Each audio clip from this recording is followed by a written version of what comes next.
Hero Tales and Legends of the Rhine. By Lewis Spence. Introduction.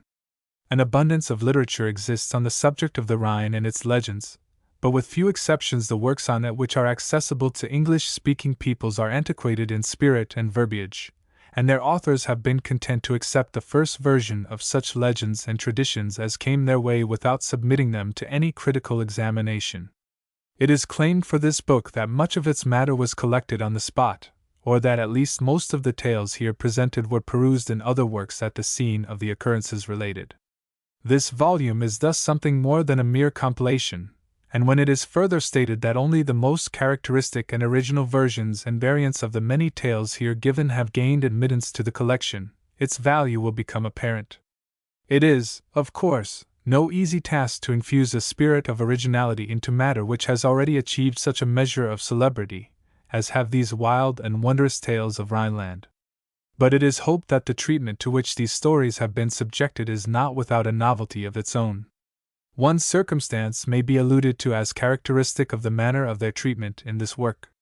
In most English books on Rhine legend, the tales themselves are presented in a form so brief, succinct, and uninspiring as to rob them entirely of that mysterious glamour lacking which they become mere material by which to add to and illustrate the guidebook.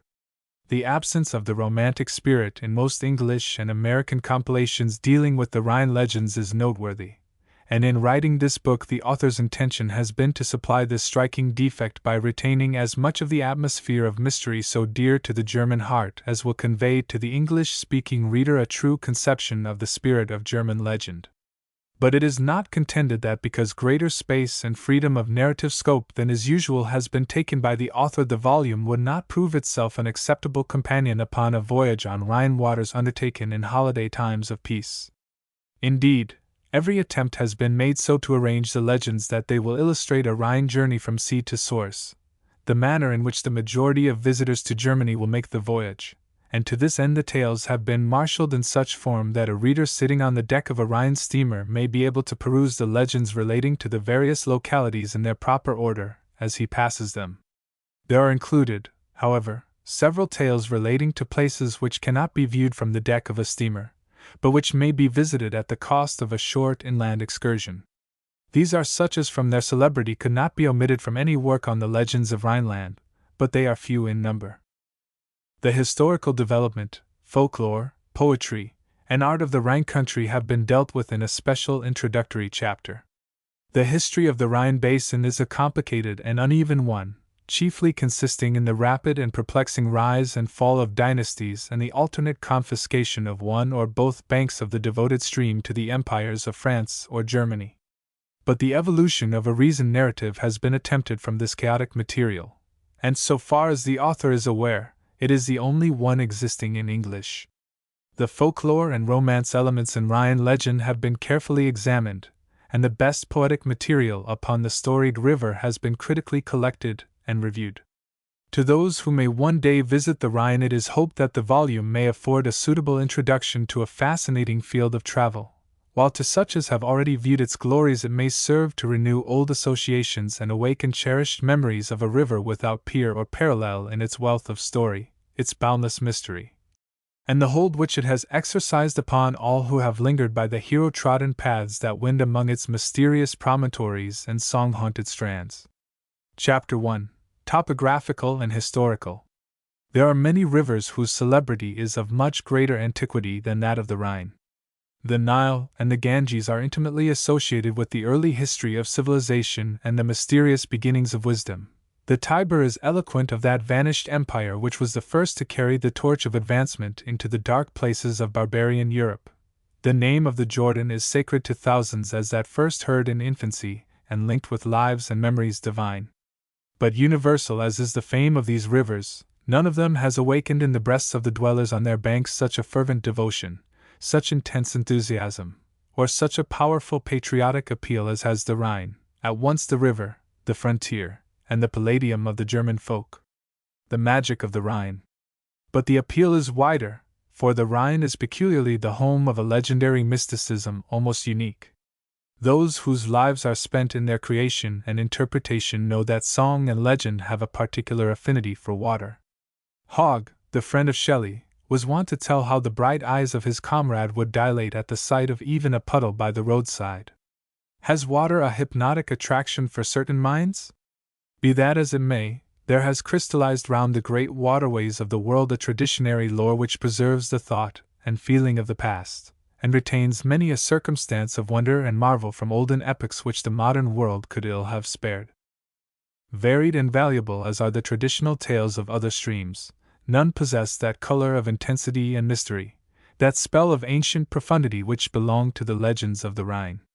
In perusing these we feel our very souls plunged in darkness as that of the carven gloom of some Gothic cathedral, or the Cimmerian depths of some ancient forest unpierced by sun shafts.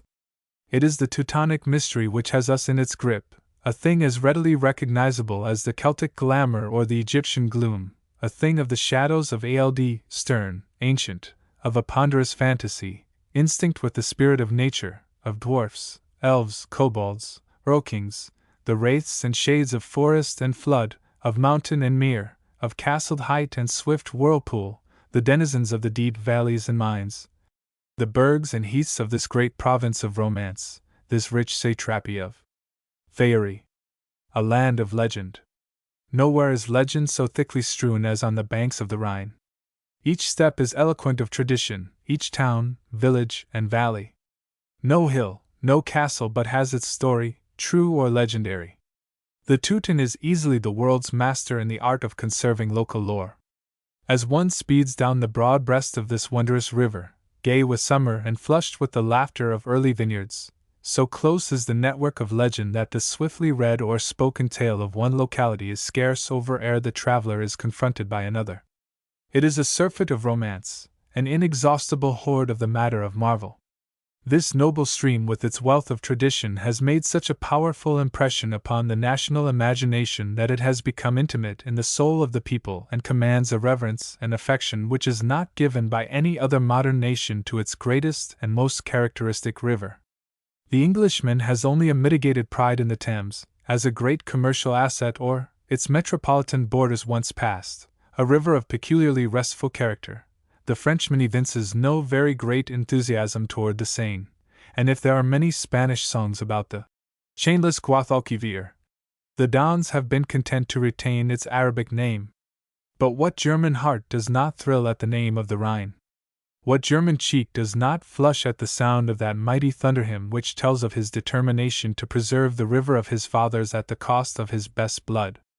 Nay, what man of patriotic temperament but feels a responsive chord awake within him at the thought of that majestic song, so stern, so strong, clad in armor, vibrant with the clang of swords, instinct with the universal accord of a united people? To those who have heard it sung by multitudinous voices to the accompaniment of golden harps and silver trumpets, it is a thing which can never be forgotten, this world song that is at once a hymn of union, a psalm of the deepest love of country, a defiance and an intimation of resistance to the death. The Song of the Iron Chancellor. How potent Die Wacht am Rhein is to stir the hearts of the children of the fatherland is proven abundantly by an apposite story regarding the great Bismarck, the man of blood and iron. The scene is the German Reichstag, and the time is that curious juncture in history when the Germans, having realized that union is strength, were beginning to weld together the petty kingdoms and duchies of which their mighty empire was once composed. Gradually this task was becoming accomplished, and meanwhile Germany grew eager to assert her power in Europe, wherefore her rulers commenced to create a vast army.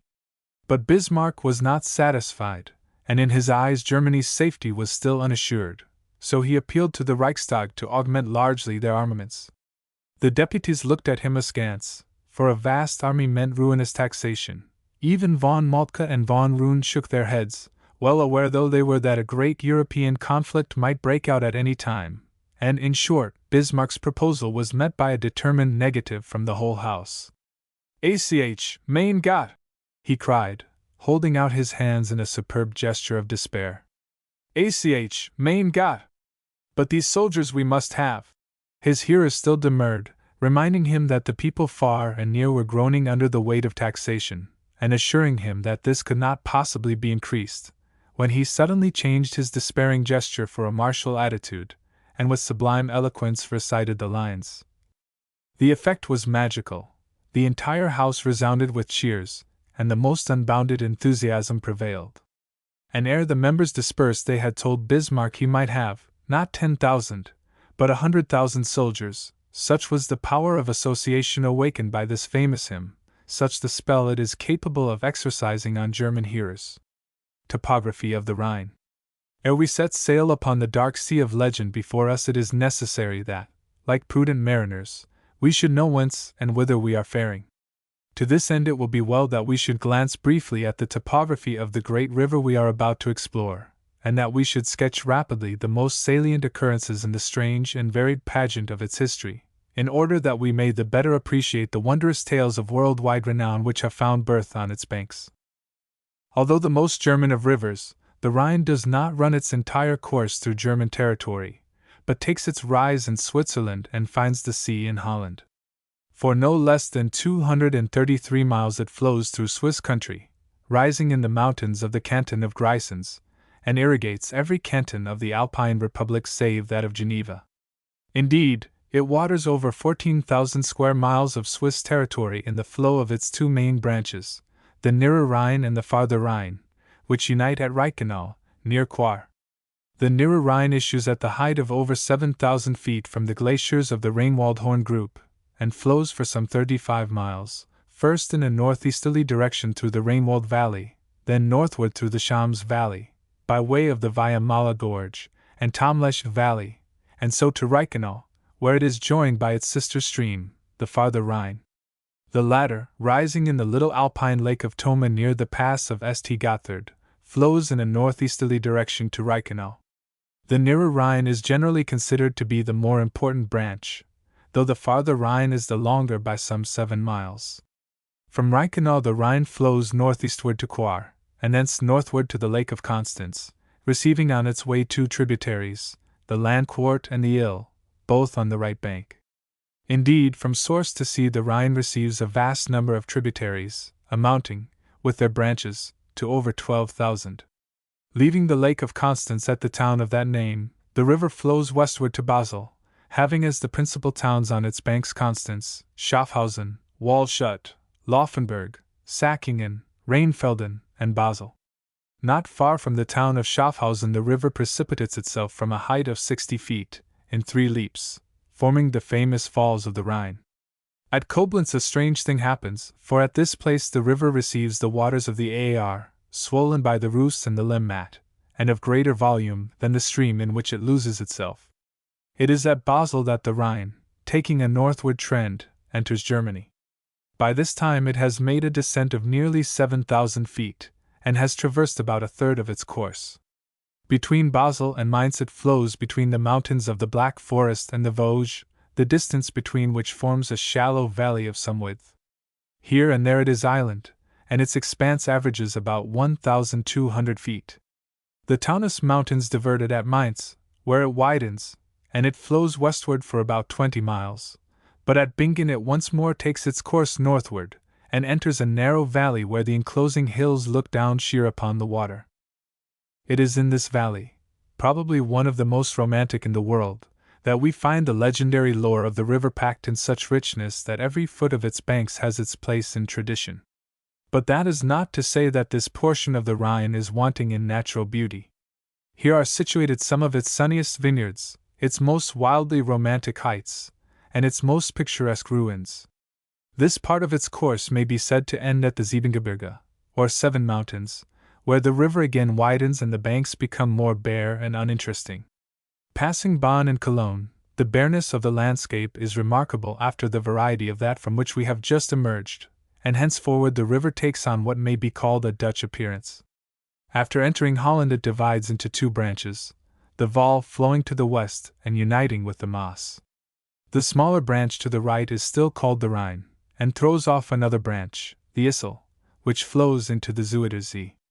Once more the river bifurcates into insignificant streams, one of which is called the Kram Rhine, and beyond Utrecht, and under the name of the Oud Rhine, or Old Rhine, it becomes so stagnant that it requires the aid of a canal to drain it into the sea. Anciently the Rhine at this part of its course was an abounding stream, but by the 9th century the sands at Katwijk had silted it up, and it was only in the beginning of last century that its way to the sea was made clear. The sunken city. More than 6 centuries ago, Staveren was one of the chief commercial towns of Holland.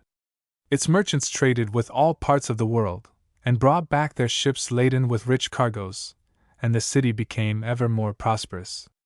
The majority of the people of Staveren were well-to-do, and as their wealth increased they became luxurious and dissipated, each striving to outdo the others in the magnificence of their homes and the extravagance of their hospitality. Many of their houses, we are told, were like the palaces of princes, built of white marble, furnished with the greatest sumptuousness, and decorated with the costliest hangings and the rarest statuary. But, says the legend, of all the Staveren folk there was none wealthier than young rich Bertha. This maiden owned a fleet of the finest merchant vessels of the city, and loved to ornament her palace with the rich merchandise which these brought from foreign ports. With all her jewels and gold and silver treasures, however, rich Bertha was not happy. She gave gorgeous banquets to the other merchant princes of the place, each more magnificent than the last, not because she received any pleasure from thus dispensing hospitality, but because she desired to create envy and astonishment in the breasts of her guests. On one occasion, while such a feast was in progress, rich Bertha was informed that a stranger was waiting without who was desirous of speaking with her.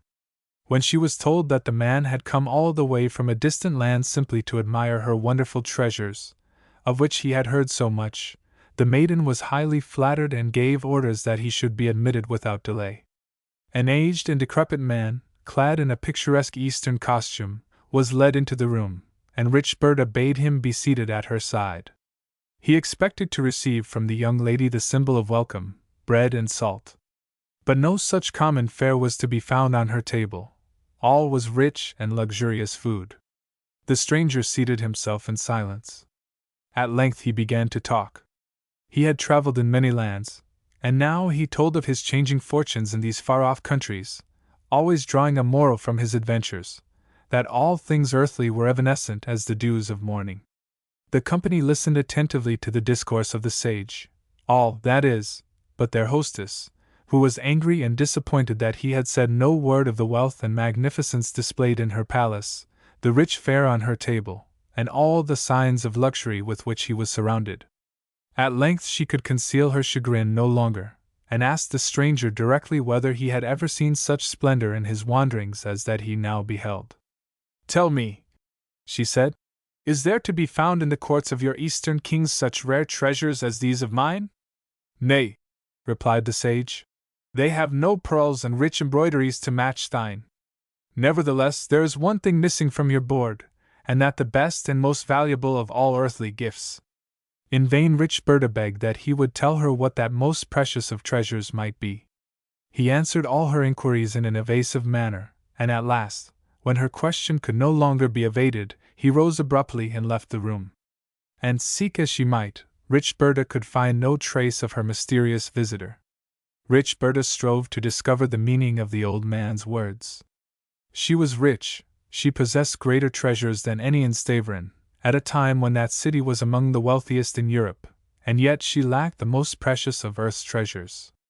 The memory of the words galled her pride and excited her curiosity to an extraordinary pitch. In vain she asked the wise men of her time, the priests and philosophers, to read her the riddle of the mysterious traveler. None could name a treasure that was not already hers. In her anxiety to obtain the precious thing, whatever it might be, rich Bertha sent all her ships to sea, telling the captain of each not to return until he had found some treasure that she did not already possess. The vessels were victualled for 7 years, so that the mariners might have ample time in which to pursue their quest. So their commander sent one division of the fleet to the east, another to the west, while he left his own vessel to the hazard of the winds, letting it drift wheresoever the fates decreed. His ship as well as the others was laden heavily with provisions, and during the first storm they encountered it was necessary to cast a considerable portion of the food overboard, so that the ship might right itself. As it was, the remaining provisions were so damaged by the sea-water that they rotted in a few days and became unfit for food. A pestilence would surely follow the use of such unwholesome stuff, and consequently the entire cargo of bread had to be cast into the sea. The commander saw his crew ravaged by the dreaded scurvy, suffering from the lack of bread. Then only did he begin to perceive the real meaning of the sage's words. The most valuable of all earthly treasures was not the pearls from the depths of the sea, gold or silver from the heart of the mountains, nor the rich spices of the Indies. The most common of all earth's products, that which was to be found in every country, which flourished in every clime, on which the lives of millions depended, this was the greatest treasure, and its name was bread. Having reached this conclusion, the commander of Richberta's fleet set sail for a Baltic port, where he took on board a cargo of corn, and returned immediately to Stavern. Richberta was astonished, and delighted to see that he had achieved his purpose so soon, and bade him tell her of what the treasure consisted which he had brought with him. The commander thereupon recounted his adventures, the storm, the throwing overboard of their store of bread, and the consequent sufferings of the crew, and told how he at length discovered what was the greatest treasure on earth, the priceless possession which the stranger had looked for in vain at her rich board. It was bread, he said simply, and the cargo he had brought home was corn. Richberta was beside herself with passion. When she had recovered herself sufficiently to speak, she asked him, "At which side of the ship did you take in the cargo?" "At the right side," he replied. "Then," she exclaimed angrily, "I order you to cast it into the sea from the left side." It was a cruel decision. Stavern, like every other city, had its quota of poor families, and these were in much distress at the time, many of them dying from sheer starvation. The cargo of corn would have provided bread for them throughout the whole winter, and the commander urged Richberta to reconsider her decision. As a last resort, he sent the barefooted children of the city to her, thinking that their mute misery would move her to alleviate their distress and give them the shipload of corn. But all was in vain. Richberta remained adamantine, and in full view of the starving multitude she had the precious cargo cast into the sea. But the curses of the despairing people had their effect. Far down in the bed of the sea the grains of corn germinated, and a harvest of bare stalks grew until it reached the surface of the water. The shifting quicksands at the bottom of the sea were bound together by the overspreading stalks into a mighty sandbank, which rose above the surface in front of the town of Stavern. No longer were the merchant vessels able to enter the harbor, for it was blocked by the impassable bank. Nay, instead of finding refuge there, many a ship was dashed to pieces by the fury of the breakers, and Stavern became a place of ill fame to the mariner. All the wealth and commerce of this proud city were at an end. Richberta herself, whose wanton act had raised the sandbank, had her ships wrecked there one by one, and was reduced to begging for bread in the city whose wealthiest inhabitant she had once been. Then, perhaps, she could appreciate the words of the old traveler, that bread was the greatest of earthly treasures. At last the ocean, dashing against the huge mound with ever-increasing fury, burst through the dike which Richberta had raised, overwhelmed the town, and buried it forever under the waves. And now the mariner, sailing on the Zuida Zee, passes above the engulfed city and sees with wonderment the towers and spires of the sunken land. Historical sketch. Like other world rivers, the Rhine has attracted to its banks a succession of races of widely divergent origin. Celt, Teuton, Slav, and Roman have contested for the territories which it waters, and if the most enduring of these races has finally achieved dominion over the fairest river province in Europe, who shall say that it has emerged from the struggle as a homogeneous people, having absorbed none of the blood of those with whom it strove for the lordship of this vine-clad valley? He would indeed be a courageous ethnologist who would suggest a purely Germanic origin for the Rhine race. As the historical period dawns upon Middle Europe, we find the Rhine basin in the possession of a people of Celtic blood. As in Britain and France, this folk has left its indelible mark upon the countryside in a wealth of place names embodying its characteristic titles for flood, village, and hill. In such prefixes and terminations as Math, Brig, Dun, and etc. we espy the influence of Celtic occupants, and Maguntiacum, or Mainz, and Borbetomagus, or Worms, are examples of that Gallic idiom which has indelibly starred the map of Western Europe. Prehistoric miners. The remains of this people, which are unearthed from beneath the superincumbent strata of their Teutonic successors in the country, show them to have been typical of their race.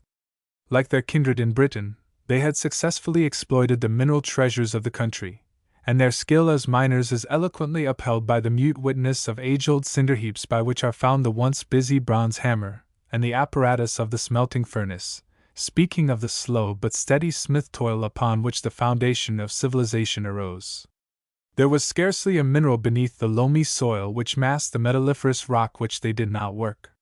From Schoonbeck to Durkheim lies an immense bed of salt, and this the Celtic population of the district dug and condensed by aid of fires fed by huge logs cut from the giant trees of the vast and mysterious forests which have from time immemorial shadowed the whole existence of the German race. The salt, molded or cut into blocks, was transported to Gaul as an article of commerce.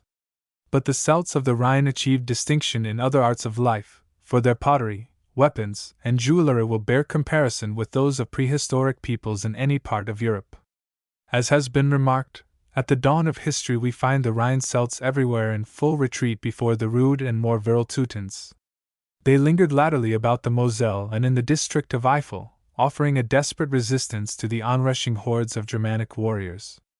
In all likelihood they were outnumbered, if not outmatched in skill and valor, and they melted away before the savage ferocity of their foes, probably seeking asylum with their kindred in Gaul. Probably the Teutonic tribes had already commenced to apply pressure to the Celtic inhabitants of Rhineland in the 4th century before the Christian era. As was their wont, they displaced the original possessors of the soil as much by a process of infiltration as by direct conquest. The waves of emigration seem to have come from Rhaetia and Pannonia, broad-headed folk, who were in a somewhat lower condition of barbarism than the race whose territory they usurped, restless, assertive, and irritable. Says Beddoe 1. Note 1, The Anthropological History of Europe, page 100. The mass of tall, blond, vigorous barbarians multiplied, seethed, and fretted behind the barrier thus imposed. Tacitus and several other classic authors speak of the remarkable uniformity in their appearance, how they were all tall and handsome, with fierce blue eyes and yellow hair. Humboldt remarks the tendency we all have to see only the single type in a strange foreign people, and to shut our eyes to the differences among them.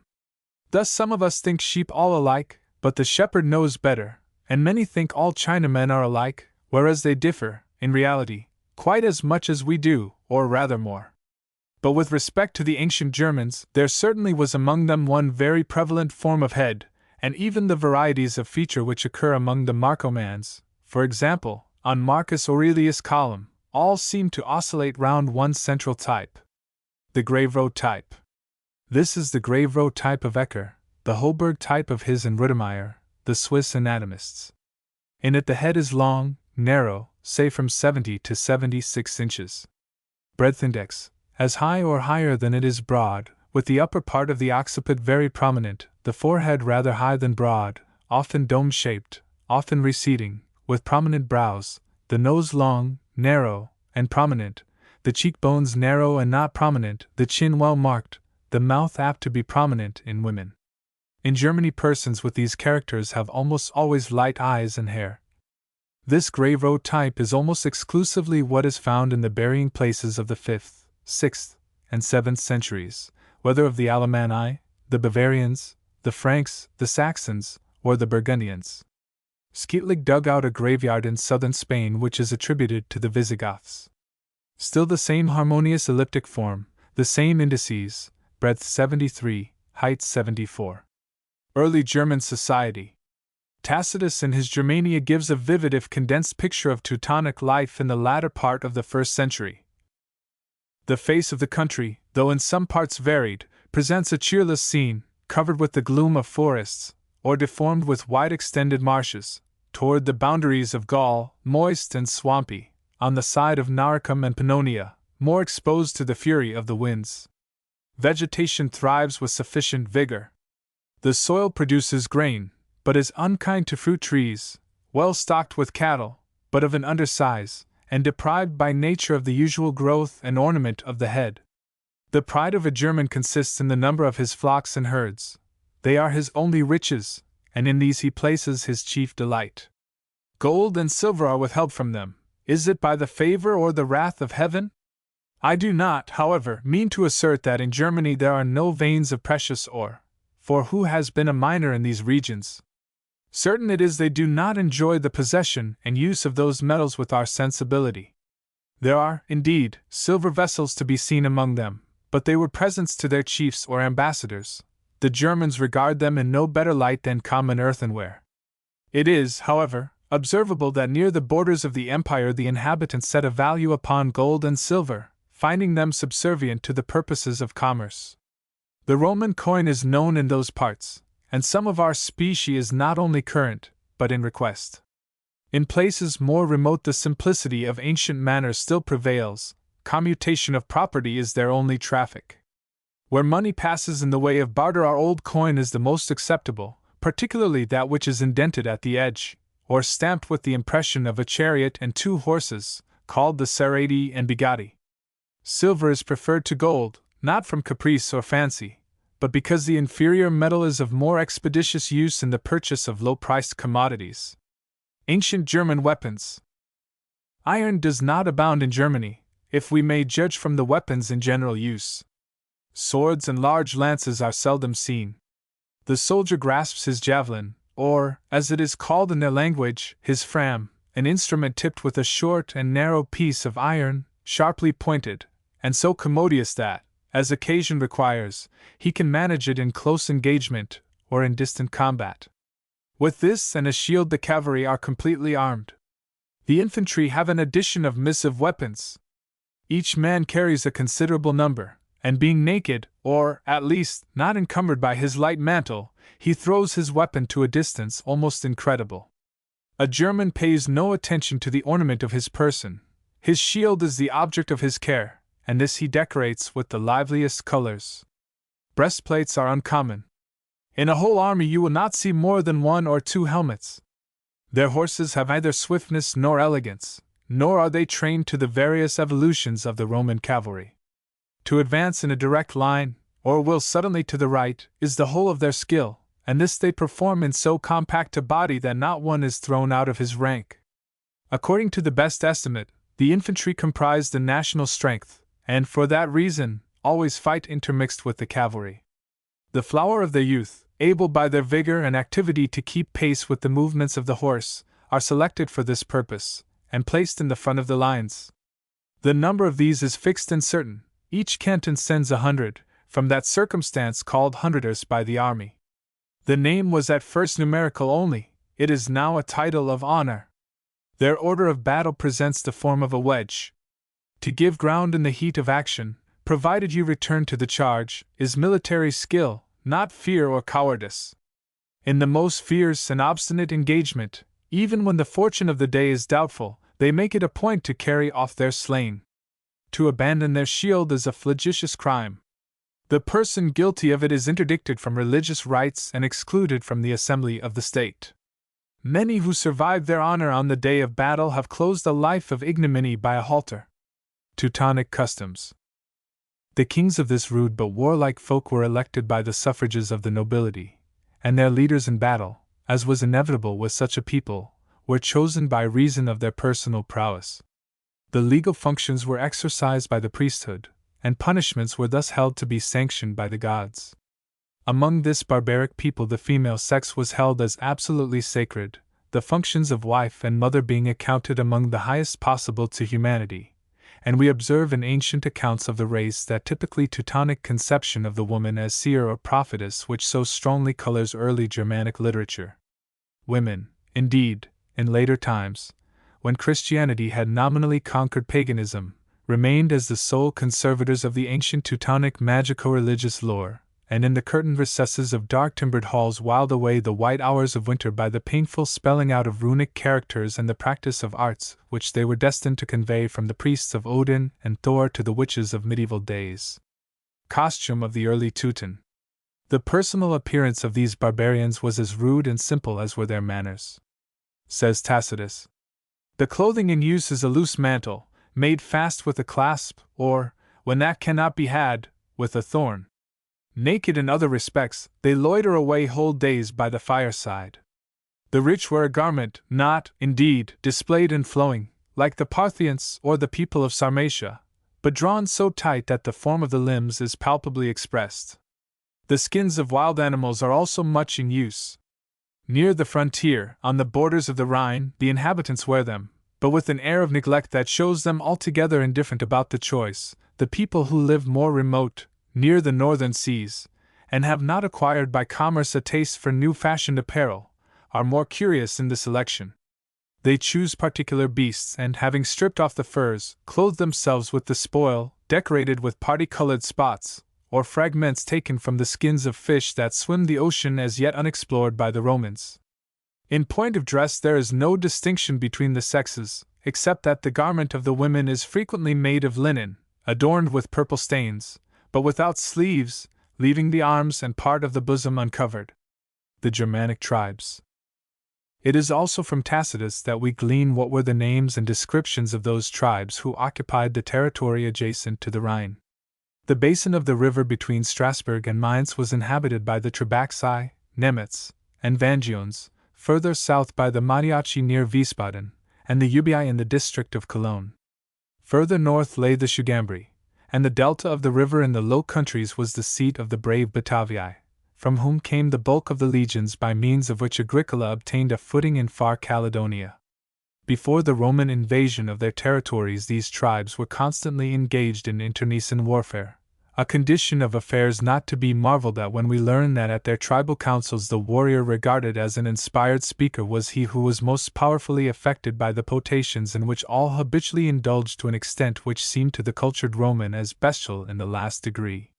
The constant bearing of arms, added to their frequent addiction to powerful liquors, also seemed to render the Germanic warriors quarrelsome to excess, and to provoke intertribal strife. The Romans in the Rhine country. Caesar is the first Roman writer to give us any historical data concerning the peoples who inhabited the basin of the Rhine. He conquered the tribes on the left bank, and was followed a generation or so later by Augustus, who established numerous fortified posts on the river. But the Romans never succeeded in obtaining a firm occupancy of the right bank. Their chief object in colonizing the Rhine territory was to form an effective barrier between themselves and the restless barbarian tribes of the Teutonic North, the constant menace of whose invasion lay as a canker at the heart of rich and fruitful Italy.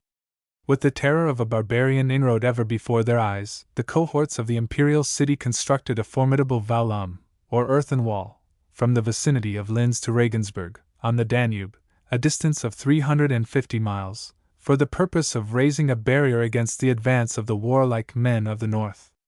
They further planted a colony of veterans in the Black Forest neighborhood in order that invasion might be resisted from that side.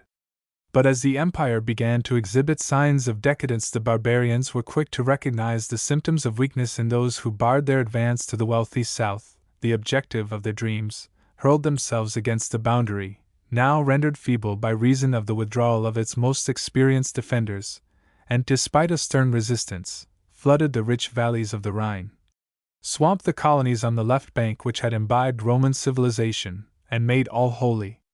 Teutonic. The rebellion of the barbarians. This was, however, a process of years, and by no means a speedy conquest. The closing years of Augustus' reign were clouded by a general rising of the Rhine peoples. Quintilius Varus, an officer who had been entrusted with the government of the provinces beyond the Rhine, proved totally unequal to curbing the bolder spirits among the Germans, who under their chief, Arminius, boldly challenged the forces of this short-sighted officer. Arminius belonged to the Cherusci. He had served with the German horsemen in the Rhenish armies, and was conversant with the Latin language. Observing that half, at least, of the Roman forces were on leave, he incited the tribes of Lower Saxony to revolt. The weak Varus, who had underestimated the influence of Arminius, attempted to quell the rising, but without success, and the bank of the river was the scene of a wholesale slaughter. Varus, completely losing his nerve, attempted to separate the cavalry from the infantry and endeavored to escape with 3 squadrons of the former. But the Germans surrounded them, and after a hand-to-hand struggle of 3 days the Roman army was annihilated. The news of this disaster prompted the aged emperor to dispatch his son Tiberius to suppress what appeared to be a general rising of the north. The Rhenish tribes, however, were too wary to meet the powerful force now sent against them in the open field, and during the remainder of the year Tiberius, left in peace, occupied himself in strengthening the Rhine fortifications. He was soon after recalled to Rome to assume the purple on the death of Augustus. Germanicus, who had taken command of the legions on the Rhine, became conscious of discontent among the soldiers, who threatened to carry him into Rome and thrust him into the seat of empire. But he soothed the passions of his soldiers by gifts and promises. A road was opened from the Rhine into the German hinterland, and Germanicus led his army into the heart of a country of which he knew but little to avenge the disasters of the Varian legions. The forest folk eluded the invading host, which now sought to return to headquarters, but ere they had completed the journey they were assailed and suffered a severe reverse. Numerous revolts occurred among the Gaulish legions in the service of the Roman Empire in Germany. But the stubborn and trained resistance of the Romans no less than the inexperience of the Gauls led to a cessation of hostilities. The secret of Roman power in Rhenish territory lay in the circumstance that the two great elements of German nationality, the nobility and the priesthood, were becoming Romanized. But a rude culture was beginning to blossom, and a desire arose among the barbarians for unity. They wished to band themselves into a nation. The Franks and Goths. The most dangerous enemies of Rome during the reigns of Valerian and Gallienus were the Franks, the Alemanni, and the Goths, whose action finally decided the conquest of the Rhenish provinces of Rome. The name Frank, or freedman, was given to a confederacy formed in AD 240 by the old inhabitants of the Lower Rhine and the Weser. It consisted of the Chauci, the Cherusci, and the Chatti, and of several other tribes of greater or less renown. The Romans foresaw the power of this formidable union and, by the presence of the emperor himself and his son, endeavored to stem the invasion, which threatened their suzerainty. The Franks, fond of liberty and imbued with a passion for conquest, crossed the Rhine, in spite of its strong fortifications, and carried their devastations to the foot of the Pyrenees. For 12 years Gallienus attempted to stem the torrent thus freed. The Alemanni, who belonged to the Upper Rhine, between the Main and the Danube, were composed of many tribes, the most important of which was the celebrated Suevi. This people, who had now become a permanent nation, threatened the empire with an invasion which was checked with difficulty after they had fought their way to the gates of Rome itself. In AD 271 Aurelian completely subdued the Rhenish peoples, numbers of whom were dragged in his triumph through the streets of Rome. But after his brief reign the old condition of things reasserted itself, until Probus, who assumed the purple in 276, restored peace and order by the construction of a massive wall between the Rhine and the Danube over 200 miles in length. The barbarians were driven beyond the river, which had hitherto served as a boundary line, even past the Elbe and the Neckar. Finally, however, the internecine strife in the imperial city forced the Romans to return thence, and Rhineland was abandoned to the will of its semi-barbarian inhabitants. The early Christian centuries are full of the sound of conflict. In the 4th century the principal tribes in western Germany were the Franks and the Alemanni, the former of whom maintained a constant strife with the Saxons, who pressed heavily upon their rear. The Franks occupied the lower portion of the river, near to its mouth, whilst the Alemanni dwelt on the portion to the bounds of Helvetia and Switzerland. At this period great racial upheavals appear to have been taking place further east. By the beginning of the 6th century the Saxons seemed to have penetrated almost to the northwestern Rhine, where the Franks were now supreme. The Merovingians. In the middle of the 5th century arose the powerful dynasty of the Merovingians, one of the most picturesque royal houses in the roll of history. In their records we see the clash of barbarism with advancement, the bizarre tints of a semi-civilization unequaled in rude magnificence. Giant shadows of forgotten kings stalk across the canvas, their royal purple intermingling with the shaggy fell of the bear and wolf. One, Chilperic, a subtle grammarian and the inventor of new alphabetic symbols, is yet the most implacable of his race, the murderer of his wife, the heartless slayer of hundreds, to whom human life is as that of cattle skilled in the administration of poison, a picturesque cutthroat. Others are weaklings, faineants. But one, the most dread woman in Frankish history, Fredeganda, the queen of Chilperic, towers above all in this mask of slaughter and treachery. Tradition makes claim that Andernach was the cradle of the Merovingian dynasty. In proof of this are shown the extensive ruins of the palace of these ancient Frankish kings.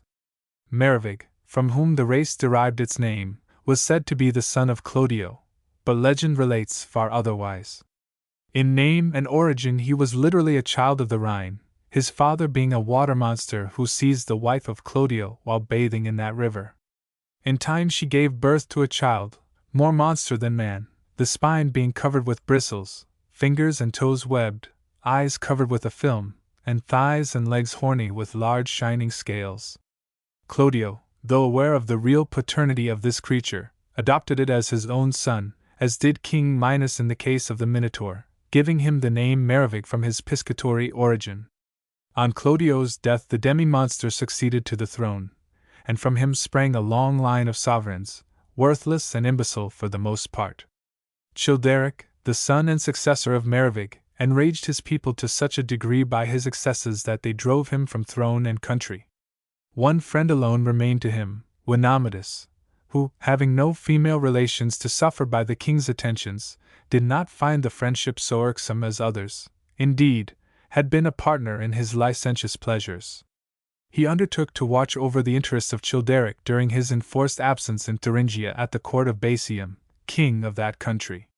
The Franks had elected Aegidius, a Roman general, to the sovereignty over them, but as he proved himself no better than Childeric, whom they had deposed, they once more essayed to choose another ruler.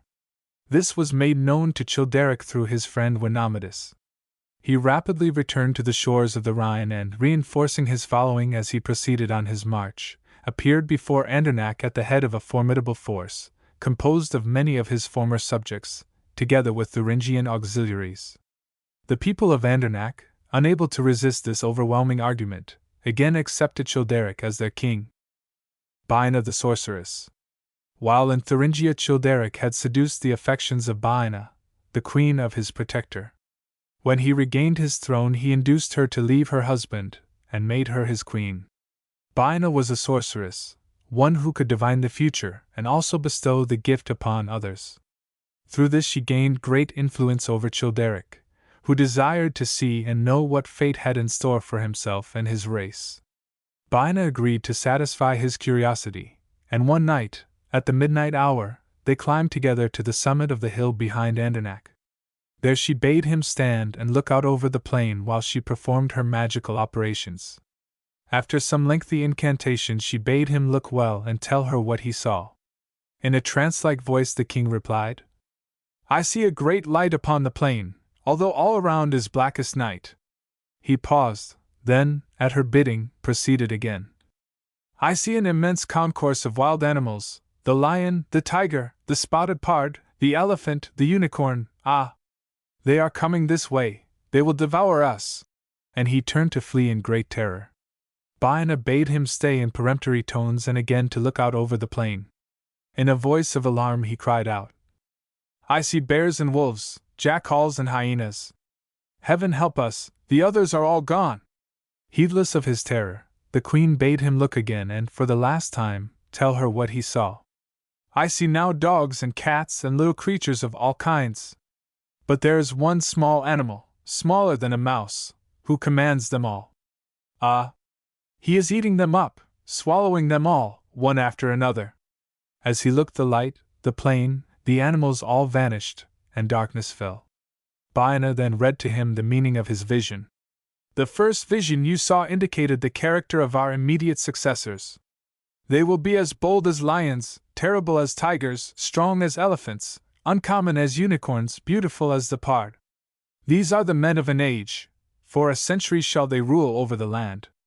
At this Childeric was delighted and ejaculated a fervent, "Praise be to the gods!" "The second," pursued Baina, "are the men of the following century, our more remote descendants, rude as the bear, fell as the wolf, fawning as the jackal, cruel as the hyena, the curse of their people and themselves. The last one, the following century, they will be weak, timid, irresolute, the prey of every base and low thing, the victims of violence, deceit, and cunning, vanquished and destroyed at last by the smallest of their own subjects." Such was Childeric's vision and his queen's interpretation. As she had predicted, the Merovingian dynasty lasted 300 years, when it was overturned by one Pepin of Heristal, the smallest man of his day, at least, so tradition tells. At the death of Clovis, his sons split up the kingdom, and from that epoch a deadly war was waged between the rival kingdoms of Neustria and Austrasia, the west and the east.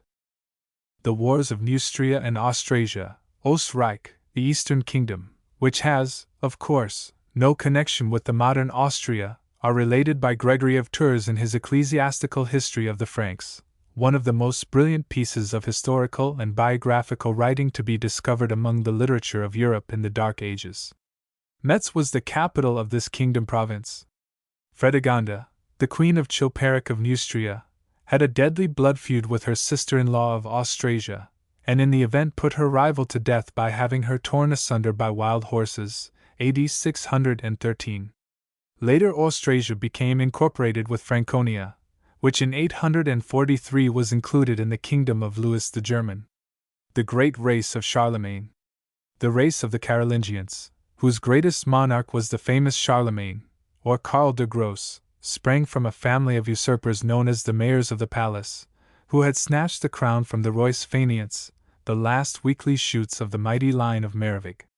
He was the elder son of Pepin the Short, and succeeded, on the death of his father in AD 768, to a kingdom which extended from the Low Countries to the borders of Spain. His whole life was one prolonged war undertaken against the forces of paganism, the Moors of Spain who harassed his borders to the south, and the restless Saxon tribes dwelling between the Rhine, Weser, and Elbe. Innumerable are the legends and romances concerning this great, wise, and politic monarch and statesman, who, surrounding himself with warriors of prowess whom he called his paladins, unquestionably kept the light of Christianity and civilization burning in Western Europe. He was, however, quite as great a legislator as a warrior, and founded schools and hospitals in every part of his kingdom. He died at Aix-la-Chapelle in 814, and was buried there. 1. Note 1. For numerous critical articles upon Charlemagne and the epics or chansons de geste connected with him, see the author's Dictionary of Medieval Romance. The Song of the Saxons. One of the most stirring of the romances which tell of the wars of Charlemagne in the Rhine country is the Song of the Saxons, fifth in number of the Romans de deux Pères de France, and composed by Jean Bodel, a poet of Artois, who flourished toward the middle of the 13th century. Charles, sitting at table in Leon I Whitsuntide with 14 kings, receives news of an invasion of the Saxons, who have taken Cologne, killed many Frankish nobles, and laid waste the country.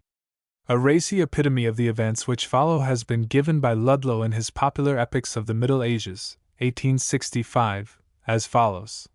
Charles invades Saxony, and reaches the banks of Rhune the Deep, beyond which lies Geitlin's palace of Tremoine, supposed to be Dortmund, in Westphalia. The river is too deep to be crossed by the army, although the two young knights, Baldwin and Berard, succeed in doing so in quest of adventure. The Saxons will not attack, trusting that the French will be destroyed by delay and the seasons. And indeed, after 2 years and 4 months, the barons represent to the emperor the sad plight of the host, and urge him to call upon the men of Herapy, northwest France, for performance of their warlike service. This is done accordingly, and the Herapy barons make all haste to their sovereign's aid, and come up just after the Saxons have made an unsuccessful attack. They send to ask where they are to lodge their troops. The emperor points them laughingly to the other side of the Rhune, where float the silken banners of the Saxons, but says that any of his men shall give up their camping place to them. The Herapy men, however, determined to take him at his word, and whilst the Archbishop of Sens blesses the water, boldly fling themselves in and cross it, and end, after a tremendous struggle, in taking up the quarters assigned to them. But when he sees their prowess, the emperor recalls them to his own side of the river. A bridge is built, the army passes over it, the Saxons are discomfited in a great battle, and Geitlin is killed in single combat by Charlemagne himself. By this time the slender vein of historic truth which runs through the poem may be considered as quite exhausted. Yet the real epic interest of the work centers in its wholly apocryphal conclusion, connected essentially with its purely romantic side. Sibyl, the wife of Geitlin, is a peerless beauty, wise withal and courteous. Hair had she long and fair, more than the shining gold, a brow polished and clear, eyes blue and laughing, a very well-made nose, teeth small and white, a savorous mouth, more crimson than blood, and in body and limbs so winning was she that God never made the man, howsoever old and tottering, if he durst look at her, but was moved with desire. Fair Helisende, the daughter of the murdered Milo of Cologne, is her captive at once and her favorite, and when the French host takes up its position before the Rhine, names and points out young Baldwin to her. With her husband's sanction, Sibyl has her tent pitched on the bank, and establishes herself there with her ladies to act as decoys to the Franks. For fair ladies' look makes men undertake folly. She is taken, however, in her own toils, falls in love with Baldwin one summer's day on seeing him ride forth with hawk on wrist, and makes Helisende invite him over the river, under a very frank pledge that she will be his for loss or gain.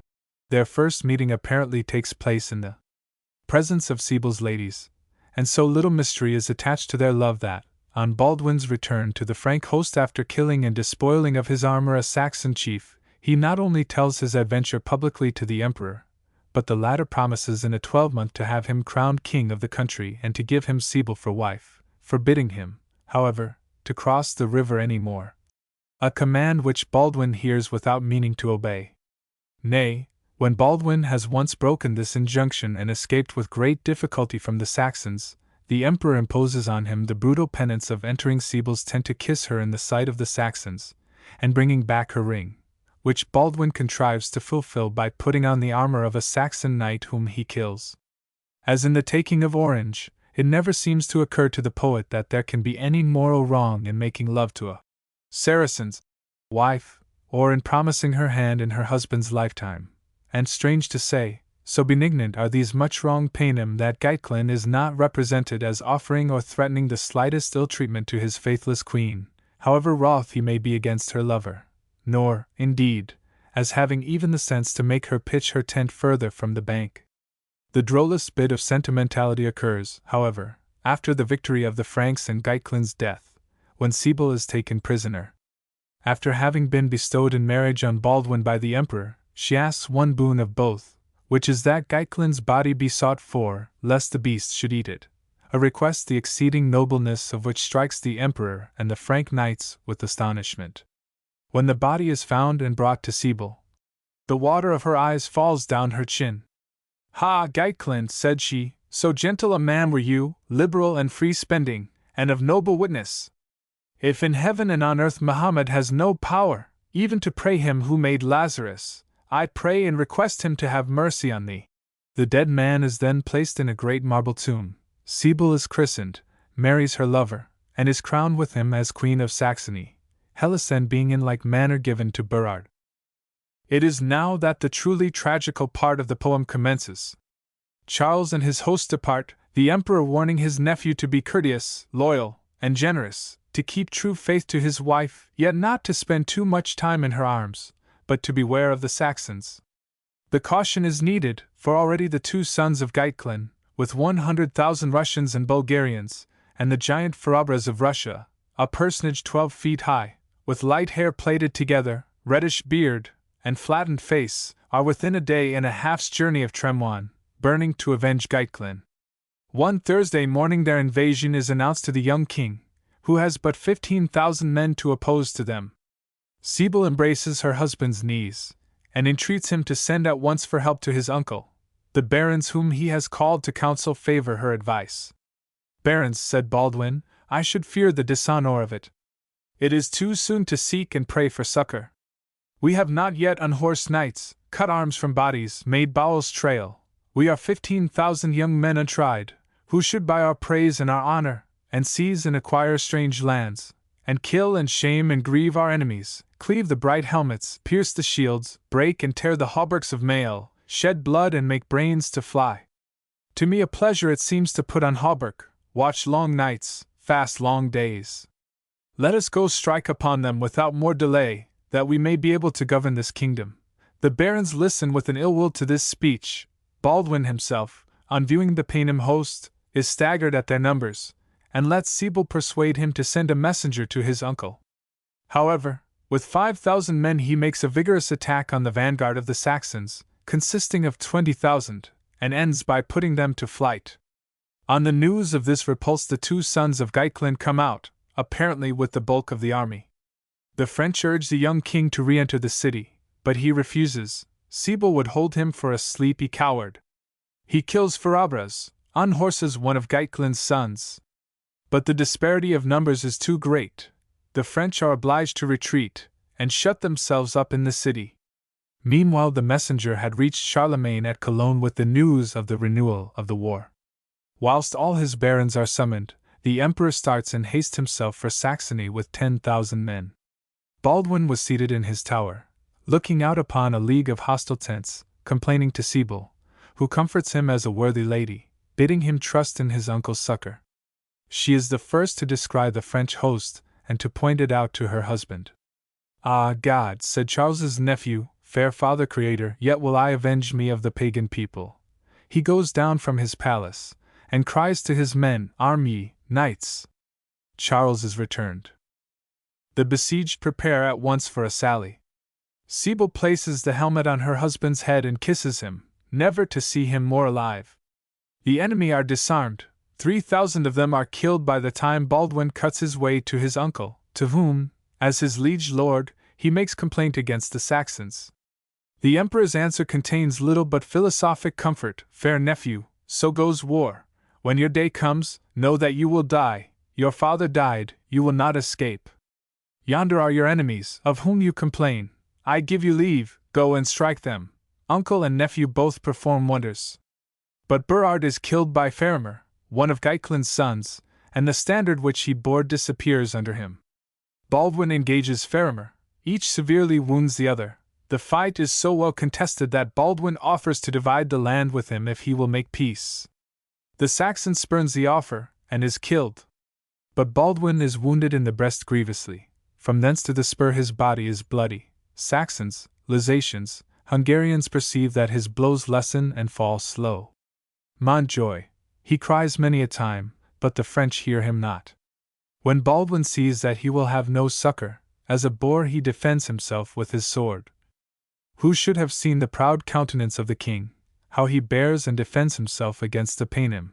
Great pity should surely take his heart. Struck with 15 wounds, his horse killed under him, he offers battle on foot. They dare not approach, but they fling their swords at him, and then go and hide beneath a rock. Baldwin, feeling death approaching, from the fair eyes of his head begins to weep for sorrow and rage.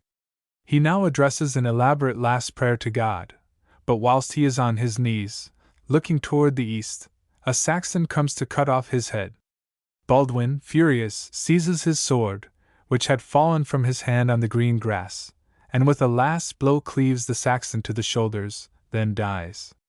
The news is carried to the emperor, who laments his ill fate. Rest he has never had. The Paynim folk have killed him, the flower of his friends, Roland at Roncesvalles, and now Baldwin. Ha, God! Send me death, without making long delay. He draws his sword, and is about to kill himself when Names of Bavaria restrains him and bids him avenge his nephew's death. The old man, however, exposes his life with such recklessness, the struggle is so unequal, that Names himself has to persuade him to leave the battle and enter the city until the Harapy nobles come to his aid. Dead is Count Roland and Count Oliver, and all the 12 peers, who used to help in daunting that pride which makes us bend so. No longer at your right hand is Baldwin the warrior. The Paynim have killed him and Burard the light. God has their souls. If you are killed, in your death alone 100,000 will die. They lead him away, unwilling, from the field. Baldwin's corpse is carried by him on his shield. Sibyl comes to meet the emperor and asks of her husband. Charles bids her look at him. She faints to the ground. There is true pathos, though somewhat wire-drawn, in her lament, when she comes to herself. "Sir King Baldwin, for God's sake, speak! I am your love, mistake me not. If I have offended you in aught, it shall be made amends for wholly to your pleasure, but speak to me. For you was my body baptized and lifted, my heart leans on you, and all my affections, and if you fail me, it will be ill done. Too soon it seems to me, if already you repent. Baldwin, is it a trick? Are you deceiving me? Speak to me, friend, if you can. I see your garments dyed and bloody, But I do not believe that you are killed. There is no man so bold or so outrageous who ever could kill you. He durst not do so. But I think by such a will you wish to try me, how I should behave if you were departed. Speak to me, for God's sake, who was born a virgin, and for that lady who kept chastity, and for the holy cross whereon Jesus suffered. Try me no more, friend, it is enough. I shall die now if you tarry longer. Names, says the king, take this lady away. If I see her grief any more, I shall go mad. That night he ate no bread nor drank wine, but had the city watched, and rode the rounds himself, with helmet closed, his great buckler hanging to his neck, his sword in his fist. All the night it rained and blew, the water ran through the joints of his hauberk, and wetted his ermine pelisse beneath. His beard swayed, whiter than flax, his long moustache quivered. Until dawn he lamented his nephew, and the 12 peers, and all his next of kin who were dead. From the gate at Morna Saxon, King Dialas defies the old man, swearing that he will wear his crown in Paris. The emperor has the gate opened, and sallies forth to meet him. They engage in single combat. The old emperor kills the Saxon's horse, disarms him, and only spares his life on condition of his embracing Christianity, and yielding himself prisoner. The rest of the poem has comparatively little interest. Old Names in turn kills his man, a brother of Geitlin, in single combat. Dialas, the emperor's new vassal, armed in French fashion, performs wonders in honor of his new allegiance. Finally the Harpies come up, and of course overthrow the Saxons. An abbey is founded on the field of battle, which Sibyl enters. Dialas, baptized as Geitlin the convert, receives charge of the kingdom, and the emperor returns, bearing with him the bodies of Baldwin and Berard, after which well was France in peace many a year and many a day. The emperor found not any who should make him wroth. Fastrada, a legend of Aix-la-Chapelle. Fastrada, we are told, was the 4th wife of the Emperor Charlemagne, and the best beloved. Historians have judged that the lady was by no means worthy of the extraordinary affection bestowed upon her by her husband, some maintaining that she practiced the arts of sorcery, others crediting her with political intrigues, and still others roundly asserting that she was not so virtuous as she should have been. History failing to account for Charlemagne's devotion to his 4th wife, the task has devolved upon tradition. Once upon a time, so runs the tale, when Charlemagne dwelt at Zurich, he had a pillar erected before his house, and on the top of the pillar a bell was placed, so that any one desiring justice had but to ring it to be immediately conducted before the emperor, there to have his case considered. One day, just as Charlemagne was about to dine, the bell was rung loudly. He at once dispatched his attendants to bring the importunate claimant into his presence. A moment later they re-entered with the assurance that no one waited outside. Even as they spoke the bell rang again, and again the attendants withdrew at the bidding of their royal master. Once more they returned with the information that none was to be seen. When the bell rang for the 3rd time the emperor himself rose from the table and went outside to satisfy himself as to the ringer's identity. This time the mystery was solved, for twining round the pillar was a great snake, which, before the astonished eyes of the emperor and his suite, was lustily pulling the bell rope. "Bring the snake before me," said Charlemagne. "Whether to man or beast, I may not refuse justice."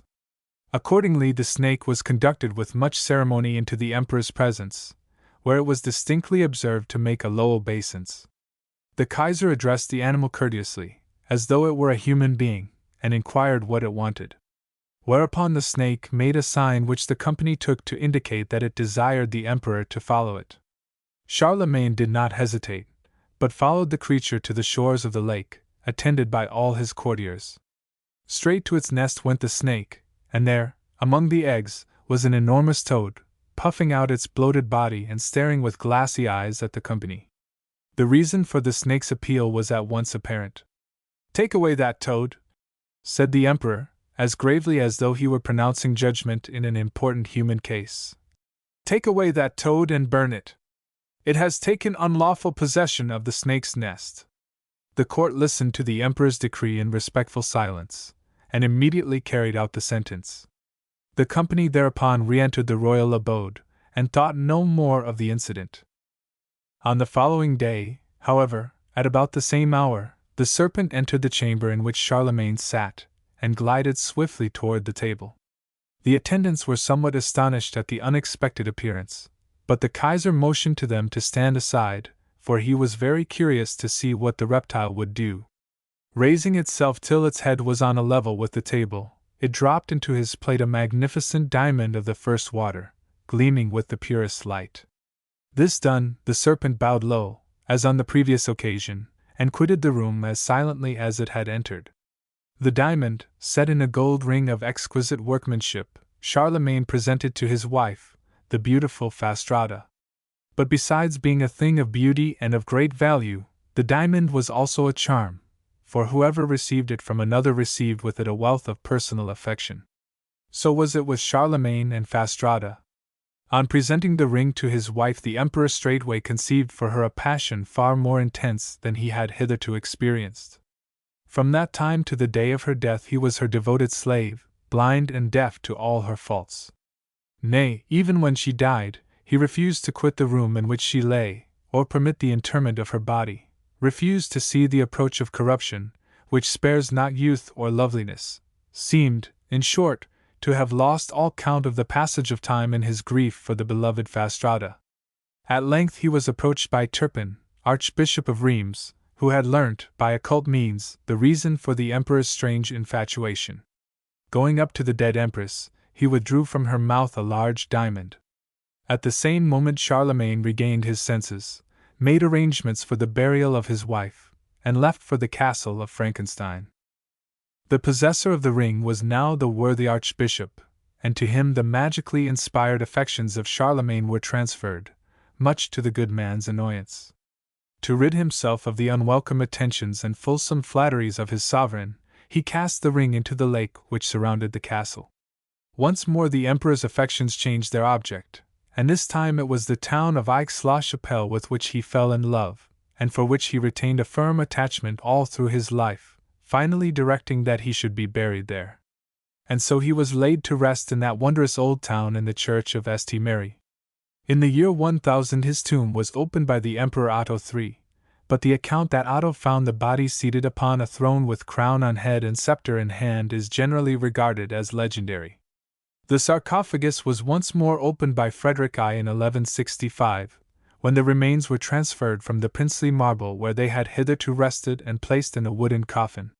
50 years later, however, Frederick II had them placed in a splendid shrine. The original sarcophagus may still be seen at Aix, and the royal relics are exhibited every 6 years. Louis, Charlemagne's son, lived to see the division of his empire, brought about through his own weakness. His fair provinces were ravaged by the Danes and the Normans. Teuton and Frank were now forever separated. Twice during Louis's reign his own sons dethroned him, but on his death in 840 the empire became more firmly established. Lothair I, 840 to 855, succeeded to the imperial title, while Germany fell to the lot of his brother Louis. Charles the Bald ruled over France. Lothair's portion was limited to Lorraine, Burgundy, Switzerland, and Italy. Civil strife broke out, but Louis retained the whole of Germany with the provinces on the left bank of the Rhine. Louis II, 856 to 875, ascended the throne as Roman emperor, but died without any male issue, while Charles the Fat, who succeeded him, was removed from the throne by order of the Church on account of his insanity. With Charles ended the Carolingian dynasty. From the death of the illustrious Charlemagne the race had gradually but surely declined. After the removal of Charles the Fat there came a lapse of 74 years. Conrad I, 911 to 919, founded the Gascon dynasty of Germany, and was succeeded by Henry the Fowler, 919 to 936. His son Otto I, called the Great, 936 to 973, was crowned Roman Emperor in 962. In 936 his elevation to the Germanic kingdom was a popular one. A portion of Gaul to the west of the Rhine along the banks of the Meuse and the Moselle was ceded to the Germans. Otto's supremacy between the Rhine, the Rhone, and the Alps was acquired and held for his successors.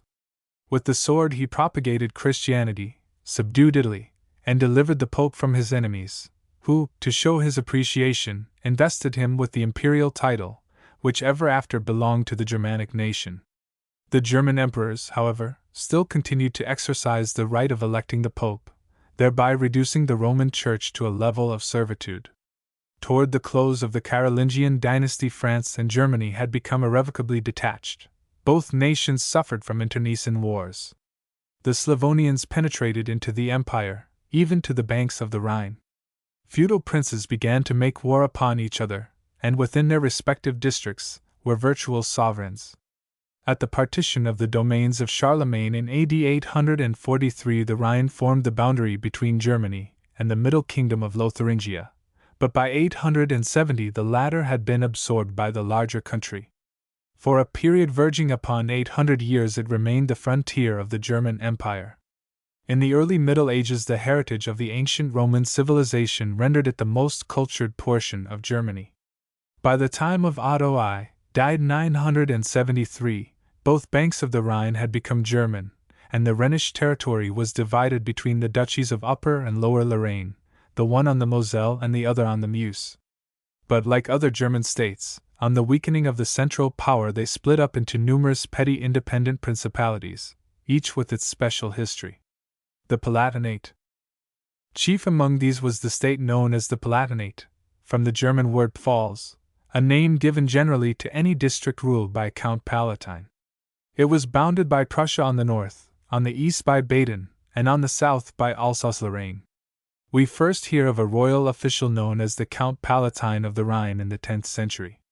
Although the office was not originally an hereditary one, it seems to have been held by the descendants of the first count, until the continuity of the race of Hermann was broken by the election of Conrad, stepbrother of the German King Frederick I, as Count Palatine. From that time till much later in German history, the Palatinate of the Rhine appears to have been gifted during their lifetime to the nephews or sons-in-law of the reigning emperor, and by virtue of his occupancy of the office the holder became an elector, or voter in the election of an emperor. The office was held by a large number of able and statesmanlike princes, as Frederick I, Frederick III, the champion of Protestantism, and Frederick V. In the 17th century the Palatinate was first devastated and then claimed by France, and later was disturbed by still more harassing religious strife. In 1777 it was united with Bavaria upon the reigning elector falling heir to the electorate of that state. A tale of the Palatine House. Throughout the Middle Ages the nobles of Rhineland were mostly notorious for their wild savagery and predatory habits, and thus the modern traveler on the famous river, admiring the many picturesque castles built on summits overlooking its banks, is prone to think of these places as having been the homes of men who were little better than freebooters. And in general this idea is just, yet Walter Pater's story, Duke Karl of Rosenwald, which tells how a medieval German baron discovered in himself a keen love of art, and sought to gather artists round him from France and Italy, may well have been culled from a veracious historical source. For at least a few of the German petty princes of the Middle Ages shared the aestheticism characterizing so many of their contemporaries among the noblemen of the Latin races, and it is interesting to find that among the old German courts where art was loved in this isolated fashion was that of the Palatine House, which ultimately became related by marriage to the royal Stuarts, a dynasty as eminently artistic as the Medicis themselves. This Palatine House was regnant for many generations at Heidelberg Castle, and there, at a remote medieval date, reigned a prince named Louis III, who esteemed literature and painting. A fond parent he was besides, devoted to his two sons, the elder called Louis and the younger Frederick, and from the outset he attended carefully to the education of the pair, choosing as their tutor a noted scholar, one Canmat, while he allowed this tutor's daughter Eugenia to be taught along with the princely pupils, and he also admitted to the group an Italian boy, Raffaello. These 4 children grew up together, and the Palatine prince was pleased to mark that Frederick, though full of martial ardor, showed intellectual tastes as well. Yet the father did not live long to watch the growth of the boy's predilection therein, and there came a day when the crown of Louis III was acquired by his heir, Louis IV.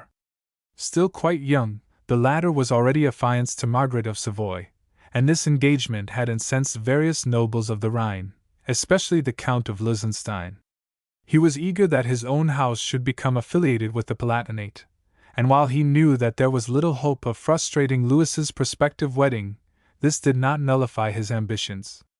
For was it not possible that the marriage might prove without issue? And, as that would ultimately set Frederick on the Palatine throne, Lusenstein determined that his daughter Leonora should wed the younger of the two princes. She herself was equally eager for the union, and though the affair was not definitely arranged in the meantime, it was widely understood that at no very distant date Leonora's betrothal would be announced. At length there came a day when the noblesse of the Rhine assembled at Heidelberg to celebrate the nuptials of Louis and Margaret. For a space the rejoicings went forward merrily, but, as Louis scanned the faces of his guests, he was surprised to find that Frederick was absent. Why was this? He mused, and going in search he soon found his brother in one of the smaller rooms of the castle, attended by Raffaello. Now the latter, who was developing a rare gift for sculpture, had lately made a statue to decorate this room, and on Louis entering Frederick was gazing with passionate fondness at this new work of art. Louis was straightway called upon to observe its loveliness, and even as Frederick was descanting thus, a number of the guests who had remarked their host's temporary absence trooped into the room, among them being Leonora of Lusenstein. She was in ill temper, for Frederick had not so much as troubled to salute her on her arrival, and now, finding him deep in admiration of a statue, its subject a beautiful girl, her rancor deepened apace.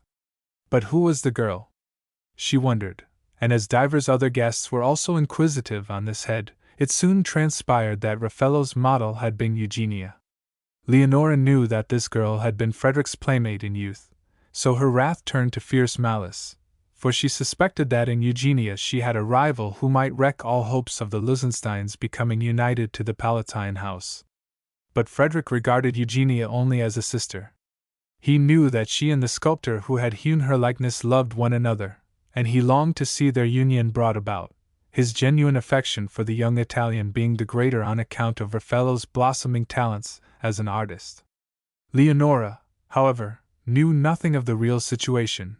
She fancied she had been insulted, and demanding of her father that he should cease all negotiations regarding Frederick's suggested engagement to her, she proceeded to take stronger measures.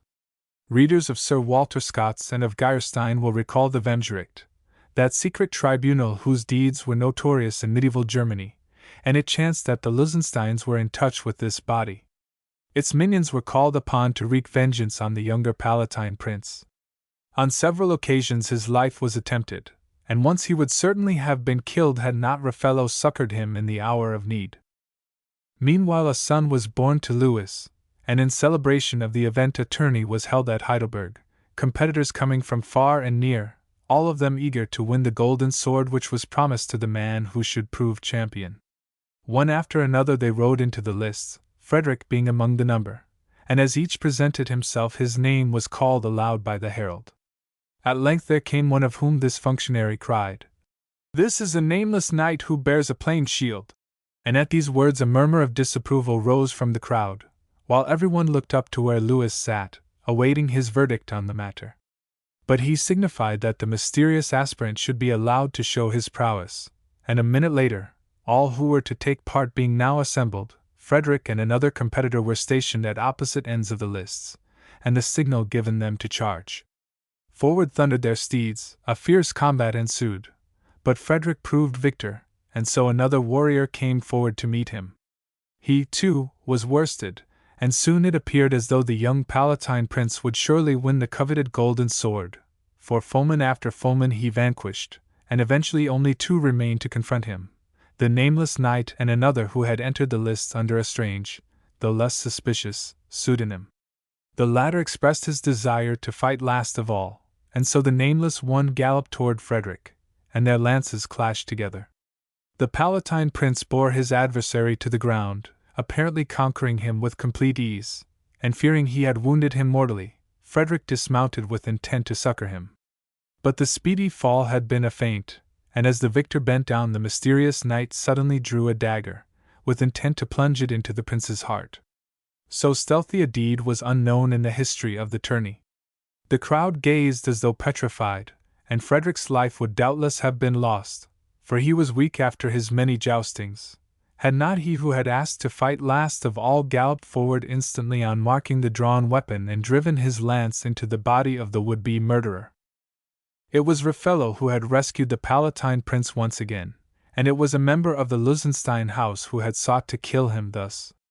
A crafty device in truth, and thenceforth the name of Lusenstein became abhorred throughout all Rhineland, while the brave Italian was honored by knighthood, and arrangements were made for his speedy union with Eugenia. But, alas! The fates were untoward, for the secret tribunal, having been balked again and again, began to direct their schemes against the sculptor instead of his patron, and one evening, as Raffaello was walking with his beloved one, a band of villains attacked and murdered the pair. They were buried together at a place known for many centuries after as the Lover's Grave, and here Frederick used to loiter often, musing fondly on the dear sister who had been snatched from him in this ruthless fashion, and dreaming of the lofty artistic career which he had planned in vain for his beloved Raffaello. Bishops, barons, and bourgeois. To trace the fortunes, divisions, and junctions of the lesser Rhine principalities would be a work requiring a world of patience on the part of the reader as well as an amount of space which would speedily surpass the limits even of such an ample volume as the present. The constant changes of boundary of these tiny lordships, the hazy character of the powers possessed by their rulers, the multiplicity of free townships yielding obedience to none but their own civic rulers, the brief but none the less tyrannous rule of scores of robber barons who exercised a regime of blood and iron within a radius of 5 miles of their castellated aeries, render the tracing of the history of the Rhine during the Middle Ages a task of almost unequaled complexity, robbed of all the romance of history by reason of the necessity for constant attention to the details of dynastic and territorial changes and the petty squabblings and dreary scufflings of savage barons with their neighbors or with the scarcely less brutal ecclesiastical dignitaries, who, joining with gusto in the general melee of land snatching, served to swell the tumult with their loud-voiced claims for land and lordship. 3 of the electors of Franconia, within the boundaries of which the Palatinate was included, were archbishops, and these were foremost in all dynastic and territorial bickerings. The growth of German municipalities since the days of their founder, Henry the Fowler, was not without effect upon the empire. Distinctions of class were modified. The freeman became empowered to reserve to himself the right of going to war along with his lord. Imperial cities began to spring up. These were governed by a lieutenant of the emperor, or by their own chief magistrate. They achieved confederation, thus guarding themselves against imperial and feudal encroachments. The League of the Rhine and that of the Hansa towns emerged as the fruit of this policy. The latter federation consisted of about 80 cities of Germany which under their charter enjoyed a commercial monopoly. This example succeeded so well that its promoter, Lübeck, had the satisfaction of seeing all cities between the Rhine and the Vistula thus connected. The clergy, jealous of this municipal power, besought the emperor to repress the magistrates who had been called into being by the people, and who were closely allied to this commercial confederation. But the monarch advised the prelates to return to their churches lest their opulent friends became their enemies. The Rhine Hansa towns. The influence of the Hanseatic League of the Rhine district in the 14th century extended over the whole commercial radius of Germany, Prussia, Russia, the Netherlands, and Britain. It opened up new fields of commerce, manufacture, and industry. It paved the way for culture, it subdued the piracy which had existed in the Baltic, and it promoted a universal peace. On the other hand, it created jealousy. It boycotted the honest manufacturer and merchant who did not belong to the League, and fostered luxury in the Rhenish cities, which did much to sap the sturdy character of the people. The celebrity which many of these municipalities attained through their magnificence can be gathered from the historic buildings of Worms, Spires, Frankfurt, Cologne, Augsburg, and Nuremberg. The splendor of these edifices and the munificence of their wealthy inhabitants could only be equaled in the maritime regions of Italy. But in the 15th century the power of the League began to decline. The Russian towns, under the leadership of Novgorod the Great, commenced a crusade against the Hansa towns' monopoly in that country. The general rising in England, which was one of the great warehouses, under Henry VI and Edward IV reflected upon them. The Netherlands followed England's example. In the 17th century their existence was confined to 3 German towns, Lübeck, Hamburg, and Bremen. These no longer had the power to exercise their influence over the nation, and soon the League dropped out of existence. The 30 Years' War. The protracted struggle known as the 30 Years' War was most prejudicial to the interests of the Rhine Valley, which was overrun by the troops of the several nationalities engaged. One phase of this most disastrous struggle, the War of the Palatinate, carried the rapine and slaughter to the banks of the Rhine, where, as has been said, they were long remembered. During the reign of Ferdinand III, 1637 to 1659, a vigorous and protracted war broke out between France and Germany, the former assisted by her ally Sweden. Germany, seeing that unless peace were restored her ruin as a great power would be inevitable, entered into negotiations with France, and in 1648 the claims of France and Sweden were settled by the Peace of Westphalia. This treaty is particularly notable in the present instance because it gave to the former country the footing on the Rhine already mentioned as the beginning of French encroachments. Germany was forced to give up Alsace, on the left bank of the river.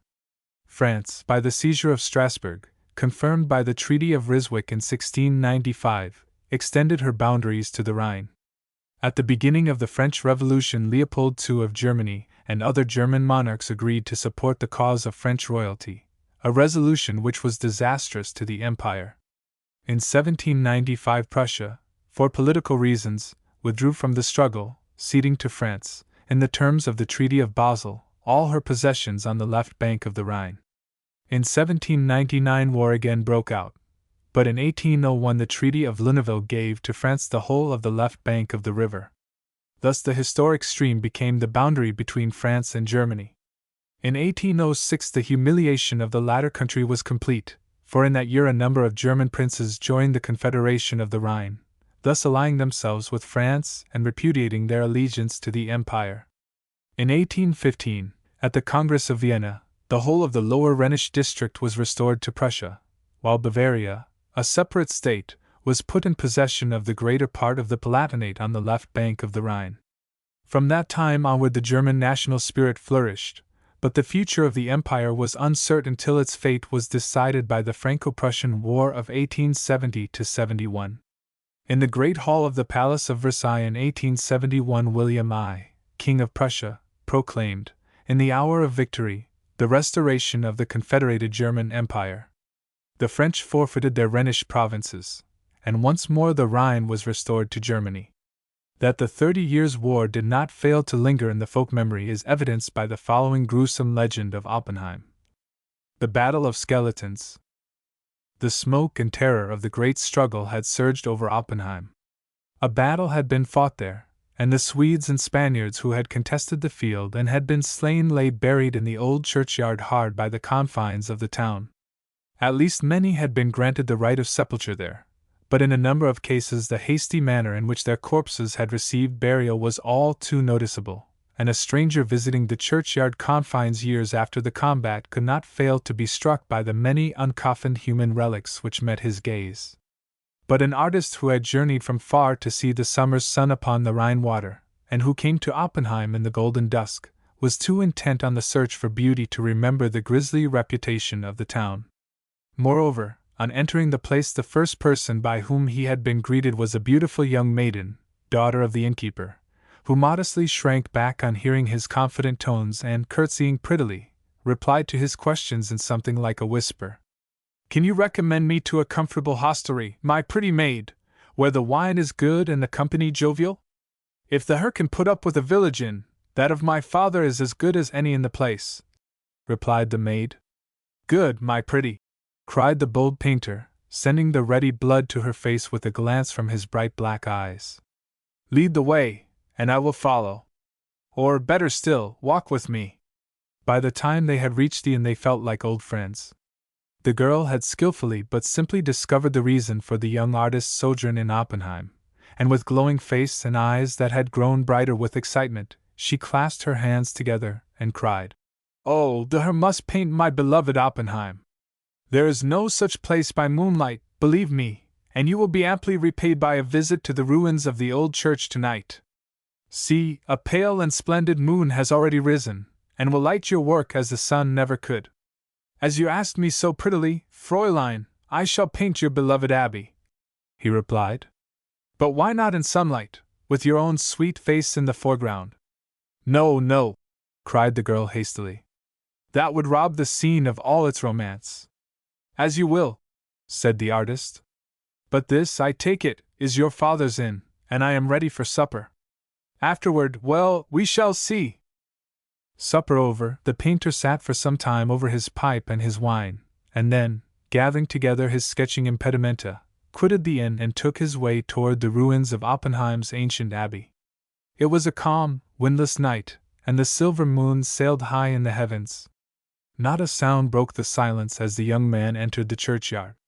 Seating himself upon a flat tombstone, he proceeded to arrange his canvas and sketching materials.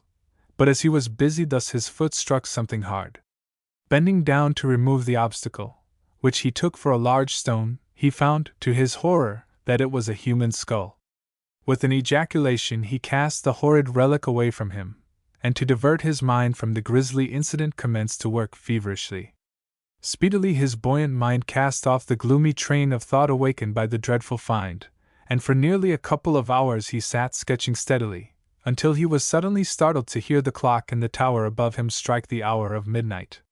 He was gathering his things preparatory to departure, when a strange rustling sound attracted his attention. Raising his eyes from his task, he beheld a sight which made his flesh creep. The exposed and half-buried bones of the dead warriors which littered the surface of the churchyard drew together and formed skeletons. These reared themselves from the graves and stood upright, and as they did so formed grisly and dreadful battalions. Swedes formed with Swedes and Spaniards with Spaniards. On a sudden hoarse words of command rang out on the midnight air, and the two companies attacked one another. The luckless beholder of the dreadful scene felt the warm blood grow chill within his veins. Hotter and hotter became the fray, and many skeletons sank to the ground as though slain in battle. One of them, he whose skull the artist had kicked, sank down at the young man's feet. In a hollow voice he commanded the youth to tell to the world how they were forced to combat each other because they had been enemies in life, and that they could obtain no rest until they had been buried. Directly the clock struck when the battle ceased, and the bones once more lay about in disorder. The artist, who, it need hardly be said, gave no more thought to his picture, hastened back to the inn, and in faltering accents related his experiences. When the 7 Years' War broke out, not long afterward, the people of Oppenheim declared that the apparition of the skeletons had foretold the event.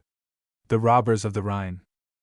For many hundreds of years the valley of the Rhine itself, and the various valleys adjacent, were the haunt of numerous bodies of rapacious and desperate banditti. The rugged, mountainous nature of the country naturally made lawlessness the more easy there, and till so late as the beginning of the 19th century these gangs of robbers were a constant menace to the traveler in Rhineland.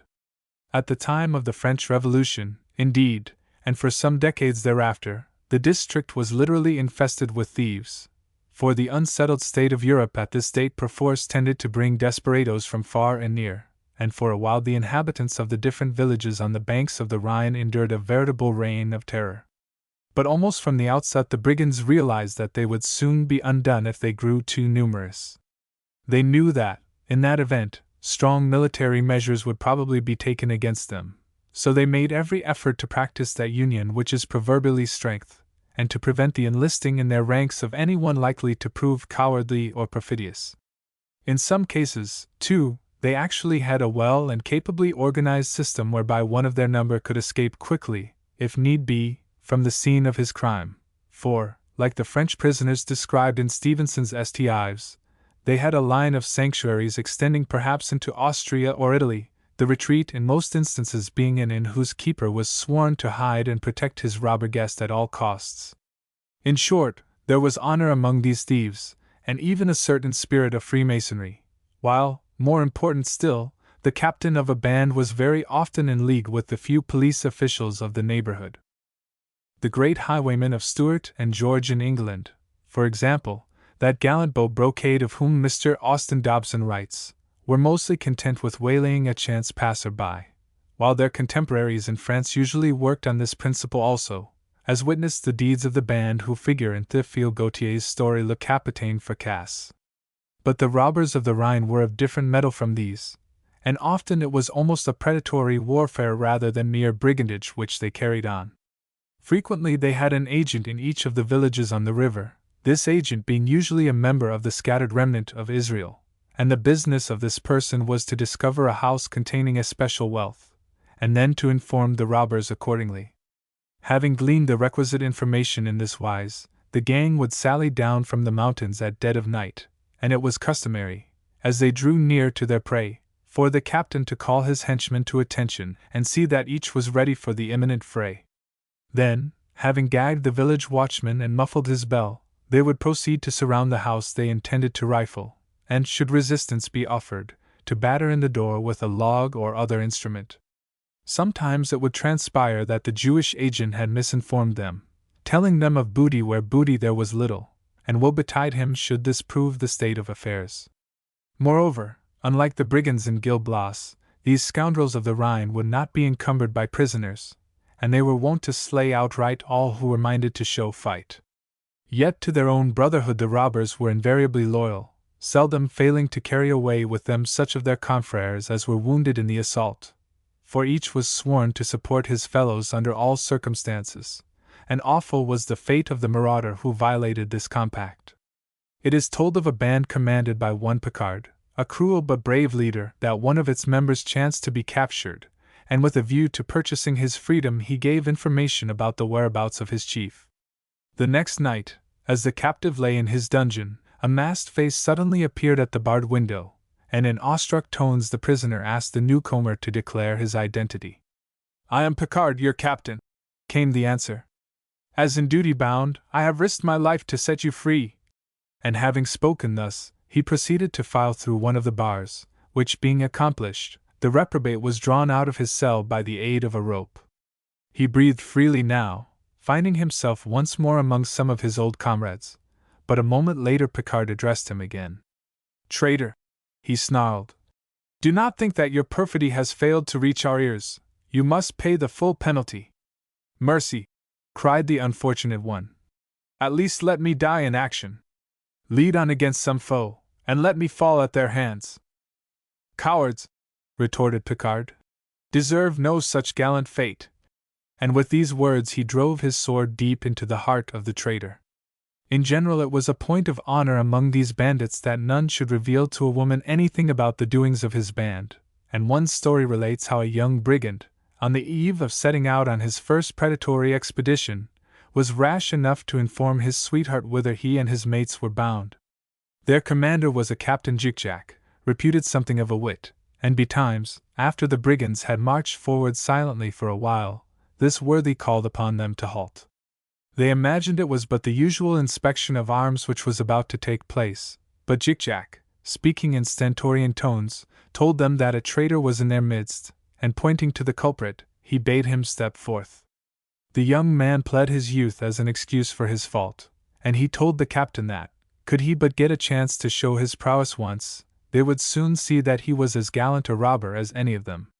But Jikjak laughed scornfully, saying he was anxious to find out which was stronger, the young man's legs or a pair of trees. The culprit quailed on hearing the verdict, and implored a less ghastly fate, but Jikjak was obdurate, and smiling blandly, he bade his followers bend a couple of stout branches to the ground and tie their tops to the ankles of the offender. Such, then, were the robbers of the Rhine, and such the code of honor which existed among them. A romantic institution they no doubt were, yet it was a form of picturesqueness whose disappearance can scarcely be regretted. Chapter 2: The Rhine in Folklore and Literature. Affinities of the Rhine Legends. A close perusal of the body of tradition known as the Legends of the Rhine displays one circumstance which is calculated to surprise the collector of these narratives not a little. It is generally represented, probably through ignorance of the real circumstances, that these tales abound in the matter of folklore.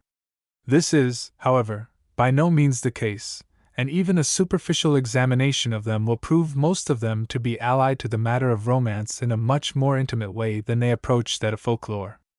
But this is not so as regards all of them, and it will be interesting to look into the character of those which present folklore affinities, whilst leaving the consideration of their romantic aspect for a later portion of this chapter.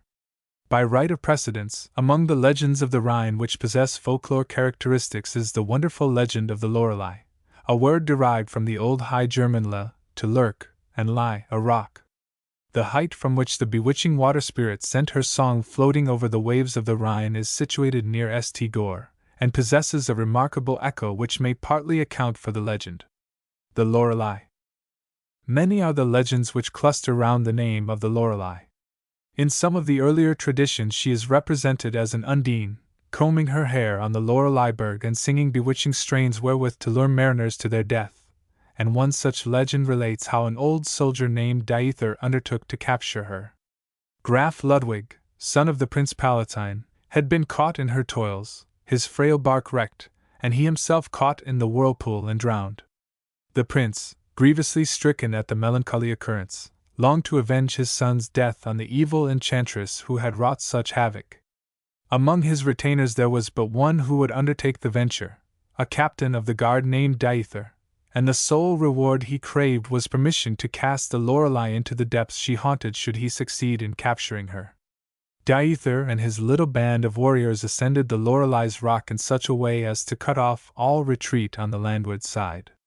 Just as they reached the summit, the moon sailed out from behind a cloud, and behold, the spirit of the whirlpool was seen sitting on the very verge of the precipice, binding her wet hair with a band of gleaming jewels. "What wouldst thou with me?" she cried, starting to her feet. "To cast thee into the Rhine, sorceress," said Dieithr roughly, "where thou hast drowned our prince." "Nay," returned the maid, "I drowned him not. 'Twas his own folly which cost him his life." As she stood on the brink of the precipice, her lips smiling, her eyes gleaming softly, her wet dark hair streaming over her shoulders, some strange, unearthly quality in her beauty, a potent spell fell upon the little company, so that even Dieithr himself could neither move nor speak. "And wouldst thou cast me in the Rhine, Dieithr?" she pursued, smiling at the helpless warrior. "'Tis not I who go to the Rhine, but the Rhine that will come to me."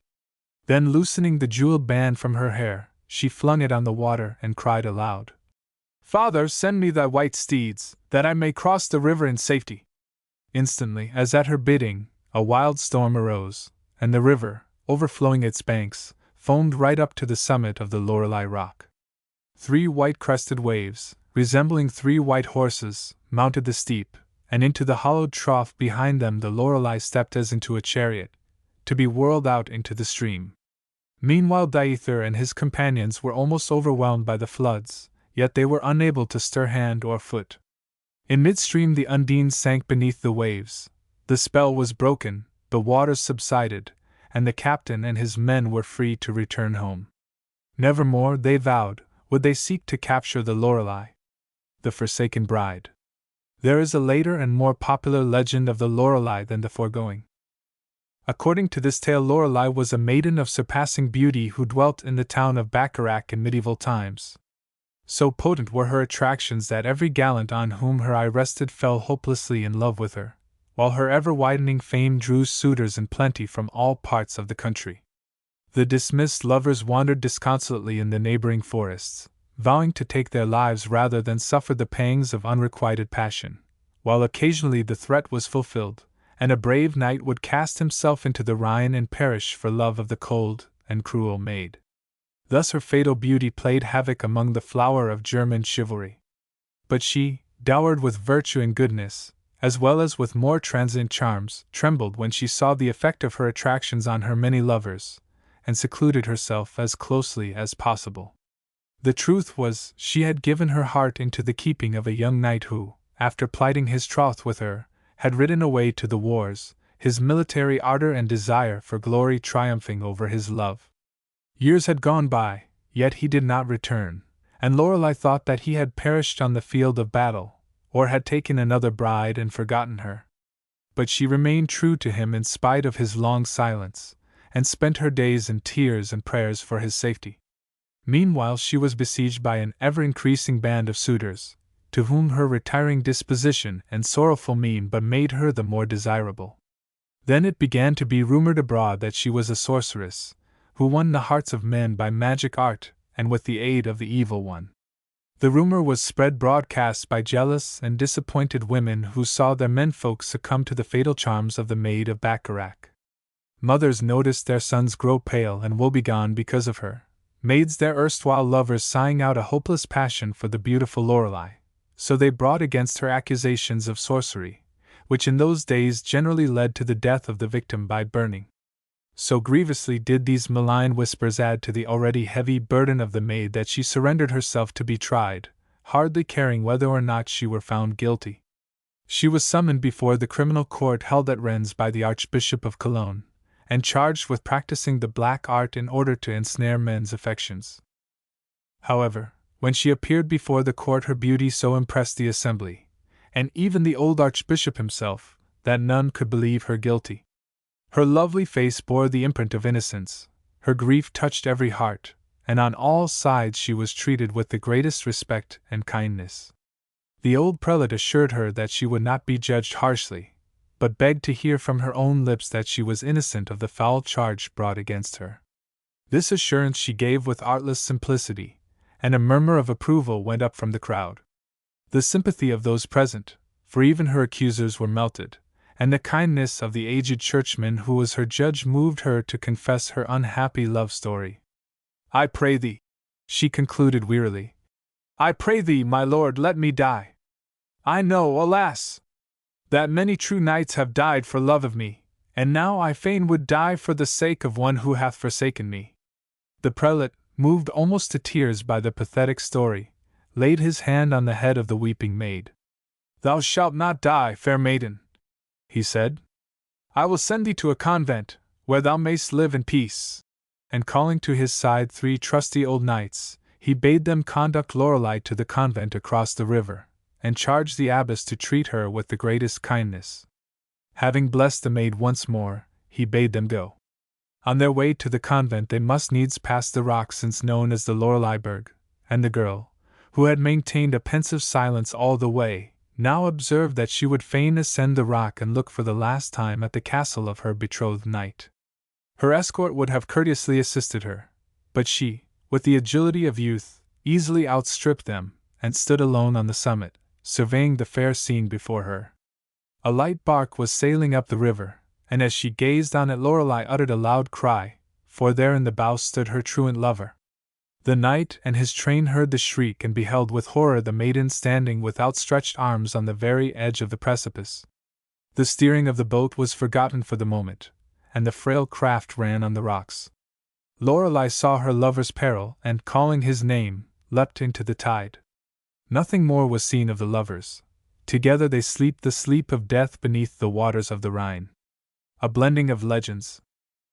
In these legends we observe how the tradition of a mere water nymph has developed into a story concerning a hapless damsel.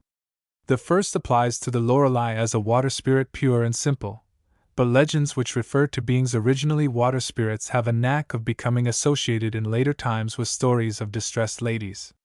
Indeed, one such came to the writer's knowledge only a few months ago. The mansion of Caroline Park, near Edinburgh, dating from the end of the 17th century, has in its vicinity a well which is reputed to be inhabited by a green lady, who emerges from her watery dwelling at twilight and rings the great bell of the old manor house. On visiting the vicinity for the purpose of verifying the legend, information was gleaned respecting another story of a captured lady who had been incarcerated in a room in the mansion and had written some verses to her lover with her diamond ring on a window pane. The strange thing is that these stories, though obviously of different origin, appear now to have become fused in the popular imagination. The green lady and the verse-writing damsel become one and the same, thus affording a case in point of the fusion of a mythological tale with a later and probably verifiable incident. The Lorelei is of course a water spirit of the siren type, one who lures heedless mariners to their destruction. In Scotland and the north of England we find her congener in the water kelpie, who lurks in pools lying in wait for victims. But the kelpie is usually represented in the form of a horse and not in that of a beauteous maiden. The nixie. Another water spirit not unlike the Lorelei is the nixie, which is both male and female, the male appearing like any human being, but, as in the case of the water spirits of the Slavonic peoples in England, Scotland, and Central America, being possessed of green teeth. The male is called Nix, the female Nixie, the generic term for both being Nicker, from a root which perhaps means to wash. There is perhaps some truth in the statement which would derive the satanic patronymic of Old Nick from these beings, as spirits extremely familiar to the Teutonic mind. On fine sunny days the Nixies may be seen sitting on the banks of rivers, or on the branches of trees, combing their long golden locks. Previous to a drowning accident the Nixies can be seen dancing on the surface of the water. Like all sea and river spirits, their subaqueous abode is of a magnificence unparalleled upon earth, and to this they often convey mortals, who, however, complain that the splendors of the Nixies' palaces are altogether spoiled for them by the circumstance that their banquets are served without salt. The Nixie of the Mama Lake. The legend of the Nixie of Seebach is one of gloom and tragedy, albeit as charming as most of the Rhine tales. It was the custom among the young people of Seebach to assemble of an evening in the spinning room, which on the occasion about to be dealt with was in the house of the richest and most distinguished family in the country. The girls spun and laughed and chatted, while the youths hung about their chairs and cracked jokes with them. One evening while they were thus employed there came among them a stranger, a young lady beautifully clad and carrying an ivory spinning wheel. With becoming modesty she asked to be allowed to join the company, which permission the simple youths and maidens readily accorded. None was more eager to do honor to the newcomer than the son of their host. While the others were still gaping in awestruck fashion, he quietly fetched her a chair and performed various little services for her. She received his attentions so graciously that a warmer feeling than courtesy sprang up in his heart for the fair spinner. He was in truth a handsome lad, whose attentions any maid might have been proud to receive. Well built and slender, he bore himself with a proud carriage, and the expression on his delicate features was grave and thoughtful beyond his years.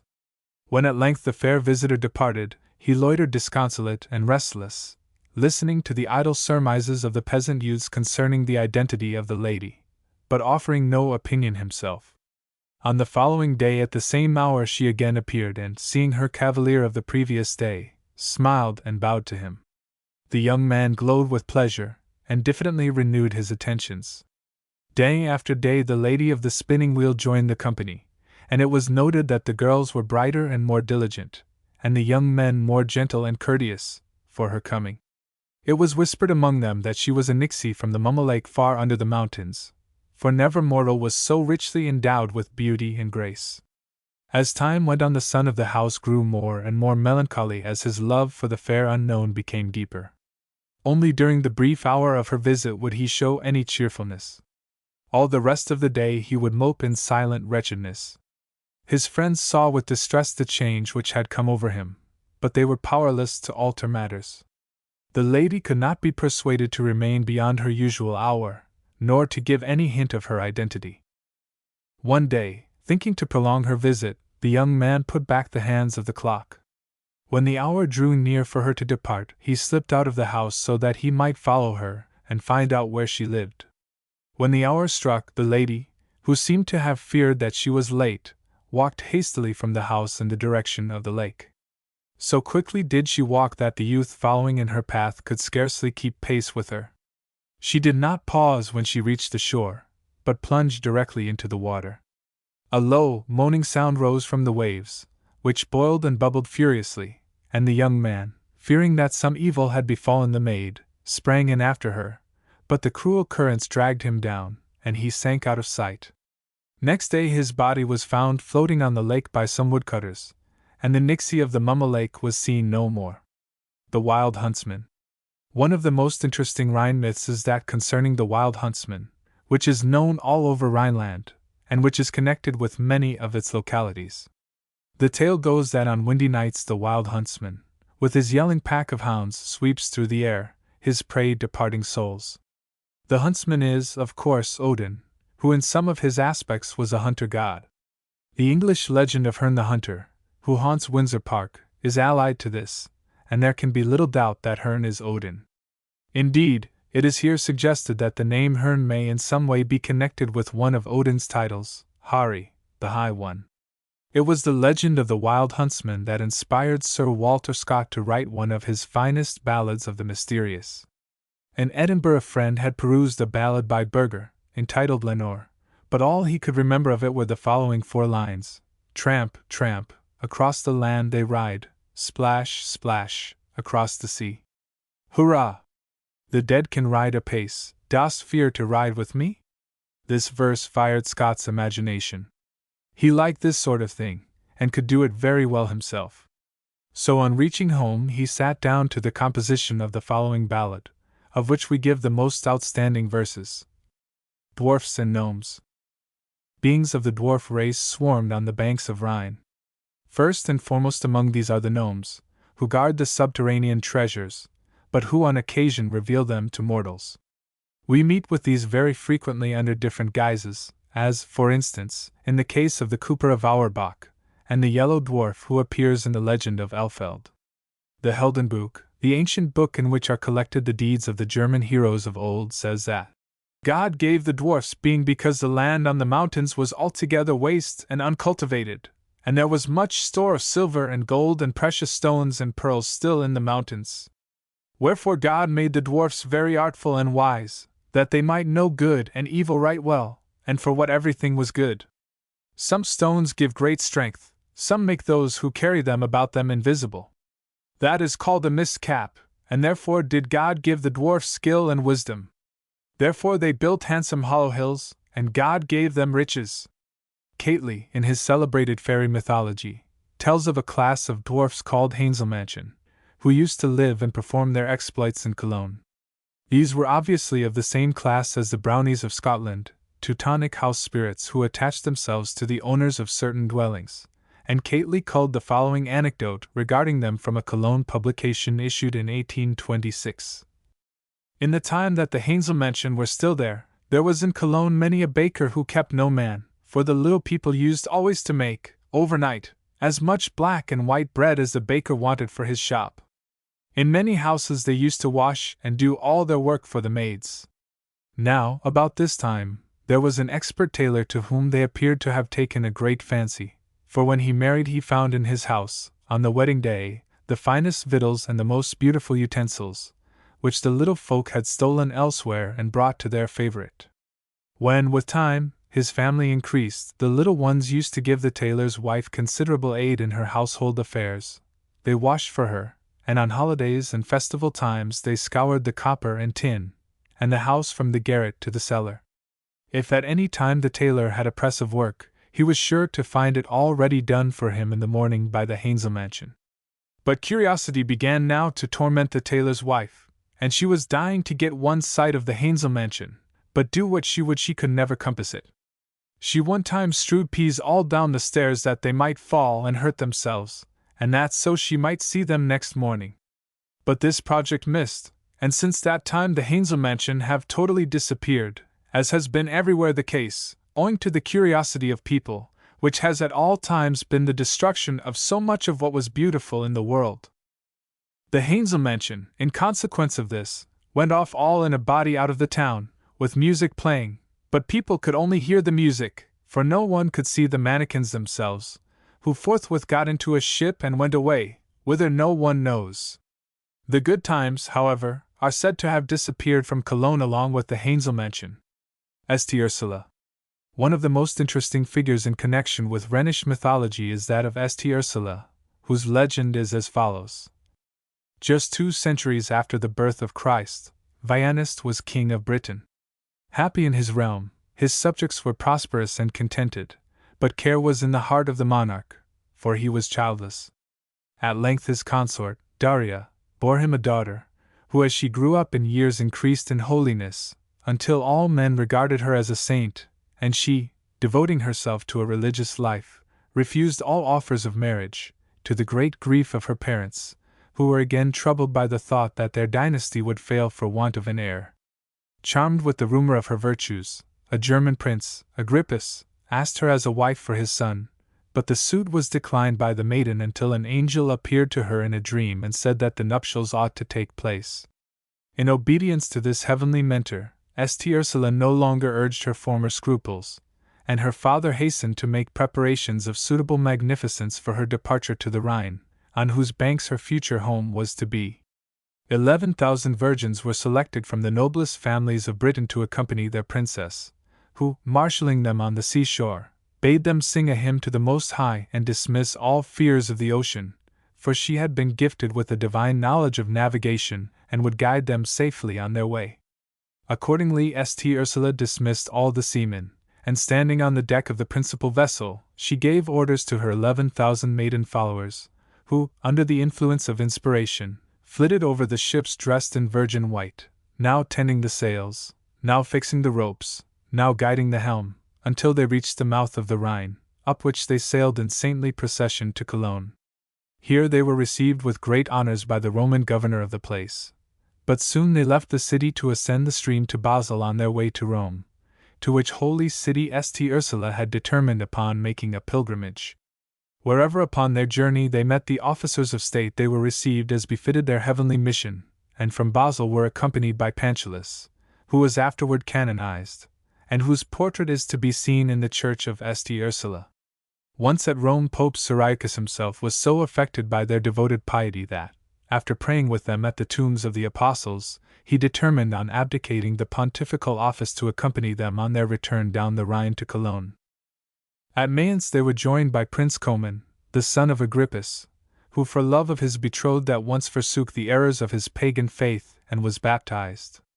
The 11,000 virgins, with their sainted leader, her husband, and Pope Cyriacus, passed rapidly to Cologne, where, however, they were not long destined to live in peace.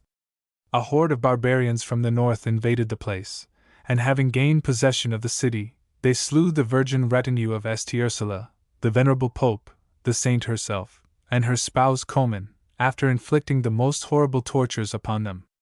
Some were nailed living to the cross, some were burned, others stoned, but the most refined cruelties were reserved for the most distinguished victims. Look on the walls of the church of St. Ursula, and you will see depicted the sufferings of the young martyr and of her youthful husband. Her chapel yet contains her effigy with a dove at her feet, fit emblem of her purity and faith and loving kindness, while the devout may, in the same church, behold the religiously preserved bones of the 11,000 virgins. Saint or goddess? The sainthood of St. Ursula is distinctly doubtful, and the number of her retinue, 11,000, has been proved to be an error in monkish calligraphy. St. Ursula is, indeed, the Teutonic goddess Ursa or Horsel. In many parts of Germany a custom existed during the Middle Ages of rolling about a ship on wheels, much to the scandal of the clergy, and this undoubtedly points to moon worship, the worship of Holda, or Ursula, whom German poets of old regarded as sailing over the deep blue of the heavens in her silver boat. A great company of maidens, the stars, follow in her train. She is supposed, her nightly pilgrimage over, to enter certain hills. Thus in the later guise of Venus she entered the Horselberg in Thuringia, in which she imprisoned the enchanted Tannhauser, and there is good reason to believe that she also presided over the Urseldown, or Hill of Ursula, in the south of Scotland, the modern Ulster, after which Thomas the Rhymer took his territorial designation, and whose story later became fused with her myth in the old Scottish ballad of Thomas the Rhymer. Thus we observe how it is possible for a pagan myth to become an incident in Christian hagiology. Satan in Rhine story. In the legends of the Rhine, the picturesque figure of his satanic majesty is frequently presented, as in the legends of the sword slipper of Zollingen, the architect of Cologne Cathedral, and several other tales. The circumstances of his appearance are distinctly Teutonic in character, and are such as to make one doubt that the devil of the German peoples has evolved from the classical satyr. May it not be that the Teutonic folk possessed some nature spirit from which they evolved a satanic figure of their own? Against this, of course, could be quoted the fact that the medieval conception of the devil was sophisticated by the Church, which in turn was strongly influenced by classical types. Affinity of the Rhine legends with romance. But on the whole, the legends of the Rhine exhibit much more affinity with medieval romance than with myth or folklore. A large number of them are based upon plots which can be shown to be almost universal, and which occur again and again in French and British story. One of the commonest of these concerns the Crusader who, rejected by his lady love, spends hopeless years in the East, or, having married before setting out for the Orient, returns to find his bride the wife of another.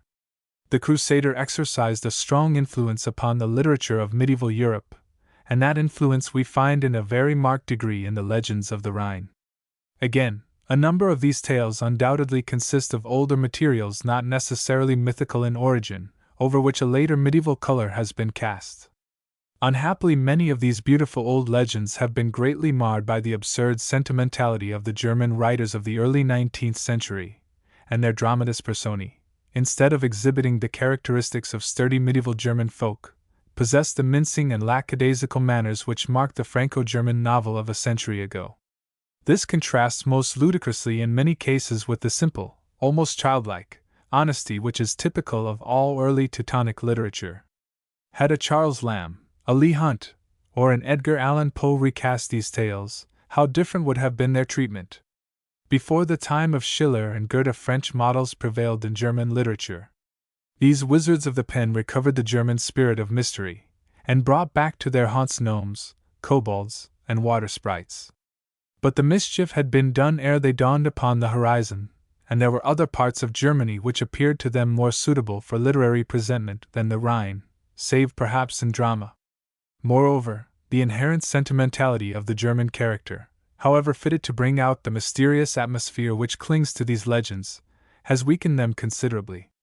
Note 1. See Author's Dictionary of Medieval Romance, London, 1913, Preface, and article Romance, Rise and Origin of the Poetry of the Rhine.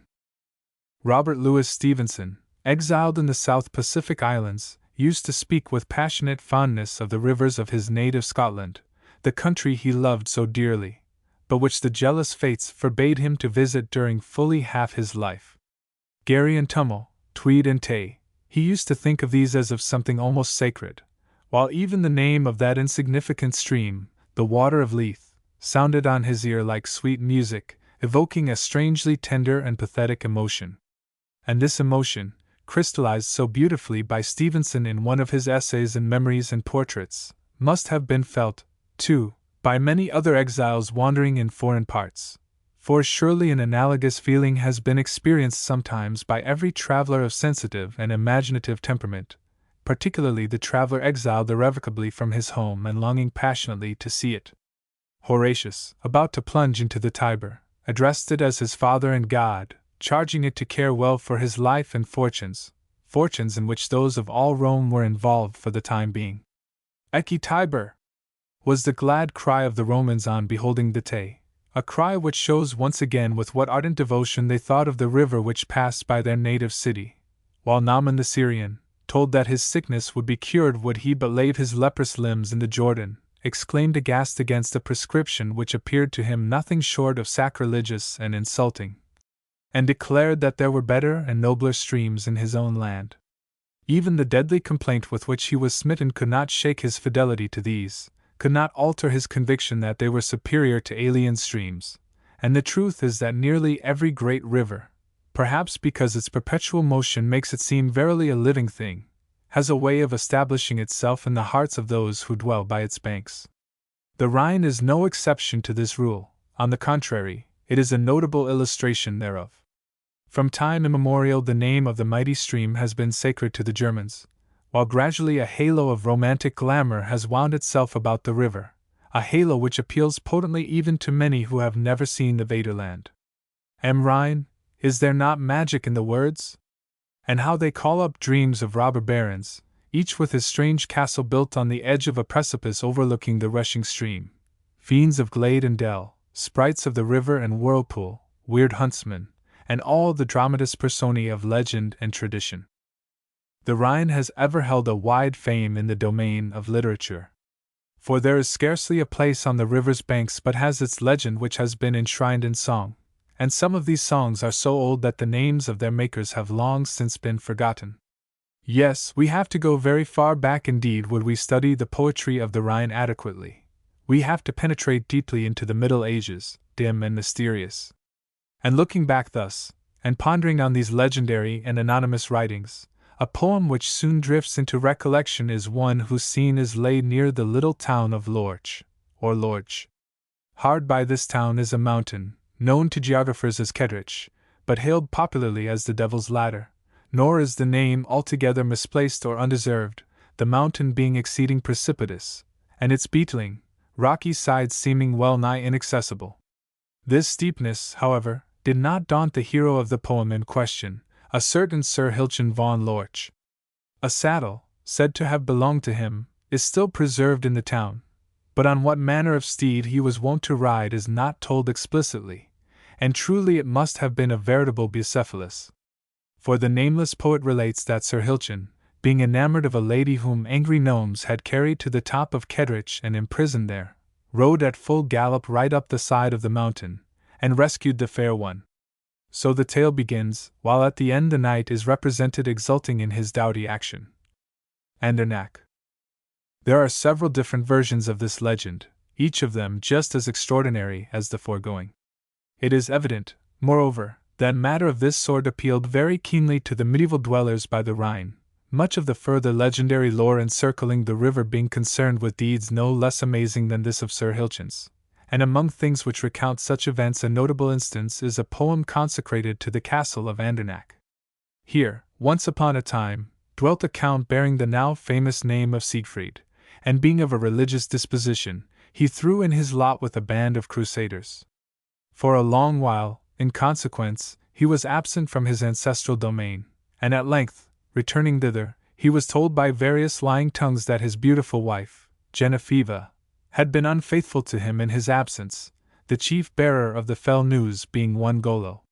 This slanderer induced Siegfried to banish Genevieve straightway, and so the lady fled from the castle to the neighboring forest of Locke, where a little later she gave birth to a boy.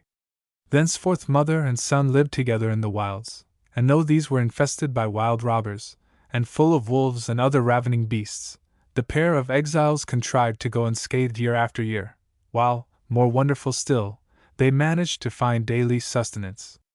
And now romance reached a happy moment, for behold, Count Siegfried went hunting one day in the remoter parts of the forest, and fortuitously he passed by the very place where the two wanderers were living, his wife and the child whom he had never seen. The Count had never thought to see his wife again. He imagined that she had long since starved to death or been devoured, and now, finding her alive, his pulses quicken. He knows well that only a miracle could have preserved her during all this period of estrangement, and reflects that on behalf of the virtuous alone are miracles worked. Seeing herein ample proof of Genevieve's innocence, he welcomes her back to his arms and with beating heart bears her to the castle. The brothers. Doubtless it was the thaumaturgic element in this pretty romance which chiefly made it popular among its pristine audiences, yet it was probably the pathos with which it is colored that granted it longevity, causing it to be handed down from generation to generation long before the advent of the printing press. Pathos, of course, figures largely in all folk literature, and the story of Count Siegfried is by no means the only tale of a touching nature embodied in the early poetry of the Rhine, another similar work which belongs to this category being a poem associated with Liebenstein and Sterenberg, two castles not far from each other. These places, so goes the tale, once belonged to a nobleman who chanced to have as his ward a young lady of singular loveliness. He had also two sons, of whom the elder was heir to Liebenstein, while the younger was destined to inherit Sterenberg. These brothers were fast friends, and this partitioning of the paternal estates never begot so much as an angry word between them, but alas! In an evil day they both fell in love with the same woman, their father's ward. Such events have happened often, and usually they have ended in bitter strife, but the elder of the young men was of magnanimous temperament, and convinced that the lady favored the other's advances more than his, he left him to woo and win her, and so in due course it was announced that the younger brother and she were affianced. Anon the date fixed for their nuptials drew near, but it happened that, in the interim, the young knight of Sterenberg had become infected with a desire to join a crusade, and now, despite the entreaties of his fiancée and his father, he mustered a troop of men-at-arms, led them to join the Emperor Conrad at Frankfurt, and set off for the Holy Land. Year after year went by, still the warrior was absent, and betimes his friends and relations began to lose all hope of ever seeing him again, imagining that he must have fallen at the hands of the infidel. Yet this suspicion was never actually confirmed, and the elder brother, far from taking the advantage which the strange situation offered, continued to eschew paying any addresses to his brother's intended bride, and invariably treated her simply as a beloved sister. Sometimes, no doubt, it occurred to him that he might win her yet, but of a sudden his horizon was changed totally, and changed in a most unexpected fashion. The rover came back. And lo! It was not merely a tale of war that he brought with him, for it transpired that while abroad he had proved false to his vows and taken to himself a wife, a damsel of Grecian birth who was even now in his train. The knight of Liebenstein was bitterly incensed on hearing the news, and sent his brother a fierce challenge to meet him in single combat. But scarcely had they met and drawn swords ere the injured lady intervened. She reminded the young men of their sacred bond of fraternity. She implored them to desist from the crime of bloodshed. Then, having averted this, she experienced a great longing to renounce all earthly things, and took the veil in a neighboring convent, thus shattering forever the rekindled hopes of her elder suitor. But he, the hero of the drama, was not the only sufferer, for his brother was not to go unpunished for his perfidy. A strange tale went forth, a scandalous tale to the effect that the Grecian damsel was unfaithful to her spouse. Sterenberg began to rue his ill-timed marriage, and ultimately was forced to banish his wife altogether. And so, each in his wind-swept castle, for their father was now dead, the two knights lived on, brooding often on the curious events of which their lives had been composed. The elder never married, and the younger had no inclination to take that step a second time. This legend is recounted here to illustrate the poetry of the Rhine. A variant of it is given on page 171. Argentfels. But the warriors who fled across the lower of Rhineland were not all so unfortunate, and one who fared better was Sir Dietrich of Schwarzenbeck. Marching by the Rhine on his way to join a band of crusaders, this Dietrich chanced to pass a few days at the castle of Argentfels, whose owner was the father of two daughters. The younger of the pair, Bertha by name, soon fell in love with the guest, while he, too, was deeply impressed by her charm. But silken dalliance was not for him at present, for was he not under a vow to try to redeem the Holy Sepulchre, and so he resumed his journey to Palestine. Here an arduous campaign awaited him. In the course of a fierce battle he was wounded sorely, and while trying to escape from the field he was taken prisoner.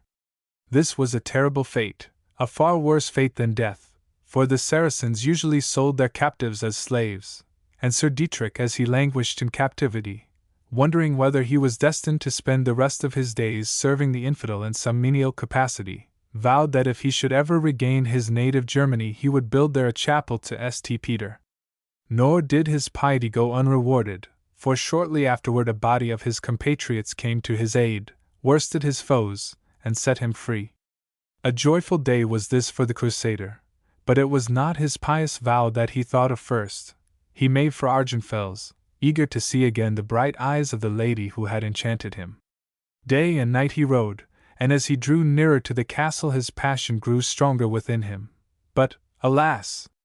On reaching his destination his hopes were suddenly dashed to the ground.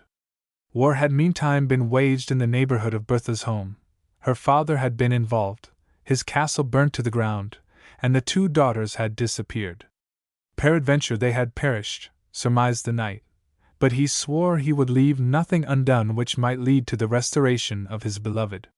Making inquiries far and near throughout the country, he heard at last from an old shepherd that two ladies of gentle birth were sequestering themselves in a disused hermitage near the summit of a mountain called Stromberg.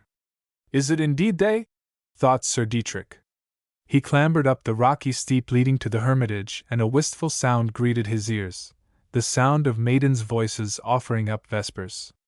"Ave Maria, Stella Maris," they sang, and in the coolness of the evening the notes vibrated with a new, strange loveliness, for the lover knew that he had not climbed the Stromberg in vain.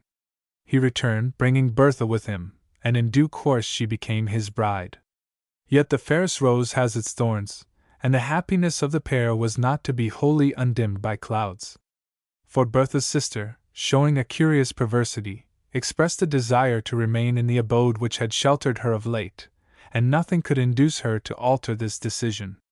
Sir Dietrich pleaded with her again and again, and of a sudden, while thus engaged, he thought of the vow he had made while a captive, the vow he had not kept. Here, possibly, here in this shadow darkening the joy of his bridal, was a message from on high. So straightway he built his chapel, choosing as situation therefore a spot hard by the windswept hermitage, and in this shrine to St. Peter dwelt Bertha's sister to the end of her days. Was it, mayhap, jealousy and a dart from Cupid's bow which kept her there, and was she, too, enamored of Sir Dietrich?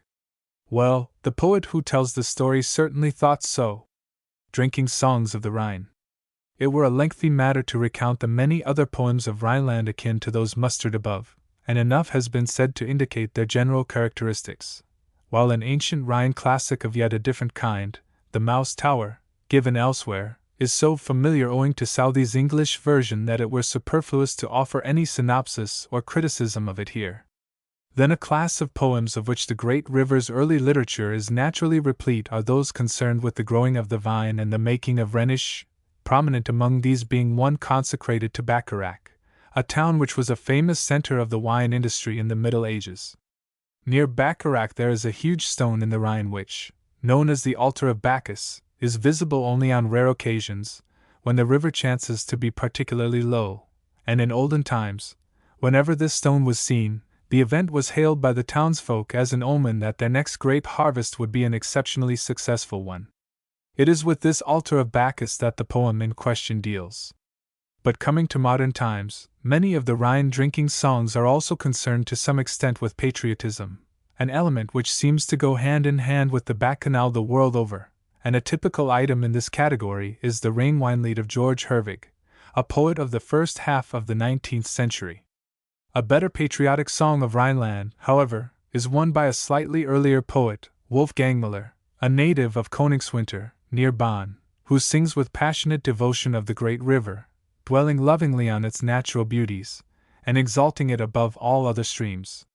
His song appears to have been composed when the writer was undergoing a temporary period of exile from the Vaterland, for a somewhat pathetic and plaintive air pervades each verse, and the poet refers to the Rhine as a memory rather than as something actually before his eyes. But very different is another fine patriotic song of which it behoves to speak, the work of August Kopisch, a contemporary of Müller. This latter song treats of an incident in the Napoleonic Wars, and Blücher and his forces are represented as encamped on the Rhine and as debating whether to march forward against their French foes. Nor is it necessary to add, perhaps, that they decide to do so, for otherwise no German singer would have handled the theme. But what, asks someone, is really the brightest gem of Rhineland poetry? While someone else adds that the majority of the writers cited above are but little known, and inquires whether none of the great German authors were ever inspired to song by their beloved river. The name of Heinrich Heine naturally comes to mind in this relation, comes to mind instantly on account of what is surely his masterpiece, Die Lorelei, a poem already dealt with.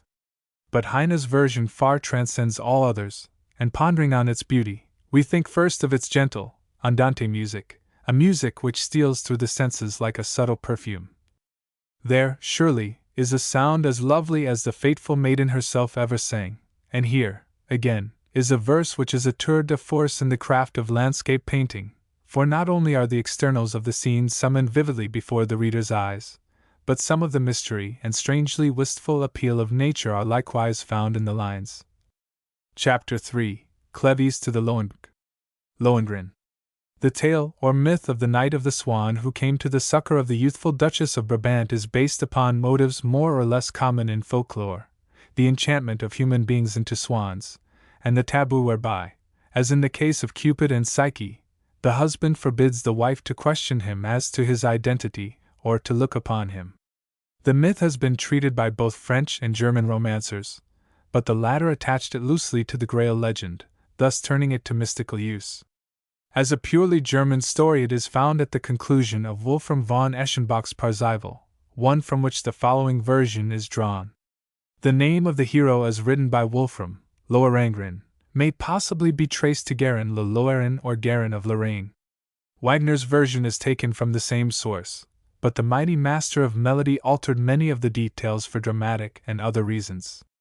Note 1. See my Dictionary of Medieval Romance, articles Grail, Parzival, Perceval, and Garin. The principal French versions of the romance are Le Chevalier aux Cygnes and Hélias, and there are medieval English forms of these. 2. Note 2. Op. Cit. The Knight of the Swan. In a dungeon in the castle of Cleves lay Elsa of Brabant, languishing in captivity. Her father, the Duke of Brabant, had ere he died appointed his most powerful vassal, one Frederick of Telramund, to be her guardian, but he, seeking only the advancement of his own ends, shamefully abused the confidence of his lord. Using his authority as Elsa's guardian, he sought to compel her to become his wife, and threw her into prison to await the wedding day, knowing well that none would dare to dispute his action. An appeal was made on Elsa's behalf to the Emperor, Henry I, who decreed that she should choose a champion, so that the matter might be settled by combat. But, alas! There was not a knight who would venture to match his skill against that of Frederick, who was a giant in stature and an expert in swordplay. In accordance with the Emperor's decree, Telramund sent out a herald at stated times to proclaim his readiness to do battle with any who would champion the cause of Elsa. Time passed, yet the challenge was not accepted, and at length the day was fixed for the bridal. Behind her prison bars the lady wept ceaselessly, and called upon the Virgin to save her from the threatened fate. In her despair she beat her breast with her chaplet, whereon was hung a tiny silver bell. Now this little bell was possessed of magic properties, for when it was rung the sound, small at first as the tinkling of a fairy lure, grew in volume the further it traveled till it resembled the swelling of a mighty chorus. Rarely was its tone heard, and never save when its owner was in dire straits, as on the present occasion. When Elsa beat her breast with it, therefore, its magical qualities responded to her distress, and its faint, sweet tinkle fell on her ear. Far away over hill and dale went the sound of the bell, growing ever richer and louder, till at length it reached the temple where Parsifal and his knights guarded the Holy Grail. To them it seemed that the swelling notes contained an appeal for help directed to the holy vessel over which they kept vigil. While they debated thereon, a loud and mysterious voice was heard bidding Parsifal send his son Lohengrin to the rescue of Elsa of Brabant, whom he must take for his wife, yet without revealing to her his identity. The awed knights recognized the voice as that of the Holy Grail, and Lohengrin at once set out, bound he knew not whither. When he reached the shores of the Rhine, he found awaiting him a boat drawn by a stately swan. Taking it as a sign from heaven, he stepped into the little boat, and was carried up the Rhine, to the sound of the most exquisite music. It was the day on which Elsa was to be wedded to her tyrant. She had spent the night in tears and bitter lamentations, and now, weary and distraught, too hopeless even for tears, she looked out from the bars of her prison with dull, despairing eyes. Suddenly she heard the melodious strains, and a moment later saw the approach of a swan-drawn boat, wherein lay a sleeping knight. Hope leapt within her, for she remembered the prophecy of an old nun, long since dead, that a sleeping knight would rescue her from grave peril. Directly he stepped ashore, the youth made his way to the place of her confinement, and espying her face at the heavily barred window, knelt before her and begged that she would take him for her champion. At that moment the blast of a trumpet was heard, followed by the voice of the herald as, for the last time, he challenged any knight to take up arms on behalf of Elsa of Brabant. Lohengrin boldly accepted the challenge, and Telramund, when the news reached him of the unexpected opposition, on the very day he had appointed for his wedding, was surprised and enraged beyond measure, yet he dared not refuse to do battle with the stranger knight, because of the Emperor's decree. So it was arranged that the combat should take place immediately. News of it reached the people of Cleves, and a great concourse gathered to witness the spectacle, all of them secretly in sympathy with the persecuted maiden, though these feelings were carefully concealed from the ruthless Telramund. Fierce indeed was the combat, for Lohengrin, though less powerfully built than his gigantic opponent, was nevertheless tall and strong, and well versed in the arts of war. At length he laid his enemy in the dust with a well-aimed sword stroke, and the crowd broke into cheers. The combat was over, and Elsa was free. Heeding not the acclamations of the people, Lohengrin strode toward Elsa and again knelt at her feet. The blushing maiden bade him name his reward, whereupon the knight begged her hand in marriage, confessing, however, that he might only remain with her so long as she did not question him with regard to his identity.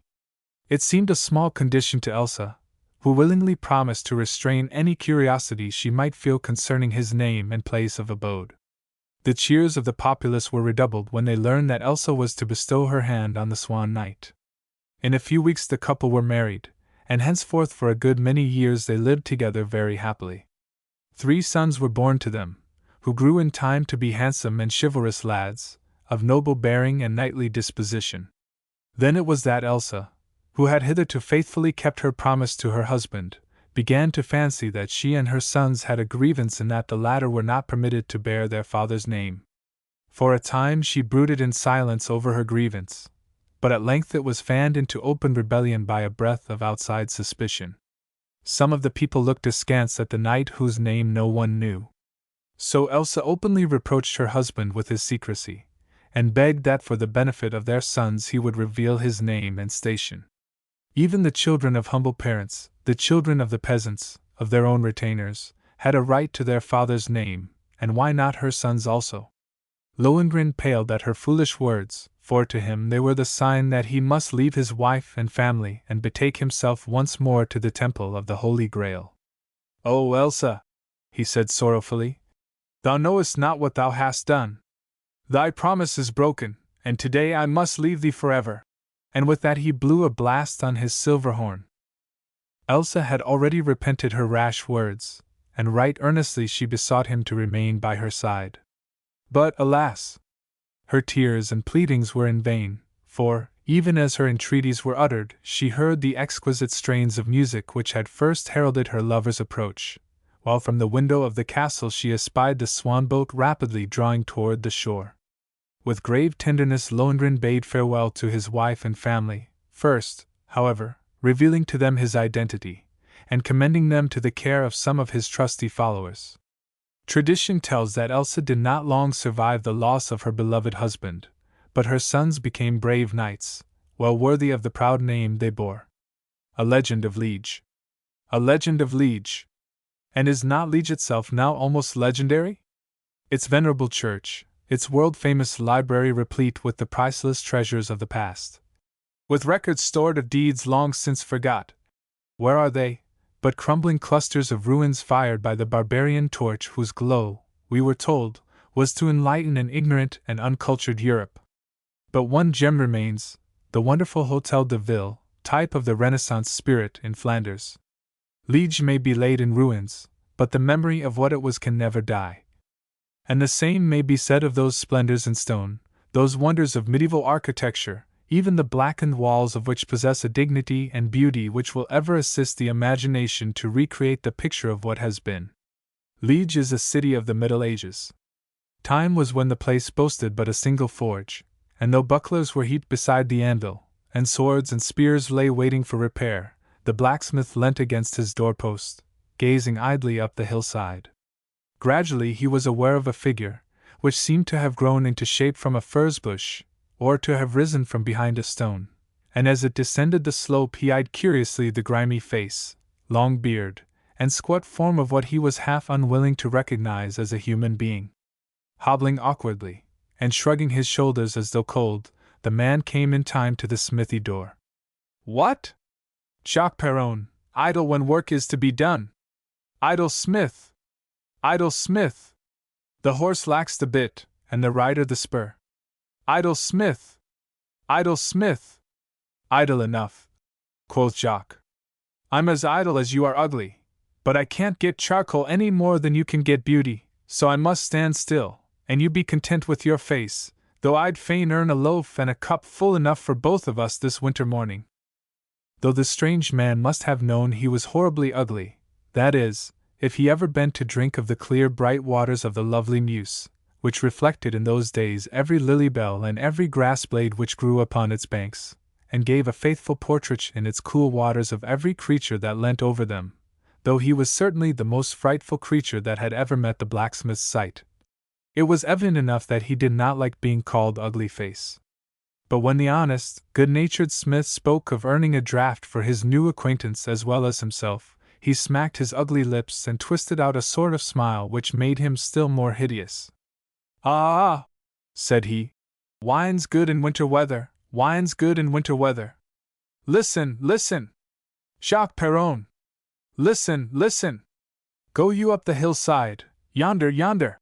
And he pointed with a yellow finger, which seemed to stretch out longer and longer as the smith strained his eyes up the slope, until the digit looked quite as long as the tallest chimney that smoked over Liege. "Listen, listen!" And he sang in a voice like the breath of a huge bellows. "Mind my cup of wine! Mind my cup of wine!" As he ended this rude chant, Jacques saw the long finger run back into the shriveled hand, as a telescope slips back into its case, and then the hand was wrapped up in the dingy garment, and with a dreadful shiver, and a chattering of teeth as loud as the noise of the anvils now heard on the same spot, the ugly man was wafted away round the corner of the building like a thick gust of smoke from a newly fed furnace. "Mind my cup of wine! Mind my cup of wine!" rang again in the ears of the startled Jacques, and after running several times round his house in vain pursuit of the voice, he sat down on the cold anvil to scratch his head and think. It was quite certain he had work to do, and it was as certain as half a score searches could make it that he had not a single coin in his pouch to buy charcoal to do it with. He was reflecting that the old man was a very strange creature. He was more than half afraid to think who he might be, when in the midst of his cogitation he heard his 3 children calling out for their morning meal. Not a loaf had Jacques in store, and twisting his hide apron round his loins, he muttered, "Demon or no demon, I'll go," and strode out of the smithy and up the hillside as fast as though he feared that if he went slowly his courage would not carry him as far up as the heather bush which the long yellow finger had pointed out. When the young wife of Jacques came to look for her husband, she saw him returning with his apron full of black morsels of shining stone. She smiled at him, but when he threw them on the furnace and went to get a brand to set them alight, she looked solemn enough, for she thought he had left his wits on the hilltop. Great was her surprise when she saw the stones burn. But her joy was greater than her surprise when she heard her husband's hammer ring merrily, and found the wage of the smith all spared for home use, instead of being set aside for the charcoal burner.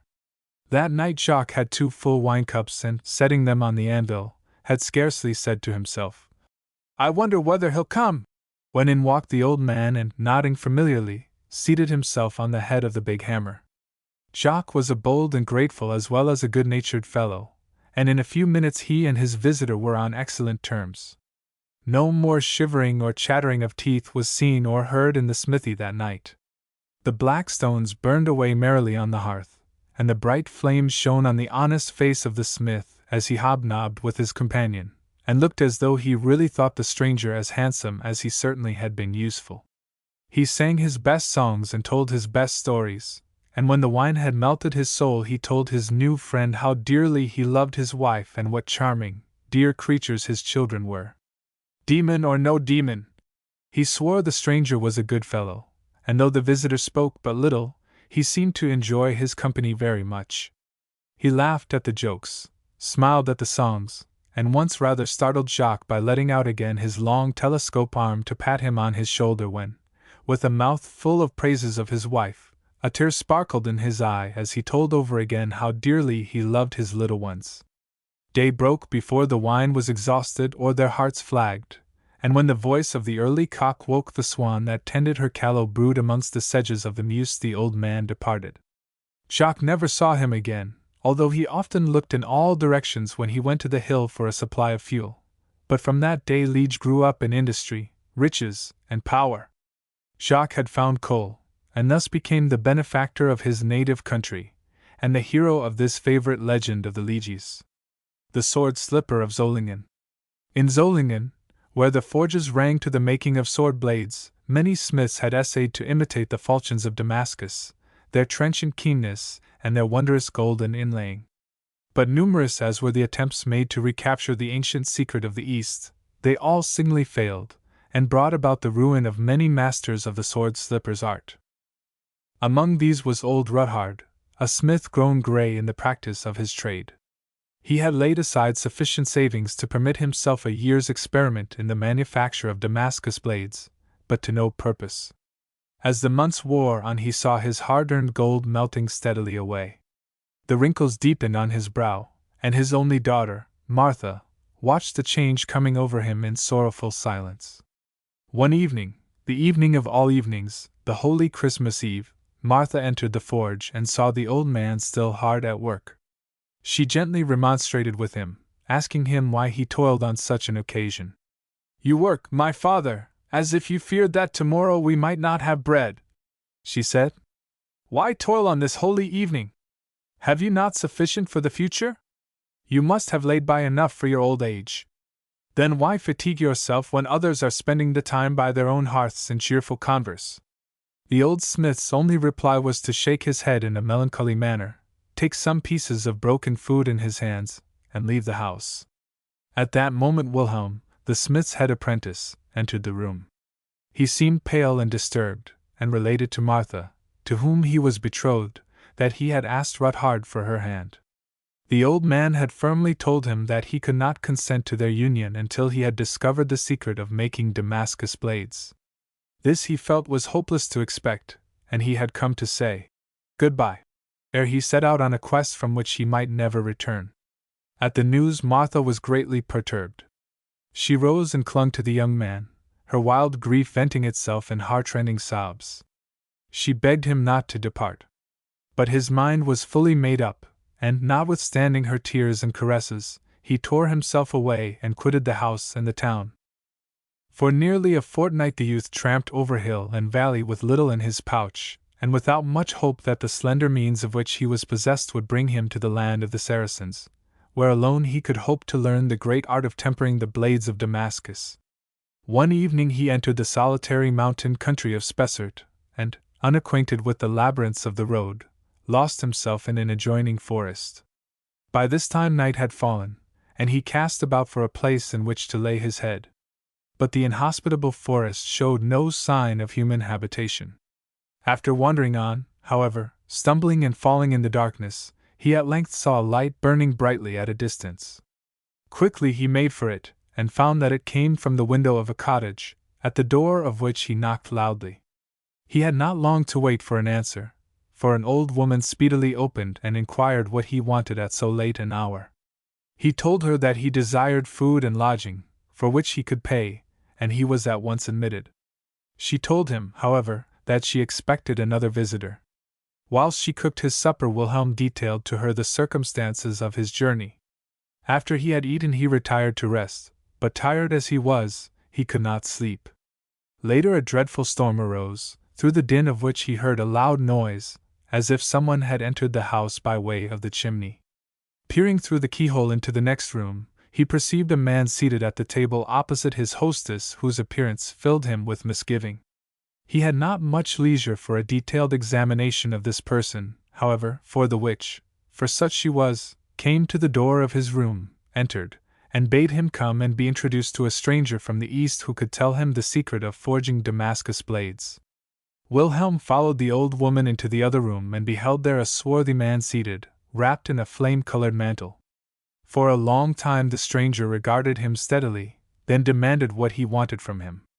Wilhelm told him the circumstances of his quest, and when he had finished the story the man laughed, and drawing from his pocket a document, requested the youth to sign it. Wilhelm perceived that it was of the nature of a pact with Satan, by which he was to surrender his soul in return for the coveted secret. Nevertheless, he set his signature to the manuscript and returned to his couch, but not to sleep. The consequences of his terrible act haunted him, and when morning came he set off on his homeward journey with a fearful heart, carefully guarding a well-sealed letter which the mysterious stranger had put into his hand. Without further adventure he reached Solingen, and having acquainted Ruthard with what had transpired, he handed him the letter. But the good old man refused to unseal it. "You must keep this until your own son and my grandson can open it," he said to Wilhelm, "for over his infant soul the enemy can have no power." And so it happened. Wilhelm married Martha, and in the course of a few years a little son was born to them, who in due time found the letter, opened it, and mastered the satanic secret, and from that time the blades of Solingen have had a world-wide renown. The architect of Cologne Cathedral. Travelers on the Rhine usually make a halt at Cologne to see the cathedral, and many inquire the name of its creator. Was the plan the work of a single architect? They ask. Or did the cathedral, like many another in Europe, acquire its present form by slow degrees, being augmented and duly embellished in divers successive ages? These questions are perfectly reasonable and natural, yet, strange to relate, are invariably answered in evasive fashion, the truth being that the name of the artist in stone who planned Cologne Cathedral is unknown. The legend concerning him, however, is of worldwide celebrity, for the tale associated with the founding of the famous edifice is replete with that grisly element which has always delighted the Germans, and figures largely in their medieval literature, and more especially in the works of their early painters, for example, Dürer, Lucas Cranach, and Albrecht Altdorfer. It was about the time of the last named master that a bishop of Cologne, Conrad von Hochstaden, formed the resolve of increasing the pecuniary value of his diocese.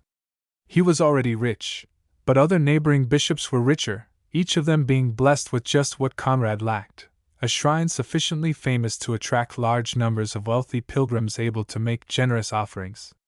The result of his jealous musing was that the crafty bishop vowed he would build a cathedral whose like had not been seen in all Germany. By this means, he thought, he would surely contrive to bring rich men to his diocese.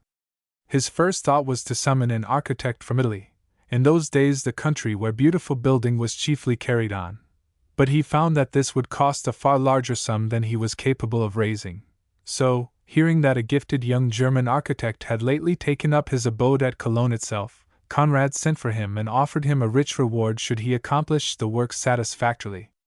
The young man was overjoyed, for as yet he had received no commissions of great importance, and he set to work at once. He made drawing after drawing, but, being in a state of feverish excitement, found that his hand had lost its cunning. None of his designs pleased him in the least. The bishop, he felt, would be equally disappointed, and thinking that a walk in the fresh air might clear his brain, he threw his drawing board aside and repaired to the banks of the Rhine. Yet even here peace did not come to him. He was tormented by endless visions of groined arches, pediments, pilasters, and the like, and having a stick in his hand, he made an effort to trace some on the sand. But this new effort pleased him no better than any of its predecessors. Fame and fortune were within his reach, yet he was incapable of grasping them, and he groaned aloud, cursing the day he was born. As the young man uttered his fierce malediction, he was surprised to hear a loud "Amen" pronounced. He looked round, wondering from whom this insolence came, and beheld an individual whose approach he had not noticed. He, too, was engaged in drawing on the sand, and deeming that the person, whoever he was, intended to mock his attempts at a plan for the projected cathedral, the architect strode up to him with an angry expression on his face. He stopped short, however, on nearing the rival draftsman, for he was repelled by his sinister aspect, while at the same time he was thunderstruck by the excellence of his drawing. It was indeed a thaumaturgic design, just such a one as the architect himself had dreamt of, but had been unable to execute, and while he gazed at it eagerly the stranger hailed him in an ugly, rasping voice. "A cunning device, this of mine," he said sharply, and the architect was bound to agree, despite the jealousy he felt. Surely, he thought, only the evil one could draw in this wise. Scarcely had the thought crossed his mind ere his suspicion was confirmed, for now he marked the stranger's tale, artfully concealed hitherto. Yet he was incapable of withholding his gaze from the plan drawn so wondrously on the sand, and the foul fiend, seeing that the moment for his triumph was come, declared his identity without shame, and added that, would the architect but agree to renounce all hopes of salvation in the next world, the peerless design would be his to do with as he pleased. The young man shuddered on receiving the momentous offer, but continued to gaze fixedly at the cunning workmanship, and again the evil one addressed him, bidding him repair that very night to a certain place on a blasted heath, where, if he would sign a document consigning his soul to everlasting damnation, he would be presented with the plan duly drawn on parchment. The architect still wavered, now eager to accept the offer, and now vowing that the stipulated price was too frightful. In the end he was given time wherein to come to a decision, and he hurried from the place at hot speed as the tempter vanished from his sight. On reaching his dwelling the architect flung himself upon his bed and burst into a paroxysm of weeping. The good woman who tended him observed this with great surprise, for he was not given to showing his emotions thus, and wondering what terrible sorrow had come to him, she proceeded to make kindly inquiries. At first these were met with silence, but, feeling a need for sympathy, the architect eventually confessed the truth, and the good dame, horrified at what she heard, hurried off to impart the story to her father confessor.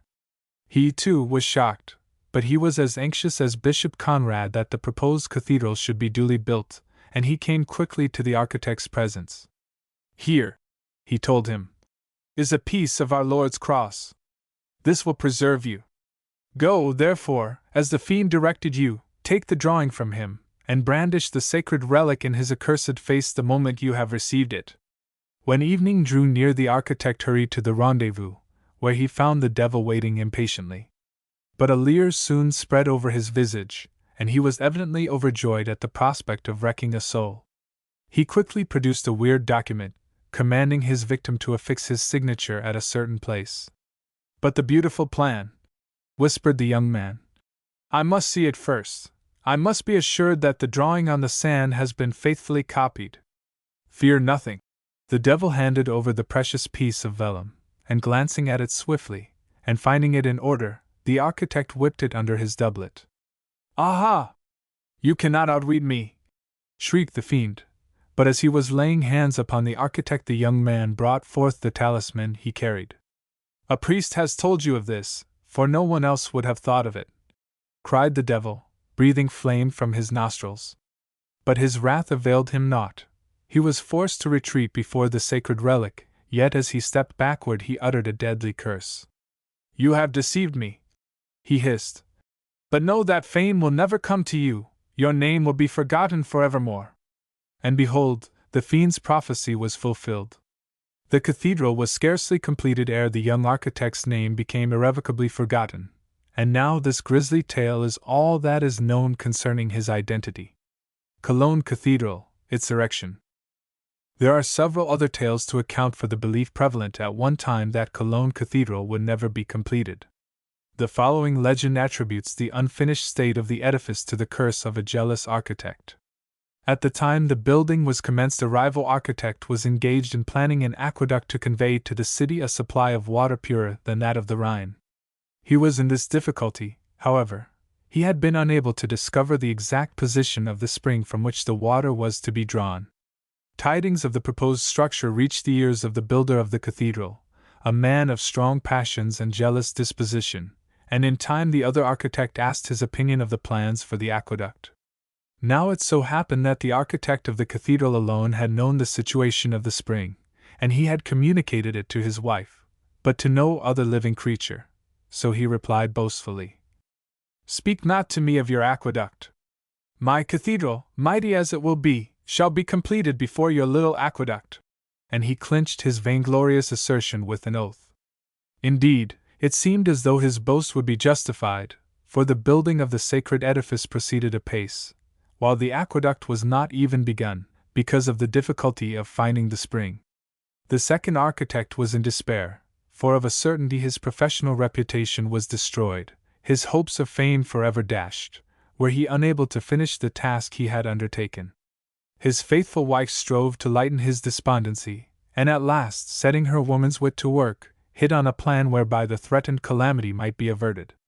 She set out to visit the wife of the rival architect, with whom she was intimate. The hostess greeted her effusively, and the ladies had a long chat over bygone times. More and more confidential did they become under the influence of old memories and cherry wine. Skillfully the guest led the conversation round to the subject of the hidden spring, and her friend, after exacting a promise of the strictest secrecy, told her its exact situation. It lay under the great tower of the cathedral, covered by the massive stone known as the Devil's Stone. "Let me have your assurance again," said the anxious lady, "that you will never tell anyone, not even your husband. For I do not know what would become of me if my husband learnt that I had told it to you." The other renewed her promises of secrecy, and took her leave. On her return home she promptly told her husband all that had passed, and he as promptly set to work, sunk a well at the spot indicated, and found the spring. The foundations of the aqueduct were laid and the structure itself soon sprang up. The architect of the cathedral saw with dismay that his secret was discovered. As the building of the aqueduct progressed, he lost all interest in his own work. Envy and anger filled his thoughts and at last overcame him. It is said that he died of a broken heart, cursing with his latest breath the cathedral which he had planned. The wager. An alternative story is that of the devil's wager with the architect of the cathedral. The evil one was much irritated at the good progress made in the erection of the building and resolved, by means of a cunning artifice, to stop that progress. To this end he paid a visit to the architect, traveling incognito to avoid unpleasant attentions. The architect was a man of wit and good sense, as courteous as he was clever, but he had one outstanding failing, a love of wagering. Satan, whoever loves to find the joints in an opponent's armor, chose this one weak spot as a point of attack. His host offered him meat and drink, which the devil declined as not being sufficiently high-seasoned for his taste. "I have come on a matter of business," said he briskly. "I have heard of you as a sporting fellow, a man who loves his wager. Is that correct?" The architect indicated that it was, and was all eagerness and attention in a moment. "Well," said the other, "I have come, in a word, to make a bet with you concerning the cathedral." "And what is your wager?" "Why, I'll wager that I bring a stream from Treves to Cologne before you finish the cathedral, and I'll work single-handed too." "Done!" said the delighted architect. "But what's the wager?" "If I win, your soul passes into my possession. If you win, you may have anything you choose." And with that he was gone. Next day the architect procured the services of all the builders that were to be had on such short notice, and set them to work in real earnest. Very soon the whole town was in a state of excitement because of the unusual bustle. The architect took to dreaming of the wealth, or the fame, or the honor he should ask as his due when the stakes were won. Employing his imagination thus, he one day climbed to the top of the highest tower, which by this time was completed, and as he feasted his eyes on the beautiful landscape spread before him he happened to turn toward the town of Treves, and lo!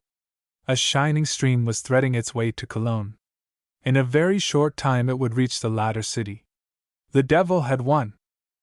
With a laugh of defiance the architect cast himself from the high tower and was instantly killed. Satan, in the form of a black hound, sprang upon him, but was too late to find him alive. But his death stopped for many years the progress of the cathedral. It long stood at the same stage of completion as when the brook first flowed from Treves to Cologne. The fire bell of Cologne. In one of the grand towers of Cologne Cathedral hangs a massive bell, some 25,000 pounds in weight. No mellow call to prayer issues from its brazen throat, no joyous chimes peal forth on gala days. Only in times of disaster, of storm and stress and fire, it flings out a warning in tones so loud and clamorous, so full of dire threatenings, that the stoutest hearts quail beneath the sound. Because its awful note is only to be heard in time of terror, it is known as the fire bell, and a weird tradition relates the story of its founding and the reason for its unearthly sound. Long ago, when bell founding was looked upon as an art of the highest importance, and especially so among the Germans, the civic authorities of Cologne made it known that the cathedral was in need of a new bell. There was no lack of aspirants for the honor of casting the bell, and more than one exponent of the art imagined his handiwork swinging in the grand tower of the cathedral, a lasting and melodious monument to its creator's skill. Among those whose ambitious souls were stirred by the statement of the city fathers was one, a bell founder named Wolf, a man of evil passions and overbearing disposition, whose heart was firmly set on achieving success. In those days, let it be said, the casting of a bell was a solemn, and even a religious, performance, attended by elaborate ceremonies and benedictions. On the day which Wolf had appointed for the operation, it seemed as though the entire populace had turned out to witness the spectacle. Wolf, having prepared the mold, made ready to pour into it the molten metal. The silence was almost oppressive, and on it fell distinctly the solemn words of the bell founder, as in God's name he released the metal. The bright stream gushed into the mold, and a cheer broke from the waiting crowd, who, indeed, could scarce be restrained till the bell had cooled, such was their curiosity to see the result. At last the earthy mold was removed, they surged round eagerly, and lo! From crown to rim of the mighty bell stretched a gaping crack. Expressions of disappointment burst from the lips of the people, and to Wolf himself the failure was indeed galling. But his ambitious spirit was not yet completely crushed. "I am not beaten yet," he said boastfully. "I shall make another, and success shall yet be mine." Another mold was made, Once more the people came forth to see the casting of the bell, once more the solemn invocation of God's name fell on awed ears. The glowing metal filled the mold, cooled, and was withdrawn from its earthy prison. Once more cries of disappointment were heard from the crowd. Again the massive bell was completely riven. Wolf was beside himself.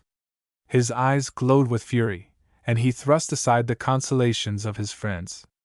"If God will not aid me," he said fiercely, "then the devil will." The crowd shrank back from the impious words. Nevertheless, on the third occasion they attended in even greater numbers than before. Again was all made ready for the casting of the huge bell. The mold was fashioned as carefully as on the previous occasions, the metal was heated in the great furnace, and Wolf, pale and sullen, stood ready to release it. But when he spoke, a murmur of astonishment, of horror, ran through the crowd.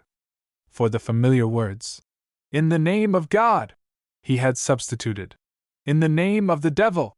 With fascinated eyes the people watched the bright, rushing metal, and later, the removal of the mold. And behold! The bell was flawless, perfect in shape and form, and beautiful to look upon. Wolf, having achieved the summit of his ambition, cared little for the means by which he had ascended. From among a host of competitors he was chosen as the most successful. His bell was to hang in the belfry of Cologne Cathedral, for the envy of other bell founders and the admiration of future generations. The bell was borne in triumph through the streets and fixed high in the tower. Wolf requested that he might be the first to try its tone, and his request was granted. He ascended into the tower and took the rope in his hands. The mighty bell swung forth, but what a sound was that! The people pressed their hands over their ears and shuddered. Those in the streets hurried to their homes. All were filled with deadly fear as the diabolical bell flung its awful tones over the startled city. This, then, was the result of Wolf's invocation of the devil. Wolf himself, high in the cathedral tower, was overcome with the brazen horror of the sound, and, driven mad with remorse and terror, flung himself from the tower and fell, a crushed and shapeless mass, on the ground below.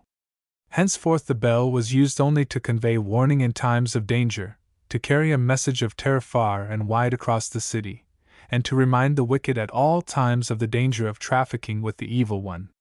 The Archbishop's Lion. In 957 Cologne was constituted an imperial free city, having as its nominal prince the Archbishop of the See, but possessing the right to govern its own affairs. The good bishop of that time acquiesced in the arrangement, but his successors were not content to be princes in name only, and strove hard to obtain a real influence over the citizens. Being for the most part men of unscrupulous disposition, they did not hesitate to rouse commonalty and aristocracy against each other, hoping to step in and reap the benefits of such internecine warfare as might ensue. And indeed, the continual strife was not conducive to the prosperity of the burghers, but rather tended to sap their independence, and one by one their civil liberties were surrendered. Thus the scheming archbishops increased their power and influence in the city of Cologne. There came a time, however, in the civic history when the limit was overstepped. In the 13th century Archbishop Engelbert, more daring and ambitious than any of his predecessors, demanded that the municipal treasure should be given up to him. Not content with taking away the privileges of the burghers, he wished to lay his hands on the public purse as well. This was indeed the last straw, and the sluggish blood of the burghers was at length roused to revolt. At this time the burgomaster of Cologne, Hermann Grain by name, was an honest, far-seeing, and diplomatic citizen, who had seen with dismay the ancient liberties of his beloved city destroyed by the cunning of the archbishop. The latter's bold attempt at further encroachments gave him the opportunity he sought, and with the skill of a born leader Hermann Grain united nobles and commons in the determination to resist their mutual enemy. Feuds were for the time being forgotten, and with a gallant effort the galling yoke of the archbishoprics was thrown off, and the people of Cologne were once more free.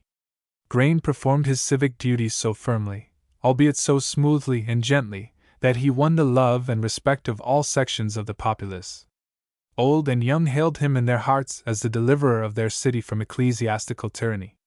Only Engelbert hated him with a deadly hatred, and swore to be revenged, nor was his resolve weakened when a later attempt to subdue the city was frustrated by the foresight of Grain. It became obvious to the Archbishop that force was unavailing, for the majority of all classes were on the side of liberty, and were likely to remain so while Hermann Grain was at their head. So he made up his mind to accomplish by means of strategy the death of the good old man. Now there were in the monastery close by Cologne 2 canons who shared Engelbert's hatred of Grain, and who were only too willing to share in his revenge. And the plan was indeed a cunning one. Belonging to a small collection of animals attached to the monastery was a fierce lion, which had more than once proved a convenient mode of removing the church's enemies. So it was arranged that the burgomaster should be asked to meet the archbishop there. The latter sent a suave message to his enemy saying that he desired to treat with him on matters connected with the civic privileges, which he was disposed to restore to the city, with a few small exceptions. This being the case, would the burgomaster consent to dine with him at the monastery on a certain date? The burgomaster consented heartily, for he was a man to whom treachery was entirely foreign, and therefore not prone to suspect that vice in others. Nevertheless, he took the simple precautions of arming himself and making his destination known to his friends before he set out. When he arrived at the monastery resplendent in the rich garments countenanced by the fashion of the time, he was told that the archbishop was in the garden. "Will you walk in our humble garden with His Highness?" the canons asked the burgomaster, and he, a lover of nature, bade them lead the way. The garden was truly a lovely spot, gay with all manner of flowers and fruit, but Grain looked in vain for his host. "His Highness," said the wily canons, "is in the private garden, where only the heads of the church and their most honored guests are admitted." "Ah, here we are! Enter, noble burgomaster, we may go no farther." With that they stopped before a strong iron-bound door, opened it, and thrust the old man inside. In a moment the heavy door had swung to with a crash, and Grain found himself in a narrow, paved court, with high, unscalable walls on every side. And from a dark corner there bounded forth to meet him a huge lion. With a pious prayer for help the burgomaster drew his sword, wrapped his rich Spanish mantle round his left arm, and prepared to defend himself against his adversary. With a roar the lion was upon him, but with wonderful agility the old man leapt to one side. Again the great beast sprang, endeavoring to get the man's head between its jaws. Again and again Grain thrust valiantly, and in one of these efforts his weapon reached the lion's heart, and it rolled over, dead. Weak and exhausted from loss of blood, the burgomaster lost consciousness. Ere long he was roused from his swoon by the awe-inspiring tones of the alarm bell and the sound of a multitude of voices. A moment later he recalled his terrible struggle with the lion, and uttered a devout thanksgiving for his escape from death. Meanwhile the people, growing anxious at his prolonged absence, and fearing that some ill had befallen him, had hastened to the monastery. The 2 canons, seeing the approaching crowd, ran out to meet them, wringing their hands and exclaiming that the burgomaster had strayed into the lion's den, and there met his death. The angry crowd, in no wise deceived by their pretenses, demanded to be shown the lion's den.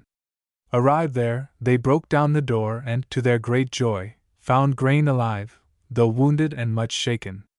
They bore him triumphantly through the town, first crowning his hastily improvised litter with flowers and laurels. As for the monks, their priestly garb could not protect their persons from the wrath of the mob, and they were hanged at the gate of the monastery, which thereafter became known as the Priest's Gate. The White Horses. The year 1440 was a memorable one throughout Germany, for the Great Plague raged with fearful violence, leaving blanks in many families hitherto unvisited by death. Among the victims was Rickmodus, the beloved wife of Sir Aduct of Cologne, who deeply mourned her loss. The lady was buried with a valuable ring, her husband's gift, upon her finger. This excited the cupidity of the sextons, who, resolved to obtain possession of it, opened the tomb in the night and wrenched off the coffin lid. Their difficulties, however, were not at an end, for when they tried to possess themselves of the ring it resolutely adhered to the finger of the corpse. Suddenly, to their horror, the dead body gently raised itself, with a deep sigh, as though the soul of Rickmodus regarded this symbol of wifely duty as sacred, and would resist the efforts of the thieves to take it from her. The dark and hollow eyes opened and met those of the desecrators, and a threatening light seemed to come from them. At this ghastly sight the terrified sextons fled in abject panic. Rickmotis recovered by degrees, and gradually realizing where she was, she concluded that she must have been buried while alive. In her terror she cried aloud for help. But nobody could hear her. It was the lone hour of midnight, when all nature reposes. Summoning strength, she resolved to make an effort to go to the husband who had placed the ring upon her finger, and getting out of the coffin, she made her way shivering toward their home. The wind moaned dismally through the trees, and their foliage cast dark, spectral shadows that swayed fitfully to and fro in the weird light of the waning moon as Rickmotis staggered along feebly, absorbed in the melancholy thoughts which her terrible experience suggested. Not a sound, save the soughing of the wind, was heard within God's peaceful acre, for over the wrecks of time silence lay motionless in the arms of death. The moon's pale rays illumined the buildings when Rickmotis arrived at her house in the New Market. She knocked repeatedly, but at first received no response to her summons. After a time Sir Aduct opened the window and looked out, annoyed at the disturbance at such an hour. He was about to speak angrily when the apparition looked up at him with a tender regard of love and asked him to descend quickly and open the door to receive his wife, nearly exhausted by cold and terror. The bereaved husband refused to believe that the wife whom he had just buried had come back to him, and he declared that he would as soon expect his horses to climb upstairs as believe that his dead wife could return to him alive. He had hardly uttered the words when the trampling of his 2 horses on the staircase was distinctly heard. A moment or two later he looked from the casement, and saw the steeds at an upper window, and he could doubt no longer. Rushing to the door, he received his shivering wife into his arms. The ring she still wore would have removed all doubts had there been room for such. Husband and wife spent many years together in domestic happiness, and in memory of that remarkable night Sir Aduct fixed wooden effigies of 2 horses' heads to the outside of the window, where they still remain for all to see. The Magic Banquet.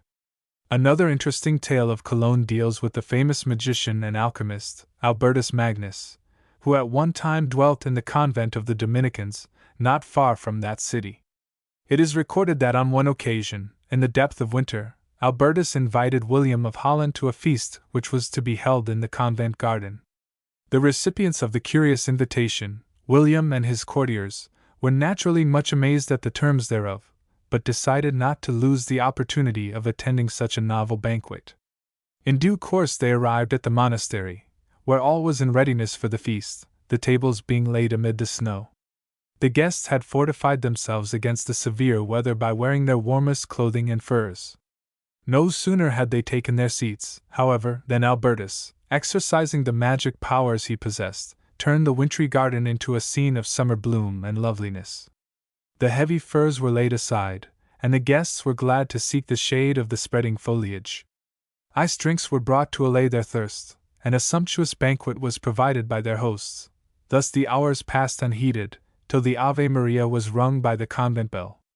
Immediately the spell was broken, and once more snow and ice dominated the scene. The courtiers, who had rid themselves of as much of their clothing as court etiquette would permit, shivered in the bitter blast, and looked the very picture of blank amazement, so much so that William forgot his own suffering and laughed heartily at the discomfiture of his train. This story has a quaint sequel. To show his approval of the magic feat, William granted to the convent a piece of land of considerable extent in the neighborhood of Cologne, and sent some of his courtiers to present the deed of gift. The hospitable prior, anxious that the members of the deputation should be suitably entertained, drew from the well-furnished cellars of the monastery some choice Rhenish, which so pleased the palates of the courtiers that they drank and did not seem to know when to stop. At length the prior, beholding with dismay the disappearance of his finest vintage, privately begged the magician to put a stop to this drain on the resources of his cellar.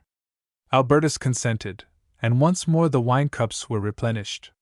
Imagine the horror of the courtiers when each beheld ghastly flames issuing from his cup. In their dismay they seized hold of one another, and would not let go. Only when the phenomenon had disappeared did they discover that each held his neighbor by the nose. And such was their chagrin at being seen in this unconventional pose that they quitted the monastery without a word, and never entered it again. Truenfels. At a place called Truenfels, near the Elberg, and not very far from Cologne, There lived at one time in the Middle Ages a knight named Sir Balthur.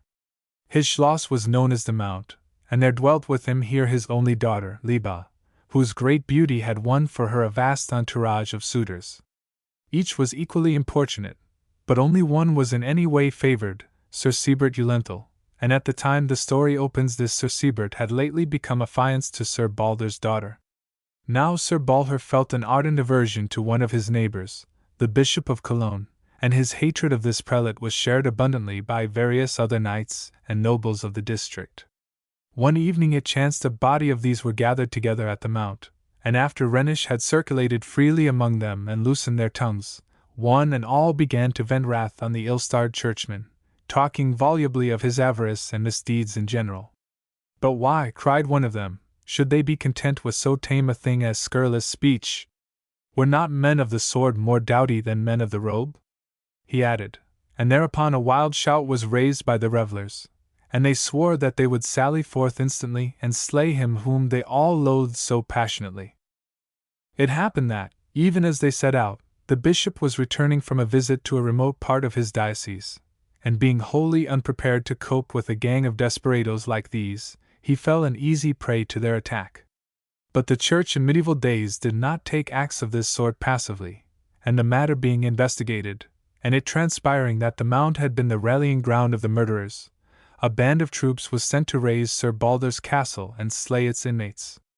The news, meanwhile, reached the fair Liba's fiancé, Sir Sebert, and knowing well that, in the event of the Mount being stormed by the avenging party, death or an equally terrible fate might befall his betrothed, the lover felt sad indeed. He hastened to the king and implored his intervention.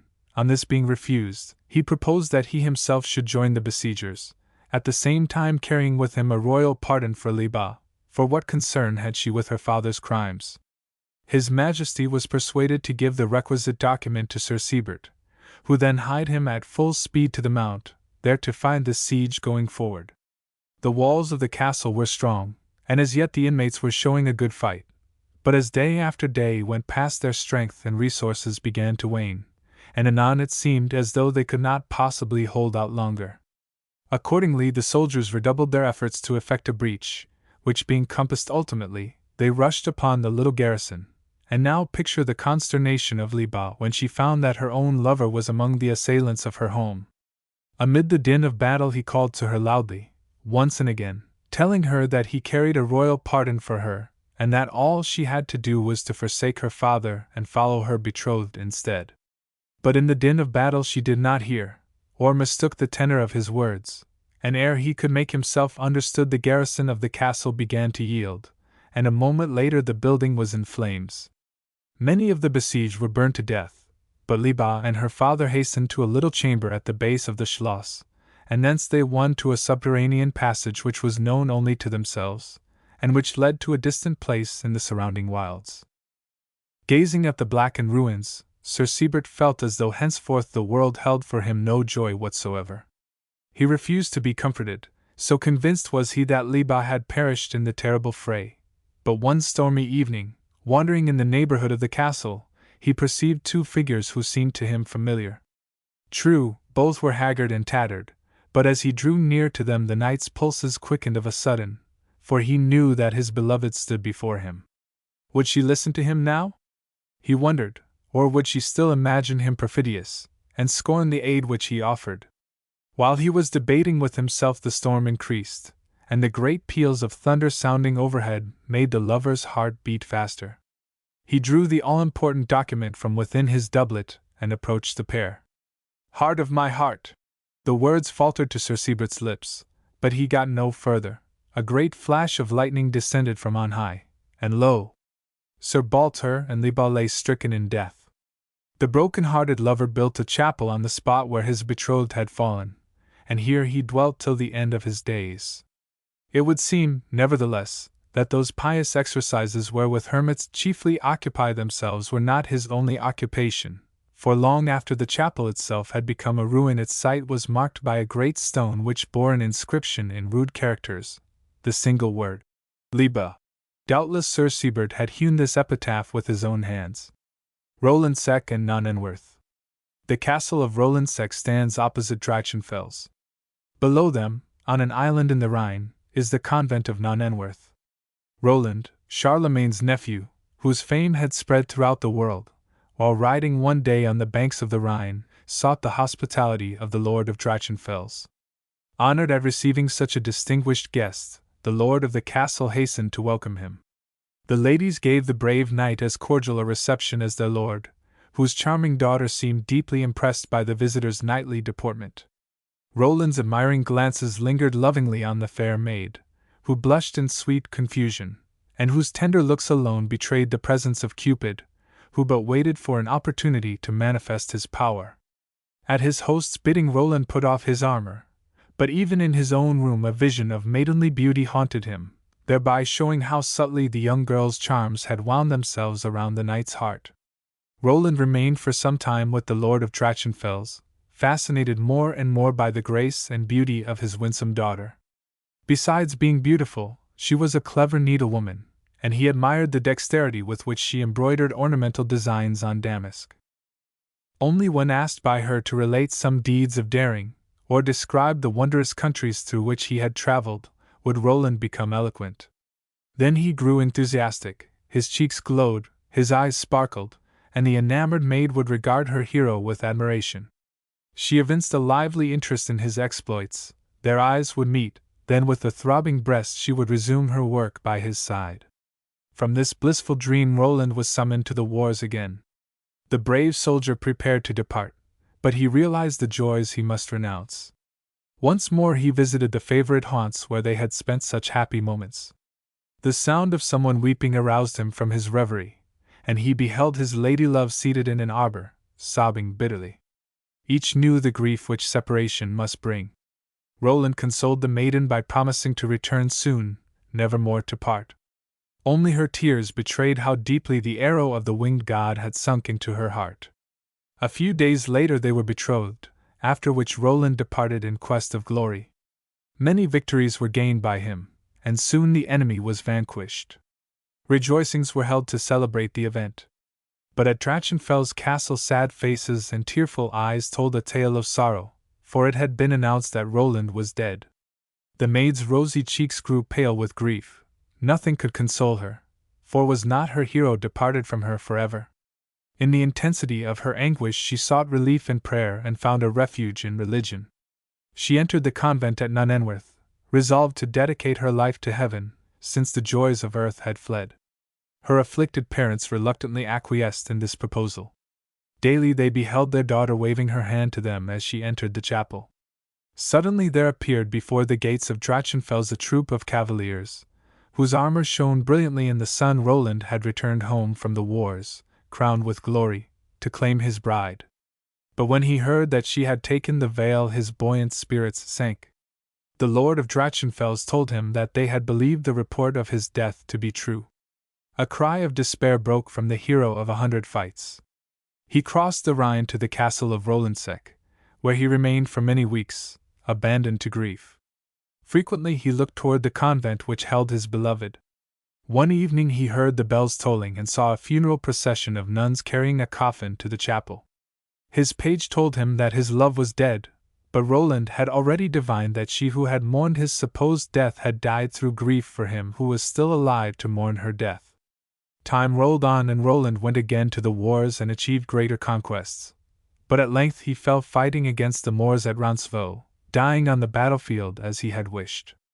His valorous deeds and his glorious death were sung by minstrels throughout all Christendom, and his fame will never die. Legends of Aix-la-Chapelle. Aix-la-Chapelle was the ancient seat of the Empire of Charlemagne, and many legends cluster around it, several of which have already been noticed in connection with its great founder. The following legends, however, deal with the town itself, and not with any circumstance connected with the mighty Karl. The Hunchbacked Musician. In Aix-la-Chapelle dwelt 2 hunchbacked musicians. Friedel was a lively fellow with a pleasant face and an engaging manner. Heinz had red hair, green eyes, and a malevolent expression. Friedel was a better player than Heinz. That, combined with his agreeable looks, made him a general favorite. Friedel loved Agathe, the daughter of a rich wine merchant. The lovers' prospects were not encouraging, for Agath's father sought a son-in-law from higher circles. The poor musician's plight was rendered desperate by the wine merchant compelling his daughter to accept a rich but dissipated young man. When the hunchback approached the merchant to declare his feelings toward the maiden, he was met with derision and insult. Full of bitterness, he wandered about, till midnight found him in the fish market, where the witch's Sabbath was about to take place. A weird light was cast over everything, and a crowd of female figures quickly gathered. A lady who seemed to be at the head of the party offered the hunchback refreshment, and others handed him a violin, desiring him to play for them. Friedel played, and the witches danced, faster and faster, for the violin was bewitched. At last the violinist fell exhausted, and the dancing ceased. The lady now commanded him to kneel and receive the thanks of the company for his beautiful playing. Then she muttered strange words over the kneeling hunchback. When Friedel arose, his hump was gone. Just then the clock struck 1, everything vanished, and the musician found himself alone in the marketplace. Next morning his looking-glass showed him that he had not been dreaming, and in his pocket he found a large sum of money, which made him the equal of the richest in the town. Overjoyed at the transformation, he lost no time in seeking Agath's house. The sight of his gold turned the scale in his favor, and the wine merchant consented to his suit. Now Heinz was inflamed with jealousy, and tried to calumniate his companion by spreading evil stories. Friedel's strange adventure leaked abroad, and Heinz determined to try his fortune likewise. So at the next witch meeting he hastened to the fish market, where at the outset everything happened in exactly the same manner. Heinz was requested to play, but his avaricious gaze was fixed on the golden vessels on the table, and his thoughts were with the large reward he would ask. Consequently his playing became so discordant that the indignant dancers made him cease. Kneeling down to receive his reward, he demanded the valuable drinking cups, whereupon with scornful and mocking words the lady who was the leader of the band fixed on his breast the hump she had taken from Friedel. Immediately the clock struck 1, and all disappeared. The poor man's rage was boundless, for he found himself now saddled with 2 humps. He became an object of ridicule to the townsfolk, but Friedel pitied him, and maintained him ever after. The legend of the Cathedral of Aix-la-Chapelle. In former times the zealous and devout inhabitants of Aix-la-Chapelle determined to build a cathedral. For 6 months the clang of the hammer and axe resounded with wonderful activity, but alas! The money which had been supplied by pious Christians for this holy work became exhausted, the wages of the masons were perforce suspended, and with them their desire to hew and hammer, for, after all, men must have money wherewith to feed their families. Thus the cathedral stood, half finished, resembling a falling ruin. Moss, grass, and wild parsley flourished in the cracks of the walls, screech owls already discovered convenient places for their nests, and amorous sparrows hopped lovingly about where holy priests should have been teaching lessons of chastity. The builders were confounded. They endeavored to borrow here and there, but no rich man could be induced to advance the large sum required. The collections from house to house produced little, so that instead of the much wished for golden coins nothing was found in the boxes but copper. When the magistracy received this report they were out of humor, and looked with desponding countenances toward the cathedral walls, as fathers look upon the remains of favorite children. At this moment a stranger of commanding figure, and something of pride in his voice and bearing entered the council chamber, and exclaimed, "Bon Dieu! It is said that you are out of spirits. Hem! If nothing but money is wanting, you may console yourselves, gentlemen. I possess mines of gold and silver, and both can and will most willingly supply you with a ton of them." The astounded magistrates sat like a row of pillars, measuring the stranger from head to foot. The burgomaster first found his tongue. "Who are you, noble lord?" said he, "that thus, entirely unknown, speak of tons of gold as though they were sacks of beans? Tell us your name, your rank in this world, and whether you are sent from the regions above to assist us." "I have not the honor to reside there," replied the stranger, "and between ourselves I beg most particularly to be no longer troubled with questions concerning who and what I am. Suffice it to say I have gold plentiful as summer hay." Then, drawing forth a leathern pouch, he proceeded, "This little purse contains the 10th of what I'll give. The rest shall soon be forthcoming. Now listen, my masters, continued he, clinking the coin. All this trumpery is and shall remain yours if you promise to give me the first little soul that enters the door of the new temple when it is consecrated. The astonished magistrates sprang from their seats as if they had been shot up by an earthquake and rushed pell-mell into the farthest corner of the room, where they rolled and clung to each other like lambs frightened at flashes of lightning. Only one of the party had not entirely lost his wits, and he collected his remaining senses and, drawing his head out of the heap, uttered boldly, "Avaunt, thou wicked spirit!" But the stranger, who was no less a person than Master Urian, laughed at them. "What's all this outcry about?" said he at length. "Is my offense so heinous that you are all become like children? It is I that may suffer from this business, not you. With my hundreds and thousands I have not far to run to buy a score of souls. Of you I ask but one in exchange for all my money. What are you picking at straws for? One may plainly see you are a mere set of humbugs. For the good of the Commonwealth, which high-sounding name is often borrowed for all sorts of purposes, many a prince would instantly conduct a whole army to be butchered, and you refuse one single man for that purpose. Fie! I am ashamed, O overwise counselors, to hear you reason thus absurdly and citizen-like. What, do you think to deprive yourselves of the kernel of your people by granting my wish? Oh, no, there your wisdom is quite at fault, for, depend on it, hypocrites are always the earliest church birds. By degrees, as the cunning fiend thus spoke, the magistrates took courage and whispered in each other's ears. What is the use of our resisting? The grim lion will only show his teeth once. If we don't assent, we shall infallibly be packed off ourselves. It is better, therefore, to quiet him directly.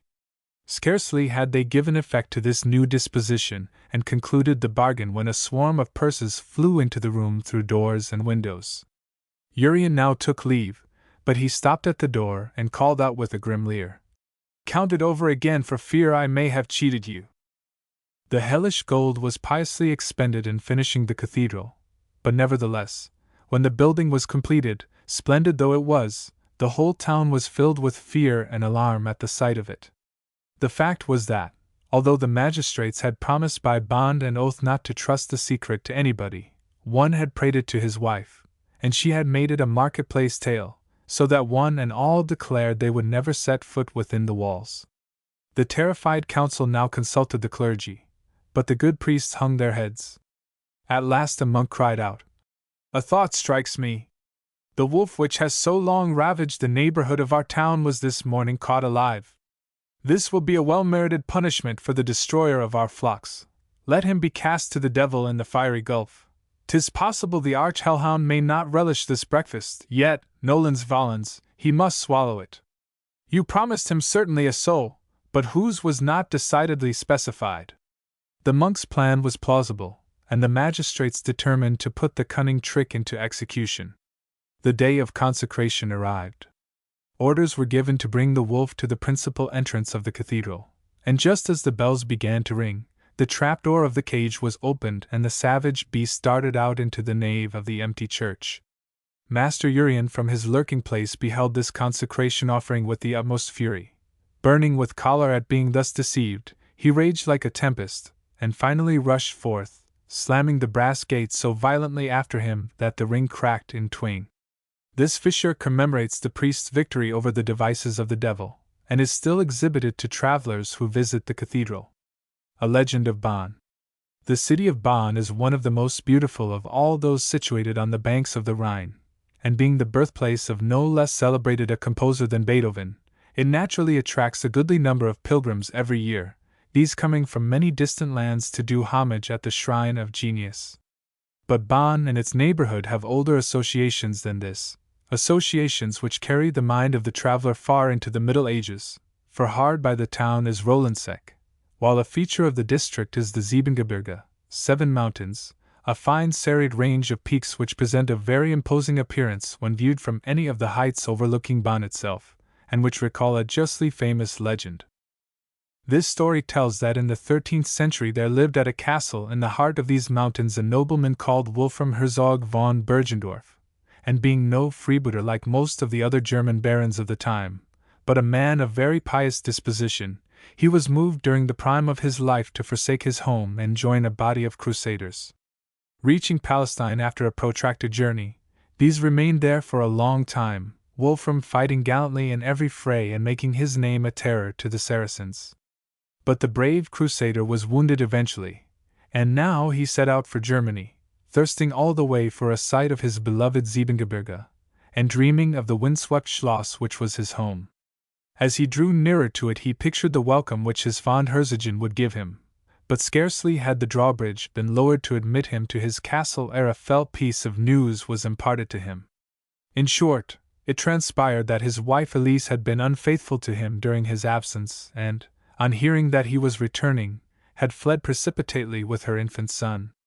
It was rumored that she had found refuge in a convent, but Wolfram was quite unable to ascertain his wife's whereabouts, the doors of all nunneries being impassable to men, while even the joy of revenge was denied him, for, try as he might, he could not find out the name of the person who had wronged him.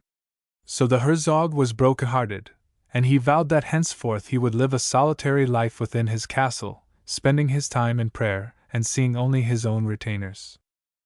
For many years this vow was piously observed, and Wolfram never stirred abroad. In course of time, however, he began to chafe at the restraint, feeling it the more acutely because he was an old soldier and had known the excitement of warfare, and so it came about that he revoked his decision and began to travel about the country as of old. It seemed also, to some of his henchmen, that he was gradually becoming more like his former self, and they sometimes said among themselves that he would marry again and had quite forgotten his wrongs. But the very reverse was the truth, and if Wolfram was growing more cheerful, it was because new hopes of retribution were springing up in his heart. The chance would come, he often told himself, surely the fates would one day confront him with his wife's lover. And one day, as he rode through the village of Guedsburg, these revengeful thoughts were uppermost in his mind. They engrossed him wholly, and he took little heed of the passers-by. But an unexpected stumble on the part of his horse caused him to look up, and of a sudden his eyes blazed like live coals.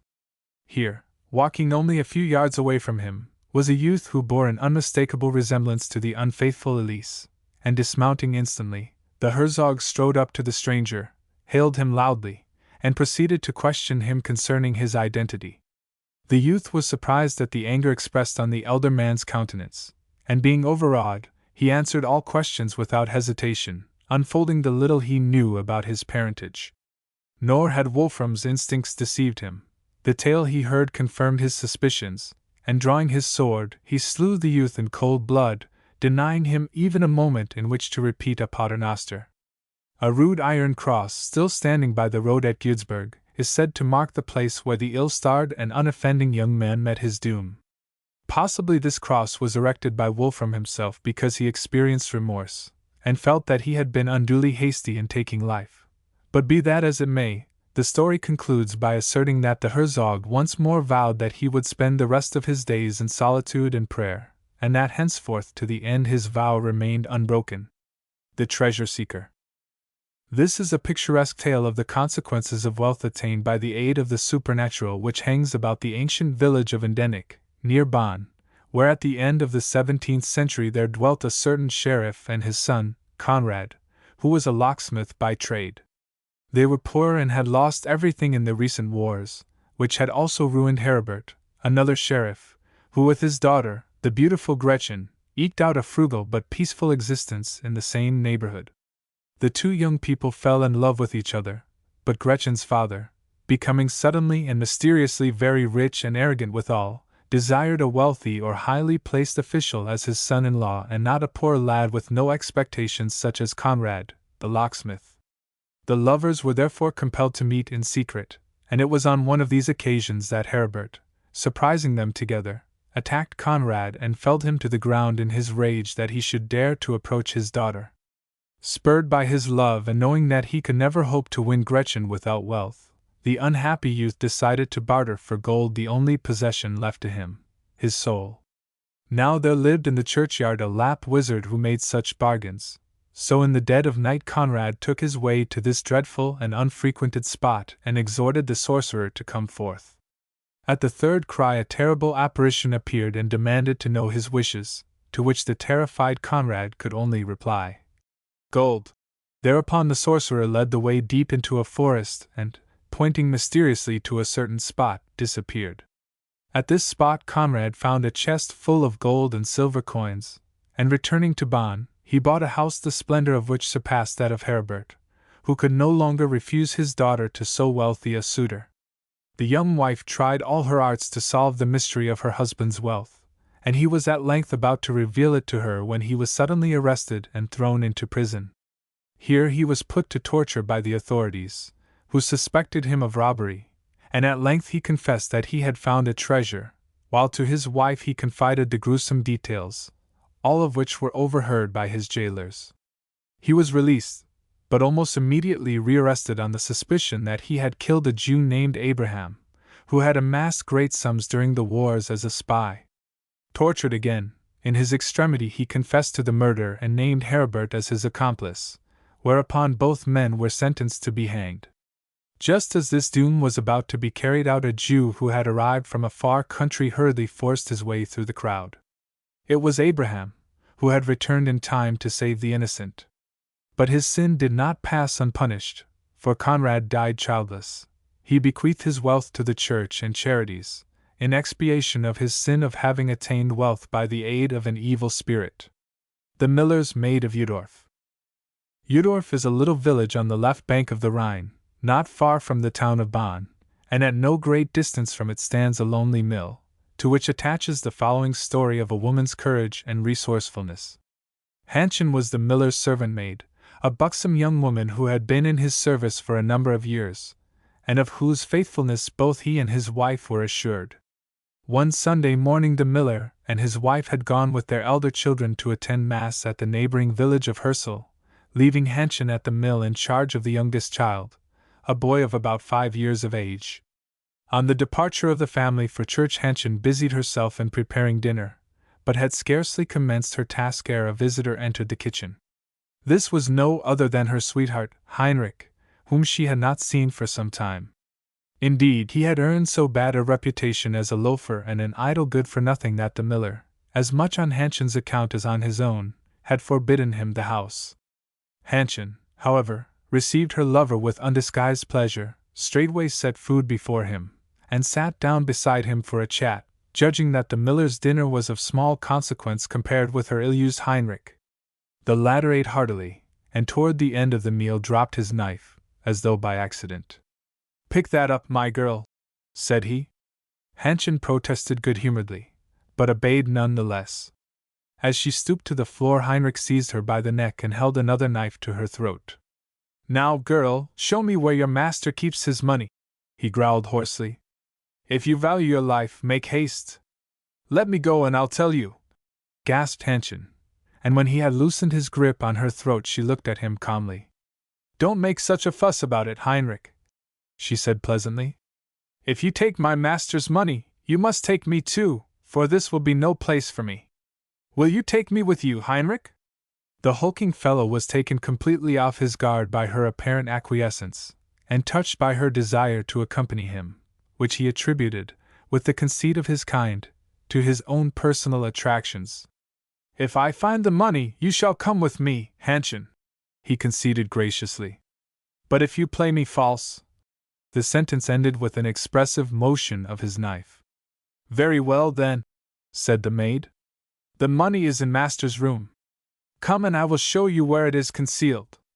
She led him to the miller's room, showed him the massive coffer in which lay her master's wealth, and gave him a piece of iron wherewith to prise it open.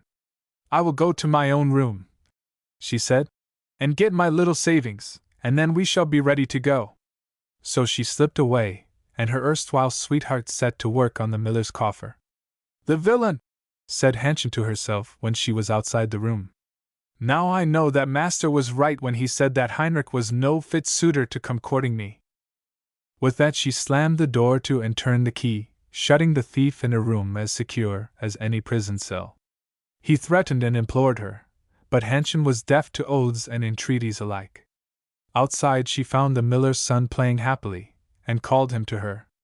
"Go to father as quickly as you can," she said, putting him on the road to Hersel. You will meet him down there. Tell him there is a thief in the mill. The child ran as fast as his little legs would carry him, but ere he had gone many yards a shrill whistle sounded from the barred window behind which Heinrich was imprisoned. Dieter! Shouted the robber to an accomplice in hiding. Catch the child and come and stop this wench's mouth. Hähnchen looked around for the person thus addressed, but no one was in sight. A moment later, however, Dieter sprang up from a ditch, seized the frightened boy, and ran back toward the mill. The girl had but little time in which to decide on a course of action. If she barricaded herself in the mill, might not the ruffian slay the child? On the other hand, if she waited to meet him, she had no assurance that he would not kill them both. So she retired to the mill, locked the door, and awaited what fate had in store for her. In vain the robber threatened to kill the child and burn the mill over her head if she would not open to him at once. Seeing that his threats had no effect, he cast about for some means of entering the mill. His quick eye noted one unprotected point, an opening in the wall connected with the big mill wheel, a by no means easy mode of ingress. But finding no other way, he threw the frightened child on the grass and slipped through the aperture. Meanwhile Hähnchen, who from the position of her upper window could not see what was going on, was pondering how she could attract the attention of the miller or any of their neighbors. At last she hit upon a plan. It was Sunday and the mill was at rest. If she were to set the machinery in motion, the unusual sight of a mill at work on the day of rest would surely point to some untoward happening. Hardly had the idea entered her head ere the huge sails were revolving. At that very moment Dieter had reached the interior of the great drum wheel, and his surprise and horror were unbounded when it commenced to rotate. It was useless to attempt to stop the machinery, useless, also, to appeal to Hähnchen. Round and round he went, till at last he fell unconscious on the bottom of the engine, and still he went on rotating. As Hähnchen had anticipated, the miller and his family were vastly astonished to see the mill in motion, and hastened home from church to learn the reason for this departure from custom. Some of their neighbors accompanied them. In a few words Hähnchen told them all that had occurred. Then her courage forsook her, and she fainted in the arms of the miller's eldest son, who had long been in love with her, and whom she afterward married. The robbers were taken in chains to Bonn, where for their many crimes they suffered the extreme penalty of the law. Rosbach and its legend. The quiet and peaceful valley of Hammerstein is one of the most beautiful in all Rhineland, yet, like many another lovely stretch of country, this valley harbors some gruesome tales, and among such there is one, it's seen the village of Rosbach, which is of particular interest, as it is typical of the Middle Ages, and casts a light on the manner of life and thought common in those days. For many centuries there stood at this village of Rosbach a monastery, which no longer exists, and it was probably one of its early abbots who first wrote down the legend, for it is concerned primarily with the strange events which led to the founding and endowment of this religious house, and its whole tenor suggests the pen of a medieval cleric. In a remote and shadowy time there lived at Schloss Rosbach a certain Otto, Count of Roos-Marlenberg of Hammerstein, and this count's evil deeds had made him notorious far and near, while equally ill-famed was his favorite henchman, Riggenbach by name, a man who had borne arms in the Crusades and had long since renounced all belief in religion. This ruffian was constantly in attendance on his master, Otto, and one day, when the pair were riding along the high road together, they chanced to espy a bewitching maiden who was making her way from a neighboring village to the convent of Walsdorf, being minded to enter the novitiate there, and eventually take the veil. The Count doffed his hat to the prospective nun, less because he wished to be courteous than because it was his habit to salute every wayfarer he encountered on his domain, and Riggenbach, much amused by Otto's civility to one of low degree, burst into a loud laugh of derision and called after the maiden, telling her to come back. She obeyed his behest, and thereupon the two horsemen drew rein and asked the damsel whither she was bound. To Walsdorf, she replied, and though Otto himself would have let her go forward as she pleased, the crafty Riggenbach was not so minded. There are many dangers in the way, he said to the girl. If you push on now that evening is drawing near you may fall a prey to robbers or wolves, so you had better come to the castle with us, spend the night there, and continue your journey on the morrow. Pleased by the apparently friendly offer, and never dreaming of the fate in store for her, the girl willingly accepted the invitation. That night the people around Schloss Rosbach heard piercing screams and wondered what new villainy was on foot. But the massive stone walls kept their secret, and the luckless maiden never again emerged from the castle. For a time the Count's crime went unpunished, and about a year later he commenced paying his addresses to Hildegarda, a lady of noble birth.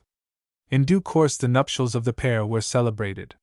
The bride had little idea what manner of man she had espoused, but she was destined to learn this shortly, for on the very night of their marriage an apparition rose between the two. "Otto," cried the ghost in weird, sepulchral tones, "I alone am thy lawful spouse. Through thee I lost all hopes of heaven, and now I am come to reward thee for thy evil deeds." The Count turned livid with fear, and the blush on Hildegarda's cheek faded to an ashen hue, but the spectre remained with them throughout the night. And night after night she came to them thus, till at last Otto grew desperate, and summoned to his aid a churchman who happened to be in the neighborhood, the Abbot Bernard of Clairvaux.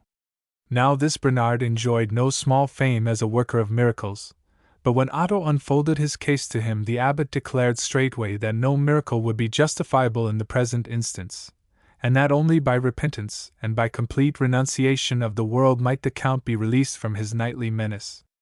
Otto hung his head on hearing this verdict, and as he stood hesitating, pondering whether it were possible for him to forego all earthly joys, his old henchman, Riggenbach, chanced to enter, and learning his master's quandary, he laughed loudly and advised the Count to eject Bernard forcibly. The abbot met the retainer's mirth with a look of great severity, and on Riggenbach showing that he was still bent on insolence, the churchman cried to him, "Get thee behind me, Satan!" Whereupon a flame of lightning darted suddenly across the chamber, and the man who had long aided and abetted the Count's wickedness was consumed to ashes. For a moment Otto stood aghast at the awful fate of his retainer, and now, beholding how terrible a thing is divine vengeance, he began at last to feel truly repentant. He consented to have his marriage annulled without delay, and even declared that he himself would become a monk.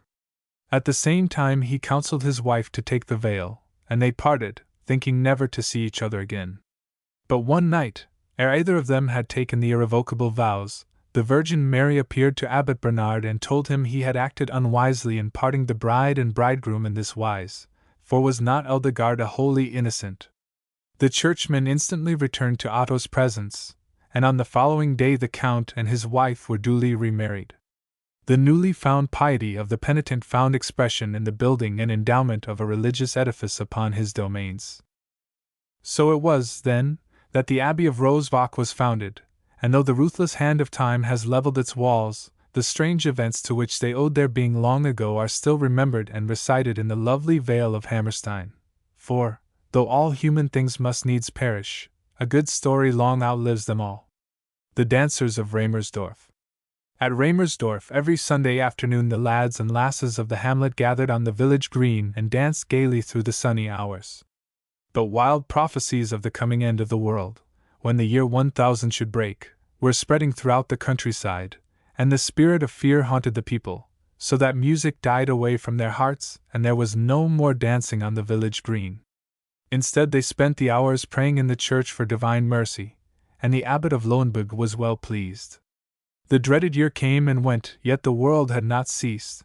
The sun still rose and set, life went on just the same. So fear passed from the hearts of the people, and because they were happy again the young folk once more assembled to dance the Sundays away on the village green. But the abbot was wroth at this.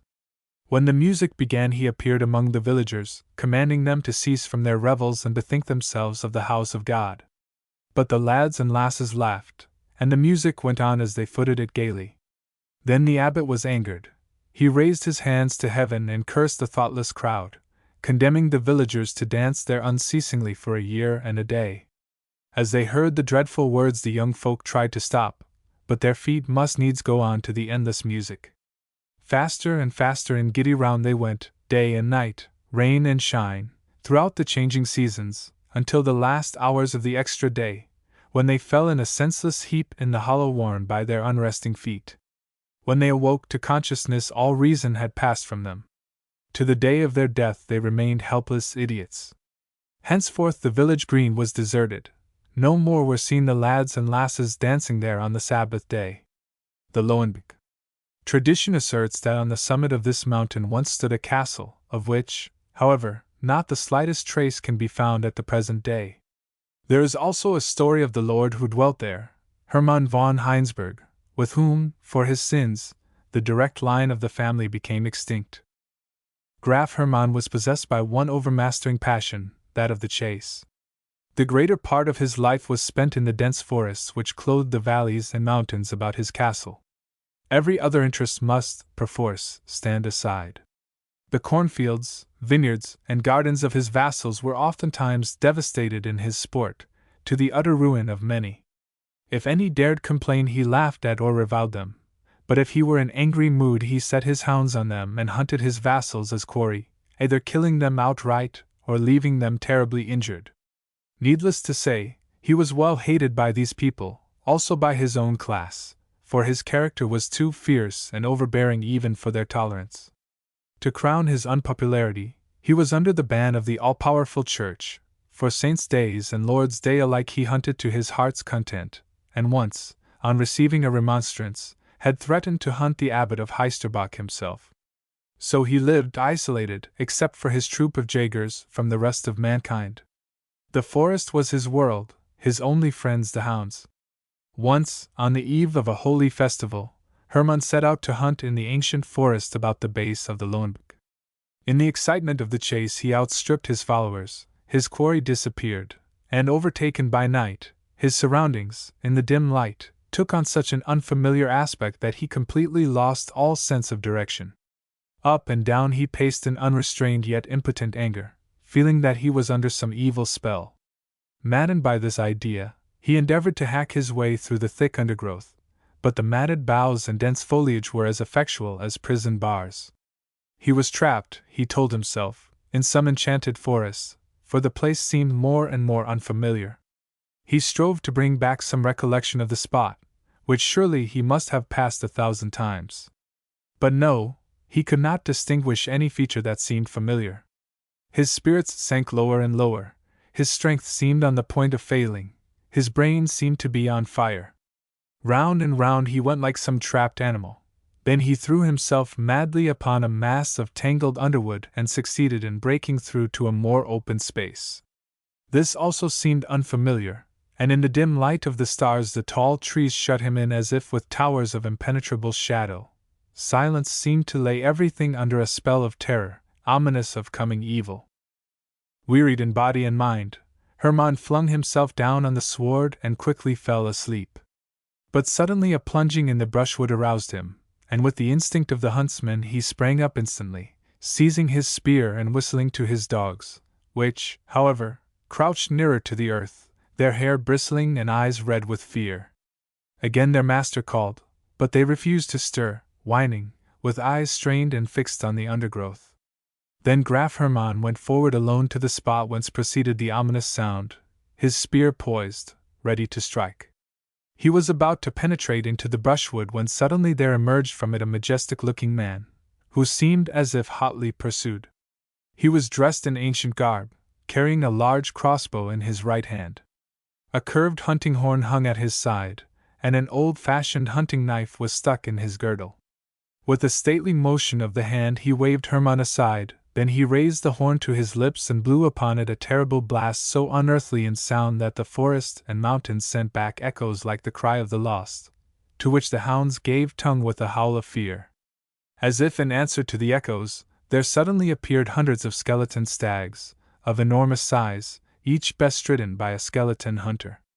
With one accord the ghostly riders spurred on their steeds, which with lowered antlers advanced upon the stranger, who, with a scream for mercy, sought frenziedly for some means of evading his grisly pursuers.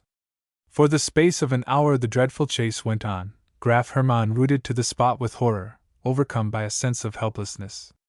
There in the center he stood, the pivot round which circled the infernal hunt, unable to stay the relentless riders as with bony hands rattling against their skeleton steeds they encouraged them to charge, gore, and trampled the hapless stranger, whose cries of agony were drowned by shrieks of fiendish glee and the incessant cracking of whips.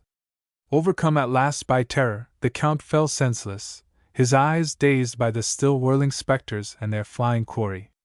When at last he slowly awaked from his swoon, he looked around, fearing to see again the hideous spectacle. All but the stranger, however, had vanished. Graf Hermann shuddered as he looked upon him, and only with difficulty could he summon sufficient courage to address him.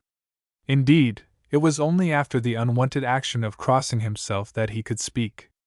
"Who and what are you?" he asked in a hushed tone. But the stranger made no reply, except to sigh mournfully. Again the Count asked the question, and again received but a sigh for answer. "Then in the name of the Most High God I conjure you, speak!" he said the third time. The stranger turned to him, as if suddenly released from bonds. "By the power of God's holy name the spell is broken at last. Listen now to me!" He beckoned Hermann to his side, and in strange, stern tones he related the following. "I am your ancestor. Like you, I loved the chase beyond everything in life, beyond our holy faith or the welfare of any human being, man, woman, or child. To all that stood in my path I showed no mercy. There came a time when famine visited the land.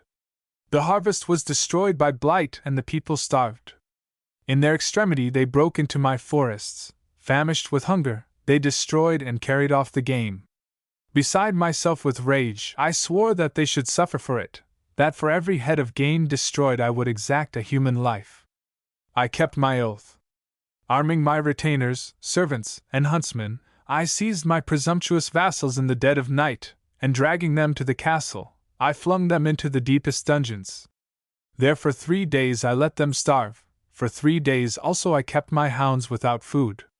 Meantime my huntsmen had caught a great number of the largest and strongest deer in the forests. At the end of 3 days the unfortunate wretches were brought out, diminished now by a full 100. My ready retainers bound them naked to the stags. My best steeds were saddled. Then the kennels were thrown open and the famished hounds rushed forth like a host of demons. Off went the deer like the wind, each with his human burden, the dogs following, and then the horsemen, shouting with glee at the new sport. By nightfall not a stag or his rider was left alive. The hounds in their fury worried and tore at both man and beast, and the last unfortunate wretch met a hideous death on this spot where we now stand." He paused as if overcome by the memory of his crime. "God avenged that dreadful deed. That night I died, and I am now suffering the tortures of the damned. Every night I am hunted by my victims, as you have seen. I am now the quarry, hunted from the castle court, on through the forest, to this hidden and haunted spot. Thousands and thousands of times I have suffered this. I endure all the agonies I made them suffer. I am doomed to undergo this to the last day, when I shall be hunted over the wastes of hell by legions of demons." Again he paused, his eyes terrible with the anguish of a lost soul. He resumed in a sterner tone. "Take warning by my fate. Providence, kinder to you than to me, has guided you hither tonight that you might learn of my punishment. While you still have time, repent of your crimes and endeavor to make amends for the suffering you have inflicted. Remember, the wages of sin is death. Remember me, and my fate." The next moment the phantom had faded from view. Only the hounds were crouching near the Count, panting fearfully. All else was silent gloom and night.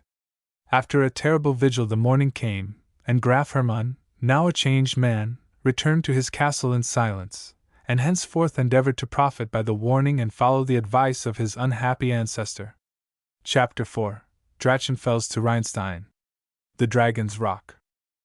Among the many legends invented by the early Christian monks to advance their faith, there are few more beautiful than that attached to the Drachenfels, the Dragon's Rock, a rugged and picturesque mass of volcanic porphyry rising above the Rhine on its right bank. Halfway up one of its pointed crags is a dark cavern known as the Dragon's Cave, which was at one time, in that misty past to which all legends belong, the habitation of a hideous monster, half beast and half reptile. The peasants of the surrounding district held the creature in superstitious awe, worshipped him, and offered up sacrifices of human beings at the instigation of their pagan priests.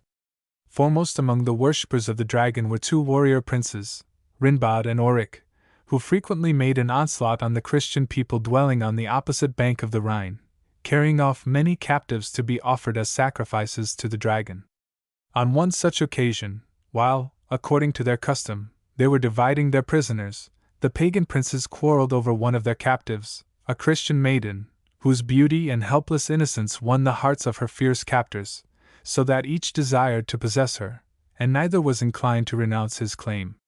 The quarrel became so bitter at length that the princes seized their weapons and were about to fight for the fair spoil. But at this juncture their priests intervened. "It is not meet," said they, "that two noble princes should come to blows over a mere Christian maid. Tomorrow she shall be offered to the dragon, in thanksgiving for your victory." And they felt that they had done well, for had they not averted the impending quarrel, and at the same time gained a victim for their cruel rites?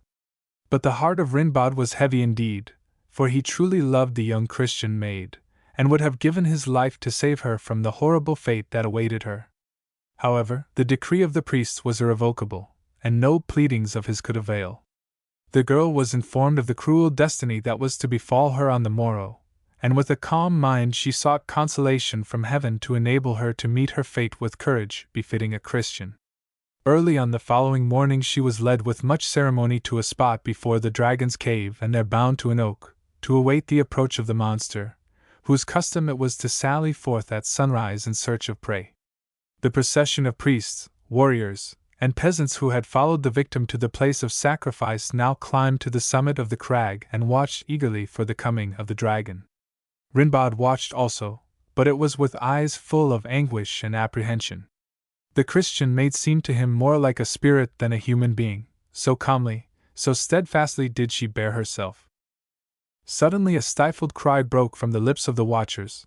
The hideous monster was seen dragging its heavy coils from the cavern, fire issuing from its mouth and nostrils. At its mighty roar even the bravest trembled. But the Christian maid alone showed no sign of fear. She awaited the oncoming of the dreadful creature with a hymn of praise on her lips. Nearer and nearer came the dragon, and at length, with a horrible roar, it sprang at its prey. But even as it did so the maiden held out her crucifix before her, and the dragon was checked in its onrush.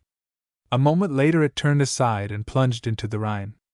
The people on the crag were filled with awe at the miraculous power of the strange symbol which had overcome their idol and, descending, hastened to free the young girl from her bonds. When they learned the significance of the cross they begged that she would send them teachers that they might learn about the new religion.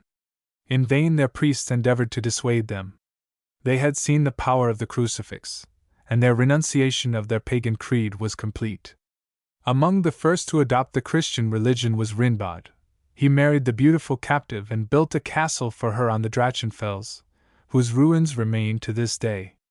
It seems a pity that such a beautiful legend should have doubts cast upon its authenticity, but it has been conjectured that the word Drachenfels has a geological rather than a romantic significance, being, in fact, derived from Trachytfels, meaning trachyte rock.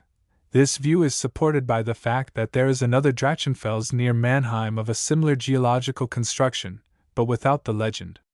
However, it is unlikely that the people of antiquity would bestow a geological name upon any locality. Aachen-Fels, a rash oath. On a rugged crag overlooking the Rhine above the town of Linz stands the ruined stronghold of Aachen-Fels. History tells us little or nothing concerning this ancient fortress, but legend covers the deficiency with the tale of the Baron's rash oath.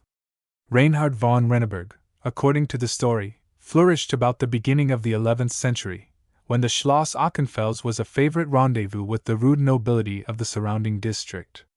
Though they were none of them distinguished for their manners, by far the most rugged and uncouth was the Baron von Renneberg himself. Rough in appearance, abrupt in conversation, and inclined to harshness in all his dealings, he inspired in the breast of his only daughter a feeling more akin to awe than affection. The gentle Adelina grew up to be a maiden of singular beauty, of delicate form and feature, and under the careful tutelage of the castle chaplain she became as good as she was beautiful. Lovers she had in plenty, for the charms of Adelina and the wealth of her noble father, whose sole heiress she was, formed a combination quite irresistible in the eyes of the young gallants who frequented the castle. But none loved her more sincerely than one of the Baron's retainers, a young knight of Linz, Rudolf by name.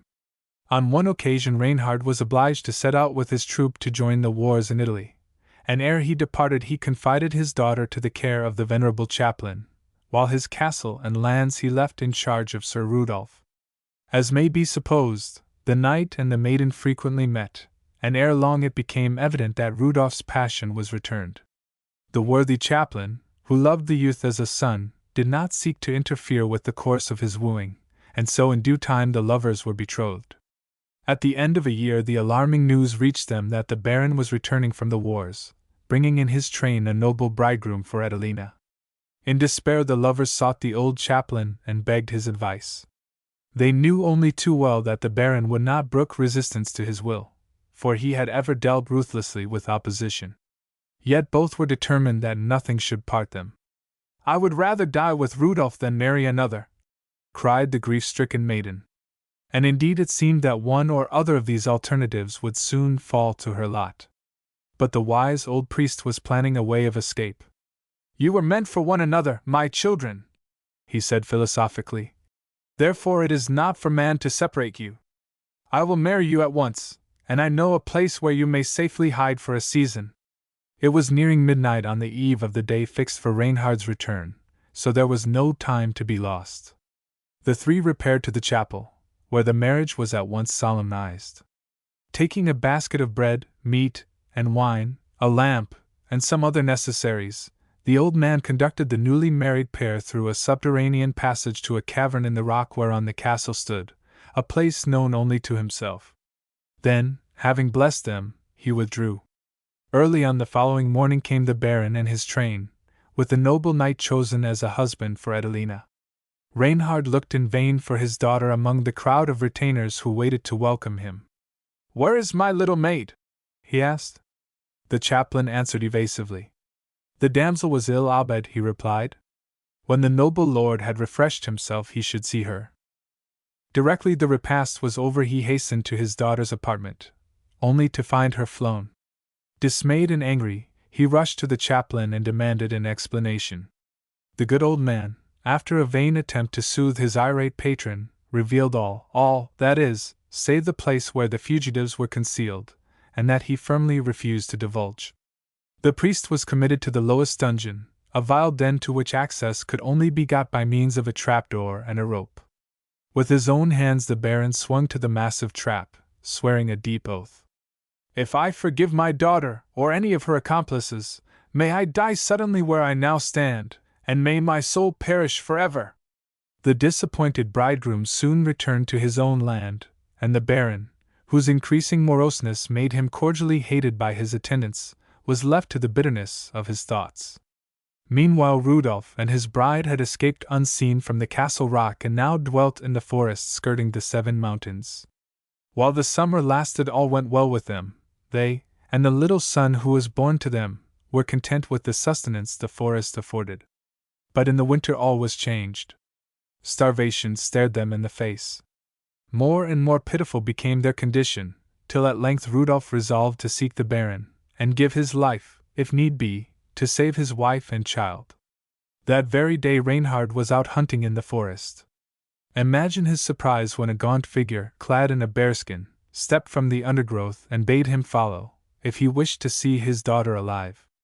The startled old man obeyed the summons, and arrived at length before a spacious cavern, which his guide motioned him to enter. Within, on a pile of damp leaves, lay Adelina and her child, both half dead with starvation. Reinhard's anger speedily melted at the pathetic sight, and he freely forgave his daughter and Rudolph, his hitherto unrecognized guide, and bade them return with him to Auchenfels. Adelina's first request was for a pardon for the old chaplain, and Reinhard himself went to raise the heavy trapdoor. While peering into the gloom, however, he stumbled and fell headlong into the dungeon below. "A judgment!" he shrieked as he fell, then all was silence. The bruised remains of the proud Baron were interred in the parish church of Linz, and henceforth Adelina and her husband lived happily at Auchenfels. But both they and the old chaplain offered many a pious prayer for the soul of the unhappy Baron Reinhard. Oberwörth. In the middle of the Rhine, a little above Koblenz, lies the island of Oberwörth, where at one time stood a famous nunnery. Included in the traditional lore of the neighborhood is a tragic tale of the beautiful Ida, daughter of the Freiherr von Metternich, who died within its walls in the 14th century. Von Metternich, who dwelt at Koblenz, was a wealthy and powerful noble, exceedingly proud of his fair daughter, and firmly convinced that none but the highest in the land was fit mate for her. But Ida had other views, and had already bestowed her heart on a young squire in her father's train. It is true that Gerbert was a high-born youth, of stainless life, pleasing appearance, and gentle manners, and, moreover, one who was likely at no distant date to win his spurs. Nevertheless, the lovers instinctively concealed their mutual affection from von Metternich, and plighted their troth in secret. But so ardent an affection could not long remain hidden. The time came when the nobleman discovered how matters stood between his daughter and Gerbert, and with angry frowns and muttered oaths he resolved to exercise his paternal authority. "My daughter shall go to a nunnery," he said to himself. "And as for that jackanapes, he must be got rid of at once." He pondered how he might conveniently rid himself of the audacious squire. That night he dispatched Gerbert on a mission to the Grand Prior of the Knights Templars, who had his abode at the neighboring castle of Launich. The unsuspecting squire took the sealed missive and set out, thinking as he rode along how rich he was in possessing so sweet a love as Ida, and dreaming of the time when his valor and prowess should have made their marriage possible. But his dreams would have been rudely disturbed had he seen what was passing at Koblenz. For his betrothed, in spite of her tears and pleadings, was being secretly conveyed to the nunnery of Oberwerth, there to remain until she should have forgotten her lover, as though the stone walls of a convent could shut out the imaginings of a maid. However, Gerbert knew nothing of this, and he rode along in leisurely fashion, until at length he came to the Schloss Launich, where he was at once conducted into the presence of the Grand Prior of the Knights Templars. The Grand Prior was a man of middle age, with an expression of settled melancholy on his swarthy features. Gerbert approached him with becoming reverence, bent his knee, and presented the missive. The prior turned his gaze so earnestly on the young man's face that Gerbert dropped his eyes in confusion. A moment later the prior broke the seal and hastily scanned the letter. "Who mayest thou be, youth?" he asked abruptly. "Gerbert von Eisenberg, sir." "And thy mother?" "Guba von Eisenberg," was the astonished Gerbert's reply. The prior seemed to be struggling with deep emotion. "Knowest thou the purport of this missive?" he said at last. "It concerns me not," answered Gerbert simply. "Nay, my son," said the prior, "it doth concern thee, and deeply, too. Know that it is thy death warrant, boy. The Freiherr has requested me to send thee to the wars in Palestine, and so to place thee that death will be a certainty. This he asks in the name of our ancient friendship and for the sake of our order, to which he has ever shown himself well disposed." Seeing the dismay and incredulity which were depicted in his listener's face, the prior hastened to read aloud a passage describing von Metternich's discovery of his daughter's love for the humble squire, and Gerbert could no longer doubt that his fate was sealed. The prior looked at him kindly. "Gerbert," he said, "I am not going to put the cruel order into execution. Though I lose friendship, the honor of our order, life itself, the son of Guba von Eisenberg shall not suffer at my hands. I sympathize with thy passion for the fair Ida.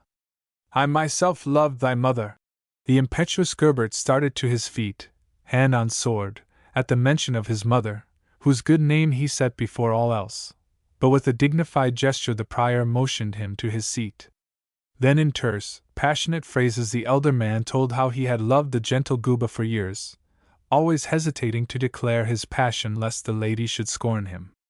At length he could bear it no longer, and made up his mind to reveal his love to her. With this intent he rode toward her home, only to learn from a passing page that Guba, his mistress, was to be married that very day to von Eisenberg. He gave to the page a ring, bidding him carry it to his mistress with the message that it was from one who loved her greatly, and who for her sake renounced the world. "The ring," he concluded, "is on thy finger, and in thy face and voice are thy mother's likeness. Canst thou wonder that I would spare thy life?" Gerbert listened in respectful silence. His love for Ida enabled him to sympathize with the pathetic tale unfolded by the prior. Tears fell unchecked from the eyes of both. "And now," said the prior at last. "We must look to thy safety. I would not bring misfortune on thee," said Gerbert. "May I not go to Palestine and win my way through with my sword?" "It is impossible," said the elder man. "Von Metternich would see to it that thou wert slain. Thou must go to Swabia, where a prior of our order will look after thy safety in the meantime." The same day Gerbert was conveyed to Swabia, where, for a time at least, he was safe from persecution. The Dance of Death. In the nunnery of Oberwörth, on a pallet in a humble cell, Ida lay dying. A year had gone past since she had been separated from her lover, and every day had seen her grow weaker and more despondent. Forget Gerbert? That would she never while life remained to her. Wearily she tossed on her pallet, her only companion a sister of the convent. Willingly now would the Freiherr give his dearest possessions to save his daughter, but already she was beyond assistance, her only hope the peace of the grave. "I am dying, sister," she said to her attendant. "Never more shall I see my dear Gerbert, ah! Never more." "Hush!" murmured the nun gently. "Stranger things have happened. All may yet be well." And to divert the dying maid's attention from her grief, she recited tales of lovers who had been reunited after many difficulties. But Ida refused to be pacified. "Alas!" she said, "I am betrothed, yet I must die unwed." "Heaven forbid!" cried the pious nun in alarm. "For then must thou join in the dance of death." It was a popular belief in that district that a betrothed maiden who died before her wedding was celebrated must, after her death, dance on a spot in the center of the island whereon no grass or herb ever grew, that is, unless in the interval she took the veil. Every night at 12 o'clock a band of such hapless maidens may be seen dancing in the moonlight, doomed to continue their nocturnal revels till they meet with a lover. And woe betide the knight who ventures within their reach! They dance round and round him and with him till he falls dead, whereupon the youngest maid claims him for her lover. Henceforth she rests quietly in her grave and joins no more in the ghostly frolic. This weird tradition Ida now heard from the lips of the nun, who herself claimed to have witnessed the scenes she described. "I beseech thee," said the sister, "do but join our convent, and all will yet be well." "I die," murmured Ida, heeding not the words of her companion. "Gerbert, we shall meet again." Gerbert, her lover, heard the sad news in his dwelling place on the shores of Lake Constance, and returned to Oberwörth with all speed. A week had elapsed ere he arrived, and Ida's body was already interred in the vaults of the convent. It was a night of storm and darkness. No boatman would venture on the Rhine, but Gerbert, anxious to pay the last respects to the body of his beloved, was not to be deterred. With his own hands he unmoored a vessel and sailed across to Oberwörth. Having landed at that part of the island furthest from the convent, he was obliged to pass the haunted spot on his way thither. The circular patch of barren earth was said to be a spot accursed, by reason of sacrilege and suicide committed there. But such things were far from the thoughts of the distraught knight. Suddenly he heard a strange sound, like the whisper of a familiar voice, a sound which, despite its quietness, seemed to make itself heard above the fury of the storm. Looking up, he beheld a band of white-robed maidens dancing in the charmed circle. One of them, a little apart from the others, seemed to him to be his lost Ida. The familiar figure, the grace of mien, the very gesture with which she beckoned him, were hers, and he rushed forward to clasp her to his heart. Adroitly she eluded his grasp and mingled with the throng. Gerbert followed with bursting heart, seized her in his arms, and found that the other phantoms had surrounded them. Something in the unearthly music fascinated him. He felt impelled to dance round and round, till his head reeled. And still he danced with his phantom bride, and still the maidens whirled about them. On the stroke of one the dancers vanished, and the knight sank to the ground, all but dead with fatigue. In the morning he was found by the kindly nuns, who tended him carefully. But all their skill and attention were in vain, for Gerbert lived only long enough to tell of his adventure to the sisterhood. This done, he expired with the name of his beloved spirit bride upon his lips. Stolzenfels, the alchemist. Alchemy was a common pursuit in the Middle Ages. The poor followed it eagerly in the vain desire for gold, the rich spent their wealth in useless experiments, or showered it on worthless charlatans. Thus it came about that Archbishop Werner of Falkenstein, owner of the grim fortress of Stolzenfels and a wealthy and powerful churchman, was an amateur of the hermetic art, while his treasurer, who was by no means rich, was also by way of being an alchemist. To indulge his passion for the bizarre science, the latter had extracted many a golden piece from the coffers of his reverend master, always meaning, of course, to pay them back when the weary experiments should have crystallized into the coveted philosopher's stone. He had in his daughter Elizabeth a treasure which might well have outweighed the whole of the archbishop's coffers, but the lust for gold had blinded the covetous treasurer to all else. One night, a wild, stormy night, when the wind tore shrieking round the battlements of Stolzenfels, there came to the gate a pilgrim, sombre of feature as of garb, with wicked, glinting eyes. The archbishop was not at that time resident in the castle, but his treasurer, hearing that the newcomer was learned in alchemical mysteries, bade him enter without delay. A room was made ready in one of the highest towers, and there the treasurer and his pilgrim friend spent many days and nights. Elizabeth saw with dismay that a change was coming over her father. He was no longer gentle and kind, but morose and reserved, and he passed less time in her company than he was wont. At length a courier arrived with tidings of the approach of the archbishop, who was bringing some noble guests to the castle. To the dismay of his daughter, the treasurer suddenly turned pale and, brushing aside her solicitous inquiries, fled to the mysterious chamber. Elizabeth followed, convinced that something had occurred to upset her father seriously. She was too late. The door was locked ere she reached it, but she could hear angry voices within, the voices of her father and the pilgrim. The treasurer seemed to be uttering bitter reproaches, while ever and anon the deep, level voice of his companion could be heard. "Bring hither a virgin," he said. "The heart's blood of a virgin is necessary to our schemes, as I have told thee many times. How can I give thee gold, and thou wilt not obey my instructions?" "Villain!" cried the treasurer, beside himself. "Thou hast taken my gold, thou hast made me take the gold of my master also for thy schemes. Wouldst thou have me shed innocent blood? I tell thee again, without it our experiments are vain."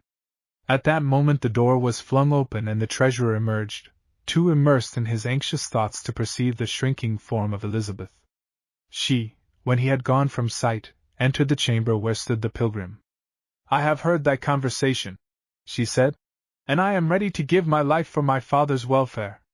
Tell me what I must do, and I will slay me with mine own hand."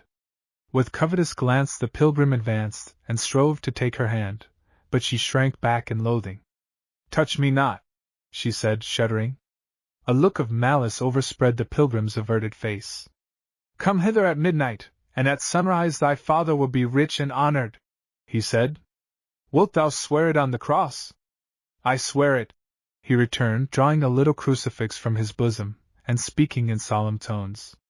"Very well, I promise." And with that she withdrew. When she had gone the alchemist pressed the spring in the crucifix, when a dagger fell out. "Thou hast served me well," he said, chuckling. Then, replacing the crucifix in his breast, he entered the adjoining room, prized up a stone from the floor, and drew forth a leathern bag full of gold. This, then, was the crucible into which the archbishop's pieces had gone. "I have found the secret of making gold," pursued the pilgrim. "Tomorrow my wealth and I will be far away in safety. The fools, to seek gold in a crucible!" Meanwhile preparations were afoot for the reception of the archbishop. Elizabeth, full of grief and determination, supervised the work of the serving-maids, while her father anxiously wondered how he should account to his master for the stolen pieces of gold. The archbishop was loudly hailed on his arrival. He greeted his treasurer kindly and asked after the pretty Elizabeth. When her father presented her, he in turn introduced her to his guests, and many a glance of admiration was directed at the gentle maid. One young knight, in particular, was so smitten with her charms that he was dumb the whole evening. When Elizabeth retired to her chamber, her father bade her good night. Hope had again arisen in his breast. "Tomorrow," he said, "my troubles will be over." Elizabeth sighed. At length the hour of midnight arrived. Taking a lamp, the girl crossed the courtyard to where the alchemist awaited her coming. She was not unseen, however. The young knight had been watching her window, and he observed her pass through the courtyard with surprise. Fearing he knew not what harm to the maid he loved, he followed her to the pilgrim's apartment, and there watched her through a crack in the door. The alchemist was bending over a crucible when Elizabeth entered. "Ah, thou hast come," he said. "I hope thou art prepared to do as I bid thee? If that is so, I will restore the gold to thy father, his own gold and his master's. If thou art willing to sacrifice thine honor, thy father's honor shall be restored. If thy life, he shall have the money he needs." "Away, wretch!" cried Elizabeth indignantly. "I will give my life for my father, but I will not suffer insult." With a shrug of his shoulders, the alchemist turned to his crucible. "As thou wilt," he said. "Prepare for the sacrifice." Suddenly the kneeling maid caught up the alchemist's dagger, and would have plunged it into her heart. But ere she could carry out her purpose, the knight burst open the door, rushed into the room, and seized the weapon. Elizabeth, overcome with the relief which his opportune arrival afforded her, fainted in his arms. While the young man frantically sought means to restore her, the pilgrim seized the opportunity to escape, and when the maid came to herself, it was to find the wretch gone, and herself supported by a handsome young knight, who was pouring impassioned speeches into her ear. His love and tenderness awakened an answering emotion in her heart, and that very night they were betrothed. When the maiden's father was apprised of her recent peril, he, too, was grateful to her deliverer, and yet more grateful when his future son-in-law pressed him to make use of his ample fortune. The pilgrim was found drowned in the Rhine, and the bag of gold, which he had carried away in his belt, was handed over to the archbishop, to whom the treasurer confessed all. And the good archbishop, by way of confirming his forgiveness, gave a handsome present to Elizabeth on her marriage with the knight. The legend of Boppard. Maidens had curious ways of revenging themselves on unfaithful lovers in medieval times, as the following legend of Boppard would show.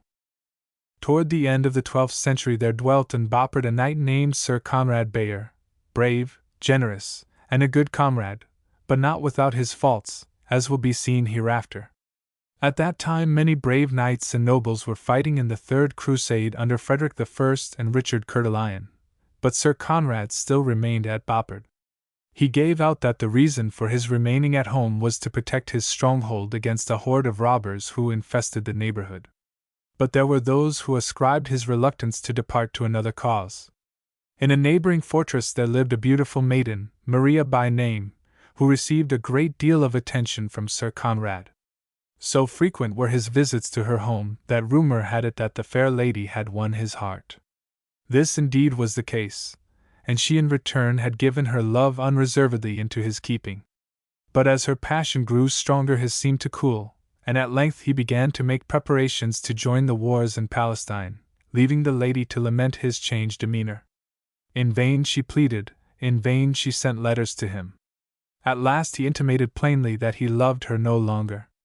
He did not intend to marry, he said, adding cruelly that if he did she should not be the bride of his choice. The lady was completely crushed by the blow. Her affection for Sir Conrad perished, and in its place arose a desire to be revenged on the unfaithful knight. The fickle lover had completed his arrangements for his journey to the Holy Land, and all was ready for his departure. As he rode gaily down from his castle to where his men-at-arms waited on the shores of the Rhine, he was suddenly confronted by an armed knight, who reined in his steed and bade Sir Conrad halt. "Hold, Sir Conrad Bayer," he cried. "Thou goest not hence till thou hast answered for thy misdeeds, thou false knight, thou traitor!"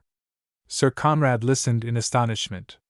A moment later his attendants had surrounded the bold youth, and would have slain him had not Sir Conrad interfered. "Back," he said. "Let me face this braggart myself. Who art thou?" he added, addressing the young knight who had thus boldly challenged him. "One who would have thy life," was the fierce reply. "Why should I slay thee, bold youth?" said Conrad, amused. "I am the brother of Maria, whom thou hast betrayed," was the response. "I have come hither from Palestine to seek thy life. Have at thee, traitor!" Conrad, somewhat sobered, and unwilling to do battle with such a boy, asked for further proof of his identity. The young knight thereupon displayed, blazoned on his shield, the arms of his house, a golden lion on an azure field. Sir Conrad had no longer excuse for refusing to do battle with the youth, so with a muttered, "Thy blood be upon thy head!" he laid his lance in rest and drew back a few paces. The stranger did likewise. Then they rushed toward each other, and such was the force of their impact that both were unhorsed. Drawing their swords, for neither was injured, the knights resumed the conflict on foot. Conrad felt disgraced at having been unhorsed by a mere youth, and he was now further incensed by receiving a deep wound in his arm. Henceforth he fought in good earnest, showering blows on his antagonist, who fell at last, mortally wounded. In obedience to the rules of chivalry, Sir Conrad hastened to assist his vanquished foe. What was his surprise, his horror, when, on raising the head and unlacing the helm of the knight, he found that his adversary was none other than Maria. "Conrad," she said in failing tones, "I also am to blame. Without thy love life was nothing to me, and I resolved to die by thy hand. Forget my folly, remember only that I love thee. Farewell!" And with these words she expired. Conrad flung himself down by her side, convulsed with grief and remorse. From that hour a change came over him. Ere he set out to the Holy Land he caused the body of Maria to be interred on the summit of the Kreuzberg, and bestowed the greater part of his estates on a pious brotherhood, enjoining them to raise a nunnery over the tomb. Thus was the convent of Marienburg founded, and in time it came to be one of the richest and most celebrated on the Rhine. Arrived in Palestine, Conrad became a Knight Templar, fighting bravely and utterly oblivious to all danger. It was not until Acre had been won, however, that death met him. An arrow dispatched by an unknown hand found its quarry as he was walking the ramparts at night meditating on the lady he had slain and whose death had restored her to a place in his affections. Liebenstein and Sterenberg. Near the famous monastery of Bornhofen, and not far from the town of Camp, supposed to be an ancient Roman site, are the celebrated castles of Liebenstein and Sterenberg, called the Brothers, perhaps because of their contiguity to each other rather than through the legend connected with the name.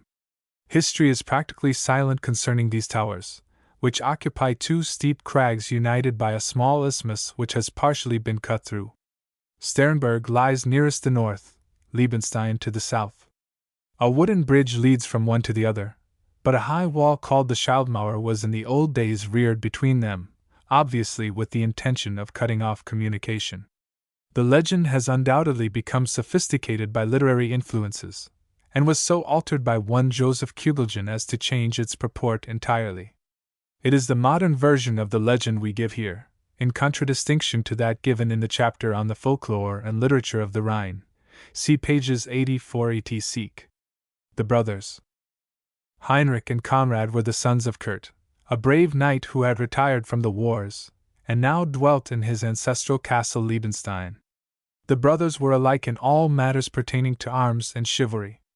But otherwise they differed, for Heinrich, the elder, was quiet and more given to the arts of peace, whereas Conrad was gay, and inclined to like fighting for fighting's sake.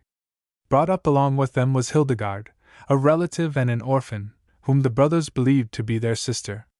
On reaching manhood, however, their father told them the truth concerning her, expressing the wish that one of them should marry the maiden. Nothing loath, both brothers wooed Hildegard, but Conrad's ardent, impulsive nature triumphed over Heinrich's reserved and more steadfast affection. In due course preparations were made for the marriage festival, and a new castle, Sterenberg, was raised for the young couple adjacent to Liebenstein. Heinrich found it hard to be a constant witness of his brother's happiness, so he set out for the Holy Land. Soon after his departure the old knight became ill, and died on the day that the new castle was completed. This delayed the marriage for a year, and as the months passed Conrad became associated with loose companions, and his love for Hildegard weakened. Meantime news came that Heinrich had performed marvelous deeds in the Holy Land, and the tidings inflamed Conrad's zeal. He, too, determined to join the Crusades, and was soon on the way to Palestine. However, he did not, like his brother, gain renown, for he had not the same incentive to reckless bravery, and he soon returned. He was again to prove himself more successful in love than in war, for at Constantinople, having fallen passionately in love with a beautiful Greek lady, he married her. One day Hildegard was sitting sorrowful in her chamber, when she beheld travelers with baggage moving into the empty Sterenberg. Greatly astonished, she sent her waiting maid to make inquiries, and learned to her sorrow that it was the returning Conrad, who came bringing with him a Greek wife. Conrad avoided Liebenstein, and Sterenberg became gay with feasting and music. Late one evening a knight demanded lodging at Liebenstein and was admitted. The stranger was Heinrich, who, hearing about his brother's shameful marriage, had returned to the grief-stricken Hildegard.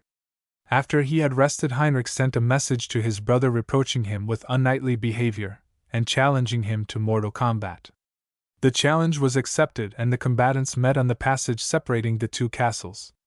But as they faced each other, sword in hand, a veiled female figure stepped between them and bade them desist.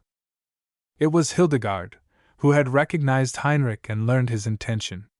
In impassioned tones she urged the young men not to be guilty of the folly of shedding each other's blood in such a cause, and declared that it was her firm intention to spend her remaining days in a convent.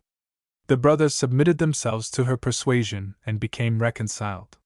Some time afterward Conrad's wife proved her unworthiness by eloping with a young knight, thus killing her husband's love for her, and at the same time opening his eyes to his own base conduct. Bitterly now did he reproach himself for his unfaithfulness to Hildegard, who, alas, was now lost to him forever. Hildegard remained faithful to her vows, and Heinrich and Conrad lived together till at last death separated them. St. Gore. Near the town of St. Gore, at the foot of the Rheinfells, there stands a little cell, once the habitation of a pious hermit known as St. Gore, and many are the local traditions which tell of the miracles wrought by this good man, and the marvelous virtues retained by his shrine after his death. He settled on Rhenish shores, we are told, about the middle of the 6th century, and thenceforward devoted his life to the service of the rude people among whom his lot was cast. His first care was to instruct them in the Christian faith, but he was also mindful of their welfare in temporal matters, and gave his services freely to the sick and sorrowful, so that ere long he came to be regarded as a saint. When he was not employed in prayer and ministrations, he watched the currents of the Rhine, and was ever willing to lend his aid to distressed mariners who had been caught by the sand goer, a dangerous eddy which was too often the death of unwary boatmen in these parts. Thus he spent an active and cheerful life, far from the envy and strife of the world, for which he had no taste whatever. Nevertheless, the fame of his good deeds had reached the high places of the earth. Sigebert, who at that time held his court at Andernach, heard of the piety and noble life of the hermit, and invited him to his palace. St. Gore accepted the invitation, or, rather, obeyed the command, and made his way to Andernach. He was well received by the monarch, whom his genuine holiness and single-mindedness greatly impressed. But pure as he was, the worthy Gore was not destined to escape calumny. There were at the court of Sigebert other ecclesiastics of a less exalted type, and these were filled with envy and indignation when they beheld the favors bestowed upon the erstwhile recluse. Foremost among his persecutors was the Archbishop of Treves, and with him Sigebert dealt in summary fashion, depriving him of his archbishopric and offering the see to St. Gore. The latter, however, was sick of the perpetual intrigues and squabblings of the court, and longed to return to the shelter of his mossy cell and the sincere friendship of the poor fishermen among whom his mission lay. So he refused the proffered dignity, and informed the monarch of his desire to return home. As he stood in the hall of the palace preparing to take his leave, he threw his cloak over a sunbeam, and, strange to say, the garment was suspended as though the shaft of light were solid. This, we are told, was not a mere piece of bravado, but was done to show that the saint's action in refusing the see was prompted by divine inspiration. When St. Gore died, Sigebert caused a chapel to be erected over his grave, choosing from among his disciples 2 worthy monks to officiate. Other hermits took up their abode near the spot, and all were subsequently gathered together in a monastery.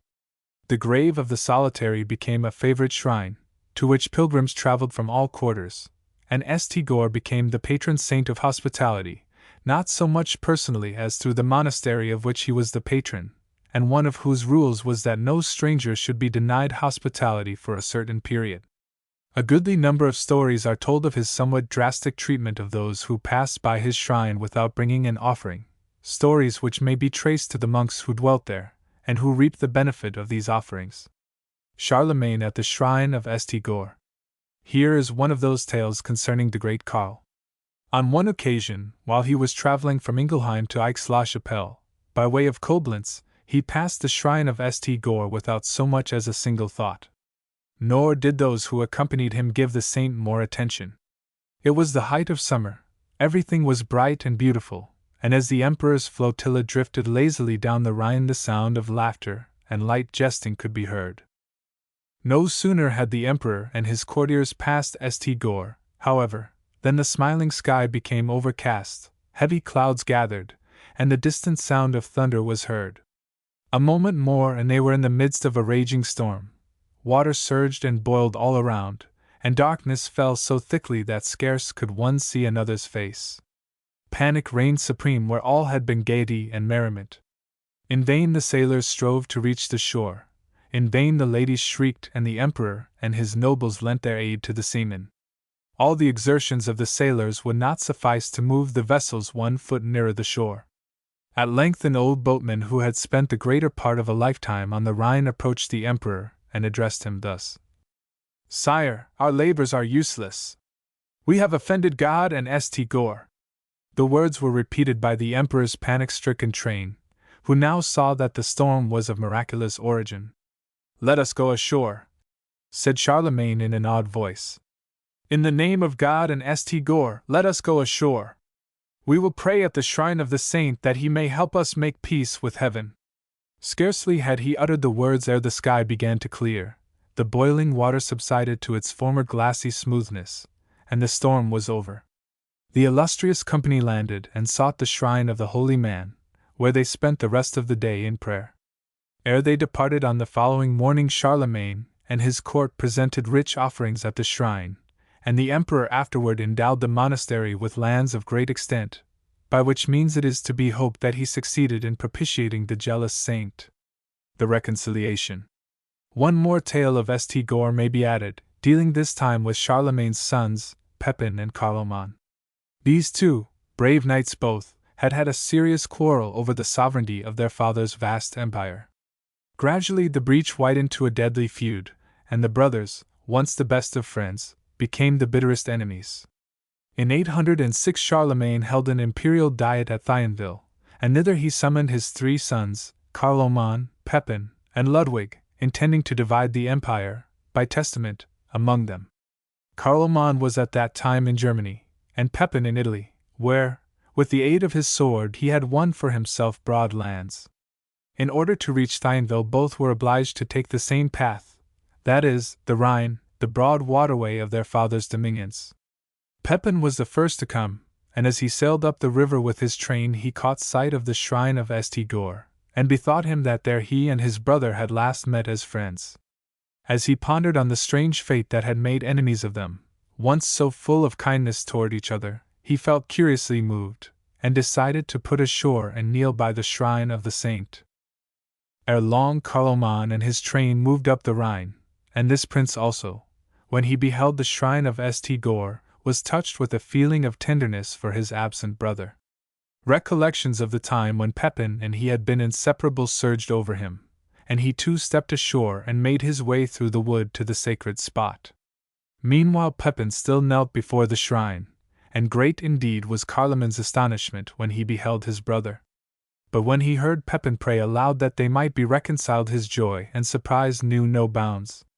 All armed as he was, he strode up to his kneeling brother, and embraced him with tears, entreating his forgiveness for past harshnesses. When Pepin raised the prince's visor and beheld the beloved features of Carloman, his happiness was complete. Together the brothers made for their ships, not, however, till they had left valuable gifts at the shrine of the saint whose good offices had brought about their reconciliation. Together they proceeded to the court of Charlemagne, who partitioned his empire between his 3 sons, making each a regent of his portion during his father's lifetime. From that time onward the brothers were fast friends.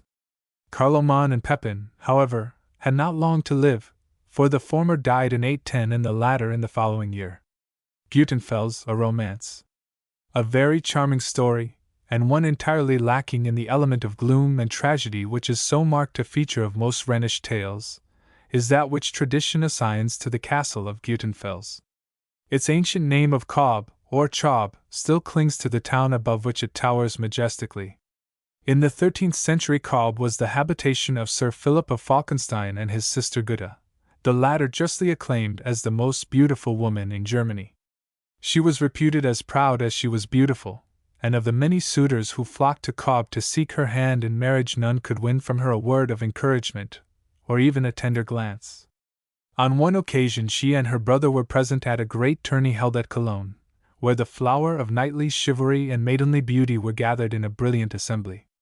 Many an ardent glance was directed to the fair maid of Cobb, but she, accustomed to such homage, was not moved thereby from her wonted composure. At length a commotion passed through the assembly. A knight had entered the lists whose name was not announced by the herald. It was whispered that his identity was known only to the archbishop, whose guest he was. Of fine stature and handsome features, clad in splendid armor and mounted on a richly caparisoned steed, he attracted not a little attention, especially from the feminine portion of the assemblage. But for none of the high-born ladies had he eyes, save for Gutta, to whom his glance was ever and anon directed, as though he looked to her to bring him victory. The blushing looks of Gutta showed that she was not indifferent to the gallantry of the noble stranger, and truly, in her heart she wished him well. With clasped hands she watched the combatants couch their lances and charge. Ah! Victory had fallen to the unknown knight. Soon it became evident that the mysterious stranger was to carry off the prize of the tourney, for there was none to match him in skill and prowess.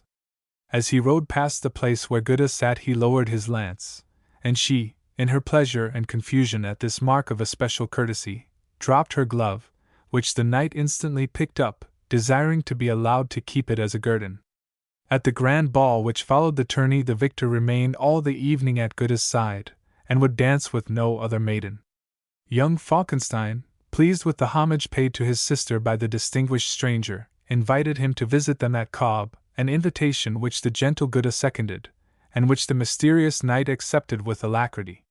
True to his promise, ere a week had elapsed he arrived at Cobb, accompanied by 2 attendants.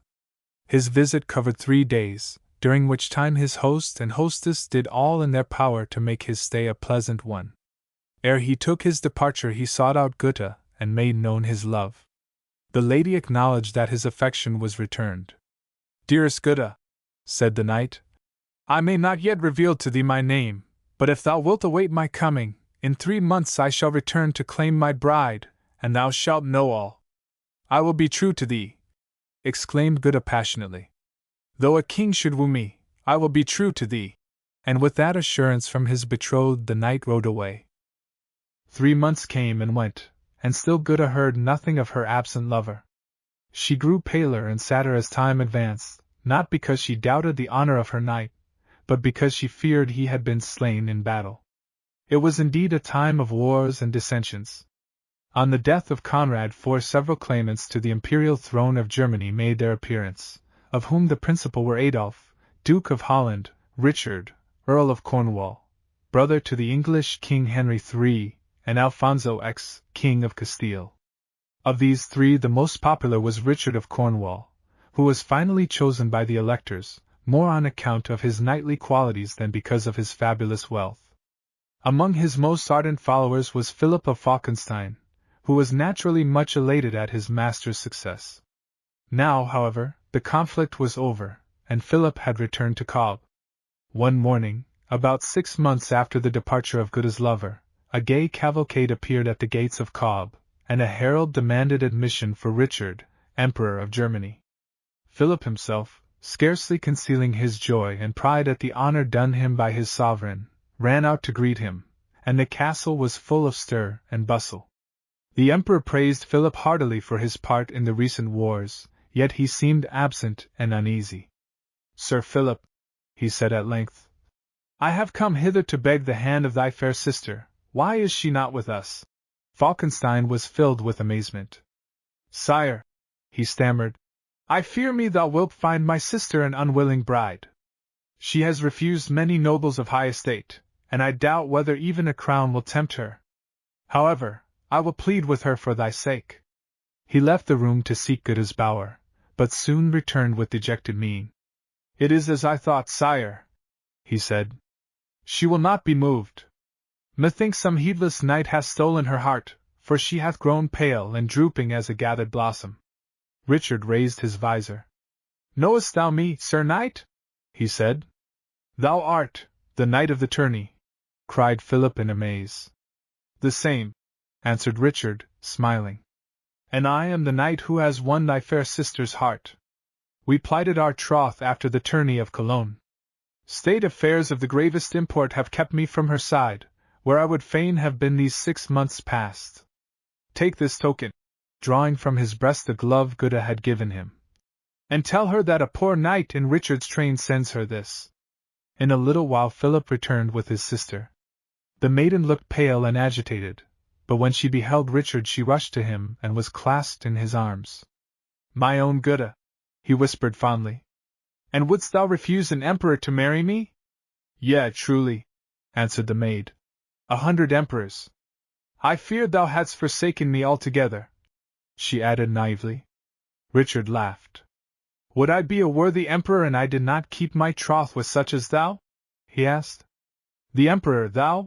Cried Goethe, starting back. Yea, the emperor and none other, said her brother reverently. And once more Goethe hid her face on Richard's breast. Within a week they were married, and Goethe accompanied her husband to the court as Empress of Germany. To the castle where his bride had passed her maidenhood Richard gave the name of Gutenfels, Rock of Goethe, which name it has retained to this day. The story of Schonberg.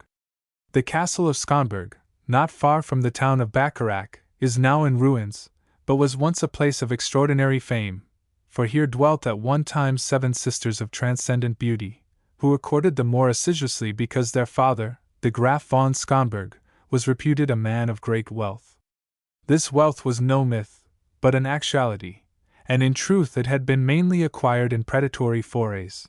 But the nobles of Rhineland recked little of this, and scores of them flitted around and pressed their suit on the young ladies. None of these, however, felt inclined toward marriage just yet, each vowing its yoke too galling, and so the gallants came in vain to the castle, their respective addresses being invariably dallied with, and then dismissed. Suitor after suitor retired in despair, pondering on the strange ways of womankind.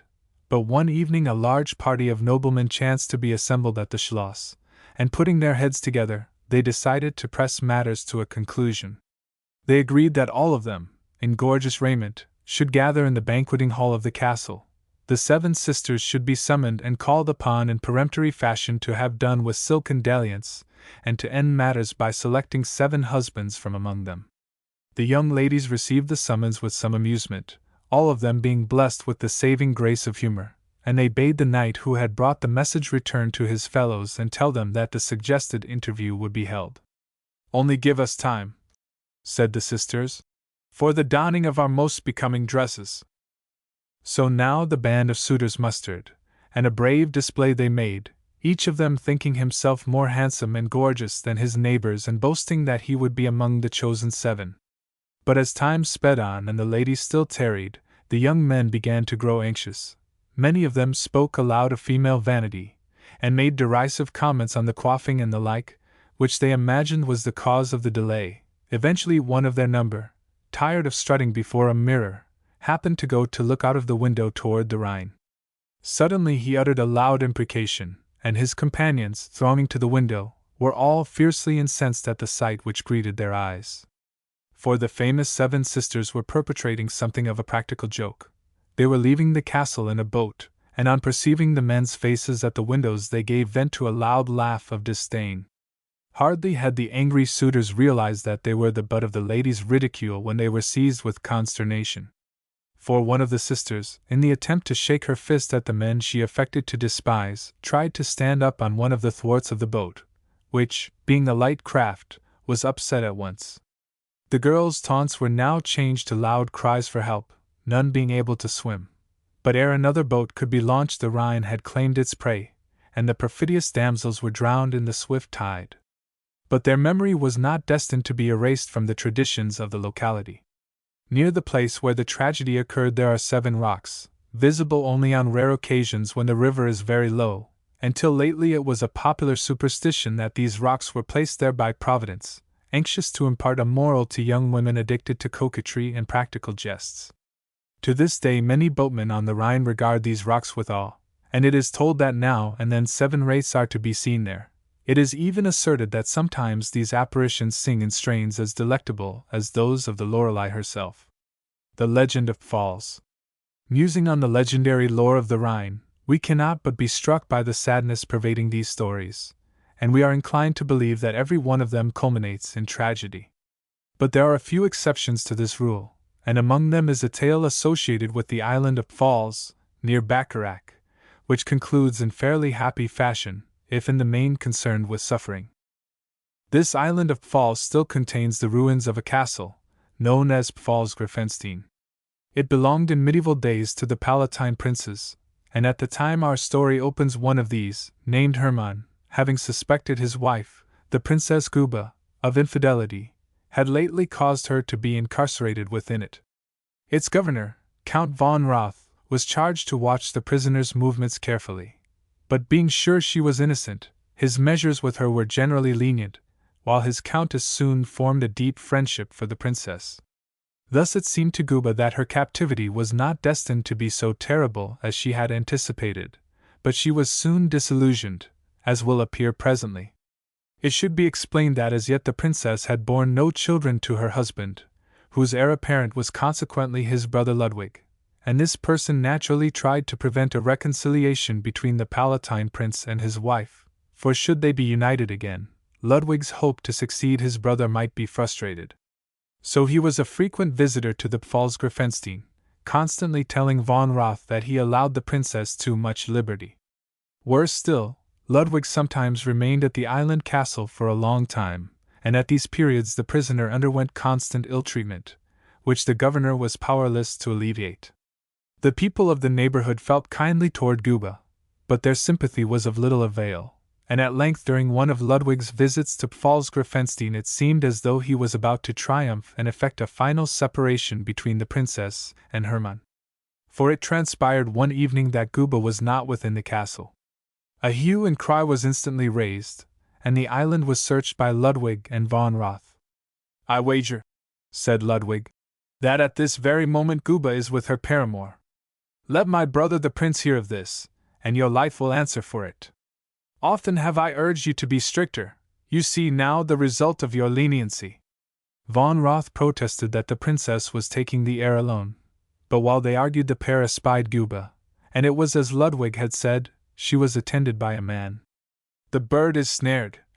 shouted Ludwig, and as he and von Roth ran toward the offending couple they separated instantly, the man making for a boat moored hard by.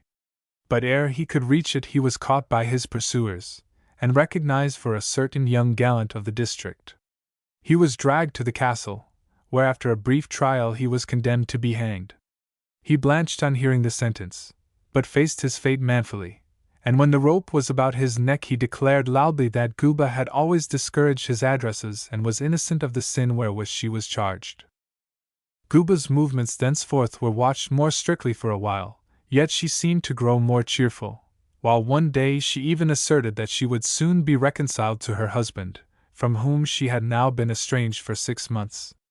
In short, she announced that she was soon to be a mother, while she was confident that the child would resemble the Palatine prince, and that the latter's delight on finding himself a father would result in the ending of all her troubles. The governor and his lady were both doubtful as to the parentage of the child, remembering the recent circumstances which had seemed to cast some shadow upon the princess herself, yet they held their peace, awaiting until in due course the princess was delivered of a boy. But, alack! The child bore no resemblance to Hermann, and so von Roth and his wife, meaning to be kind, enjoined silence and sent the child away, all of which was the more easily accomplished as the spiteful Ludwig chanced to be far distant at the time. At first the mother was broken-hearted, but the governor and his wife comforted her by saying that the child was no farther off than a castle on the opposite banks of the Rhine. Here, they assured her, he would be well nurtured. Moreover, they had arranged that, so long as her son was alive and thriving, the fact was to be signified to her by the display of a small white flag on the battlements of his lodging. And so, day after day, the anxious mother paced her island prison, looking constantly toward the signal which meant so much to her. Many years went by in this fashion, and in course of time Hermann was gathered to his fathers, and Ludwig ascended the Palatine throne. But scarcely was his rule begun ere it was noised abroad that he was a usurper, for a young man appeared who claimed to be the son of Hermann, and therefore the rightful heir. Now, most of the people detested Ludwig, and when they marked the claimant's resemblance to the deceased prince, a number of them banded themselves together to set him upon the throne.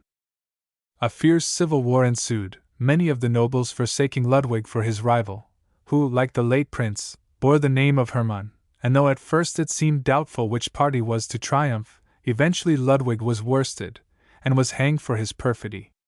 The tidings spread throughout the Rhineland, and one day a body of men-at-arms came to Pfalzgrafenstein, and informed von Roth that his prisoner was to be freed at once, and was to repair to the Palatine court, there to take up her rightful position as Queen Dowager. Guba was amazed on hearing this news, for she had long since ceased to hope that her present mode of life would be altered, and asking to be presented to the chief messenger that she might question him, she suddenly experienced a yet greater surprise. Yes, her son had come in person to liberate her, and von Roth and his wife, as they witnessed the glad union, were convinced at last of Guba's innocence, for the young man who clasped her to his bosom had changed wondrously since his childhood, and was now indeed the living image of his father. For some minutes the mother wept with joy, but when her son bade her make ready for instant departure, she replied that she had lost all desire for the stately life of a court. Pfalzgrafenstein, she declared, had become truly a part of her life, so here she would end her days. She had not long to live, she added, and what greater pleasure could she have than the knowledge that her son was alive and well, and was ruling his people wisely? And so Guba remained at the island, a prison no longer, and daily she paced by the swirling stream, often gazing toward the castle where her son had been nurtured, and meditating on the time when she was wont to look there for the white flag which meant so much to her anxious heart. A legend of Fürstenberg. High above the Rhine tower the ruins of Fürstenberg, and more than one legend clings to the ancient pile, linking it with stirring medieval times. Perhaps the most popular of these traditions is that which tells of the phantom mother of Fürstenberg, a tale full of pathos and tragedy. In the 13th century there dwelt in the castle a nobleman, Franz von Fürst by name, who, after a wild and licentious youth, settled down to a more sober and serious manhood. His friends, surprised at the change which had taken place in him, and anxious that this new mode of life should be maintained, urged him to take a virtuous maiden to wife. Such a bride as they desired for him was found in Kunigunde von Florsheim, a maiden who was as beautiful as she was high-born. For a time after their marriage all went well, and Franz and his young wife seemed quite happy. Moreover, in time a son was born to them, of whom his father seemed to be very proud. The Baron's reformation, said his friends, was complete. One evening there came to Kunigunde a young lady friend. The girl, whose name was Amina, was the daughter of a robber baron who dwelt in a neighboring castle. But his predatory acts had at last forced him to flee for his life, and no one knew whither he had gone. His household was broken up, and Amina, finding herself without a home, had now repaired to Fürstenberg to seek refuge. Kunigunde, ever willing to aid those in distress, extended a hearty welcome to the damsel, and Amina was henceforth an inmate of the Schloss. Now, though Amina was fully as lovely in face and form as her young hostess, she yet lacked the moral beauty of Kunigunde. Of a subtle and crafty disposition, she showed the gratitude of the serpent by stinging the hand extended to help her. In a word, she set herself to win the unlawful affections of the Lord of Fürstenberg. He, weak creature as he was, allowed the latent baseness of his nature to be stirred by her youth and beauty. He listened when she whispered that Kunigunde had grown cold toward him. At her suggestion he interpreted his wife's modest demeanor as indifference, and already he began to feel the yoke of matrimony heavy upon him. Poor Kunigunde was in despair when she realized that her husband had transferred his affections. But what was worse, she learned that the pair were plotting against her life. At length their cruel scheming succeeded, and one morning Kunigunde was found dead in her bed. Franz made it known that she had been stifled by a fit of coughing, and her remains were hastily conveyed to the family vault. Within a week the false Amina was the bride of the Baron von Furstenberg. Little Hugo, the son of Kunigunde, was to suffer much at the hands of his stepmother and her dependents. The new mistress of the Schloss Furstenberg hated the child as she had hated his mother, and Hugo was given into the charge of an ill-natured old nurse, who frequently beat him in the night because he awakened her with his cries. One night the old hag was roused from her sleep by a strange sound, the sound of a cradle being rocked. She imagined herself dreaming. Who would come to this distant tower to rock the little Hugo? Not Amina, of that she was sure. Again the sound was heard, unmistakably the creaking of the cradle. Drawing aside her bed curtains, the crone beheld a strange sight. Over the cradle a woman was bending, clad in long, white garments, and singing a low lullaby, and as she raised her pale face, behold! It was that of the dead Kunigunde. The nurse could neither shriek nor faint. As though fascinated, she watched the wraith nursing her child, until at cockcrow Kunigunde vanished. In trembling tones the nurse related what she had seen to Franz and Amina. The Baron was scornful, and ridiculed the whole affair as a dream. But the cunning Amina, though she did not believe that a ghost had visited the child, thought that perhaps her rival was not really dead, and her old hatred and jealousy were reawakened. So she told her husband that she intended to see for herself whether there was any truth in the fantastic story, and would sleep that night in the nurse's bed. She did not mention her suspicions, nor the fact that she carried a sharp dagger. She was roused in the night, as the old woman had been, by the sound of a cradle being rocked.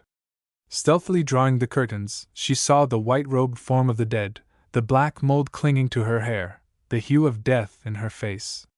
With a wild cry Amina flung herself upon Kunigunde, only to find that she was stabbing at a thing of air, an impalpable apparition which vanished at a touch. Overcome with rage and fear, she sank to the ground. The wraith moved to the door, turning with a warning gesture ere she vanished from sight, and Amina lost consciousness.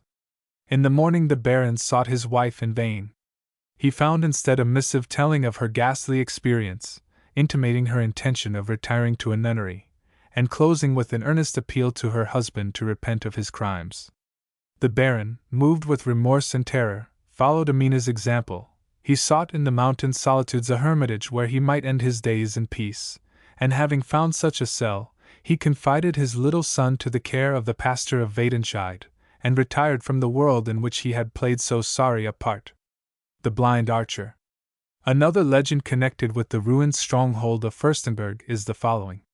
Long ago, in the days when bitter feuds and rivalries existed between the owners of neighboring fortresses, there dwelt in Furstenberg a good old knight, Sir Oswald by name, well versed in the arts of war, and particularly proficient in archery.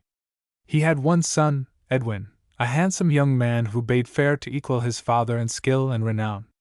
Sir Oswald had a sworn foe in a neighboring baron, Wilm von Suneck, a rich, unscrupulous nobleman who sought by every possible means to get the knight into his power. At length his cunning schemes met with success. An ambush was laid for the unsuspecting Oswald as he rode past Suneck Castle, attended only by a groom, and both he and his servant were flung into a tower, there to await the pleasure of their captor. And what that nobleman's pleasure was soon became evident. Ere many days had elapsed, Oswald was informed that his eyes were to be put out, and soon the cruel decree was carried into execution.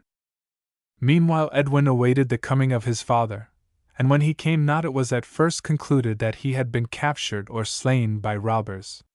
But there were no evidences forthcoming to show that Sir Oswald had met with such a fate, and his son began to suspect that his father had fallen into the hands of Baron Wilm, for he knew of the bitter hatred which he bore toward the Knight of Furstenberg, and of his cunning and malice.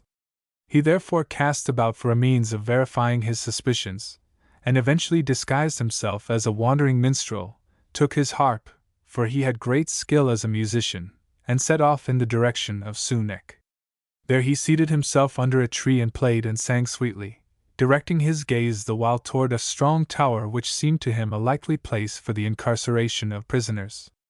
The plaintive charm of the melody attracted the attention of a passing peasant, who drew near to listen. When the last note of the song had died away, he seated himself beside the minstrel and entered into conversation with him. "Methinks thou hast an interest in yonder tower," he said. "In truth it interests me," responded Edwin, nevertheless veiling his concern as much as possible by a seeming indifference. "Is it a prison, think you?" "Aye, that it is," replied the peasant with a laugh. "'Tis the cage where my lord of Sunak keeps the birds whose feathers he has plucked." Edwin, still with a show of indifference, questioned him further, and elicited the fact that the peasant had witnessed the capture and incarceration in the tower of a knight and his servant on the very day when Sir Oswald and his groom had disappeared. Nothing more could Edwin glean, save that a few days hence Baron Wilm was to give a grand banquet, when many nobles and knights were to be present. The young man, his suspicions thus fully confirmed, felt that his next move must be to gain entrance to the castle, and he decided to take advantage of the excitement and bustle attendant on the banquet to achieve this end. Accordingly, on the day fixed for the feast he again donned his minstrel's garb, and repaired to the Schloss Sunek. Here, as he had anticipated, all was excitement and gaiety. Wine flowed freely, tongues were loosened, and the minstrel was welcomed uproariously and bidden to sing his best songs in return for a beaker of Rhenish. Soon the greater part of the company were tipsy, and Edwin moved among them, noting their conversation, coming at length to the seat of the host. "It is said," remarked a knight, "that you have captured Sir Oswald of Furstenberg." Wilm, to whom the remark was addressed, smiled knowingly and did not deny the charge. "I have even heard," pursued his companion, "that you have had his eyes put out." The Baron laughed outright, as at an excellent jest. "Then you have heard truly," he said. At this point another knight broke into the conversation. "It is a pity," said he. "There are but few archers to match Oswald of Furstenberg." "I wager he can still hit a mark if it be set up," said he who had first spoken. "Done!" cried Sunek, and when the terms of the wager had been fixed the Baron directed that Oswald should be brought from the tower. Edwin had overheard the conversation with a breaking heart, and grief and shame almost overwhelmed him when he saw his father, pitifully quiet and dignified, led into the banquet hall to provide sport for a company of drunken revellers. Oswald was informed of the wager, and bow and arrows were placed in his hands. "Baron von Sunek," he cried, "where is the mark?" "This cup I place upon the table," came the reply. The arrow was fitted to the bow, released, and lo! It was not the cup which was hit, but the Lord of Sunek, who fell forward heavily, struck to the heart and mortally wounded. In a moment a loud outcry was raised, but ere action could be taken the minstrel had sprung in front of Oswald, and boldly faced the assembly. "This knight," he cried, "shamefully maltreated by yonder villain, is my father. Whoso thinks he has acted wrongly in forfeiting the life of his torturer shall answer to me. With my sword I shall teach him better judgment." The astonished knights, completely sobered by the tragic occurrence, could not but admire the courage of the lad who thus boldly championed his father, and with one voice they declared that Sir Oswald was a true knight and had done justly. So the blind knight, once more free, returned to his castle of Furstenberg, compensated in part for the loss of his sight by the loving devotion of his son. Rheinstein and Reichenstein. Centuries ago the castles of Rheinstein and Reichenstein frowned at each other from neighboring eminences. But far from being hostile, they were the residences of two lovers. Kuno of Reichenstein loved the fair Gerda of Rheinstein with a consuming passion, and, as is so common with lovers in all ages, doubted whether his love were returned. In his devotion for the maiden he showered on her many gifts, and although his purse was light and he was master of only a single tower, he did not spare his gold if only he could make her happy and gain from her one look of approval. On one occasion he presented to her a beauteous horse of the Limousin strain, bred under the shadow of his own castle. Deep-chested, with arched neck and eye of fire, the noble steed aroused the liveliest interest in the breast of Gerda, and she was eloquent in her thanks to the giver until, observing his ardent glances, her cheeks suffused with blushes. Taking her soft hand between his sunburnt palms, Kuno poured into her ear the story of his love. "Gerda," he whispered, "I am a poor man. I have nothing but my sword, my ruined tower yonder, and honor. But they are yours. Will you take them with my heart?" She lifted her blue eyes to his, full of truth and trust.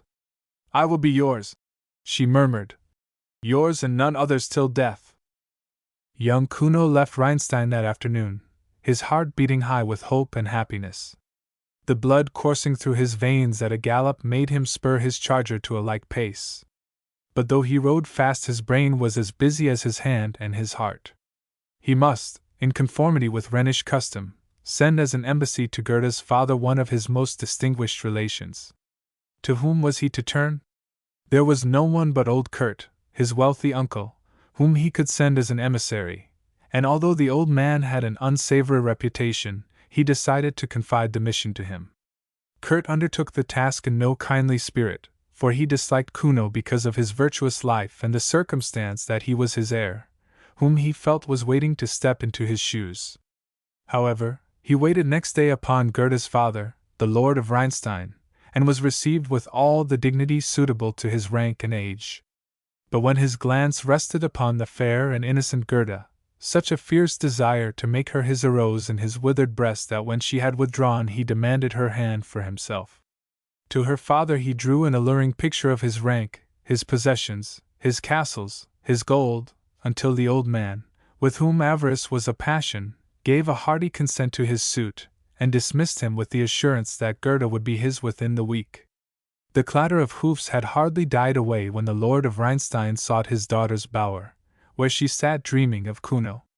In honeyed words the old man described the enviable position she would occupy as the spouse of a wealthy man, and then conveyed to her the information that Kurt had asked him for her hand. Gerda, insulted at the mere thought of becoming the bride of such a man, refused to listen to the proposal, even from the lips of her father, and she acquainted him with her love for Kuno, whom, she declared, she had fully resolved to marry. At this avowal her father worked himself into a furious passion, and assured her that she should never be the bride of such a penniless adventurer. After further insulting the absent Kuno, and alluding in a most offensive manner to his daughter's lack of discernment and good taste, he quitted her bower, assuring her as he went that she should become the bride of Kurt on the morrow. Gerda spent a miserable night sitting by the dying fire in her chamber, planning how she might escape from the detested Kurt, until at last her wearied brain refused to work and she fell into a troubled slumber. In the morning she was awakened by her handmaiden, who, greatly concerned for her mistress, had spent the night in prayer. But Gerda's tears had fled with the morning, and she resolved, come what might, to refuse to the last to wed with the hateful Kurt. She learned that Kuno had attempted to assault the castle during the night with the object of carrying her off, but that he had been repulsed with some loss to his small force. This made her only the more determined to persist in her resistance to his uncle. Meantime the vassals and retainers of the house of Rhinestein had been summoned to the castle to attend the approaching ceremony, and their gay apparel now shone and glittered in the sunshine. The sound of pipe, tabor, and psaltery in melodious combination arose from the valley, and all hearts, save one, were happy. The gates were thrown open, and the bridal procession formed up to proceed to the ancient church where the unhappy Gerda was to be sacrificed to Kurt. First came a crowd of serfs, men, women, and children, all shouting in joyful anticipation of the wedding feast. Then followed the vassals and retainers of the Lord of Rhinestein, according to their several degrees, and last, the principal actors in the shameful ceremony, Kurt, surrounded by his retainers, and the Lord of Rhinestein with the luckless Gerda. The mellow tones of the bell of St. Clement mingled sweetly with the sound of the flute and the pipe and the merry voices of the wedding throng. Gerda, mounted upon her spirited Limousin steed, the gift of Kuno, shuddered as she felt Kurt's eyes resting upon her, and she cast a despairing glance at the tower of Kuno's castle, where, disconsolate and heavy of heart, he watched the bridal procession from the highest turret. The procession halted at the portal of the church, and all dismounted save Gerda. She was approached by the bridegroom, who with an air of leering gallantry offered her his assistance in alighting. At this moment swarms of gadflies rested on the flanks of the Limousin steed, and the spirited beast, stung to madness by the flies, reared, plunged, and broke away in a gallop, scattering the spectators to right and left, and flying like the wind along the river bank. To horse! To horse! Cried Kurt and the Lord of Rhinestein, and speedily as many mounted, the bridegroom, for all his age, was first in the saddle. With the clattering of 100 hoofs the wedding party galloped madly along Rhine's side, Kurt leading on a fleet and powerful charger. "Halt!" he cried. "Draw rein! Draw rein!" But notwithstanding their shouts, cries, and entreaties, Gerda spurred on the already maddened Limousin, which thundered along the familiar road to Kuno's castle of Reichenstein. The noble steed's direction was quickly espied by Kuno, who hastened to the principal entrance of his stronghold. "Throw open the gates!" he shouted. "Down with the drawbridge!" "Bravo, gallant steed!" But Kurt was close behind. Gerda could feel the breath of his charger on the hands which held her rein. Close he rode by her, but might never snatch her from the saddle. Like the wind they sped. Now she was a pace in front, now they careered onward neck and neck.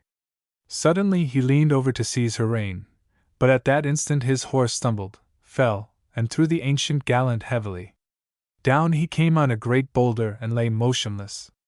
Another moment, and the hoof-beat of the breathless steed sounded on the drawbridge of Reichenstein. The vassals of Kuno hastened to the gate to resist the expected attack, but there was none.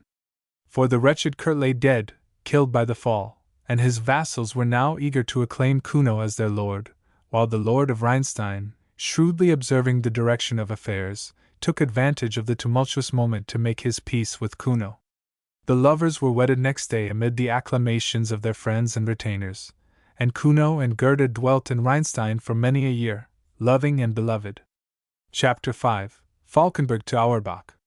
The Legend of Falkenberg. In the imperial fortress of Falkenberg dwelt the beautiful Liba, the most charming and accomplished of maidens, with her widowed mother. Many were the suitors who climbed the hill to Falkenberg to seek the hand of Liba, for besides being beautiful she was gentle and virtuous, and withal possessed of a modest fortune left her by her father. But to all their pleadings she turned a deaf ear, for she was already betrothed to a young knight named Guntram whom she had known since childhood, and they only waited until Guntram should have received his fief from the Pal's grave to marry and settle down. One May morning, while Liba was seated at a window of the castle watching the ships pass to and fro on the glassy bosom of the Rhine, she beheld Guntram riding up the approach to Falkenberg, and hastened to meet him. The gallant knight informed his betrothed that he was on his way to the Pal's grave to receive his fief, and had but turned aside in his journey in order to greet his beloved. She led him into the castle, where her mother received him graciously enough, well pleased at her daughter's choice. "And now farewell," said Guntram. "I must hasten. When I return we two shall wed, see to it that all is in readiness." With that he mounted his horse and rode out of the courtyard, turning to wave a gay farewell to Liba. The maiden watched him disappear round a turn in the winding path, then slowly re-entered the castle. Meanwhile Guntram went on his way, and was at length invested with his fief. The Pal's grave, pleased with the manners and appearance of the young knight, appointed him to be his ambassador in Burgundy, which honor Guntram, though with much reluctance, felt it necessary to accept. He dispatched a messenger to his faithful Liba, informing her of his appointment, which admitted of no delay, and regretting the consequent postponement of their marriage.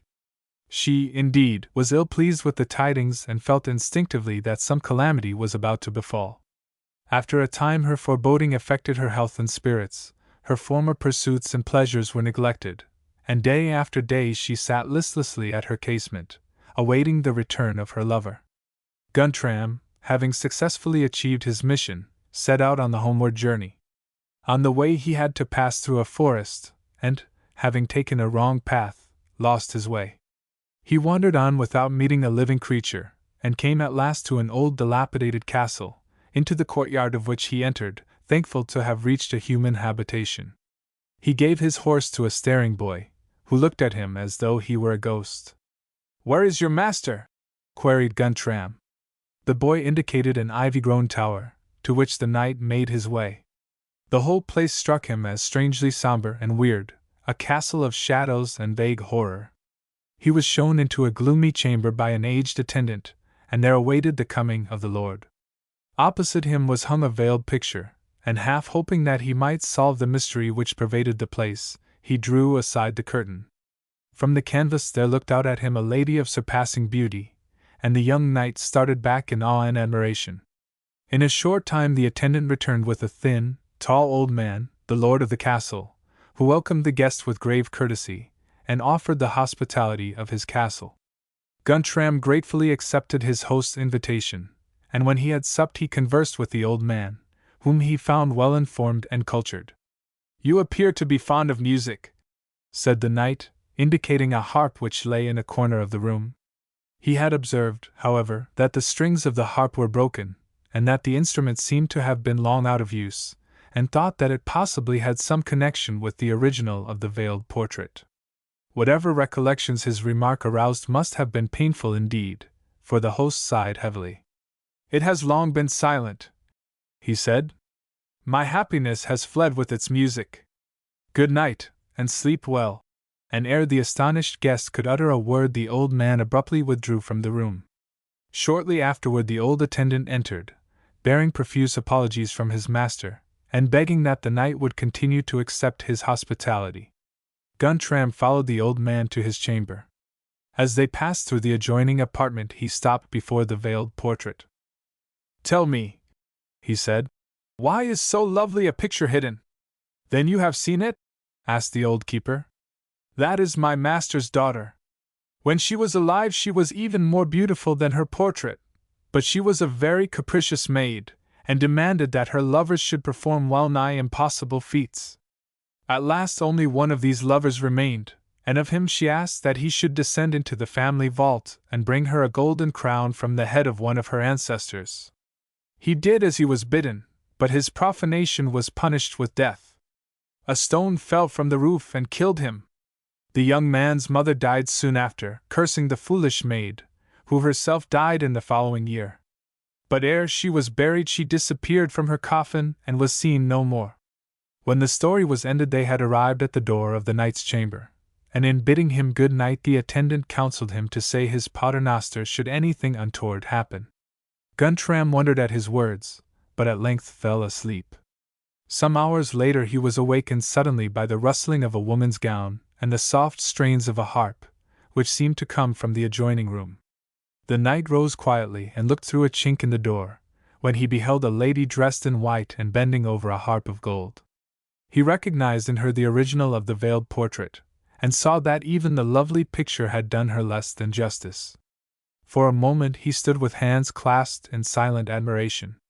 Then with a low sound, half cry, half sob, she cast the harp from her and sank down in an attitude of utter despondency. The knight could bear it no longer, and quite forgetting his paternoster, he flung open the door and knelt at her feet, raising her hand to his lips. Gradually she became composed. "Do you love me, knight?" she said. Guntram swore that he did, with many passionate avowals, and the lady slipped a ring on his finger.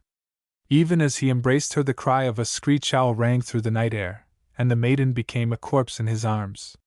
Overcome with terror, he staggered through the darkness to his room, where he sank down unconscious. On coming to himself again, he thought for a moment that the experience must have been a dream, but the ring on his hand assured him that the vision was a ghastly reality. He attempted to remove the gruesome token, but he found to his horror that it seemed to have grown to his finger. In the morning he related his experience to the attendant. "Alas, alas," said the old man, "in 3 times 9 days you must die." Guntram was quite overcome by the horror of his situation, and seemed for a time bereft of his senses. Then he had his horse saddled, and galloped as hard as he was able to Falkenberg. Liebe greeted him solicitously. She could see that he was sorely troubled, but forbore to question him, preferring to wait until he should confide in her of his own accord. He was anxious that their wedding should be hastened, for he thought that his union with the virtuous Liebe might break the dreadful spell. When at length the wedding day arrived everything seemed propitious, and there was nothing to indicate the misfortune which threatened the bridegroom. The couple approached the altar and the priest joined their hands. Suddenly Guntram fell to the ground, foaming and gasping, and was carried thence to his home. The faithful Liba stayed by his side, and when he had partially recovered the knight told her the story of the spectre, and added that when the priest had joined their hands he had imagined that the ghost had put her cold hand in his. Liba attempted to soothe her repentant lover, and sent for a priest to finish the interrupted wedding ceremony. This concluded, Guntram embraced his wife, received absolution, and expired. Liba entered a convent, and a few years later she herself passed away, and was buried by the side of her husband. The Mouse Tower. Bishop Hatto is a figure equally well known to history and tradition, though, curiously enough, receiving a much rougher handling from the latter than the former. History relates that Hatto was Archbishop of Mainz in the 10th century, being the second of his name to occupy that see. As a ruler he was firm, zealous, and upright, if somewhat ambitious and high-handed, and his term of office was marked by a civic peace not always experienced in those times. So much for history. According to tradition, Hatto was a stony-hearted oppressor of the poor, permitting nothing to stand in the way of the attainment of his own selfish ends, and several wild legends exhibit him in a peculiarly unfavorable light. By far the most popular of these traditions is that which deals with the Mauseturm, or Mouse Tower, situated on a small island in the Rhine near Bingen. It has never been quite decided whether the name was bestowed because of the legend, or whether the legend arose on account of the name, and it seems at least probable that the tale is of considerably later date than the 10th century. Some authorities regard the word Mauseturm as a corruption of Mothturm, a toll tower, a probable but prosaic interpretation. Much more interesting is the name Mouse Tower, which gives point to the tragic tale of Bishop Hatto's fate. The story cannot be better told than in the words of Southey, who has immortalized it in the following ballad. A Legend of Ehrenfels. Many other tales are told to illustrate Hatto's cruelty and treachery. Facing the Mouse Tower, on the opposite bank of the Rhine, stands the castle of Ehrenfels, the scene of another of his ignoble deeds. Conrad, brother of the Emperor Ludwig, had, it is said, been seized and imprisoned in Ehrenfels by the Franconian lord of that tower, Adalbert by name. It was the fortune of war, and Ludwig in turn gathered a small force and hastened to his brother's assistance. His attempts to storm the castle, however, were vain. The stronghold and its garrison stood firm. Ludwig was minded to give up the struggle for the time being, and would have done so, indeed, but for the intervention of his friend and adviser, Bishop Hatto. "Leave him to me," said the crafty churchman. "I know how to deal with him." Ludwig was curious to know how his adviser proposed to get the better of Adalbert, whom he knew of old to be a man of courage and resource, but ill-disposed toward the reigning monarch. So the bishop unfolded his scheme, to which Ludwig, with whom honor was not an outstanding feature, gave his entire approval. In pursuance of his design, Hatto sallied forth unattended, and made his way to the beleaguered fortress. Adalbert, himself a stranger to cunning and trickery, hastened to admit the messenger, whose garb showed him to be a priest, thinking him bound on an errand of peace. Hatto professed the deepest sorrow at the quarrel between Ludwig and Adalbert. "My son," said he solemnly, "it is not meet that you and the Emperor, who once were friends, should treat each other as enemies. Our sire is ready to forgive you for the sake of old friendship. Will you not give him the opportunity and come with me?" Adalbert was entirely deceived by the seeming sincerity of the bishop, and so touched by the clemency of the sovereign that he promised to go in person and make submission if Hatto would but guarantee his safety. The conversation was held in the count's oratory, and the churchman knelt before the crucifix and swore in the most solemn manner that he would bring Adalbert safely back to his castle.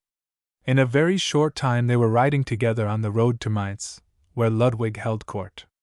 When they were a mile or two from Ehrenfels, Hatto burst into a loud laugh, and in answer to the count's questioning glance he said merrily, "What a perfect host you are!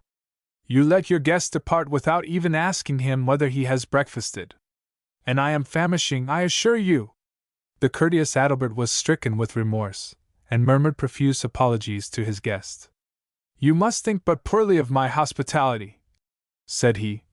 "In my loyalty I forgot my duty as a host." "It is no matter," said Hatto, still laughing. "But since we have come but a little way, would it not be better to return to Ehrenfels and breakfast?" You are young and strong, but I— With pleasure, replied the Count, and soon they were again within the castle enjoying a hearty meal. With her own hands the young Countess presented a beaker of wine to the guest, and he, ere quaffing it, cried gaily to Adalbert, Your health! May you have the reward I wish for you! Once again they set out on their journey, and reached Mainz about nightfall. That very night Adalbert was seized ignominiously and dragged before the Emperor.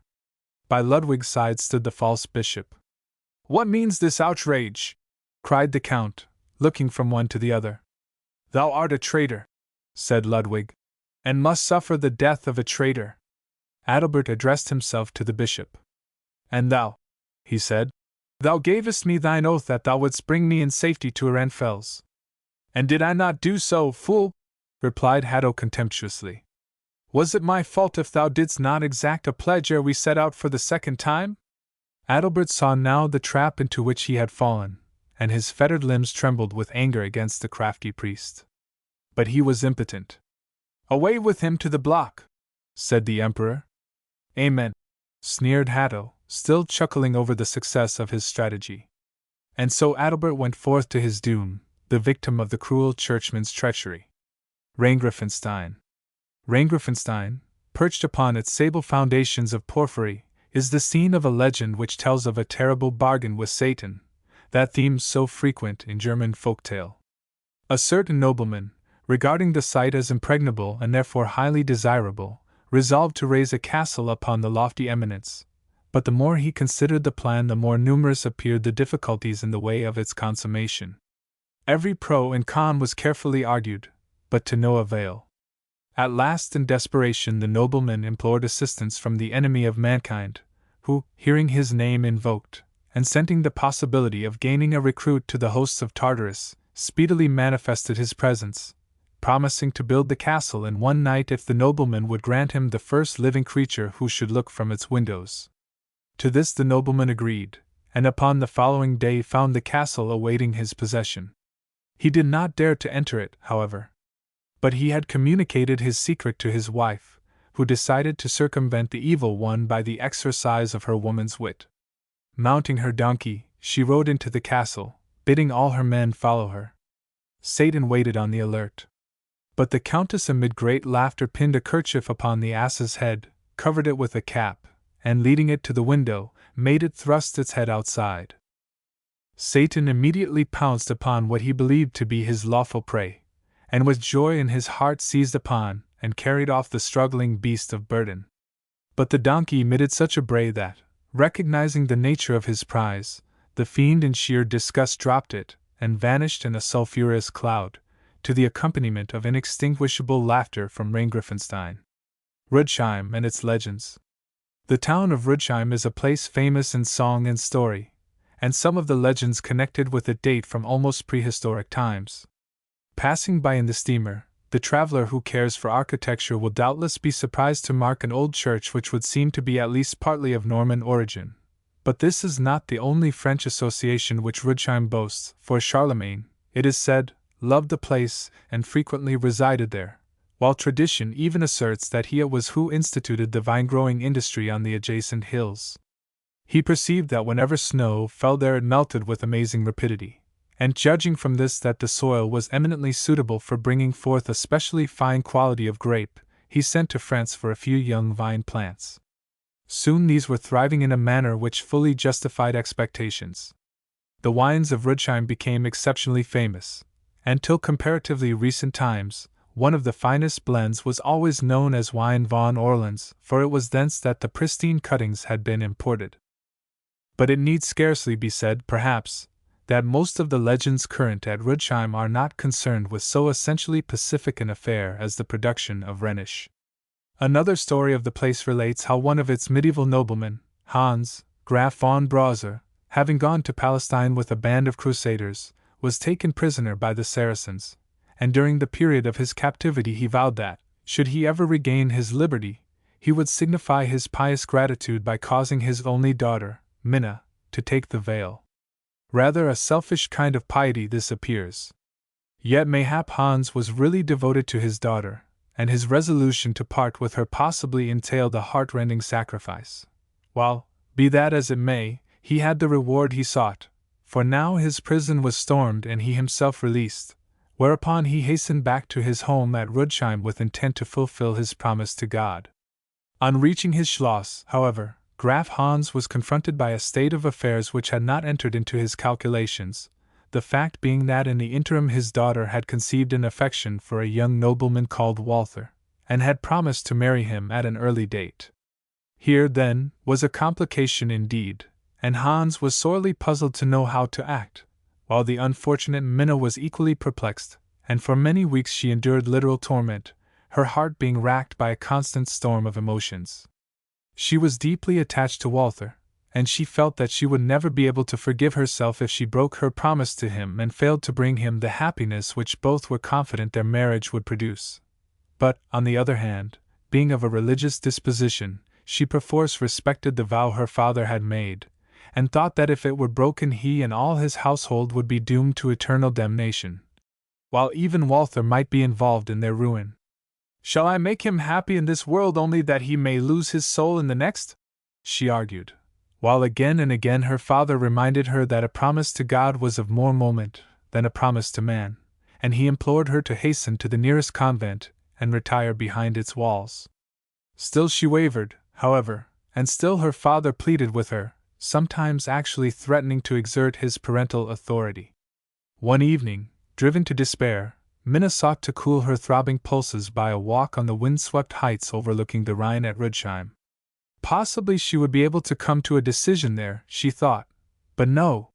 She could not bring herself to renounce her lover, and with a cry of despair she flung herself over the steep rocks into the swirling stream. A hideous death it was.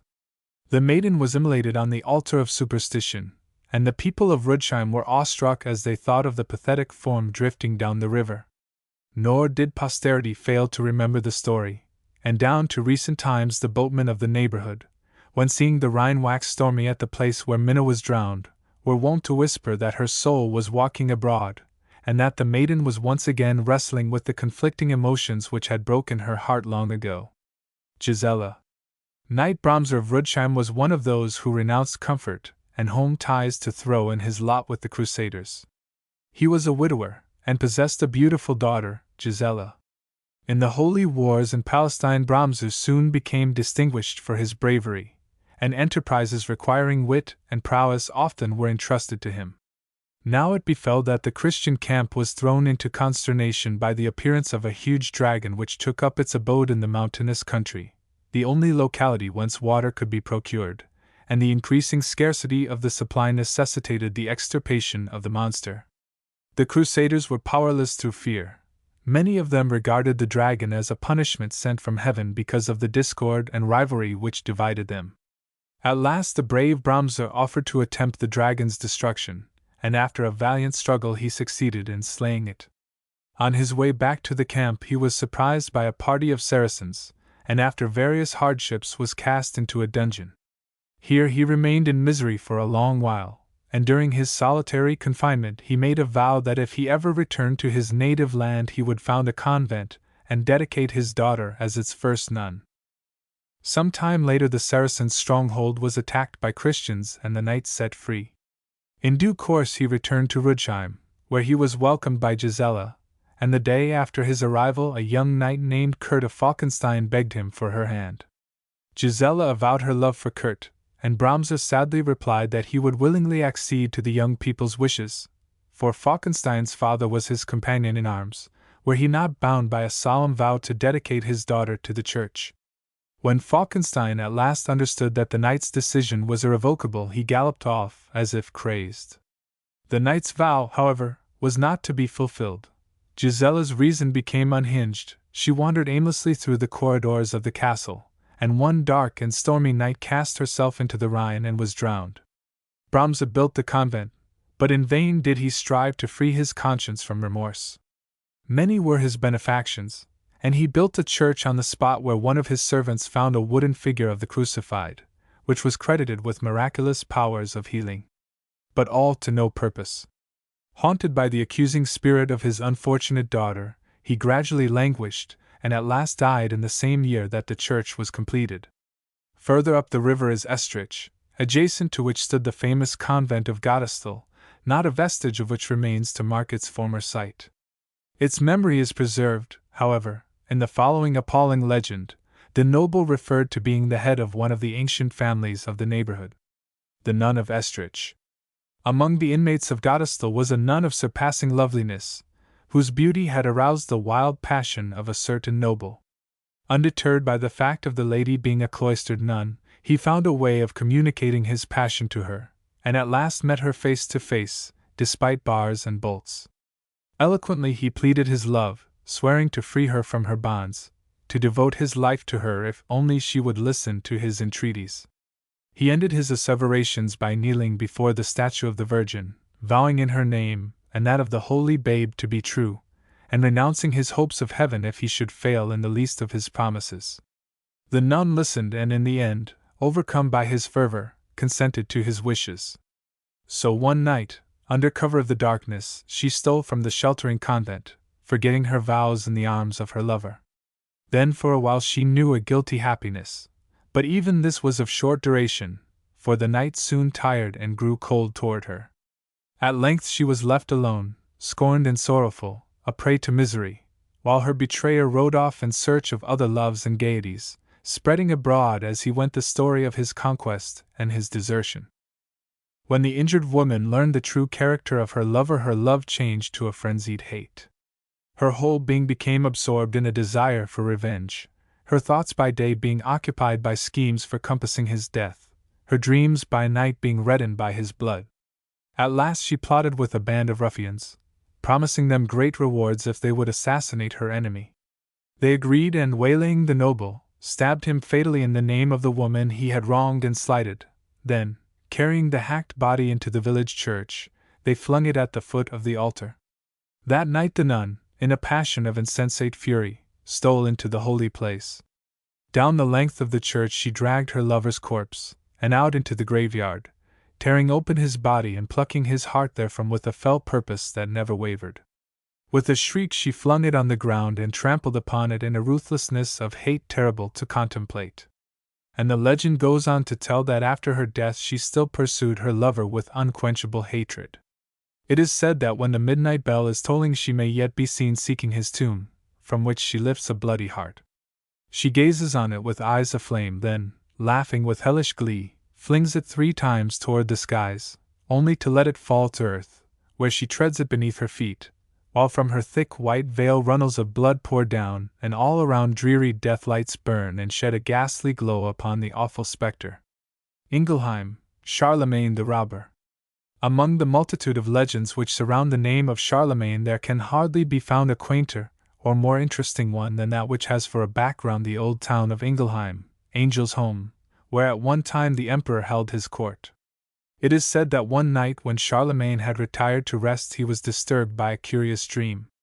In his vision he saw an angel descend on broad white pinions to his bedside, and the heavenly visitant bade him in the name of the Lord go forth and steal some of his neighbor's goods. The angel warned him ere he departed that the speedy forfeiture of throne and life would be the penalty for disregarding the divine injunction. The astonished emperor pondered the strange message, but finally decided that it was but a dream, and he turned on his side to finish his interrupted slumbers. Scarcely had he closed his eyelids, however, ere the divine messenger was again at his side, exhorting him in still stronger terms to go forth and steal ere the night passed, and threatening him this time with the loss of his soul if he failed to obey. When the angel again disappeared, the trembling monarch raised himself in bed, sorely troubled at the difficulty of his situation. That he, so rich, so powerful that he wanted for nothing, should be asked to go out in the dead of night and steal his neighbor's goods, like any of the common robbers whom he was wont to punish so severely. No! The thing was preposterous. Some fiend had appeared in angelic form to tempt him. And again his weary head sank in his pillow. Rest, however, was denied him. For a third time the majestic being appeared, and in tones still more stern demanded his obedience. "If thou be not a thief," said he, "ere yonder moon sinks in the west, then art thou lost, body and soul, forever." The emperor could no longer disbelieve the divine nature of the message, and he arose sadly, dressed himself in full armor, and took up his sword and shield, his spear and hunting knife. Stealthily he quitted his chamber, fearing every moment to be discovered. He imagined himself being detected by his own court in the act of privily leaving his own palace, as though he were a robber, and the thought was intolerable. But his fears were unfounded. All, warders, porters, pages, grooms, yea, the very dogs and horses, were wrapped in a profound slumber. Confirmed in his determination by this miracle, for it could be nothing less, the emperor saddled his favorite horse, which alone remained awake, and set out on his quest. It was a beautiful night in late autumn. The moon hung like a silver shield in the deep blue arch of the sky, casting weird shadows on the slopes and lighting the gloom of the ancient forests, but Charlemagne had no eye for scenery at the moment. He was filled with grief and shame when he thought of his mission, yet he dared not turn aside from it. To add to his misery, he was unacquainted with the technicalities of the profession thus thrust upon him, and did not quite know how to set about it. For the first time in his life, too, he began to sympathize with the robbers he had outlawed and persecuted, and to understand the risks and perils of their life. Nevermore, he vowed, would he hang a man for a trifling inroad upon his neighbor's property. As he thus pursued his reflections, a knight, clad from head to foot in coal-black armor and mounted on a black steed, issued silently from a clump of trees and rode unseen beside him. Charlemagne continued to meditate upon the dangers and misfortunes of a robber's life. "There is Elbegast," said he to himself. "For a small offense I have deprived him of land and fee, and have hunted him like an animal. He and his knights risk their lives for every meal. He respects not the cloth of the church, it is true, yet methinks he is a noble fellow, for he robs not the poor or the pilgrim, but rather enriches them with part of his plunder. Would he were with me now!" His reflections were suddenly stopped, for he now observed the Black Knight riding by his side. "It may be the fiend," said Charlemagne to himself, spurring his steed. But though he rode faster and faster, his strange companion kept pace with him. At length the emperor reined in his steed, and demanded to know who the stranger might be. The Black Knight refused to answer his questions, and the two thereupon engaged in furious combat. Again and again the onslaught was renewed, till at last Charlemagne succeeded in cleaving his opponent's blade. "My life is yours," said the Black Knight. "Nay," replied the monarch. "What would I with your life? Tell me who you are, for you have fought gallantly this night." The stranger drew himself up and replied with simple dignity. "I am Elbegast." Charlemagne was delighted at thus having his wish fulfilled. He refused to divulge his name, but intimated that he, too, was a robber, and proposed that they should join forces for the night. "I have it," said he. "We will rob the Emperor's treasury. I think I could show you the way." The Black Knight paused. "Never yet," he said, "have I wronged the Emperor, and I shall not do so now. But at no great distance stands the castle of Egeric von Egermond, brother-in-law to the Emperor. He has persecuted the poor and betrayed the innocent to death. If he could, he would take the life of the Emperor himself, to whom he owes all. Let us repair thither." Near their destination they tied their horses to a tree and strode across the fields.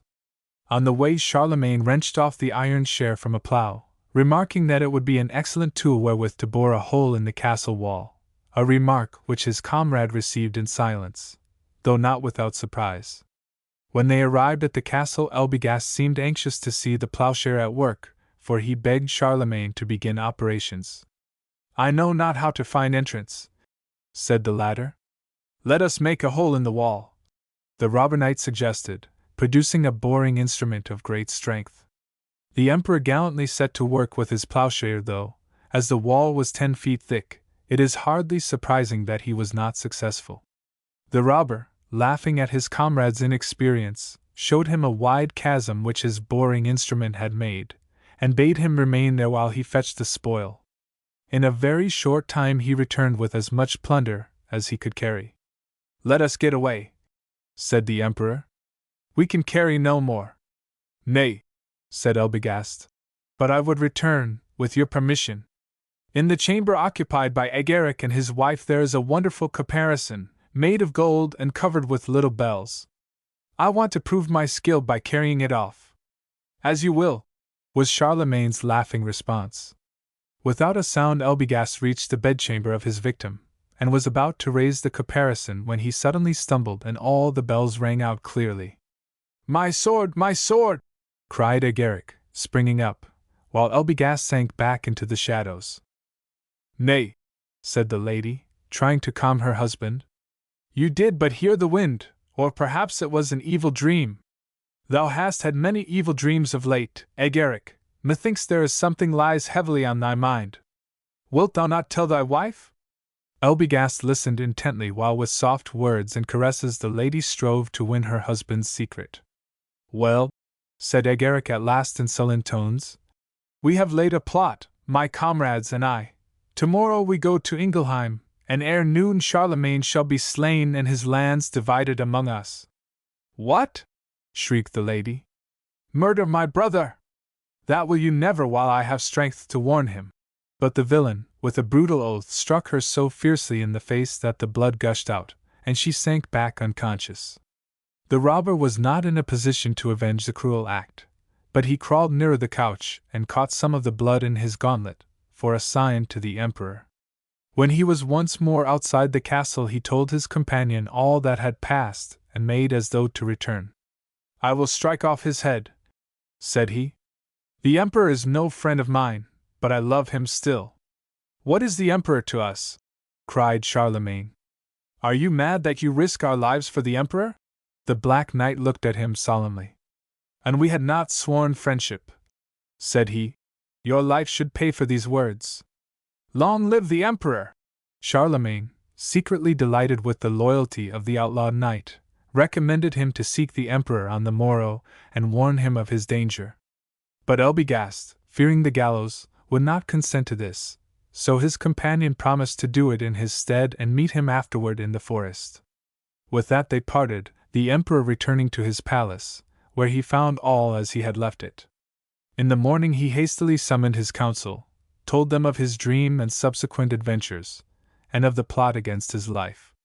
The paladins were filled with horror and indignation, and Charlemagne's secretary suggested that it was time preparations were being made for the reception of the assassins. Each band of traitors as they arrived was seized and cast into a dungeon. Though apparently clad as peaceful citizens, they were all found to be armed. The last band to arrive was led by Agaric himself. Great was his dismay when he saw his followers led off in chains, and angrily he demanded to know the reason for such treatment. Charlemagne thereupon charged him with treason, and Agaric flung down the gauntlet in defiance.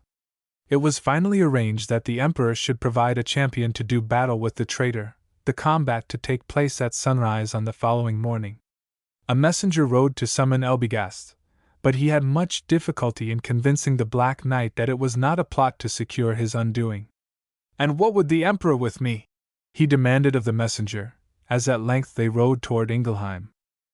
To do battle to the death with the deadly foe of our lord the Emperor, Agaric von Egerman. God bless the Emperor! Exclaimed Elbegast fervently, raising his helmet. My life is at his service. Charlemagne greeted the knight affectionately and asked what he had to tell concerning the conspiracy, whereupon Sir Elbegast fearlessly denounced the villainous Agaric, and said he, I am ready to prove my assertions upon his body. The challenge was accepted, and at daybreak the following morning a fierce combat took place. The issue, however, was never in doubt. Sir Elbegast was victorious, the false Agaric was slain, and his body hanged on a gibbet 50 feet high. The Emperor now revealed himself to the Black Knight both as his companion robber and as the messenger who had brought him the summons to attend his Emperor. Charlemagne's sister, the widow of Agaric, he gave to Sir Elbegast in marriage, and with her the broad lands which had belonged to the vanquished traitor. Thenceforward the erstwhile robber and his sovereign were fast friends. The place where these strange happenings befell was called Ingelheim, in memory of the celestial visitor, and Ingelheim it remains to this day. The Knight and the Yellow Dwarf. Elfeld is the principal town of the Rheingau, and in ancient times was a Roman station called Alta Villa. In the 14th century it was raised to the rank of a town by Ludwig of Bavaria, and placed under the stewardship of the Counts of Elz. These counts of Alz dwelt in the castle by the river's edge, and of one of them, Ferdinand, the following tale is told. This knight loved pleasure and wild living, and would indulge his whims and passions without regard to cost. Before long he found that as a result of his extravagance his possessions had dwindled away almost to nothing. He knew himself a poor man, yet his desire for pleasure was still unsatisfied. Mortified and angry, he hid himself in the castle of Alz and spent his time lamenting his poverty and cursing his fate. While in this frame of mind the news reached him of a tournament that the emperor purposed holding in celebration of his wedding. To this were summoned the chivalry and beauty of Germany from far and near, and soon knights and ladies were journeying to take their part in the tourney, the feasting and dancing. Ferdinand realized that he was precluded from joining his brother nobles and was inconsolable. He became the prey of rage and shame, and at last resolved to end a life condemned to ignominy. So one day he sought a height from which to hurl himself, but ere he could carry out his purpose there appeared before him a dwarf, clad in yellow from top to toe. With a leer and a laugh he looked up at the frantic knight, and asked why the richest noble in the land should be seeking death. Something in the dwarf's tone caused Ferdinand to listen and suddenly to hope for he knew not what miracle. His eyes gleamed as the dwarf went on to speak of sacks of gold, and when the little creature asked for but a single hair in return he laughed aloud and offered him 100. But the dwarf smiled and shook his head. The noble bowed with a polite gesture, and as he bent his head the little man reached up and plucked out but one hair, and lo! A sack of gold straightway appeared. At this Ferdinand thought that he must be dreaming, but the sack and gold pieces were real enough to the touch, albeit the dwarf had vanished. Then, in great haste, Ferdinand bought rich and costly clothing and armor, also a snow-white steed caparisoned with steel and purple trappings, spending on these more than 20 sacks of gold, for the dwarf returned to the noble many times and on each occasion gave a sack of gold in exchange for one hair. At last Ferdinand set out for the tournament, where, besides carrying off the richest prizes and winning the heart of many a fair lady, he attracted the notice of the emperor, who invited him to stay at his court. And there the knight resumed his former passions and pleasures, living the wildest of lives and thinking no price too high for careless enjoyment. And each night, ere the hour of 12 finished striking, the yellow dwarf appeared with a sack of gold, taking his usual payment of only one hair. This wild life now began to tell upon Ferdinand. He fell an easy prey to disease, which the doctors could not cure, and to the pricks of a late-roused conscience, which no priests could soothe. All his wasted past rose before him. Day and night his manifold sins appeared before him like avenging furies, until at last, frenzied by this double torture of mind and body, he called upon the devil to aid him in putting an end to his miserable existence, for so helpless was he could neither reach nor use a weapon. Then at his side appeared once more the dwarf, smiling and obliging as usual. He proffered, not a sack of gold this time, but a rope of woven hair, the hair which he had taken from Ferdinand in exchange for his gold. In the morning the miserable noble was found hanging by that rope. Mainz, the old Maguntiacum, was the principal fortress on the upper Rhine in Roman times. It was here that Crescentius, one of the first preachers of the Christian faith on the Rhine, regarded by local tradition as the pupil of St. Peter and first Archbishop of Mainz, suffered martyrdom in the reign of Trajan in AD 103. He was a centurion in the 22nd Legion, which had been engaged under Titus in the destruction of Jerusalem, and it is supposed that he preached the gospel in Mainz for 33 years before his execution. Here also it was that the famous vision of Constantine, the cross in the sky, was vouchsafed to the Christian conqueror as he went forth to meet the forces of Maxentius. The field of the Holy Cross in the vicinity of Mainz is still pointed out as the spot where this miracle took place. The city flourished under the Carlovingians, and was in a high state of prosperity at the time of Bishop Hatto, whose name, as we have seen, has been held up to obloquy in many legends. During the 14th century Mainz shared the power and glory of the other cities of the Rhenish Confederation, then in the full flush of its heyday. Its cathedral witnesses to its aforetime civic splendor. This magnificent building took upward of 400 years to complete, and its wondrous brazen doors and sumptuous chapels are among the finest ecclesiastical treasures of Germany. The fiddler. In the cathedral of Mainz was an image of the Virgin, on whose feet were golden slippers, the gift of some wealthy votary. Of this image the following legend is told. A poor ragged fiddler had spent the whole of one bitter winter morning playing through the dreary streets without any taking pity upon his plight. As he came to the cathedral he felt an overmastering desire to enter and pour out his distress in the presence of his Maker. So he crept in, a tattered and forlorn figure. He prayed aloud, chanting his woes in the same tones which he used in the street to touch the hearts of the passers-by. As he prayed a sense of solitude came upon him, and he realized that the shadowy aisles were empty. A sudden whim seized him. He would play to the golden-shod Virgin and sing her one of his sweetest songs. And drawing nearer he lifted his old fiddle to his shoulder, and into his playing he put all his longing and pain. His quavering voice grew stronger beneath the stress of his fervor. It was as if the springtime had come about him. Life was before him, gay and joyful, sorrow and pain were unknown. He sank to his knees before the image, and as he knelt, suddenly the Virgin lifted her foot and, loosening her golden slipper, cast it into the old man's ragged bosom, as if giving alms for his music. The poor old man, astounded at the miracle, told himself that the blessed Virgin knew how to pay a poor devil who amused her. Overcome by gratitude, he thanked the giver with all his heart. He would fain have kept the treasure, but he was starving, and it seemed to have been given him to relieve his distress. He hurried out to the market, and went into a goldsmith's shop to offer his prize. But the man recognized it at once. Then was the poor old fiddler worse off than before, for now he was charged with the dreadful crime of sacrilege. The old man told the story of the miracle over and over again, but he was laughed at for an impudent liar. He must not hope, they told him, for anything but death, and in the short space of 1 hour he was tried and condemned and on his way to execution. The place of death was just opposite the great bronze doors of the cathedral which sheltered the Virgin. "If I must die," said the fiddler, "I would sing one song to my old fiddle at the feet of the Virgin and pray one prayer before her. I ask this in her blessed name, and you cannot refuse me."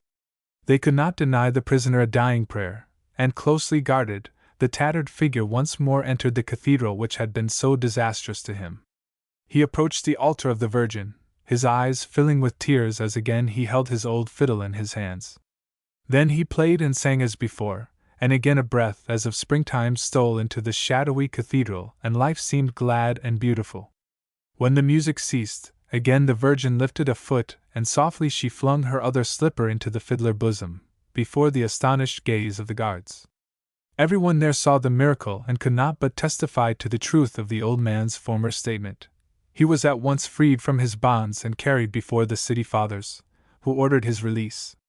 And it is said that, in memory of the miracle of the Virgin, the priests provided for the old fiddler for the rest of his days. In return for this the old man surrendered the golden slippers, which, it is also said, the reverend fathers carefully locked away in the treasure chest, lest the Virgin should again be tempted to such extravagant almsgiving. The Maiden's Leap. Once in the Hart Mountains there dwelt a giant whose fortress commanded a wide view of the surrounding country. Near by, a lovely lady, as daring in the hunt as she was skillful at spinning, inhabited an abandoned castle. One day the twain chanced to meet, and the giant thereupon resolved to possess the beauteous damsel. So he sent his servant to win her with jewels, but the deceitful fellow intended to hide the treasures in a forest. There he met a young man musing in a disconsolate attitude, who confided that poverty alone kept him from avowing how passionately he adored his sweetheart. The shrewd messenger realized that this rustic's charmer was the same fair lady who had beguiled his master's soul. He solicited the youth's aid in burying the treasures, promising him a share in the spoil sufficient to enable him to wed his beloved. In a solitary spot they dug a deep hole, when suddenly the robber assailed his companion, who thrust him aside with great violence. In his rage the youth was about to stab the wretch, when he craved pardon, promising to reveal a secret of more value than the jewels he had intended to conceal.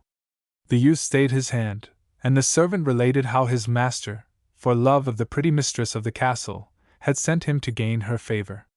Conscious of his worth, the ardent youth scornfully declared that he feared no rival. Then, Seizing half of the treasure, he left the wretch to his own devices. Meanwhile, the giant impatiently awaited his servant's return. At length, tired of waiting, he decided to visit the lady and declare in person his passion for her. Upon his arrival at the castle, the maid announced him, and it was with a secret feeling of dread that the lady went to meet her unwelcome visitor. More than ever captivated by her charms, the giant asked the fair maid to become his wife. On being refused, he threatened to kill her and demolish the castle. The poor lady was terrified, and she tearfully implored the giant's mercy, promising to bestow all her treasure upon him.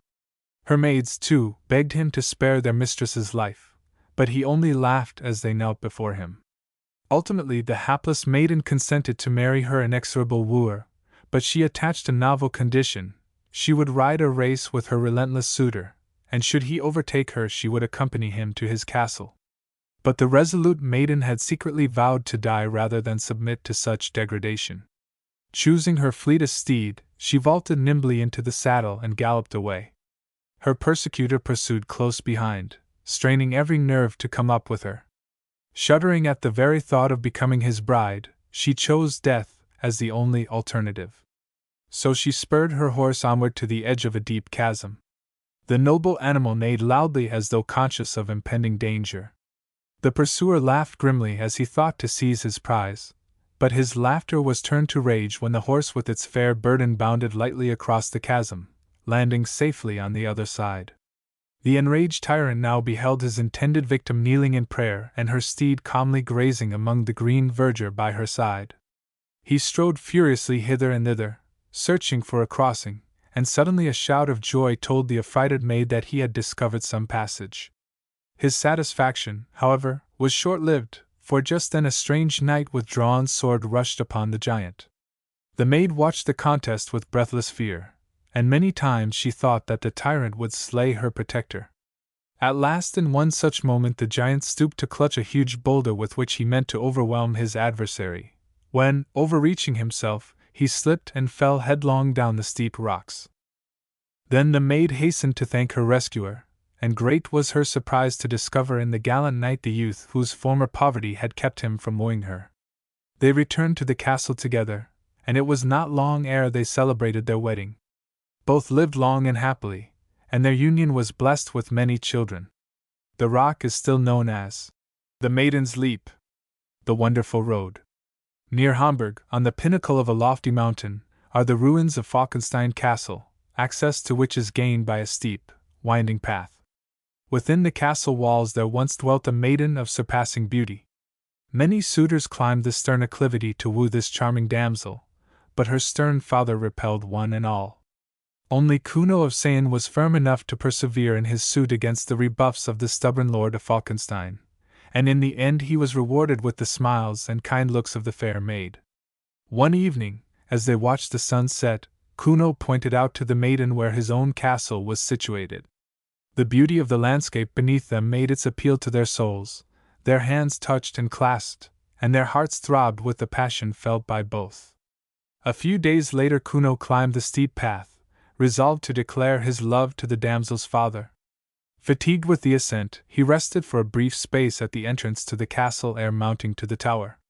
The Lord of Falkenstein and his daughter had beheld Kuno's journey up the rugged path from the windows of the tower, and the father demanded for what purpose he had come thither.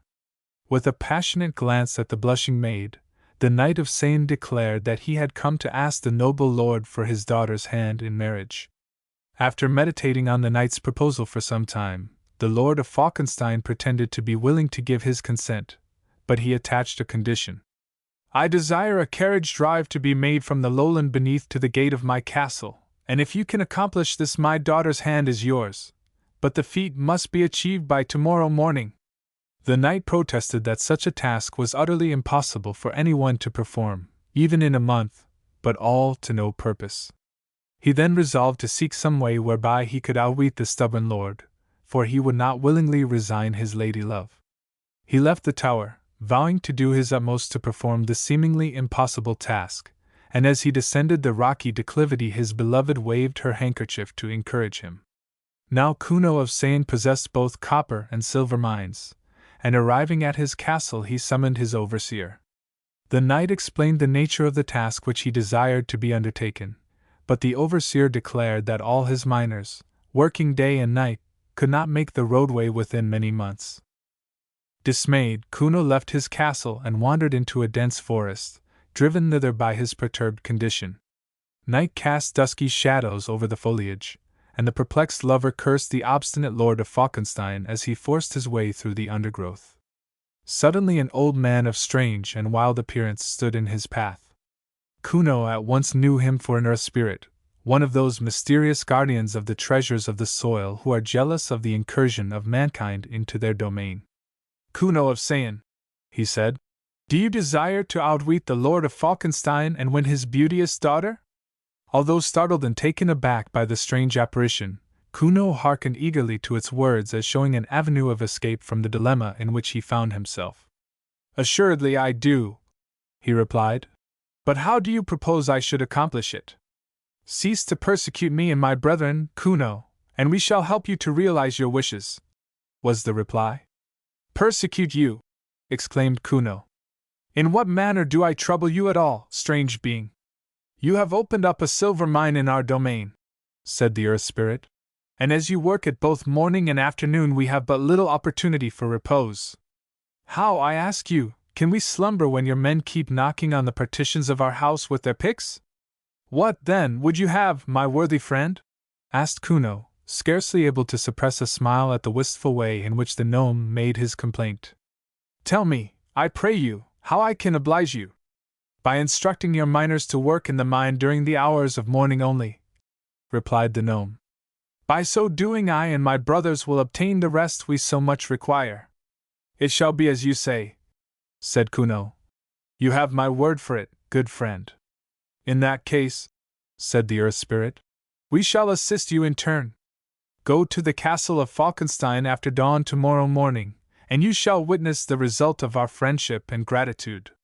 Next morning the sun had scarcely risen when Kuno saddled his steed and hied him to the heights of Falkenstein. The gnome had kept his word. There, above and in front of him, he beheld a wide and lofty roadway leading to the castle gate from the thoroughfare below. With joy in his heart he set spurs to his horse and dashed up the steep but smooth acclivity. At the gate he encountered the old Lord of Falkenstein and his daughter, who had been apprised of the miracle that had happened and had come out to view the new roadway. The Knight of Sayn related his adventure with the Earth Spirit, upon which the Lord of Falkenstein told him how a terrible thunderstorm mingled with unearthly noises had raged throughout the night. Terrified, he and his daughter had spent the hours of darkness in prayer, until with the approach of dawn some of the servitors had plucked up courage and ventured forth, when the wonderful avenue up the side of the mountain met their startled gaze. Kuno and his ladylove were duly united. Indeed, so terrified was the old lord by the supernatural manifestations of the dreadful night he had just passed through that he was incapable of further resistance to the wishes of the young people. The wonderful road is still to be seen, and is marveled at by all who pass that way. Osric the Lion.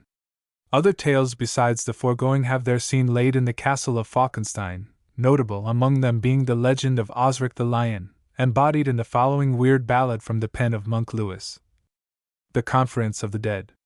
A legend of later date than most of the Rhineland tales, but still of sufficient interest to merit inclusion among these, is that which attaches to the palace of Biberic. Biberic lies on the right bank of the river, not very far from Mainz, and its palace was built at the beginning of the 18th century by George Augustus, Duke of Nassau. The legend states that not long after the erection of the palace a Duchess of Nassau died there, and lay in state as befitted her rank in a room hung with black velvet and lighted with the glimmer of many tapers. Outside in the great hall a captain and 49 men of the Duke's bodyguard kept watch over the chamber of death. It was midnight. The captain of the guard, weary with his vigil, had gone to the door of the palace for a breath of air. Just as the last stroke of the hour died away he beheld the approach of a chariot, drawn by 6 magnificent coal-black horses, which, to his amazement, drew up before the palace. A lady, veiled and clad in white, alighted and made as though she would enter the building. But the captain barred the way and challenged the bold intruder. "Who are you?" he said sternly. "Who seek to enter the palace at this hour?" My orders are to let none pass. I was first lady of the bedchamber to our late Duchess, replied the lady in cold, imperious tones. Therefore I demand the right of entrance. As she spoke, she flung aside her veil, and the captain, instantly recognizing her, permitted her to enter the palace without further hindrance. What can she want here at this time of night? He said to his lieutenant, when the lady had passed into the death chamber. Who can say? Replied the lieutenant. Unless, perchance, he mused, we were to look. The captain took the hint, crept softly to the keyhole, and applied his eye thereto. Ha! He said, shrinking back in amazement and terror, and beckoning to his lieutenant. In Satan's name, what have we here? The lieutenant hastened to the chamber door, full of alarm and curiosity. Putting his eye to the keyhole, he also ejaculated, turned pale, and trembled. One by one the soldiers of the guard followed their officer's example, like them to retreat with exclamations of horror. And little wonder, for they perceived the dead Duchess sitting up in bed, moving her pale lips as though in conversation, while by her side stood the lady of the bedchamber, pale as she, and clad in grave clothes. For a time the ghastly conversation continued, no words being audible to the terror-stricken guard, but from time to time a hollow sound reached them, like the murmur of distant thunder. At length the visitor emerged from the chamber, and returned to her waiting coach. Duty, rather than inclination, obliged the gallant captain to hand her into her carriage, and this task he performed with praiseworthy politeness, though his heart sank within him at the touch of her icy fingers, and his tongue refused to return the adieu her pale lips uttered. With a flourish of whips the chariot set off. Sparks flew from the hoofs of the horses, smoke and flame burst from their nostrils, and such was their speed that in a moment they were lost to sight. The captain, sorely puzzled by the events of the night, returned to his men, who were huddled together at the end of the hall furthest from the death chamber. On the morrow, ere the guard had had time to inform the Duke of these strange happenings, news reached the palace that the first lady of the bedchamber had died on the previous night at 12 o'clock. It was supposed that sorrow for her mistress had caused her death. Epstein. Of the castle of Epstein, whose ruins still remain in a valley of the Taunus Mountains, north of Biberic, the following curious story is told. Sir Eppo, a brave and chivalrous knight, and a wealthy one to boot, as were his successors of Epstein for many generations, was one day hunting in the forest, when he became separated from his attendants and lost his way. In the heat of the chase his sense of direction had failed him, and though he sounded his bugle loud and long there was no reply. Tired out at length with wandering hither and thither, he rested himself in a pleasant glade, and was surprised and charmed to hear a woman's voice singing a mournful melody in soft, clear tones. It was a sheer delight to Sir Eppo to listen to a voice of such exquisite purity, yet admiration was not the only feeling it roused in his breast. There was a note of sadness and appeal in the song, and what were knighthood worth if it heeded not the voice of fair lady in distress? Sir Eppo sprang to his feet, forgetting his own plight in the ardor of chivalry, and set off in the direction from which the voice seemed to come. The way was difficult, and he had to cut a passage with his sword through the dense thicket that separated him from the singer. At length, guided by the melancholy notes, he arrived before a grotto, in which he beheld a maiden of surpassing beauty, but of sorrowful mien. When she saw the handsome knight gazing at her with mingled surprise and admiration, she ceased her song and implored his aid. A cruel giant, she said, had seized her and brought her thither. At the moment he was asleep, but he had tied her to a rock so that she might not escape. Her beauty and grace, her childlike innocence, her piteous plight, moved Sir Eppo strangely. First pity, then a stronger emotion dawned in his breast. He severed her bonds with a stroke of his keen falchion. "What can I do to aid thee, gentle maiden?" he said. "You have but to command me. Henceforth I am thy knight, to do battle for thee." The damsel blushed at the courteous words, but she lifted her eyes bravely to the champion who had so unexpectedly appeared to protect her. "Return to my castle," she said, "and there thou wilt find a consecrated net. Bring it hither. If I lay it upon the giant, he will become as weak as a babe and will be easily overcome." Eagerly the young knight obeyed the command, and having found the net according to the damsel's directions, he made all haste to return. At the grotto he paused and hid himself, for the strident voice of the giant could be heard within. Presently the monster emerged, and departed in search of reeds wherewith to make a pipe. No sooner had he disappeared than the maiden issued from the grotto, and Sir Eppo came out of his concealment, and gave her the consecrated net. She spoke a few words of heartfelt gratitude, and then hurried with her treasure to the top of the mountain, where she knew the giant had intended to go. Arrived at her destination, she laid down the net and covered it with moss, leaves, and sweet-smelling herbs. While engaged in her task the giant came up, and the damsel smilingly told him that she was preparing a couch whereon he might take some rest. Gratified at her solicitude, he stretched himself unsuspectingly on the fragrant pile. In a moment the damsel, uttering the name of the Trinity, threw a portion of the net over him, so that he was completely enveloped. Immediately there arose such loud oaths and lamentations that the damsel ran in terror to the knight, who had now come upon the scene. "Let us fly," she said, "lest he should escape and pursue us." But Sir Eppo strode to the place where the howling monster lay entangled in the net, and with a mighty effort rolled him over a steep precipice, where he was instantly killed. The story ends happily, for Sir Eppo and the maiden he had rescued were married soon after, and on the spot where they had first met was raised the castle of Epstein. It is said that the bones of the giant may still be seen there. Florsheim, the Shepherd Knight. In the now ruined castle of Weilenstein, overlooking the wooded heights of the Westrich, dwelt Sir Bodo of Florsheim and his fair daughter Adeline. The maiden's beauty, no less than her father's wealth, attracted suitors in plenty from the neighboring strongholds, but the spirit of love had not yet awakened in her bosom, and each and all were repulsed with disconcerting coldness and indifference, and they left the Schloss vowing that the lovely Adeline was utterly heartless. One day there came to Sir Bodo a youth of pleasing manners and appearance, picturesquely clad in rustic garb, who begged that he might enter the knight's service in the capacity of shepherd. Though he hinted that he was of noble birth, prevented by circumstances from revealing his identity, yet he based his request solely on his merits as a tender of flocks and herds, and as Sir Bodo found that he knew his work well and that his intelligence was beyond question, he gave him the desired post. As time went on, Sir Bodo saw no reason to regret his action, for his flocks and herds prospered as they had never done before, and none but good reports reached him concerning his servant. Meantime Adeline heard constant references to Otto, as the shepherd was called, both from her father and her waiting women. The former praised his industry and abilities, while the latter spoke of his handsome looks and melancholy air, his distinction and good breeding, and the mystery which surrounded his identity.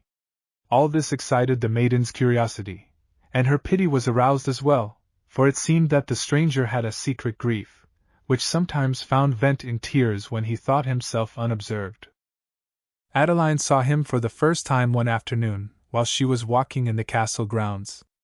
At sight of her he paused as though spellbound, and the maiden blushed under his earnest scrutiny. A moment later, however, he recovered himself, and courteously asked her pardon for his seeming rudeness. "Forgive me, fair lady," said he. "It seemed that I saw a ghost in your sweet face." Adeline, who had recognized him from the description she had received, now made herself known to him, and graciously granted him permission to walk with her to the castle. His offense was readily pardoned when he declared that the cause of it was a fancied resemblance between Adeline and a dear sister whom death had lately robbed him of. Ere they parted, the young people were already deeply in love with one another, and had promised to meet again on the following day. The spot where they had first encountered each other became a trysting place which was daily hallowed by fresh vows and declarations. On one such occasion Otto told his beloved the story of his early life, and revealed to her his identity. It was indeed a harrowing tale, and one which drew a full meed of sympathy from the maiden. Otto and his sister, she whose likeness in Adeline's face had first arrested his attention, had been brought up by a cruel stepfather, who had treated them so brutally that Otto was at length forced to flee to the castle of an uncle, who received him kindly and gave him an education befitting his knightly station. A few years later he had returned home, to find his sister dead, slain by the ill-treatment of her stepfather, who, it was even said, had hastened her death with poison. Otto, overcome with grief, confronted her murderer, heaped abuse on his head, and demanded his share of the property.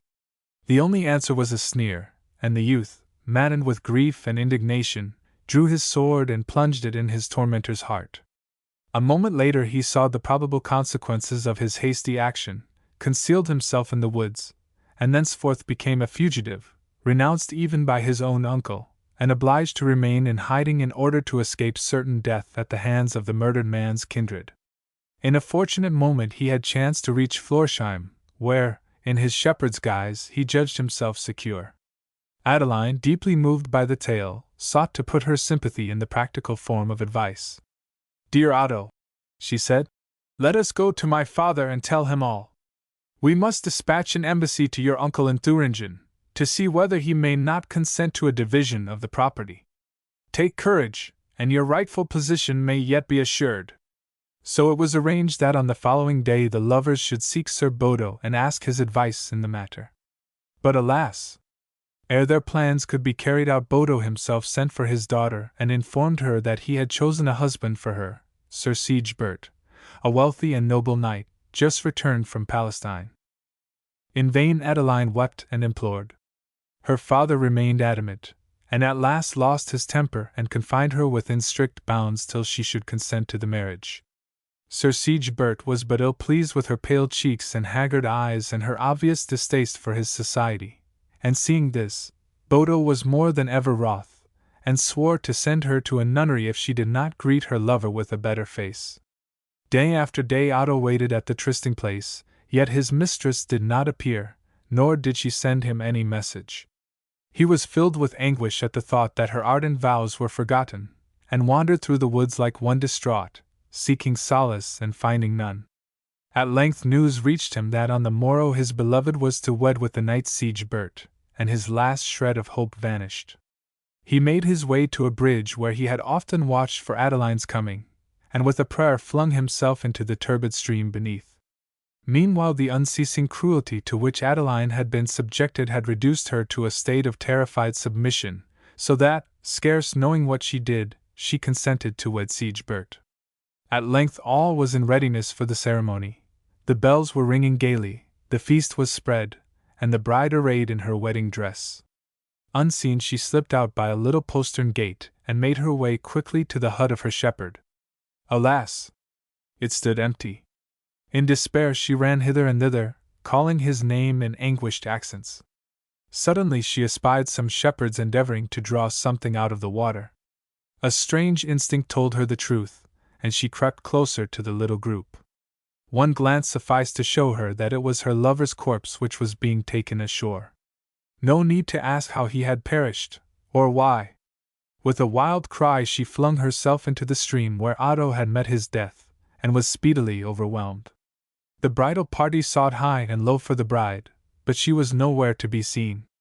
Bodo loudly vented his indignation at his daughter's rebelliousness, but his anger was changed to mourning when the body of the drowned maiden was washed ashore a few days later. Too late he repented him of his rash folly. All his lamentations could not restore poor Adeline to life. He caused the lovers to be buried together, and spent the remainder of his days in prayer and penitence. Frankfurt. Frankfurt, the castle of the Franks, was, it is said, founded by Charlemagne at the time of the overthrow of the pagan Saxons, which has already been recorded in the Song of the Saxons. Here Charlemagne was led across the Rhine by deer, escaping with his army from certain slaughter at the hands of the savage horde who sought to ambush him. Other picturesque stories cluster round the city, the best of which are the following. The Poacher of Frankfurt. In the city of Frankfurt on the Main stands a 5-pointed tower, and in the midst of one of these points is a vane containing 9 round holes, forming the figure 9. The origin of this figure is as follows. A notorious poacher lay in the tower condemned to death for numerous offenses against the stringent game laws of the country. He awaited his end in silence, and sat moodily unobservant of the bright rays of the sun which poured into his cell through the grated window. Others, he pondered, were basking in the joyous light outside yonder in the verdant summer fields, whilst he, who even now felt the noose tighten round his neck, was plunged in semi-darkness. Well, as darkness was to be his element, he might as well make present use of it for its special purpose, to aid sleep, especially as sleep would remove him for the time being from gloomy contemplation upon his approaching end.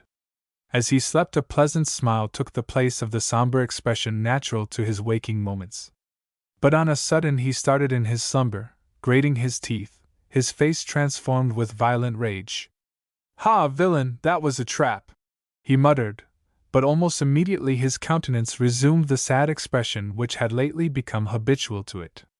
In the course of a few moments, however, this gave way to a look of resolution and conscious strength, and even in sleep he appeared to have made up his mind unalterably upon some matter of importance. At this juncture the turnkey entered the cell, accompanied by 2 officials, one of whom read to him a missive from those in authority which stated that a petition for mercy which he had made could not be entertained, and that he must suffer the extreme penalty of the law. "I protest against such a sentence," cried the poacher. "For, after all, I have only killed those animals which were given us by God for our common use. Would you forfeit the life of a man because he has slain the beasts of chase?" "That is not the only charge against you," retorted one of the officials harshly. "Your comrades, as well as the honorable company of foresters, accuse you of being in league with the enemy of mankind, and of procuring from him charmed bullets." The poacher laughed. "It is false," he cried. "They are jealous because I am such a good shot. Provide me with a gun and with powder and shot blessed by a priest, and I will undertake to place through the vane of this tower 9 shots which shall form the figure 9. "Such an opportunity shall be afforded you," said one of the officials, who had not as yet spoken. "It would be an injustice not to give you such a chance, especially as, if you are successful, you will remove the most odious portion of the charge against you." The news of the poacher's challenge spread quickly through Frankfurt, and even the foresters who had given evidence against him were so impressed that they forced their way into the council and insisted that, should he be successful, a free pardon should be granted to him. To this the council agreed, and an intimation of the decision was conveyed to the poacher. But he was assured that if one bullet missed its mark he would certainly die. To this he agreed, and the succeeding day was fixed for the trial of skill. At an early hour the square in which the tower was situated was thronged by an immense crowd. The walls of the city, of which the tower was a part, were thronged by members of the Foresters' Guild. Soon the prisoner was led forth, and was publicly admonished by a monk not to tempt God if his skill had its origin in diabolic agencies. But to all such exhortations the poacher replied, "Fear not, I will write my answer upon yonder tower." The master of the Foresters' Guild loaded the gun and handed it to him. Amidst a deep silence he aimed at the vane and fired. The shot found its mark. Once more he fired. Again the vane swung round, and another hole appeared therein. The crowd vented its feelings by loud huzzas. 9 times did he fire, and 9 times did the bullet hit its mark. And as the last bullet sang through the weathercock the figure 9 showed clearly therein, and the poacher, sinking to his knees, bared his head and gave thanks for his life to God. All there, also, bared their heads and accompanied him in his thanksgiving. That night, loaded with gifts, he quitted Frankfurt, never more to return. But the vane on the tower remains there to this day as a witness of his prowess with the long rifle. The Nave of Bergen. The city of Frankfurt was once the scene of a great coronation festival, during the course of which a ball masque was given by the king and queen to a brilliant assembly of high-born ladies and nobles. The knights and princes in their fancy costumes were hardly less resplendent than the ladies in their jewels and brocaded silks, and the masks they all wore added to the excitement and gaiety of the scene. In all the gathering there was but one somber note: a knight in coal-black armor, visored, of great stature and stately in motion. His graceful mien won the admiration of the ladies and the envy of the gallants, and the question of his identity excited much speculation. With courtly air the Black Knight approached the queen, knelt before her, and begged that she would deign to be his partner in the dance. The charm of his voice and the modest yet dignified manner in which he proffered his request so touched the queen that she stepped down from the dais and joined in the waltz. Never had she known a dancer with a lighter step or a more delightful gift of conversation. When that dance was over she granted him another and yet another, till the company became very curious to know who the gallant knight might be on whom the Queen bestowed her favors with such a lavish hand. At last the time came for the guests to unmask, and the dancers made themselves known to each other, with one exception, that is, for the Black Knight refused to lift his visor. The King and Queen, however, shared to the full the curiosity of their guests as to the identity of their strange guest, and they commanded him to uncover his face, whereupon the knight raised his visor, though with some reluctance. Neither the royal hosts nor any of the noble guests recognized him, but a moment later 2 officials of the court advanced, and to the astonishment and indignation of the company declared that the stranger was no other than the executioner of Bergen. The king's wrath knew no bounds. He commanded that the knave should be seized and put to death immediately. To think that he had allowed the queen to dance with a common executioner! The bare idea was intolerable. The knave fell humbly on his knees before his irate sovereign. "I acknowledge my crime, sire," he said, "but your majesty must be aware that even my death would not be sufficient to wipe out my disgrace, and the disgrace of her majesty, who has danced with an executioner.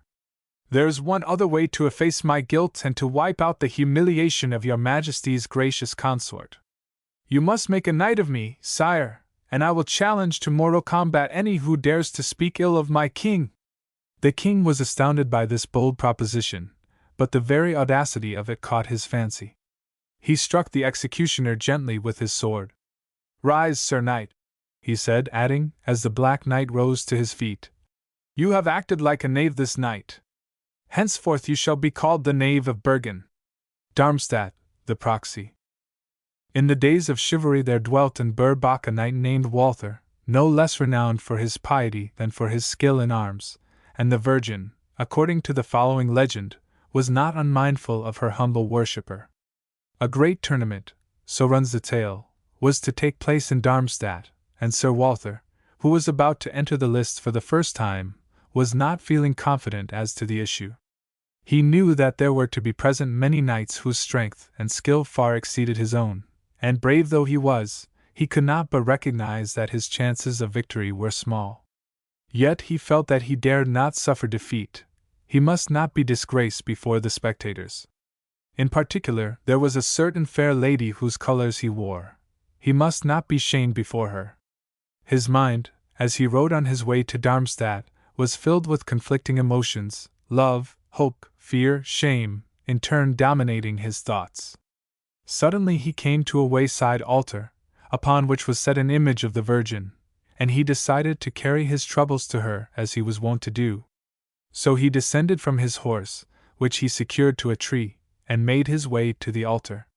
So deep were his emotions and so ardent his prayer that he passed into a sort of trance and fell at the foot of the altar like one dead.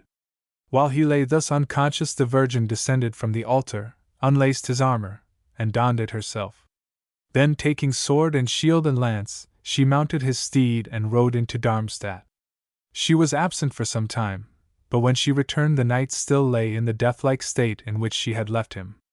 She tied his horse once more to the tree, replaced his armor, and then took her accustomed place on the altar. Shortly after, Walther recovered consciousness and rose hastily. Then, after another prayer to the Virgin, he rode as quickly as he might into the town. Here, to his intense surprise, he was greeted with joyful shouts and congratulations. His friends hailed him as a mighty champion, and she who had won his affections bestowed upon him the reward of knightly valor, her promise of marriage. The bewildered Walther scarce knew whether he was awake or asleep, but at length it was borne in upon him that someone had won great triumphs in his name. Who could have so successfully personated him as to deceive even his dearest friends? Who, indeed, save she to whom he had turned in his distress, the Holy Virgin herself? Soon he was wedded to the lady of his choice, and to show his gratitude for the intervention of Mary he built her a magnificent chapel on the spot where the miracle had taken place. Nor did he grow any less diligent in her service, but continued to live a noble and pious life, in which he was ever encouraged and assisted by his wife. The Cooper of Auerbach. It is said that from the ruined castle of Auerbach a fragrant perfume of wine sometimes steals upon the air, and then the country folk whisper, "The Cooper is tasting his wine." And if asked for the reason of this saying, they tell the following story. Once when the sun shone golden on the vine-clad hills, deepening the heavy clusters of grapes to a darker purple, a peasant, passing by the ruins, thought longingly upon the wine that, in the past, had been stored in those dark, cool cellars, wondering if perhaps some might not yet be found there, or if all had been wasted and lost. And while he yet pondered, a rubicund little man, with leathern apron dark with wine stains girded about his portly waist, stood at his side looking up at him with twinkling eyes. "So, my friend, you think upon the wine, eh?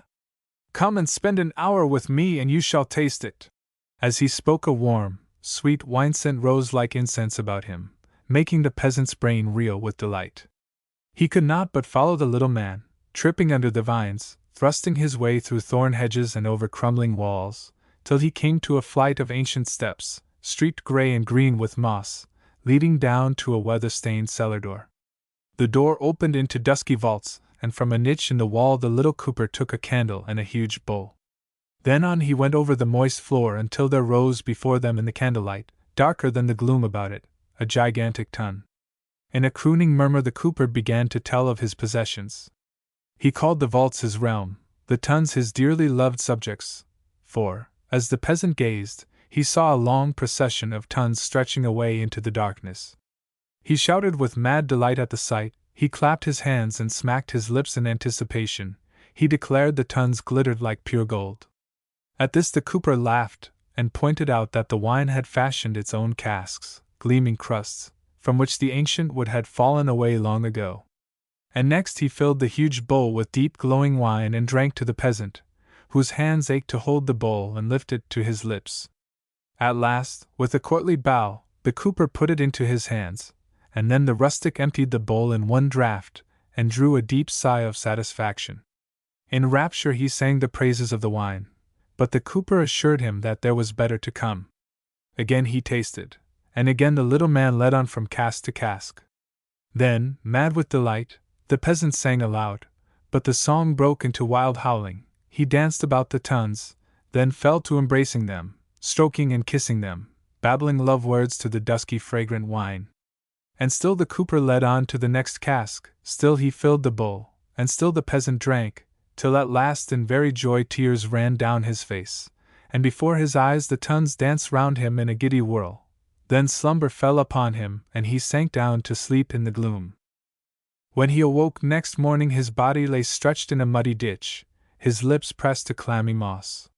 Stumbling to his feet, he looked around for the door of the wine vault, for the flight of steps leading down to that realm of delight, but though he searched long and carefully, yet never again could he find it, nor did his eyes see the little cooper with his wine-stained leathern apron and his rubicund face. Chapter 6: Worms and the Nibelungenlied. Worms is celebrated as the locality of the Nibelungenlied and the epic of Waltar of Aquitaine. But it has other claims to fame. Before entering on the consideration of Germany's greatest epic, we will recount several of the lesser legends of the locality. The Rose Garden, a tale of Dietrich of Bern. Dietrich of Bern is the King Arthur of German story. Like his prototype of Britain, he has become the central figure of innumerable medieval tales and epics, a model of chivalry and martial prowess, distinguished everywhere by high deeds and mighty feats of arms, and in not a few cases displacing the rightful hero of still older myths, which thus became grafted on to the Dietrich legends. Originally he was a bona fide historical personage, Theodoric the Ostrogoth, and as such gained a widespread popularity among his people. His historical character, however, was soon lost in the maze of legendary lore which surrounded his name, and which, as time went on, ascribed to him feats ever more wildly heroic. Among the various traditions there is one relating to the Rhenish town of Worms which calls for inclusion here as much on account of its intrinsic merit as because of its undoubted popularity. The legend of the Rose Garden of Worms is a quaint and fanciful tale, and even the circumstance that it ends with the death of several good knights and true does not rob it of a certain humorous quality it possesses. By the time Dietrich had reached the prime of his adventurous life, so runs the story, he had gathered a considerable company of doughty paladins at his court. He formed, in fact, a kind of round table, and the knights who composed it were as eager as their lord to seek fresh fields wherein to display their prowess, and were second only to him in skill and valor. Among them were numbered such illustrious warriors as Herbrand, his son Hildebrand, Eckhard, Wolfhart, and Aemlin. On one occasion, as Dietrich was seated at table with his followers, he vowed that no court in Christendom could boast of such warriors as he could muster. The assembled knights greeted the assertion with hearty acclamations, all, that is, save the old warrior Herbrand, and he was silent. Dietrich looked at him in surprise. "Hast thou nothing to say, Herbrand?" he asked. "Thinkest thou to find better knights than these?" Indicating his followers with a wave of his hand. Herbrand seemed somewhat reluctant to uphold his tacit objection to Dietrich's claim. "Aye," he said at length, "there are such warriors to be found." "And where may we seek such paragons?" inquired the king, none too well pleased. "In the town of Worms," replied the old knight. "There lies a wondrous rose garden, of great extent, where the queen and her ladies take their pleasure. None save these may enter its precincts unless the queen give him leave, and that the sacred boundaries may not be overstepped 12 warriors are set to guard the garth. Such is their strength and courage that none has ever succeeded in passing them, whatever his skill and renown." "But wherefore should one seek to pass the guard?" asked the young knight. "Is there a prize to be won, then?" "Truly," sighed old Herbrand, "I would not give a hair of my head for the prize. 'Tis but a crown of roses and a kiss from one of the queen's ladies, though it is said, indeed, that they are as lovely as women may be." "Are there no fair maids in Bern?" cried the warriors indignantly. "Must we go to the Rhine for them?" "For myself," said Dietrich, "I care little for the reward, yet methinks that for the honor and glory I would e'en meet these doughty warriors, and peradventure overcome them. Who will follow me to Burgundy?" As with one voice his knights responded to his appeal, and he chose 8 from among them to accompany him on his quest. As there were still but 9, including Dietrich himself, to meet the 12 guardians of the Rose Garden, the king decided to send for 3 knights who were absent from the court. At the suggestion of Hildebrand he selected Rudiger of Bechlern, Dietleib of Styria, and Ilsen, who was brother to Hildebrand and at that time a monk in the monastery of Munchensel. Rudiger was Margrave to King Etzel, and had to obtain his lord's permission to venture forth on the romantic undertaking. Dietleib's father strongly recommended that the quest be abandoned, though the youth himself was as eager as any to accompany Dietrich, while as for Ilsen, he found it especially difficult to obtain leave of absence, for, naturally, his abbot deemed the enterprise a strange one for a monk who had fled all earthly delights. However, all difficulties were eventually overcome, and when the party was ready for departure Rudiger was sent on an embassy to King Gibbek at Worms, to prepare him for their coming. Gibbek gave his ready consent to the proposed trial of strength, whereupon the warriors set out for the Rhine to see whether they might not win a kiss and a garland from some fair lady. An imposing array did the knights of the Rose Garden make as they awaited the approach of the strangers, but no less imposing were Dietrich and his warriors. Each chose an opponent, and immediately engaged in a fierce hand-to-hand struggle, which was to end disastrously for more than one brave knight. The first to dispatch his antagonist was Wolfhart, who submitted to being crowned with a rose wreath, but disdained to accept the rest of the reward. The monk, who was the next victor, took the roses and kissed the maiden heartily. But alas! A bristly beard covered his chin, and the maid was left ruefully rubbing her pouting lips. One by one Dietrich's knights overcame their adversaries, some of whom were slain and some wounded. Toward nightfall a truce was called, and Dietrich and his company set out to return to Bern, well satisfied with having disproved the assertion of Herbrand that there were better warriors in the world than Dietrich and his noble company. The Devil's Vineyard. There is a curious legend told to account for the excellent quality of the wine of Worms. An old nobleman who at one time lived in that neighborhood was in the habit of drinking more of the Rhenish wine than was good for him. In every other respect he was a most worthy man, kind, generous, and pious. His piety, in an age when such qualities were rare, roused the ire of the devil, who determined to bring about his fall, and as the old man's love of wine was his only serious weakness, it was through this that the fiend set himself to compass the nobleman's destruction. The devil therefore disguised himself as a strolling musician and made the acquaintance of the old man. The latter set before him some of the wine of the country, extolling meanwhile its rare qualities. The guest seemed not at all impressed by the recital, but spoke of a wine which he had tasted in the south and which far surpassed any other vintage. The nobleman was all curiosity. The stranger talked of the wonderful wine with feigned reluctance, and at length his host promised to give him anything he should ask if only he would fetch him some of the wine. Satan promised to plant a vineyard in Worms, asking in exchange the soul of his host, to be forfeited at the end of a fixed period. To this the old man consented, and the strolling musician planted a vineyard which sprang up as though by magic. When the first vintage was produced, it was found to be delicious beyond the dreams of the old nobleman, who was indeed a connoisseur in wines. In his delight he christened the wine Liefrauenmilch, signifying milk of Our Blessed Lady. The devil was furious at this reference to the Holy Virgin, but he consoled himself with the thought that in due course the man's soul would be his. But the Virgin herself was pleased with the christening of the vineyard, and rather sorry for the foolish old nobleman who had bartered his soul for the devil's wine. When, therefore, the time arrived for the evil one to claim his fee, she sent her angels to drive him away, and thus he was robbed of his prey. The old man, having learned the danger of treating with the devil, now built a chapel to the Virgin in his vineyard. He lived for a long time to enjoy the luscious wine, under the protection of the saints, and never again did he make a compact with Satan. Now, if anyone requires a proof of this marvelous story, is there not the Liefrauenmilch, most delicious of wines, to convince him of its truth? The Maiden's Caprice. In the town of Worms there stands an old manor, built in the style of the Renaissance, and known as the Wampelderhof. At one time it belonged to the Lord of Wampeld, a wealthy noble of Mainz, who had appointed as castellan a kinsman of his, himself a nobleman, though landless and poor and no longer able to uphold his former dignities.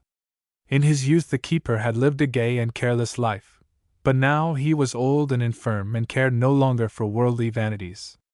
His sole pride was his young daughter, a bewitching maiden who had more lovers than one could readily count, and who smiled upon them all impartially. With so many lovelorn youths at her beck and call, it is hardly surprising that she should grow exacting and capricious, but this, as usually happens, only made them love her the more. There was one among her suitors, however, for whom she cherished a real affection.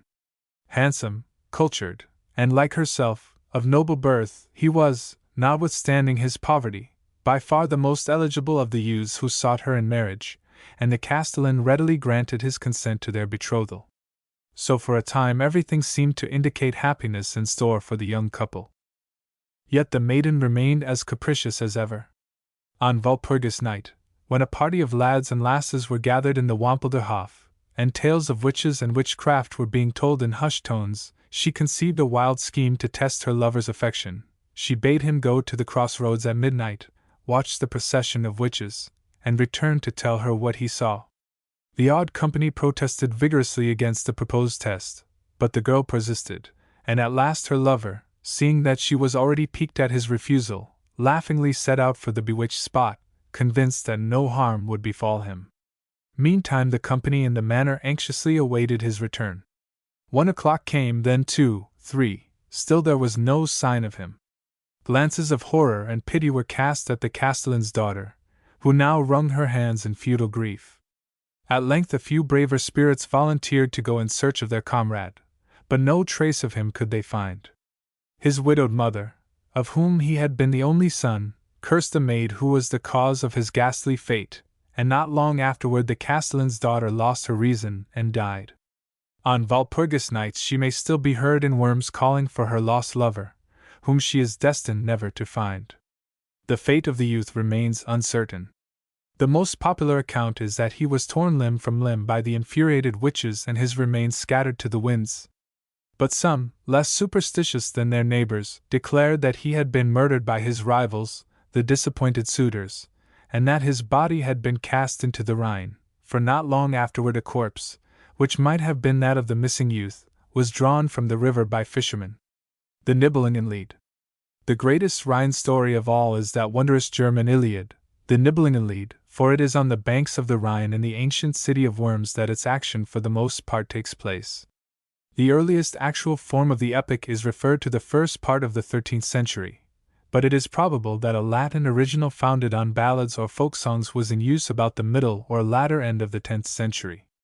The work, despite many medieval interpolations and the manifest liberties of generations of bards and minzingers, bears the unmistakable stamp of a great antiquity.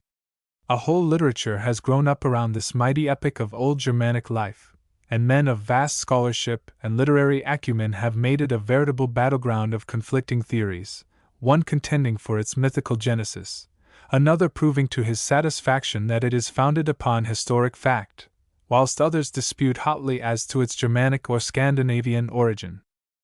So numerous are the conflicting opinions concerning the origin of the Nibelungenlied that it is extremely difficult to present to the reader a reasoned examination of the whole without entering rather deeply into philological and mythical considerations of considerable complexity.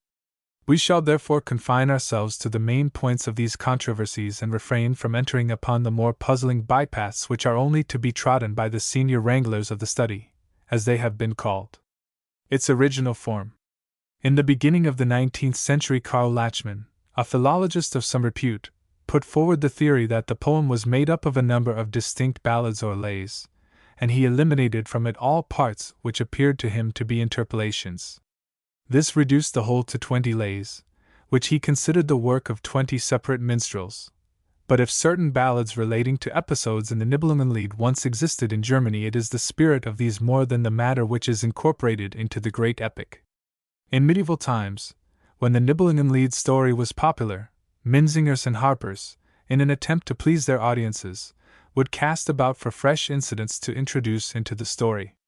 Popular as was the tale, even a medieval audience could tire of the oft-repeated exploits of its dramatis personae, and the minstrel, dependent upon their goodwill for bed and board, would be quick to note when the tale fell flat. Accordingly, he would attempt to infuse into it some new incident or series of incidents, culled from other stories more often than not self-created.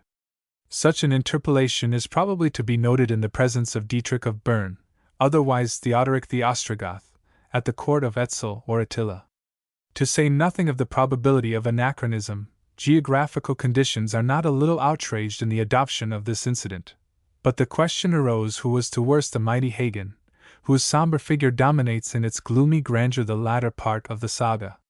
It would not do for any Hunnish champion to vie successfully with the Burgundian hero, but it would be no disgrace for him to be beaten by Dietrich, the greatest champion of antiquity, who, in fact, is more than once dragged into the pages of romance for the purpose of administering an honorable defeat to a hitherto unconquered champion. We can thus see how novel and subsidiary passages might attach themselves to the epic. But a day came when the minzingers of Germany felt that it behoved them to fix once and for all time the shape of the lay of the Nibelungs. Indeed, not one, but several poets labored at this task. That they worked with materials immediately to their hand is seen from the circumstance that we have proof of a Low German account, and a Rhenish version which was evidently molded into its present shape by an Austrian or Tyrolese craftsman, a singer well versed in court poetry and courtly etiquette. The date when the Nibelungenlied received its latest form was probably about the end of the 12th century, and this last version was the immediate source of our present manuscripts. The date of the earliest known manuscript of the Nibelungenlied is comparatively late. We possess in all 28 more or less complete manuscripts preserved in 31 fragments, 15 of which date from the 13th and 14th centuries. Its fragmentary nature.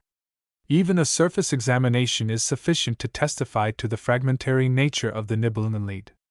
We can discern through the apparent unity of texture of the work as we now possess it the patchwork where scribe or minstrel has interpolated this incident, or joined together these passages to secure the necessary unity of narrative. Moreover, in none of the several versions of the Siegfried epic do we get the whole story. One supplements another. And while we shall follow the Nibelungenlied itself as closely as possible, we shall in part supplement it from other kindred sources, taking care to indicate these where we find it necessary to introduce them. Kriemhild's Dream. In the stately town of Worms, in Burgundy, dwelt the noble and beauteous maiden Kriemhild, under the care of her mother Uta, and her brothers Gunther, Gernot, and Giselher. Great was the splendor and state which they maintained, and many and brave were the warriors who drank wine at their board. Given to martial exercises were those men of might, and day by day the courts of the palace rang to the clangor of sword play and manly sport. The wealth of the chiefs was boundless, and no such magnificence as theirs was known in any German land, or in any land beyond the German frontiers. But with all this stateliness and splendor, Kriemhild, the beautiful, was unhappy. One night she had had an ominous dream. She dreamed that she had tamed a falcon strong and fierce, a beauteous bird of great might, but that while she gazed on it with pride and affection, two great eagles swooped from the sky and tore it to pieces before her very eyes. Affected by this to an extent that seemed inexplicable, she related her dream to her mother, Uta, a dame of great wisdom, who interpreted it as foretelling for her a noble husband. "Whom God protect, lest thou lose him too early!" Kriemhild, in dread of the omen, desired to avert it by remaining unwed, a course from which her mother attempted to dissuade her, telling her that if ever she were destined to know heartfelt joy it would be from a husband's love. Siegfried, of the Netherlands, son of Siegmund and Sieglind, a warrior bold as he was young and comely, having heard of the great beauty of Kriemhild, desired to visit Worms that he might see the far-famed princess for himself. Until this time he had been wandering through the world doing great deeds. He had won the sword and treasure of the Nibelungs, had overcome their monarchs, had conquered a dwarf Albrecht, gaining possession of his cloak of darkness. Hagen, a mighty Burgundian paladin, in a passage which is obviously adapted from another version for the purpose of recounting Siegfried's previous adventures, tells how he had slain a dragon and made himself invulnerable by bathing in its blood. We must receive him graciously, and avoid making him our enemy. Siegfried sojourned at Worms for over a year, distinguishing himself in all the martial exercises of the Burgundians, and rendering them splendid service in their wars against the Saxons and Danes. A year passed without his having been allowed to meet Kriemhild, who in secret cherished the utmost admiration for him. Chagrined at the treatment meted out to him, he finally made up his mind to depart. But his hosts did not desire to lose such a valuable ally, and brought about a meeting between him and the lady of his dreams. The passage describing their first sight of one another is full of the essence of romance. We are told that Kriemhild appeared before his eyes as does the rosy flush of dawn breaking from somber clouds. As he beheld her his heart was soothed and all his trouble vanished, for there stood she who had cost him many a love-pang, her eyes sparkling with pleasure, brighter than the rich jewels which covered her raiment, her cheeks suffused with the blushes of maidenhood. No one had, he thought, ever seen so much beauty before. As the silver moon obscures the light of the stars by its superior splendor, so did Kriemhild obscure the beauty of the ladies who surrounded her. When he beheld her, each hero drew himself up more proudly than ever and appeared as if ready to do battle for such a paragon of beauty. She was preceded by chamberlains in rich attire, but no ushers might keep back the knights from sight of her, and they crowded about her to catch a glimpse of her face. Pleased and sad was Siegfried, for, thought he, how may I ever hope to win so peerless a creature? The hope is a rash one. Better were I to forget her, but then, alas, my heart would have ceased to beat, and I should be dead. Pale and red he grew. He recked not of his own great worth. For all there agreed that so handsome a warrior had never come to the Rhineland, so fair of body, so debonair was he. The wooing of Brunhild. Siegfried now resolved to win Kriemhild, and on Gunther's asking him to accompany him on an adventure the purpose of which is to gain the hand of Queen Brunhild of Eisenstein, he accepted on condition that on their return he should be rewarded by the hand of his sister. To this Gunther gave assent, and they set out, accompanied by Hagen and his brother Dankwart. But the Nibelungenlied proper is silent regarding Siegfried's previous relations with Brunhild. In Scandinavian versions, such as the Volsunga saga, where this legend, originally a German one, is preserved in its pagan form, Brunhild was a Valkyr, or war maiden of Odin, who sent her to sleep with the prick of a magic thorn and imprisoned her within a circle of flame, through which Siegfried, in this version almost certainly the god of nature, springtide, and the sun, delivered the captive, and took her as his bride, soon, however, departing from her. In the Nibelungenlied this ancient myth is either presupposed or intentionally omitted as unfitting for consumption by a Christianized folk, but it is hinted that Brunhild had a previous claim upon Siegfried's affections. Brunhild had made it a condition that the hero whom she would wed must be able to overcome her in 3 trials of prowess, losing his head as a penalty of failure. Siegfried, donning the magic cloak of invisibility he had won from Alberich, king of the dwarfs, took Gunther's place and won the 3 trials for him, Gunther going through a pantomime of the appropriate actions while Siegfried performed the feats. The passage which tells of the encounter is curious. A great spear, heavy and keen, was brought forth for Brunhild's use. It was more a weapon for a hero of might than for a maiden, but, unwieldy as it was, she was able to brandish it as easily as if it had been a willow wand. 3½ weights of iron went to the making of this mighty spear, which scarce 3 of her men could carry. Sore afraid was Gunther. Well did he wish him safe in the Burgundian land. Once back in Rhineland, thought he, and I would not stir a foot's distance to win any such war maid. But up spake Dankwart, Hagen's valiant brother. Now is the day come on which we must bid farewell to our lives. An ill journey has this been, I trow, for in this land we shall perish at the hands of women. Oh, that my brother Hagen and I had but our good swords here! Then would these carles of Brunhild's check their laughter. Without arms a man can do nothing, but had I a blade in hand even Brunhild herself should die ere harm came to our dear lord. This speech heard the warrior maid. Now put these heroes' swords into their hands, she commanded, and accoutre them in their mail. Right glad was Dankwart to feel iron in his hand once more, and know its weight upon his limbs. Now I am ready for such play as they list, he cried. Since we have arms, our lord is not yet conquered. Into the ring of contest mighty men bore a great stone. 12 of them it took to carry it, so ponderous it was. Woe were they of Burgundy for their lord at sight of the same. Brunhild advanced on Gunther, brandishing her spear. Siegfried was by his side and touched him lightly to give him confidence, but Gunther knew not it was he and marveled, for no one saw him there. Who hath touched me? Said he. 'Tis I, Siegfried, replied his friend. Be of good cheer and fear not the maiden. Give me thy shield and mark well what I say. Make thou motions as if to guard and strike, and I will do the deeds. Above all hearken to my whispered advice. Great was Gunther's joy when he knew that Siegfried was by him. But he had not long to marvel, for Brunhild was on him, her great spear in hand, the light from its broad blade flashing in his eyes. She hurled the spear at his shield. It passed through the iron as if it had been silk and struck on the rings of Gunther's armor. Both Gunther and Siegfried staggered at the blow. But the latter, although bleeding from the mouth with the shock of the thrown weapon, seized it, reversing the point, and cast it at Brunhild with such dreadful might that when it rang on her armor she was overthrown. Right angry was Brunhild. But she weened that the blow was Gunther's, and respected him for his strength. Her anger, however, overcame her esteem, and seizing the great stone which had been placed in the ring of combat, she cast it from her 12 fathoms. Leaping after it, she sprang farther than she had thrown it. Then went Gunther to the stone and poised it while Siegfried threw it. He cast the stone farther than Brunhild had done, and so great was his strength that he raised King Gunther from the earth and leapt with him a greater distance than Brunhild had leapt herself. Men saw Gunther throw and leap alone. Red with anger grew Brunhild when she saw herself defeated. Loudly she addressed her men. Ho, ye liegemen of mine! She cried. Now are ye subject to Gunther the king, for, behold, he has beaten me in the sports.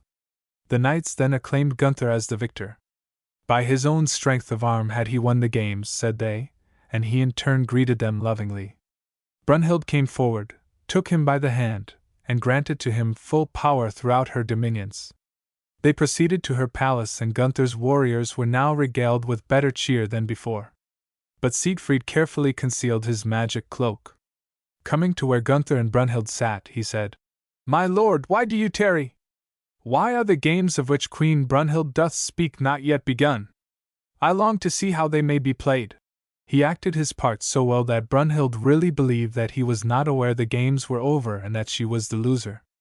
Now, Sir Siegfried, said she, how comes it that you were not present when the games, which Gunther has won, were being played?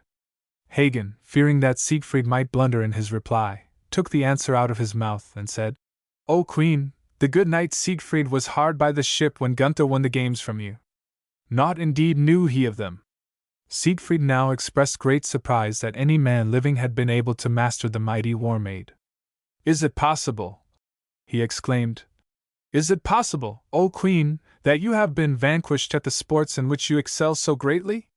But I for one am glad, since now you needs must follow us home to the Rhineland." "You are speedy of speech, Sir Siegfried," replied Brunhild.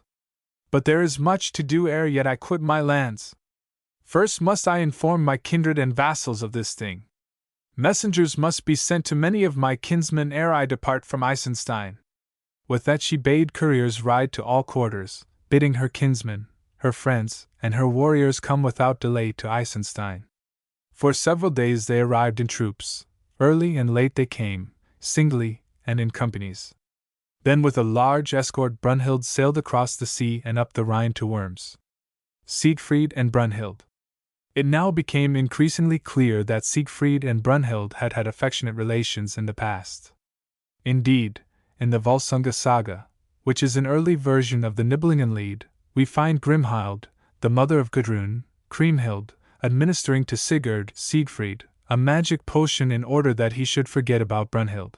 On seeing Siegfried and Kriemhild greet each other with a kiss, sadness and jealousy wrung the heart of the war maiden, and she evinced anything but a wifely spirit toward her husband Gunther, whom, on the first night of their wedded life, she wrestled with, defeated, and bound with her girdle, afterward hanging him up by it on a peg in the wall.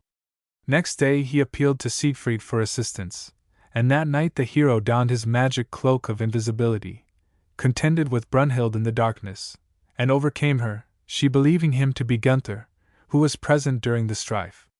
But Siegfried was foolish enough to carry away her ring and girdle. For very haughtiness, these he gave to Kriemhild, and sore both of them rooted in after time. Brunhild's strength vanished with her maidenhood, and thenceforth she was as any other woman. Siegfried and Kriemhild now departed to the capital of Santin, on the lower Rhine, and peace prevailed for 10 years, until Brunhild persuaded Gunther to invite them to a festival at Worms.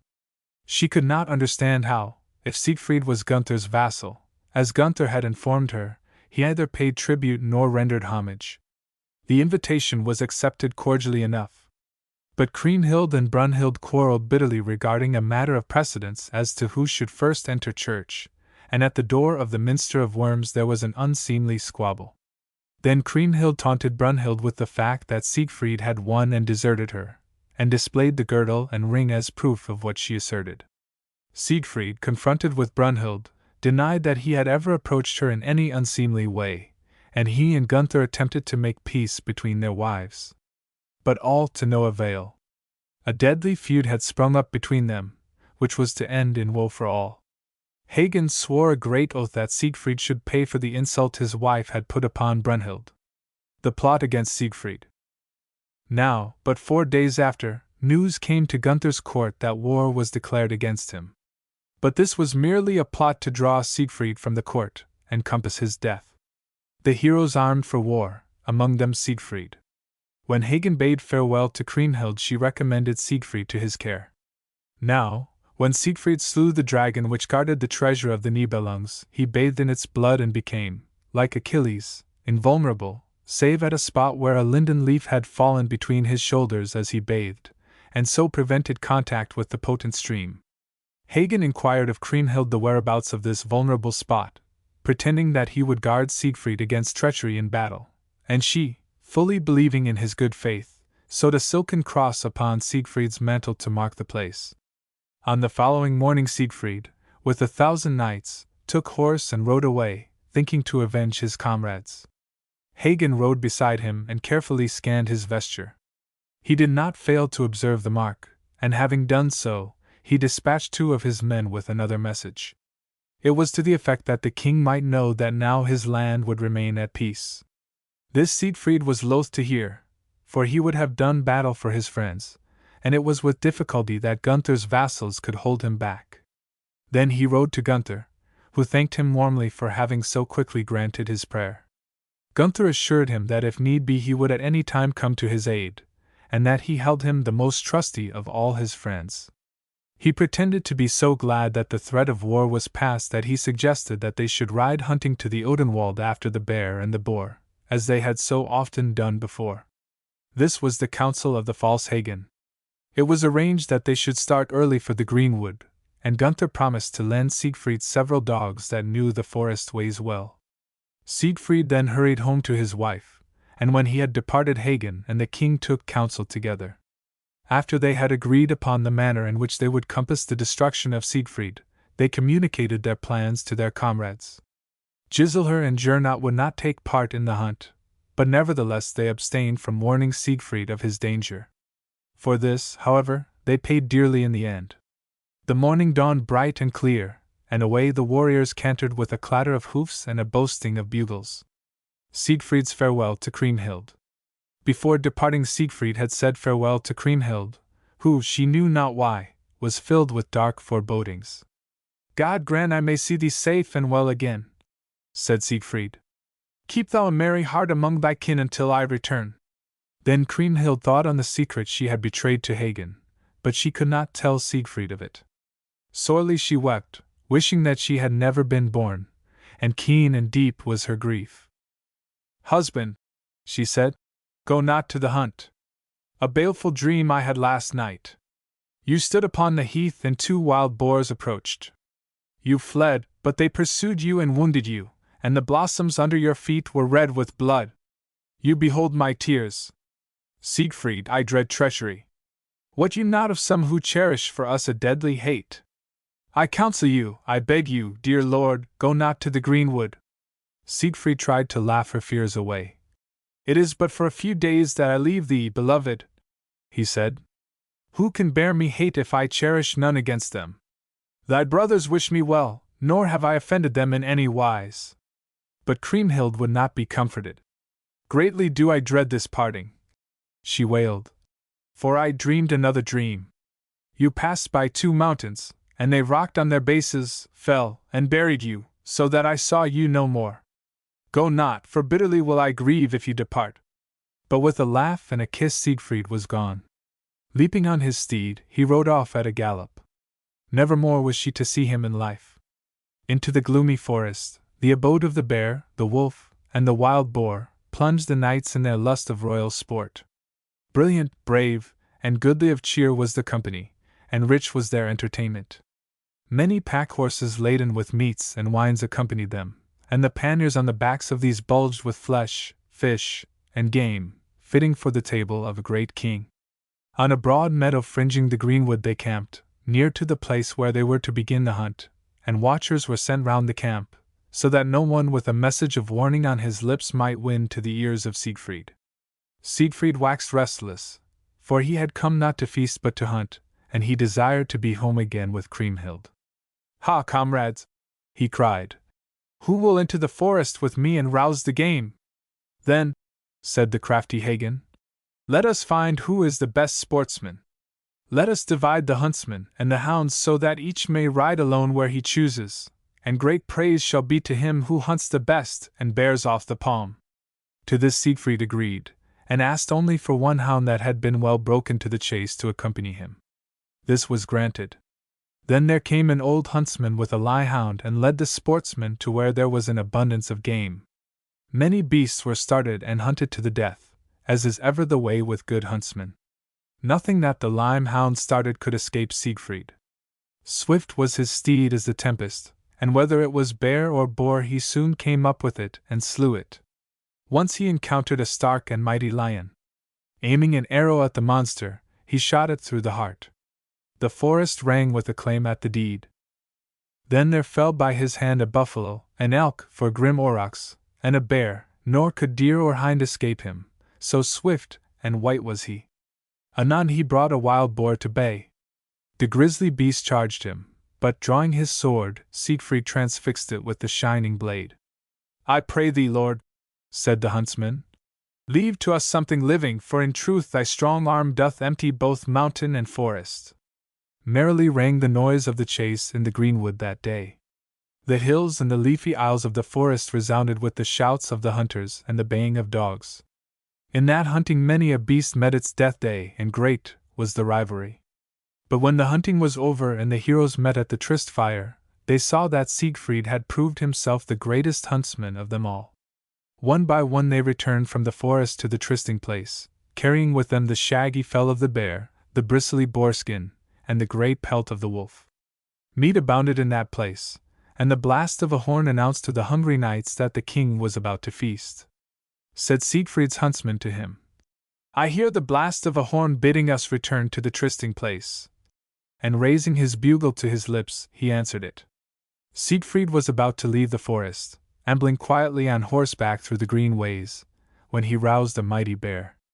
The lion was slipped, and the bear lumbered off, pursued by Siegfried and his men.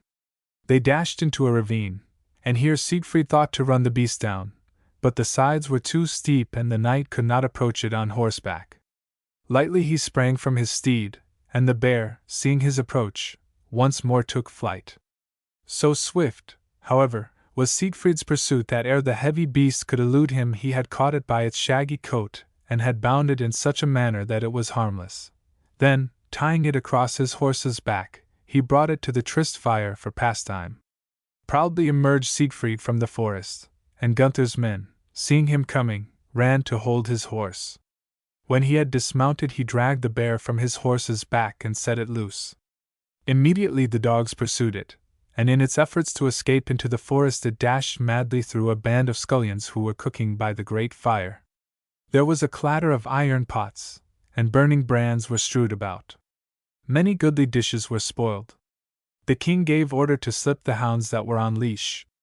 Taking their bows and spears, the warriors set off in chase of the bear, but they feared to shoot at it through fear of wounding any among the great pack of dogs that hung upon its flanks. The one man who could keep pace with the bear was Siegfried, who, coming up with it, pierced it with his sword and laid it dead on the ground. Then, lifting the carcass on his shoulders, he carried it back to the fire, to the marvel of all present. Then began the feasting. Rich meats were handed around, and all was festive and gay. No suspicion had Siegfried that he was doomed, for his heart was pure of all deceit. But the wine had not yet been brought from the kitchen, whereat Sir Siegfried wondered. Addressing Gunther, he said, "Why do not your men bring us wine?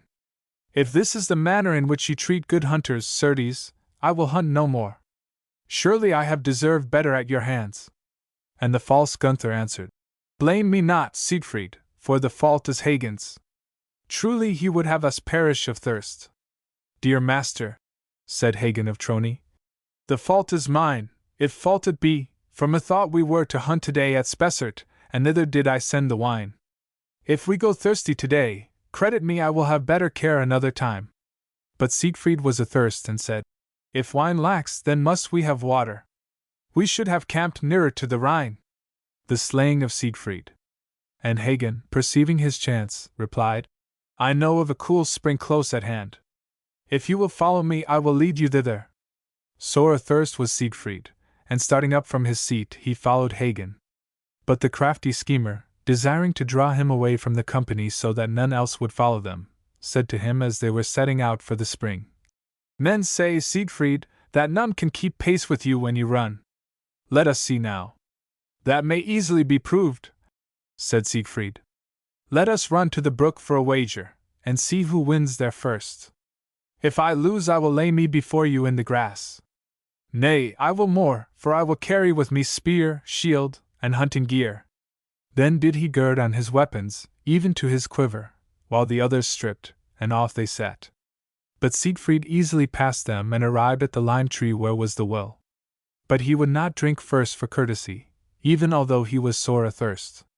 Gunther came up, bent down to the water, and drank of the pure, cool well. Siegfried then bent him to drink also. But the false Hagen, carrying his bow and sword out of reach, sprang back and gripped the hero's mighty spear. Then looked he for the secret mark on his vesture that Kriemhild had worked. As Siegfried drank from the stream, Hagen poised the great spear and plunged it between the hero's shoulders. Deeply did the blade pierce through the spot where lay the secret mark, so that the blood spurted out on the traitor's garments.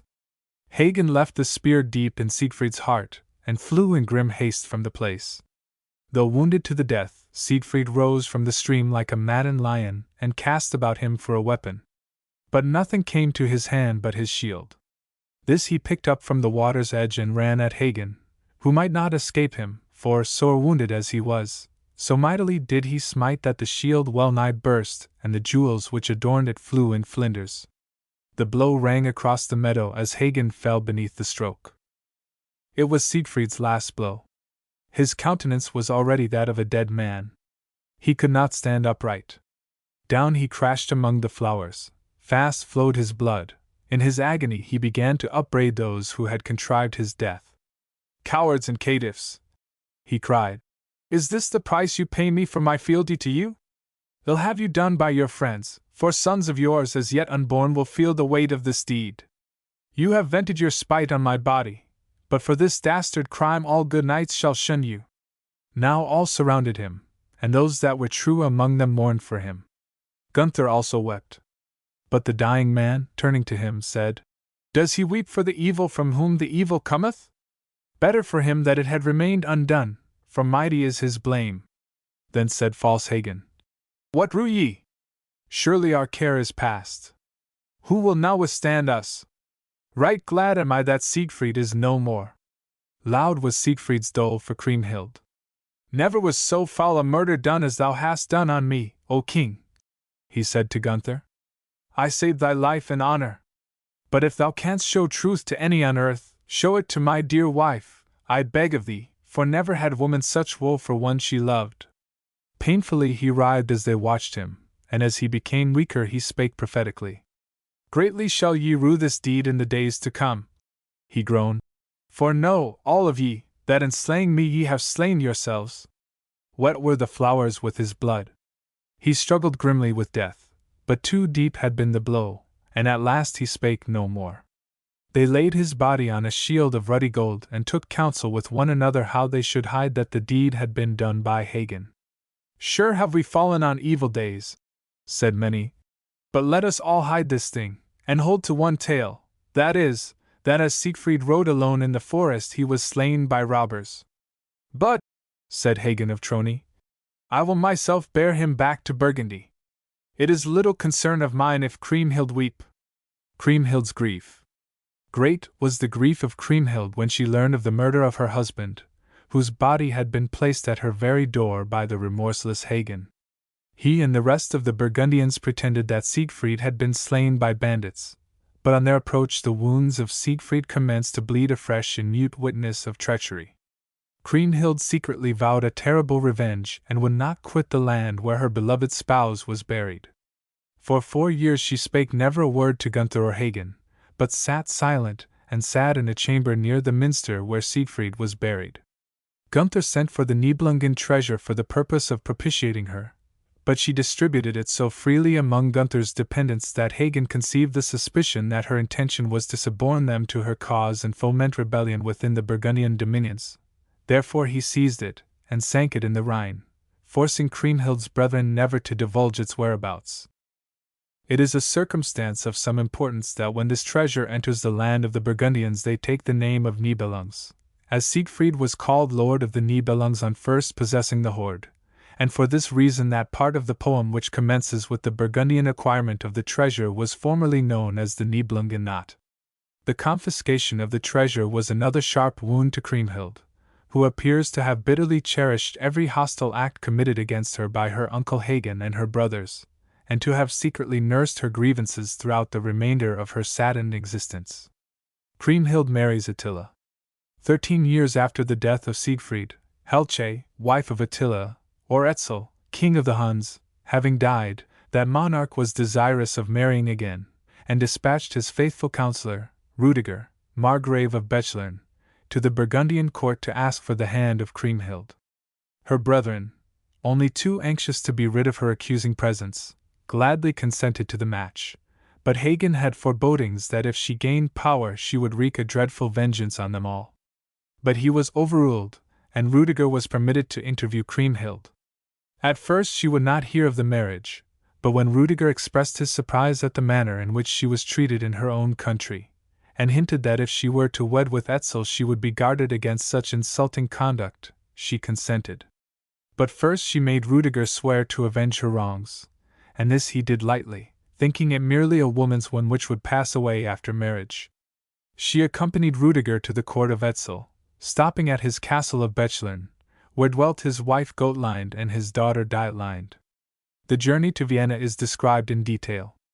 At length they met Etzel at Tolna with 24 kings and princes in his train and a mighty retinue, the greatest guest present being Dietrich of Bern, king of the Goths, who with his band of Wolfings was sojourning at the court of Etzel. The nuptials took place at Vienna amid great magnificence, but through all Kriemhild sorrowed only for Siegfried and brooded long and darkly on her schemes of vengeance. 7 years passed, during which Kriemhild won the love of all Etzel's court. She bore the king a son, Ortlieb, and gained the confidence and respect of his advisers. Another 6 years passed, and Kriemhild believed that the time for vengeance had now arrived.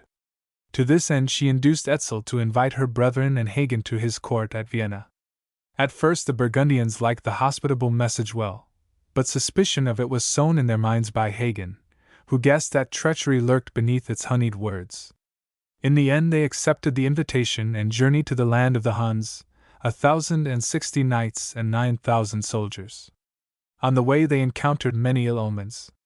The journey through eastern Frankland rode Gunther's men toward the river Main, led by Hagen, for well he knew the way. All men wondered when they saw the host, for never had any seen such lordly knights or such a rich and noble retinue. Well might one see that these were princes. On the 12th day they came to the banks of the Danube, Hagen riding in the van. He dismounted on the river's sandy shore and tied his steed to a tree. The river was swollen with rains and no boats were in sight. Now the Nibelungs could not perceive how they were to win over the stream, for it was broad and strong. And Hagen rebuked the king, saying, "Ill be with you, lord! See ye not that the river is swollen and its flood is mighty? Many a bold knight shall we lose here today." "Not greatly do thy words help, Hagen," spake the king. "Meeter were it for thee to search for a ford, instead of wasting thy breath." But Hagen sneered back. "I am not yet weary of life, O king, and I wish not to drown in these broad waves. Better that men should die by my sword in Etzel's land. Stay thou then by the water's edge, whilst I seek a ferryman along the stream." To and fro he sought a ferryman. Soon he heard a splash of water and hearkened. In a spring not far off some women were bathing. Hagen spied them and crept stealthily toward them. But they saw his approach and went swiftly away. Hagen, approaching, seized their clothes. Now these women were swan maidens, or mermaids, and one of them, Hadburg, spake to him. "Sir Hagen," she said, "well what I that you wish to find a fairy. Now give to us our garments, and we will show you where one is." They breasted the waves like swans. Once more spake Hadburg. "Safely will ye go to Etzel's land, and great honors will ye gain there, aye, greater than hero ever rode to find." Right joyous was Hagen at this speech. Back he handed to the maidens their weeds. Then spake another mermaid, Sieglein. "Take warning from me, Hagen. Believe not the word of mine aunt, for she has sore deceived thee. Go not to Etzel's land, for there you shall die. So turn again. Whoso rideth onward hath taken death by the hand." "I heed not thy words," said Hagen. "For how should it be that all of us die there through the hate of anyone?" "So must it be," said Sieglein. "For none of you shall live, save the king's chaplain, who alone will come again safe and sound to Gunther's land." "Ye are wise wives," laughed Hagen bitterly. "Well would Gunther and his lords believe me should I tell him this rede. I pray thee, show us over the stream." "So be it," replied Sieglein, "since you will not turn you from your journey. See you yonder in by the water's side? There is the only ferry over the river." At once Hagen made off. But Sieglein called after him. "Stay, Sir Knight, credit me, you are too much in haste. For the lord of these lands, who is called Else, and his brother, Knight Gelfrat, will make it go hard with you and ye cross their dominions. Guard you carefully and deal wisely with the ferryman, for he is liegeman unto Gelfrat, and if he will not cross the river to you, call for him, and say thou art named Amelrich, a hero of this land who left it some time agone. No more spake Hagen to the swan maidens, but searching up the river banks, he found an inn upon the farther shore. Loudly he called across the flood. Come for me, ferryman, he said, and I will bestow upon thee an armlet of ruddy gold. Now the ferryman was a noble and did not care for service, and those who helped him were as proud as he. They heard Hagen calling, but recked not of it. Loudly did he call across the water, which resounded to his cries. Then, his patience exhausted, he shouted, Come hither, for I am Amelrich, liegeman to Else, who left these lands because of a great feud. As he spake he raised his spear, on which was an armlet of bright gold, cunningly fashioned. The haughty ferryman took an oar and rowed across, but when he arrived at the farther bank he spied not him who had cried for passage. At last he saw Hagen, and in great anger said, You may be called Amelrich, but you are not like him whom I thought to be here, for he was my brother. You have lied to me, and there you may stay. Hagen attempted to impress the ferryman by kindness, but he refused to listen to his words, telling the warrior that his lords had enemies, wherefore he never conveyed strangers across the river. Hagen then offered him gold, and so angry did the ferryman become that he struck at the Nibelung with his rudder oar, which broke over Hagen's head. But the warrior smote him so fiercely with his sword that he struck his head off and cast it on the ground. The skiff began to drift down the stream, and Hagen, wading into the water, had much ado to secure it and bring it back. With might and main he pulled, and in turning it the oar snapped in his hand. He then floated downstream, where he found his lords standing by the shore. They came down to meet him with many questionings, but Gunther, espying the blood in the skiff, knew well what fate the ferryman had met with. Hagen then called to the footmen to lead the horses into the river that they might swim across. All the trappings and baggage were placed in the skiff, and Hagen, playing the steersman, ferried full many mighty warriors into the unknown land. First went the knights, then the men-at-arms, then followed 9,000 footmen. By no means was Hagen idle on that day. On a sudden he espied the king's chaplain close by the chapel baggage, leaning with his hands upon the relics, and recalling that the wise women had told him that only this priest would return and none other of the Nibelungs, he seized him by the middle and cast him from the skiff into the Danube. Hold, Sir Hagen, hold! Cried his comrades. Giselher grew wroth, but Hagen only smiled. Then said Sir Gernot of Burgundy, Hagen, what availeth you the chaplain's death? Wherefore have ye slain the priest? But the clerk struck out boldly, for he wished to save his life. But this Hagen would not have and thrust him to the bottom. Once more he came to the surface, and this time he was carried by the force of the waves to the sandy shore. Then Hagen knew well that naught might avail against the tidings which the mermaids had told him, that not a Nibelung should return to Burgundy. When the skiff had been unloaded of baggage and all the company had been ferried across, Hagen broke it in pieces and cast it into the flood. When asked wherefore he had done so, and how they were to return from the land of the Huns back to the Rhine, Hagen said, Should we have a coward on this journey who would turn his back on the Huns? When he cometh to this stream he will die a shameful death. In passing through Bavaria the Burgundians came into collision with Gelfrat and his brother Else, and Gelfrat was slain. They were received at Bechlin by Rudiger, who treated them most hospitably and showered many gifts upon them, bestowing upon Gernot his favorite sword, on Gunther a noble suit of armor, and on Hagen a famous shield.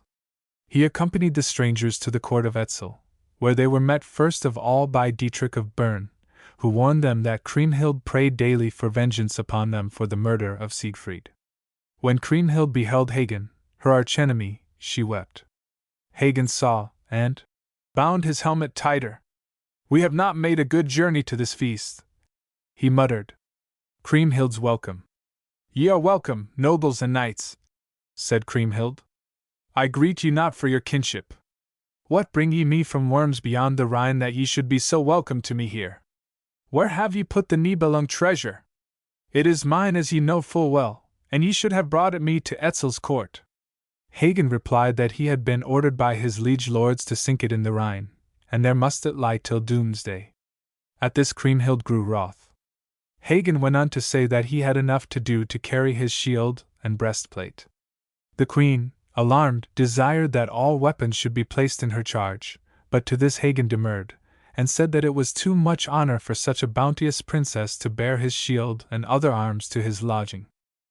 Kriemhild lamented, saying that they appeared to think that she planned treachery against them, but to this Dietrich answered in great anger that he had forewarned Gunther and his brothers of her treacherous intentions. Kriemhild was greatly abashed at this, and without speaking a word she left the company, but ere she went she darted furious glances upon them, from which they well saw with what a dangerous foe they had to deal. King Etzel then asked who Hagen might be, and was told his name and lineage and that he was a fierce and grim warrior. Etzel then recognized him as a warrior who had been a hostage with him along with Walthar of Spain, and who had done him yeoman's service. Events march. This last passage connects the Nibelungenlied with the Latin poem of Walthar of Aquitaine. Indeed, the great German epic contains repeated allusions to this work of the 9th or 10th century, which is dealt with later in this book. Events now march quickly. Kriemhild offered gold untold to him who would slay Hagen, but although her enemy was within her grasp, so doughty was the warrior and so terrible his appearance that none dared do battle with him. A Hun was killed by accident in a tournament, but Etzel protected his Burgundian guests. At length Blodelin was bribed by Kriemhild to attack Dankwart with 1,000 followers.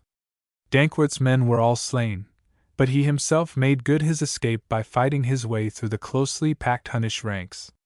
Dankwart rushed to the hall where the Burgundians were feasting with the Huns, and in great wrath acquainted Hagen with the treacherous attempt which had been made upon his life. "Haste ye, brother Hagen," he cried, "for as ye sit there our knights and squires lie slain in their chambers." "Who hath done this deed?" asked Hagen. "Sir Blodelin with his carles. But he breathes no longer, for myself I parted his head from his body. If he died as a warrior then it is well for him," replied the grim Hagen. "But, brother Dankwart, ye are red with blood." "'Tis but my weeds which ye see thus wet," said Dankwart carelessly. "The blood is that of other men, so many in sooth that I could not give ye tale of the number." "Guard the door, brother," said Hagen fiercely. "Guard it yet so that not a single Hun may escape. I will hold parley with these brave warriors who have so foully slain defenseless men." "Well will I guard the doorway," laughed Dankwart. "I shall play ye the part of Chamberlain, brother, in this great business." The beginning of the slaughter. Hagen, mortally incensed at the slaughter of the Burgundians by the Huns, and wrongly suspecting Etzel of conspiracy in the affair, drew his sword, and with one blow of the weapon smote off the head of young Ortlieb, the son of Etzel and Kriemhild. Then began a slaughter grim and great. The Huns fought at first in self-defense, but as they saw their friends fall they laid on in good earnest, and the combat became general. At length Dietrich of Bern, as a neutral, intervened, and succeeded in bringing about a half-truce, whereby Etzel, Kriemhild, and Rudiger were permitted to leave the hall, the remainder of Etzel's attendants being slaughtered like sheep. In great wrath Etzel and Kriemhild offered heavy bribes to any who would slay Hagen. Several attempts were made, but without avail, and the terrible conflict continued till nightfall, when a truce was called. From his place of vantage in the hall Giselher reproached his sister with her treachery, and Kriemhild offered to spare her brothers if they would consent to give up Hagen. But this offer they contemptuously refused, holding death preferable to such dishonor. Kriemhild, in her bitter hate, set the hall on fire, and most of the Burgundians perished in the conflagration. Kriemhild and the Huns were astounded, however, when in the morning they discovered 600 of the Burgundians were still alive. The queen appealed to Rudiger to complete the slaughter, but he, aghast at the idea of attacking friends whom he had sworn to protect, was about to refuse, when Kriemhild reminded him of his oath to her. With sorrow he proceeded to fulfill his promise, and Giselher, seeing his approach, imagined he came as an ally, but Rudiger promptly disillusioned him. The Burgundians were as loath to attack Rudiger as he them, and Hagen and he exchanged shields. The combat recommenced, and great was the slaughter of the Burgundians, until Gernot and Rudiger came together and slew one another. At this, Wolfhart, Dietrich of Bern's lieutenant, led his men against the Burgundians to avenge Rudiger's death, and Giselher and Wolfhart slew one another. Volker and Dankwart were also slain. At length all were dead save Gunther and Hagen, whom Dietrich accosted and whom he offered to save. But this offer Hagen refused. Then the Lord of Bern grew wroth. Dietrich intervenes. Dietrich then donned his armor, and was assisted to accoutre himself by Hildebrand. He felt a heroic mood inspire him, a good sword was in his hand, and a stout shield was on his arm, and with the faithful Hildebrand he went boldly thence. Hagen espied him coming and said, "Yonder I see Sir Dietrich. He desires to join battle with us after his great sorrow. Today shall we see to whom must go the palm. I fear him not. Let him come on." This speech was not unheard of Dietrich and Hildebrand, for Hagen came to where he found the hero leaning against the wall of the house. Dietrich set his shield on the ground and in woeful tones said, "O king, wherefore have you treated me so? All my men are gone, I am bereft of all good, Knight Rudiger the brave and true is slain. Why have you done these things? Never should I have worked you such sorrow. Think on yourselves and on your wrongs. Do ye not grieve for the death of your good kinsman? Ah, how I mourn the fall of Rudiger! Whatsoever joy I have known in life that have ye slain. It is not for me to sorrow if my kin be slain." "How so, Dietrich?" asked Hagen. "Did not your men come to this hall armed from head to heel with intent to slay us?" Then spake Dietrich of Bern. "This is fate's work and not the doing of man," said the hero. "Gunther, thou hast fought well. Yield thee now as hostage, no shame shall it be to thee. Thou shalt find me true and faithful with thee." "Nay, God forbid," cried Hagen. "I am still unfettered and we are only two. Would ye have me yield me after such a strife? Yet would I save thy life, brave and noble Hagen," said Dietrich earnestly. "Yield thee, I beg, and I will convoy thee safe home to Rhineland." "Nay, cease to crave this thing," replied Hagen angrily. "Such a tale shall never be told of me. I see but two of ye and Hildebrand." Hildebrand, addressing Hagen, then said that the hour would come when he would gladly accept the truce his lord offered, but Hagen in reply twit Hildebrand with the manner in which he had fled from the hall. Dietrich interrupted them, saying that it ill beseemed heroes to scold like ancient beldams, and forbade Hildebrand to say more. Then, seeing that Hagen was grim of mood, Dietrich snatched up his shield. A moment later Hagen's sword rang on his helm, but the Lord of Bern guarded him well against the dreadful blows. Warily did he guard him against Hagen's mighty falchion Baumung. At last he dealt Hagen a wound deep and wide. But he did not wish to slay him, desiring rather to have such a hero as hostage. Casting away his shield, in his arms he gripped Hagen of Trony, who, faint from loss of blood, was overthrown. At that Gunther began to wail greatly. Dietrich then bound Hagen and led him to where stood Kriemhild and gave him into her hand. Right merry was she at the sight and blessed Dietrich, bowing low before him, telling him that he had requited her of all her woes, and that she would serve him until death. But Dietrich begged Hagen's life of the queen, telling her that he would requite her of all that he had done against her. "Let him not suffer," said he, "because you see him stand there bound." But she ordered that Hagen be led away to durance. Dietrich then went to where Gunther stood in the hall and engaged him in strife. Loudly rang the swords as the two heroes circled in fight, dealing mighty blows on each other's helm, and men there had great wonder how Sir Dietrich did not fall, so sorely angry was Gunther for the loss of Hagen. But the king's blood was seen to ooze through his armorings, and as he grew fainter Dietrich overcame him, as he had done Hagen, and bound him. Then was he too taken before Kriemhild, and once again the noble Dietrich begged a life from the queen. This she gladly promised, but treachery was in her heart. Then went she to Hagen and said to him that if he would return the Nibelung's treasure to her he might still go home safe and sound to Burgundy. The grim champion answered that she wasted her words, and that he had sworn an oath not to show the hoard while any of his lords still lived. At that answer a terrible thought entered the mind of Kriemhild, and without the least compunction she ordered that her brother Gunther's life be taken. They struck off his head like that of a common malefactor, and by the hair she carried it to the Knight of Trony. Full sorrowfully he gazed upon it, then turning his eyes away from the haggard and distorted features, he said to Kriemhild, Dead is the noble king of Burgundy, and Giselher, and Gernot also. Now none knoweth of the treasure save me, and it shall ever be hid from thee, thou fiend. The death of Hagen and Kriemhild.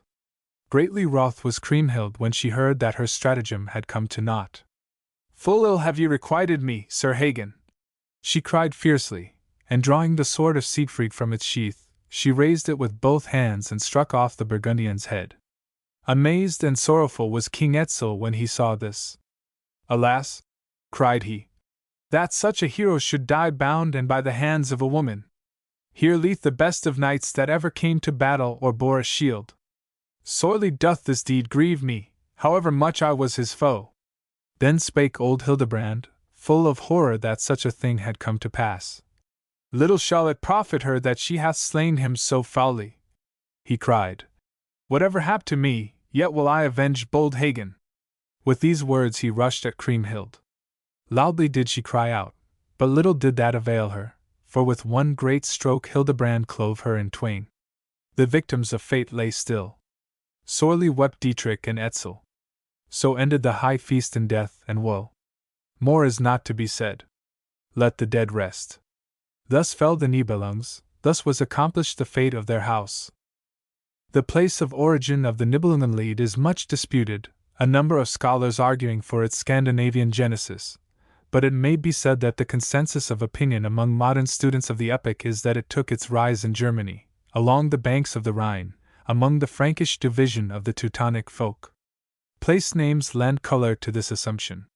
Thus in the Odenwald we have a Siegfried spring, a Brunhild bed is situated near Frankfurt, there is a Hagen well at Lorch, and the Drachenfels, or Dragon's Rock, is on the banks of the Rhine. Singularly enough, however, if we desire a full survey of the Nibelungenlied story, we have to supplement it from earlier versions in use among the peoples of Scandinavia and Iceland. These are distinctly of a more simple and early form than the German versions, and it is to be assumed that they represent the original Nibelungenlied story, which was preserved faithfully in the north, whereas the familiarity of its theme among the southern Teutons caused it to be altered again and again for the sake of variety, until to some extent it lost its original outline. Moreover, such poems as the Norse Volsunga Saga and Thydrex Saga, not to speak of other and lesser epics, afford many details relating to the Nibelungenlied which it does not contain in its present form. It may be interesting to give a summary of the Volsunga Saga, which is a prose paraphrase of the Edda songs. The Volsunga Saga. The epic deals with the history of the treasure of the Nibelungs, and tells how a certain Hreithmar had it given him by the god Loki as a wergild for the slaying of the former's son, Oder or Otter, who occasionally took the shape of that animal. Loki in his turn obtained the ransom from the dwarf Andvari, who had stolen it from the river gods of the Rhine.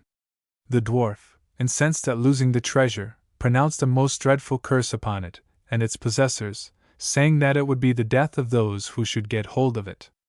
Thus Hreithmar, its first owner, was slain in his sleep by his son Fafnir, who carried the treasure away to the Nida Heath, where, having taken the form of a dragon, he guarded it.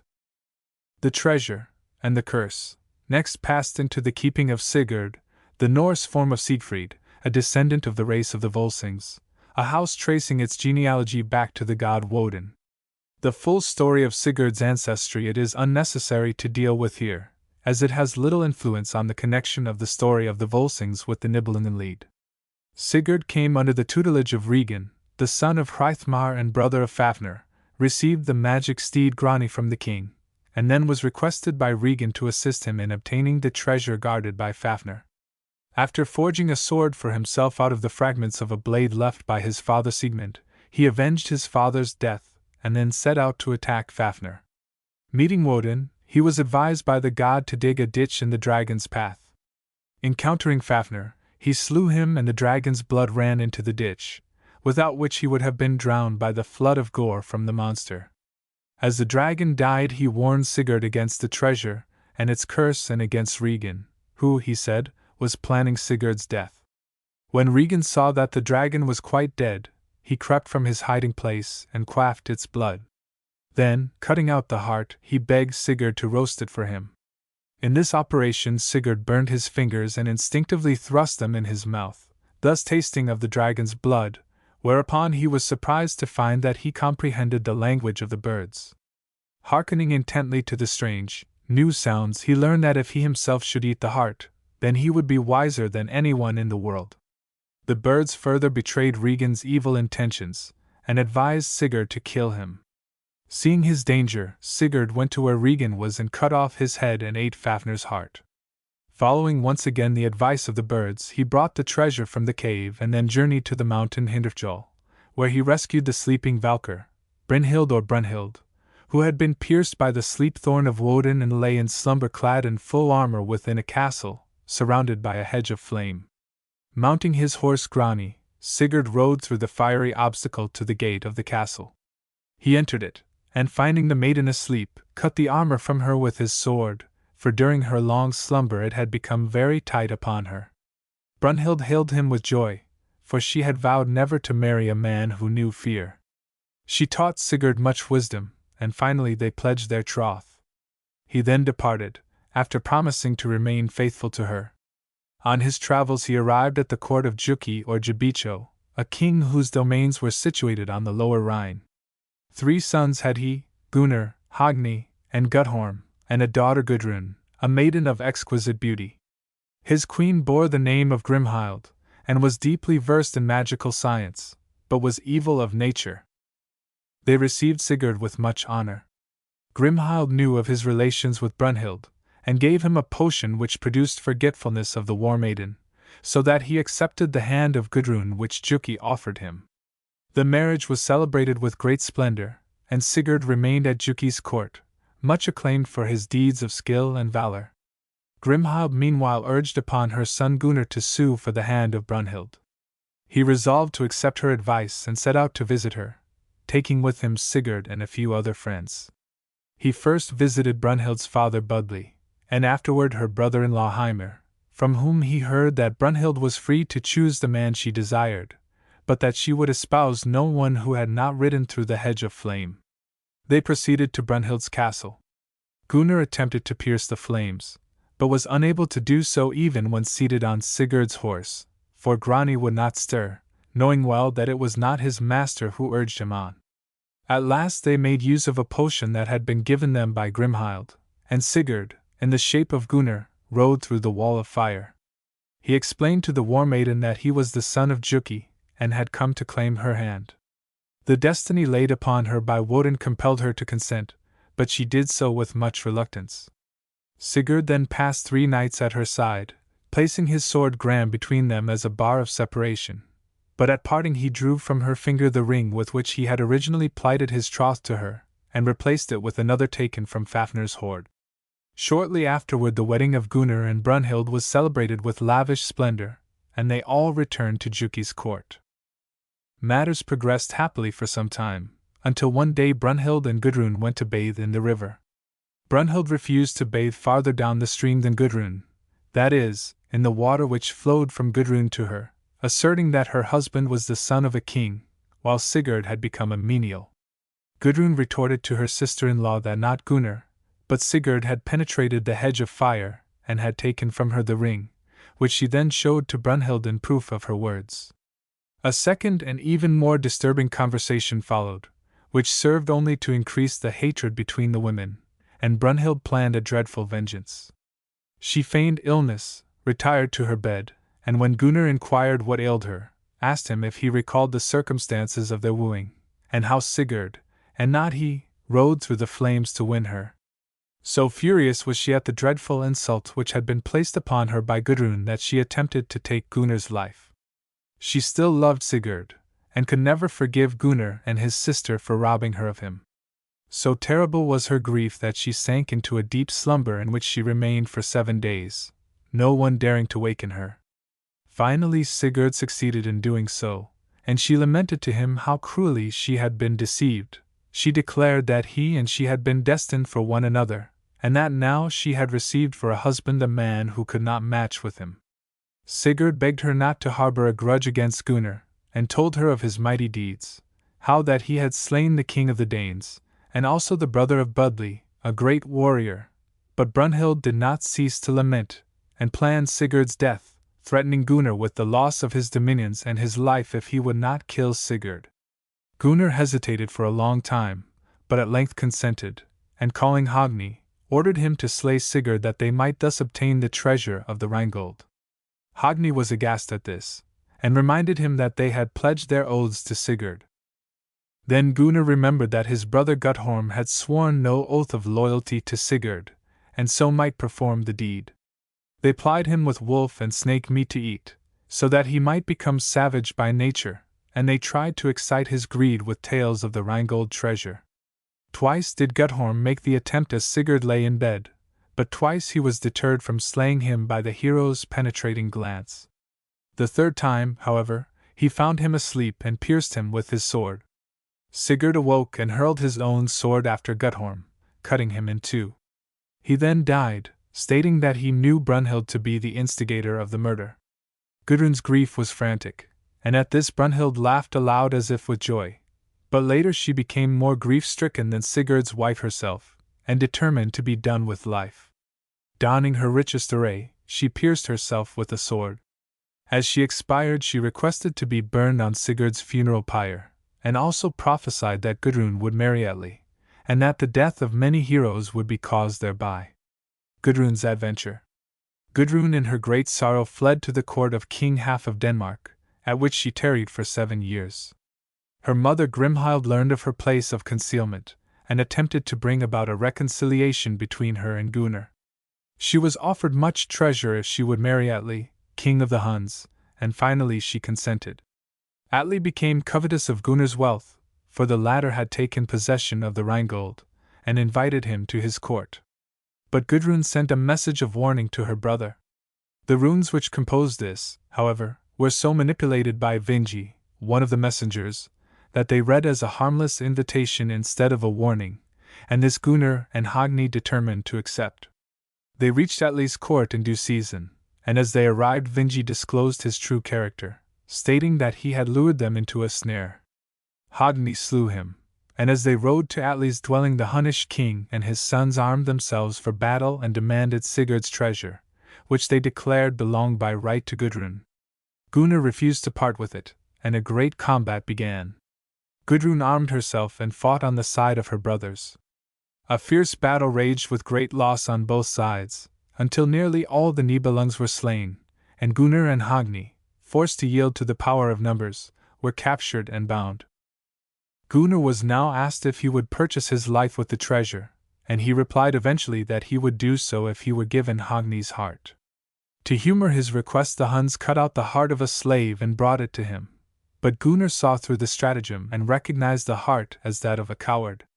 They then cut out Hogni's heart, and Gunnar, seeing that this was indeed the heart of a prince, was glad, for now he alone knew where the treasure of the Rhinegold was hid, and he vowed that Atli should never know of its whereabouts. In great wrath the Hunnish monarch ordered Gunnar to be thrown into a pit of snakes. His hands were bound, yet the hero from the Rhine played so exquisitely with his toes on a harp which Gudrun had sent to him that he lulled to sleep all the reptiles, with the exception of an adder, which stung him to the heart so that he died. Atli, spurning the bodies of the fallen, turned to Gudrun, saying that she alone was to blame for what had happened. That evening she killed her 2 sons, Yarpi and Idle, and served their flesh at the banquet which the king was giving for his warriors. When Atli asked for the boys to be brought to him, he was told that he had drunk their blood in his wine and had eaten their hearts. That night, while he slept, Gudrun took Hogni's son Nifling, who desired to avenge his slaughtered father, and entering Atli's chamber, the young man thrust a sword through the breast of the Hunnish king. He awoke through the pain of his wound, and was informed by Gudrun that she was his murderess. He bitterly reproached her, only to be told that she cared for no one but Sigurd. Atli's last request was that his obsequies should be such as were fitting for a king, and to ensure that he had proper funeral rites Gudrun set fire to his castle and burned his body together with those of his dead retainers. The further adventures of Gudrun are related in certain songs in the Edda, but the Volsunga saga proper ends with the death of Atli. Comparisons between the epics. We see from this account that the Volsunga saga presents in many respects an older form of the Nibelungenlied story. Sigurd is the same as Siegfried, Gunnar, Hogni, and Gudrun are parallels with Gunther, Hagen, and Kriemhild, although, strangely enough, that name is also borne by Gudrun's mother in the Volsunga saga. We will recall that the events detailed in the first part of the Lay of the Volsungs are vaguely alluded to in the Nibelungenlied, which assures us that the connection we have thus drawn is a correct one. Myth or history? We come now to the vexed question as to whether the Nibelungenlied is mythical or historical in origin. This question has been approached by certain scholars who, because of their lack of mythological knowledge, have rendered themselves ridiculous in attempting elucidations on a purely historical basis. An entirely mythological origin is not here pleaded for the Nibelungenlied, but it should surely be recognized, even by the historian who is without mythological training, that no story of any antiquity exists which does not contain a substantial substratum of mythical circumstance. So speedy is the crystallization of myth around the nucleus of historical fact, and so tenacious is its hold, that to disentangle it from the factors of reality is a task of the most extreme difficulty, requiring careful handling by scholars who possess a wide and accurate knowledge of mythological processes. Even today, when students of history have recovered from the first shock of the intrusion into their domain of the mythologist and the folklorist, so much remains to be effected in the disentanglement of what is believed to be absolute historical fact from the mythical growths which surround it that, were they conscious of the labor which yet remains in this respect, even the most advanced of our present-day historians would stand aghast at the task which awaits their successors. In the Nibelungenlied we have a case in point.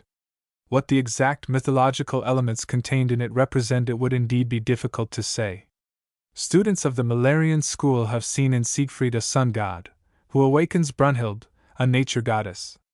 This aspect is not without its likelihood, for in one passage Brunhild tells how Odin thrust into her side a thorn, evidently the sharp sting of icy winter, and how the spell rendered her unconscious until awakened by Siegfried. There are many other mythological factors in the story, and either a diurnal or seasonal myth may be indicated by it. But it would require a separate volume to set forth the arguments in favor of a partial mythological origin of the Nibelungenlied. One point is to be especially observed, a point which we have not so far seen noted in a controversy where it would have seemed that every special circumstance had been labored to the full, and that is that, besides mythological matter entering into the original scheme of the Nibelungenlied, a very considerable mass of mythical matter has crystallized around it since it was cast into its first form. This will be obvious to any folklorist of experience who will take the trouble to compare the Scandinavian and German versions. The historical theory. Abeling and Bohr, the most recent protagonists of the historical theory, profess to see in the Nibelungenlied the misty and confused traditions of real events and people. Abeling admits that it contains mythical elements, but identifies Siegfried with Sigeric, son of the Burgundian king Sigismund, Brunhild with the historical Brynhildes, and Hagen with a certain Hagnerius. The basis of the story, according to him, is thus a medley of Burgundian historical traditions round which certain mythological details have crystallized. The historical nucleus is the overthrow of the Burgundian kingdom of Gundahar by the Huns in AD 436. Other events, historical in themselves, were torn from their proper epochs and grouped around this nucleus. Thus the murder of Sigeric, which happened 89 years later, and the murder of Attila by his Burgundian wife Ildiko, are torn from their proper historical surroundings and fitted into the story. Bohr, on the other hand, will not have it that there is any mythology at all in the Nibelungenlied, and according to him, the nucleus of the legend is an old story of the murder of relatives. This became grafted on the Siegfried legend according to some authorities, but Bohr will not admit this, and presents a number of arguments to disprove the mythical character of the Siegfried story. The reasoning is ingenious, but by no means valuable. We know that the mythologies of the ancient Germans and the Scandinavians were in many respects, though not in all, one and the same system, and we find many of the characters of the Nibelungenlied among the divine beings alluded to in the Edda. It is unlikely that the dramatis personae of a German murder story would find its way into even the most decadent form of Scandinavian belief. There is every reason to conclude that a great many historical elements are to be discovered in the Nibelungenlied, but to discount entirely those which are mythical is absurd and even more futile than it would be to deny that many of the incidents related in the great epic reflect in some measure historical events.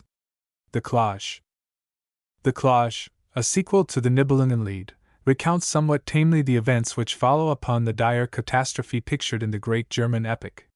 It is on the whole more modern than the Lied, and most critics ascribe it to a period so late as the 14th century.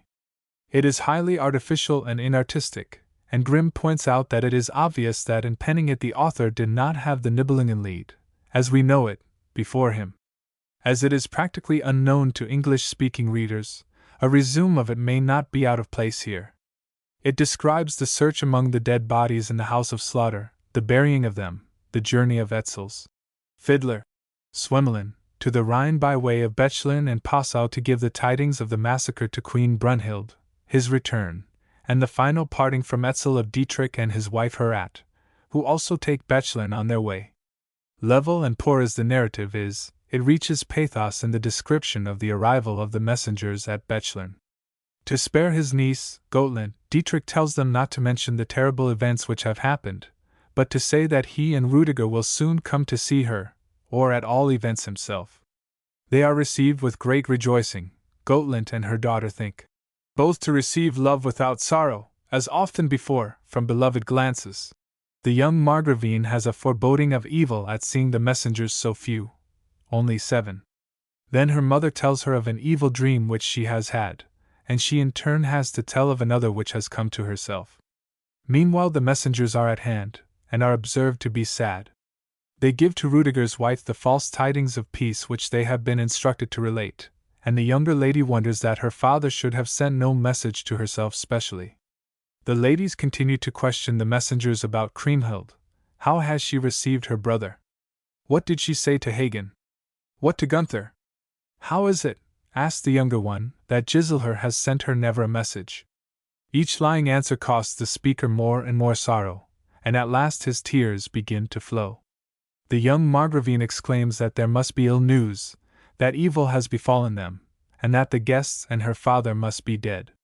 As she speaks, one of the messengers can contain himself no longer, and a cry breaks with blood from his mouth. All his companions burst into tears at the same time. The Margravine conjures them by their troth to tell how they parted from her husband, saying that the lie must have an end. Then spake the fiddler, Schwemelin the messenger, Lady, we wish to deny to you that which we yet must say, since no man could conceal it. After this hour, ye see Margrave Rudiger no more alive. The Margravine, we are afterward told, dies of grief at the news, as does old Queen Uta at her abbey of Lours. Brunhild survives, and is prevailed upon by her vassals to have her son crowned. Etzel, after parting with Dietrich, loses his mind. According to another version, his fate remains altogether uncertain. Diedelint, the young Margravine, is taken under Dietrich's protection, who promises to find her a husband. Bishop Pilgrim has the story written out in Latin letters. That men should deem it true. A writer, Master Conrad, then began to set it down in writing. Since then it has been often set to verse in Teuton tongues. Old and young know well the tale.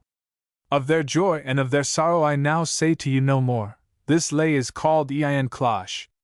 Waltar of Aquitaine. One of the grandest and most heroic epics of the great age of romance is that of Waltar of Aquitaine. It is indissolubly connected with the Rhine and with the city of Worms because in the vicinity the hero whose feats of arms it celebrates fought his greatest battle. It was written in monkish Latin at any time between the 8th and 9th centuries, and is connected with later versions of the Nibelungenlied, which contains numerous allusions to it. Founded upon traditional materials collected and edited by some gifted occupant of the cloister, it opens in the grand manner by telling how the empire of the Huns had already lasted for more than 1,000 years, when Attila invaded the territory of the Franks, ruled over by Gibicho. Gibicho, trembling for his throne, by the advice of his counselors determined to pay tribute and give hostages to the terrible Hun. But as his son Gunther was too young to be sent as a hostage, he put in his place a noble youth named Hagen, and paying the invaders a great indemnity in treasure, thus secured the safety of his kingdom. The Huns then turned their attention to the Burgundians, whose king Hurik had an only daughter, the beautiful Hildegund.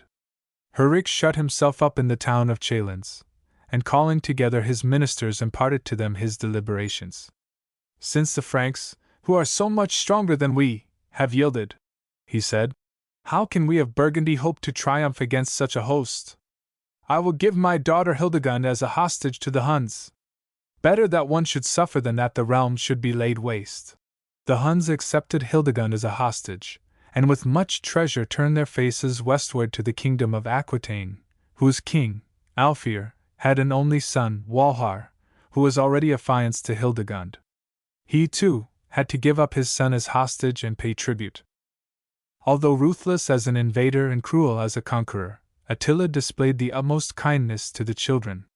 He treated them in every way as befitted their rank, and handing the girl over to the queen, had the boys trained in martial exercises and intellectual arts, till in a few years' time they easily surpassed all of the Huns in every accomplishment that becomes a knight. So greatly did Attila's queen trust the maiden, Hildegund, that she placed in her charge all the treasures Attila had won in war. Life was pleasant for the youthful hostages, but one day news came to the ear of Attila that Jabichel was dead and that Gunther was his successor. Learning this, Hagen succeeded in making his escape by night, and fearing that Walhar would follow his example, Attila's queen suggested to her husband that he should marry the youthful warrior, who had greatly distinguished himself at the head of the Huns, to a Hunnish maiden. But Walhar had no mind for such a match and declared himself unworthy of marriage, urging that if wedded he might neglect his military duties, and declaring that nothing was so sweet to him as forever to be busy in the faithful service of his lord. Attila, never doubting him, and lulled from all suspicion by further victories won by him over a rebellious people, dismissed the matter from his mind. But on returning from his successful campaign, Walhar had speech with Hildegund on the subject of their betrothal, hitherto untouched between them. At first she thought that he merely mocked her, but he protested that he was weary of exile, was anxious to escape, and would have fled ere this but that it grieved him to leave her alone at the Hunnish court. Her reply is one characteristic of women in medieval days. "Let my lord command," she said. "I am ready for his love to bear evil hap or good." She then provided him, out of the treasure chests of Attila, with helm, hauberk, and breastplate. They filled 2 chests with Hunnish money in the shape of golden rings, placed 4 pairs of sandals on the top and several fish-hooks, and Walhar told Hildegund that all must be ready in a week's time. The escape. On the 7th day after this, Walhar gave a great feast to Attila, his nobles, and his household. He pressed food and wine on the Huns, and when their platters were clear and the tables removed, he handed to the king a splendid carven goblet, full to the brim of the richest and oldest wine. This Attila emptied at a draught, and ordered all his men to follow his example. Soon the wine overcame the Huns, who, pressed by Walhar, caroused so deeply that all were at last rendered unconscious. Walhar gave the sign to Hildegund, and they slipped from the hall and from the stable took his noble war-horse Lion, so named for his courage. They hung the treasure chests like panniers on each flank of the charger, and taking with them some food for the journey, set off. Hildegund took the reins, Walhar in full armor sitting behind her. All night they did not draw rein, and during the day they hid in the gloomy woods. At every breath, at the snapping of a twig, or the chirping of a bird, Hildegund trembled. They avoided the habitations of men and skirted the mountains, where but few faces were to be seen, and so they made good their flight. But the Huns, roused from their drunken sleep, gazed around stupidly and cried loudly for Walhar, their boon companion as they thought, but nowhere was he to be found. The queen, too, missed Hildegund and, realizing that the pair had escaped, made loud wail through the palace. Angry and bewildered, Attila could touch neither food nor drink. Enraged at the manner in which he had been deceived, he offered great gifts to him who would bring back Walhar in chains, but none of the Hunnish champions considered themselves fit for such a task, and at length the hue and cry ceased, and Walhar and Hildegund were left to make their way back to Aquitaine as best they could. Full of the thought that they were being pursued, Walhar and the maiden fled onward. He killed the birds of the wood and caught fish to supply them with food. His attitude to Hildegund was one of the deepest chivalry, and he was ever mindful for her comfort. 14 days had passed when at last, issuing from the darkness of the forest, they beheld the silver Rhine gleaming in the sunlight, and spied the towers of Worms. At length he found a ferry, but fearing to make gossip in the vicinity, he paid the ferryman with fishes, which he had previously caught. The ferryman, as it chanced, sold the fish to the king's cook, who dressed them and placed them before his royal master. The monarch declared that there were no such fishes in France, and asked who had brought them to Worms. The ferryman was summoned, and related how he had ferried over an armed warrior, a fair maiden, and a great war horse with 2 chests. Hagen, who sat at the king's table, exclaimed full joyfully, "Now will I avow that this is none other than my comrade Walthar returning from the Hunnish land." "Say ye so?" retorted King Gunther. "It is clear that by him the Almighty sends me back the treasure of my father Gibicho." So ordered he a horse to be brought, and taking with him 12 of his bravest chiefs besides Hagen, who sought in vain to dissuade him, he went in search of Walthar. The cave. Journeying from the banks of the Rhine, Walthar and the maiden had by this time reached the forest of the Vosges. They halted at a spot where between 2 hills standing close together is situated a pleasant and shady cave, not hollowed out in the earth, but formed by the beetling of the rocks, a fit haunt for bandits, carpeted with green moss. But little sleep had Walthar known since his escape from the Hunland, so, spying this cool retreat, he crept inside it to rest. Putting off his heavy armor, he placed his head on Hildegund's lap, bidding her keep watch and wake him by a touch if she saw aught of danger.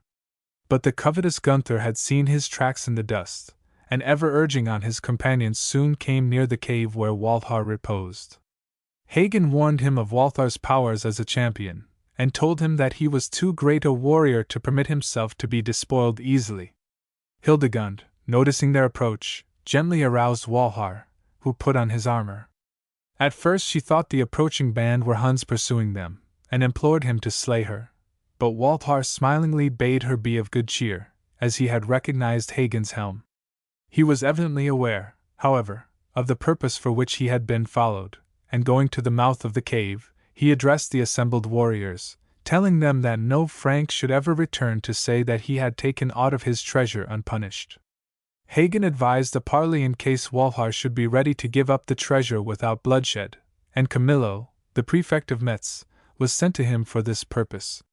Camillo told him that if he would give up his charger, the 2 chests, and the maiden, Gunther would grant him life, but Walthar laughed in his face. "Go tell King Gunther," he said, "that if he will not oppose my passage I will present him with 100 armlets of red metal." Hagen strongly advised the king to accept the offer, for on the night before he had had an evil dream of a bear which tore off one of the king's legs in conflict, and put out one of his own eyes when he came to Gunther's aid. Gunther replied with a sneer, and Hagen, greatly humiliated, declared that he would share neither the fight nor the spoil. "There is your foe," he said. "I will stay here and see how you fare at his hands." Now only one warrior could attack Walthar at a time.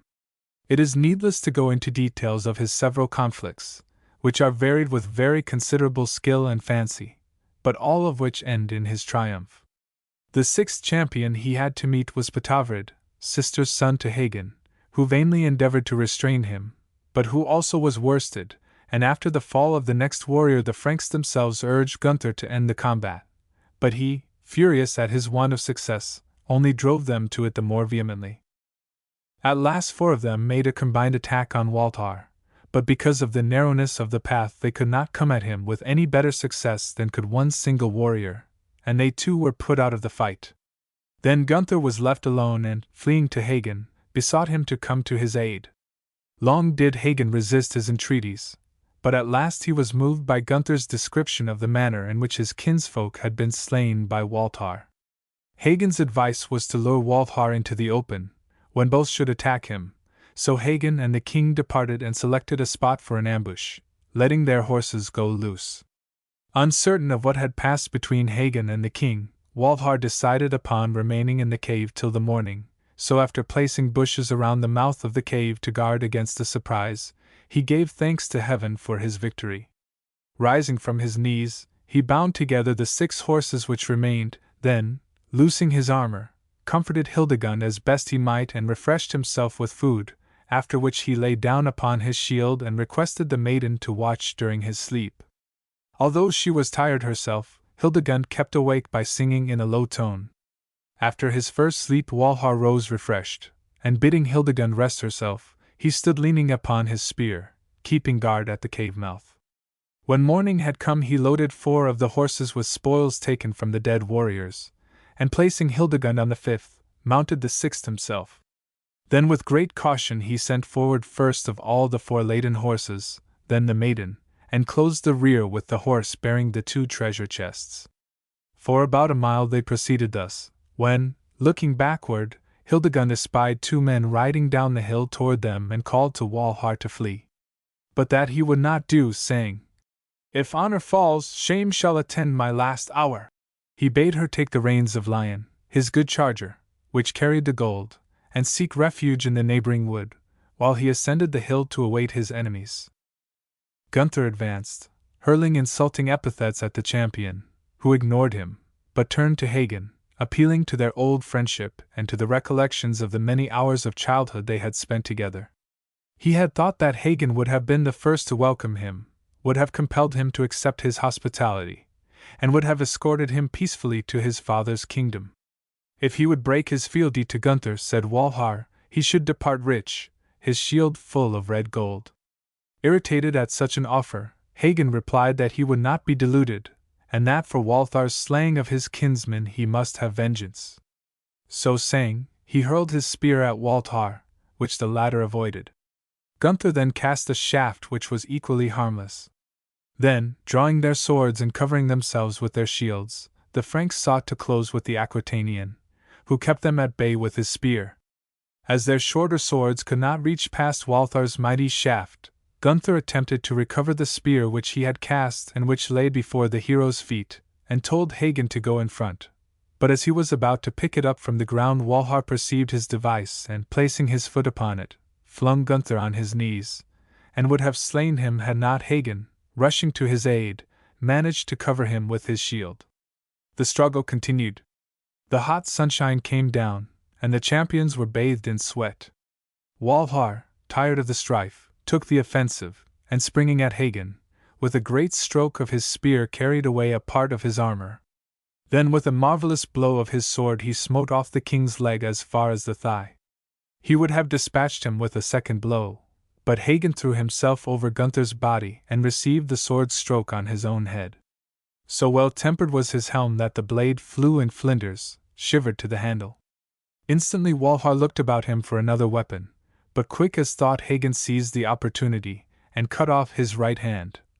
Fearful to peoples and princes, but undismayed, the hero inserted the wounded stump into the shield, and drawing with his left hand a Hunnish half-sword girt to his right side, he struck at Hagen so fiercely that he bereft him of his right eye, cutting deep into the temple and lips and striking out 6 of his teeth. But neither might fight more. Gunther's leg, Walthar's hand, and Hagen's eye lay on the ground. They sat down on the heath and stanched with flowers the flowing stream of their blood. They called to them Hildegund, who bound up their wounds and brought them wine. Wounded as they were, they cracked many a joke over their cups, as heroes should. "Friend," said Hagen, "when thou huntest the stag, of whose leather mayest thou have gloves without end, I warn thee to fill thy right hand glove with soft wool, that thou mayest deceive the game with the semblance of a hand. But what sayest thou to break the custom of thy people in carrying thy sword at thy right side and embracing thy wife with thy left arm?" "Ha!" retorted Walthar, laughing grimly. "Thou wilt have to greet the troops of heroes with a side glance.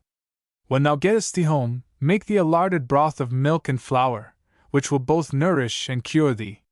Then they placed on horseback the king, who was in sore pain. Hagen bore him back to Worms, whilst Walhar and Hildegund pursued their way to Aquitaine, and on arrival, magnificently celebrated their wedding. For 30 years did Walhar rule his people after his father's death. What wars after this, what triumphs he ever had, behold, my blunted pen refuses to mark. Thou whosoever readest this, forgive a chirping cricket. Weigh not a yet rough voice but the age, since as yet she hath not left the nest for the air. This is the poem of Walthar. Save us, Jesus Christ. Chapter 7, Heidelberg to Säckingen. Heidelberg is known all over the world as one of Germany's great university towns, as the site of an unrivaled if ruined Schloss, and of a view at the junction of the Rhine with the Neckar which is one of the most famous in the world. It lies between lofty hills covered with vineyards and forests, flanked by handsome villas and gardens, and is crowned by its castle, which has suffered equally from siege and the elements, being partially blown up by the French in 1609, and struck by lightning in 1704. The Wolf Spring. The name of Jette, a beautiful prophetess of the ancient goddess Hertha, is linked with the neighborhood of Heidelberg by the following tragic tale. When the old heathen gods and goddesses were still worshipped in the Rhine country, a certain priestess of Hertha took up her abode in an ancient grove, where she practiced her occult arts so successfully that the fame of her divinations spread far and wide, and men came from all parts of Europe to learn from her what the future had in store for them. Frequently a warrior left her abode with a consuming fire kindled in his breast which would rob him of sleep for many a long night, yet none dared to declare his love to her, for, lovely though she was, there was an air of austerity, an atmosphere of mysticism about her which commanded awe and reverence, and forbade even the smallest familiarity. One evening there came to the grove of her the youth from a far distant land, seeking to know his destiny. All day he had journeyed thitherward, and the dusk had already fallen ere he reached the sacred spot. Jette sat on the glimmering altar steps, clad in a flowing white robe, while on the altar itself burned a faint and fitful flame. The tall, slender trees, showing fantastic and ghostly in the fading light, made a fitting background for the gleaming shrine, and the elusive, unearthly beauty of the priestess was quite in keeping with the magic scene. Her mantle of austerity had fallen from her. She had forgotten that she was a prophetess. For the moment she was but a woman, full of grace and charm. The youth paused as though held by a spell. "Fair prophetess," he said in a low voice, fearing to break in rudely upon her meditations, "wilt thou read me my fate?" Jette, roused from her reverie, fixed her startled gaze on the handsome stranger, whose dark, burning eyes met hers in deepest admiration. Something stirred in her heart at the ardent glance, the thrilling tones, and her wonted composure deserted her. "Youth," she faltered at length, "thou comest at a time when my prophetic skill hath failed me. Ere I tell thee thy fate I must offer sacrifice to Hertha. If thou wilt come tomorrow at this hour I will tell thee what the stars say concerning thy destiny." It was true that her skill had deserted her under the admiring scrutiny of the young warrior, yet she delayed also because she wished to hear his voice again, to meet the ardent yet courteous glance of his dark eyes. "I will return, O prophetess," said he, and with that he was gone. Jette's peace of mind had gone too, it seemed, for she could think of naught but the handsome stranger. On the following evening he returned, and again she delayed to give him the information he sought. He was no less rejoiced than was Jette at the prospect of another meeting. On the third day the priestess greeted him with downcast eyes. "I cannot read thy destiny, youth," she said. "The stars do not speak plainly. Yet methinks thy star and mine are very close together." She faltered and paused. "Dost thou love me, Jette?" cried the young man joyfully. "Wilt thou be my bride?" The maiden's blushing cheeks and downcast glance were sufficient answer. "And wilt thou come with me to my tower?" pursued the youth eagerly. Jette started back in affright. "Nay, that I cannot," she cried. "A priestess of Hertha is doomed and she marry. If I would thee we must meet in secret and at night. But I will take thee to Valhalla, and Freya shall appease Hertha with her offerings." Jette shook her head. "Nay," said she. "It is impossible. The vengeance of Hertha is swift and awful. I will show thee a spring where we may meet." She led him to a place where the stream branched off in 5 separate rivulets, and bade him meet her there on the following night at a certain hour. The lovers then parted, each full of impatience for the return of the hour of meeting. Next evening, when the dusk had fallen on the sacred grove of Hertha, Jette made her way to the rendezvous. The appointed time had not yet arrived, but scarcely had she reached the spot ere she fancied she heard a step among the undergrowth, and turned with a glad smile, prepared to greet her lover. Imagine her dismay when instead of the youth a grisly wolf confronted her. Her shriek of terror was uttered in vain. A moment later the monster had sprung at her throat. Her lover, hastening with eager steps toward the place of meeting, heard the agonized shriek and, recognizing the voice of Jetta, broke into a run. He was too late.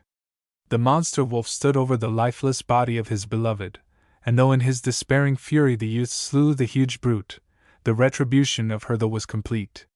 Henceforth the scene of the tragedy was called the Wolf Spring, and the legend is enshrined there to this day. The Jester of Heidelberg.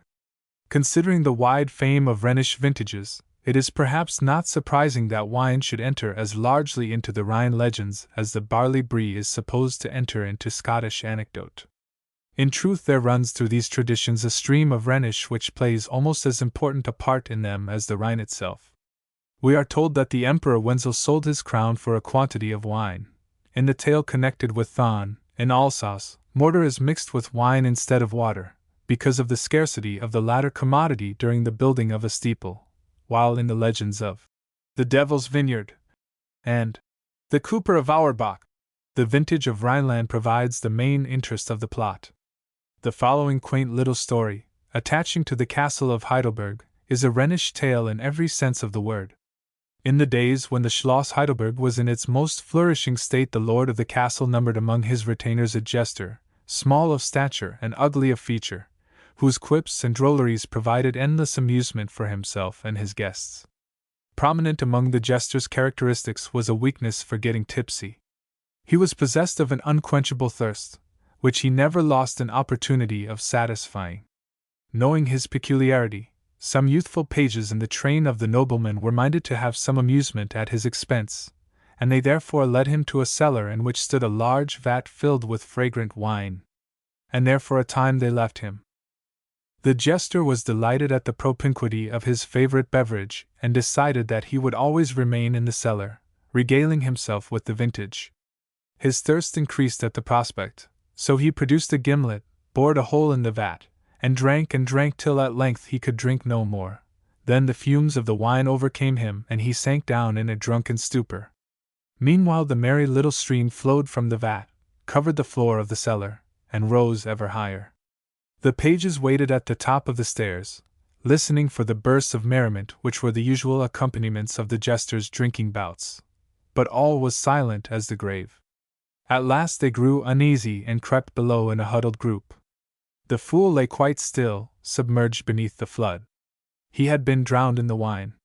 The joke now seemed a sorry one, but the pages consoled themselves with the thought that, after all, death had come to the jester in a welcome guise.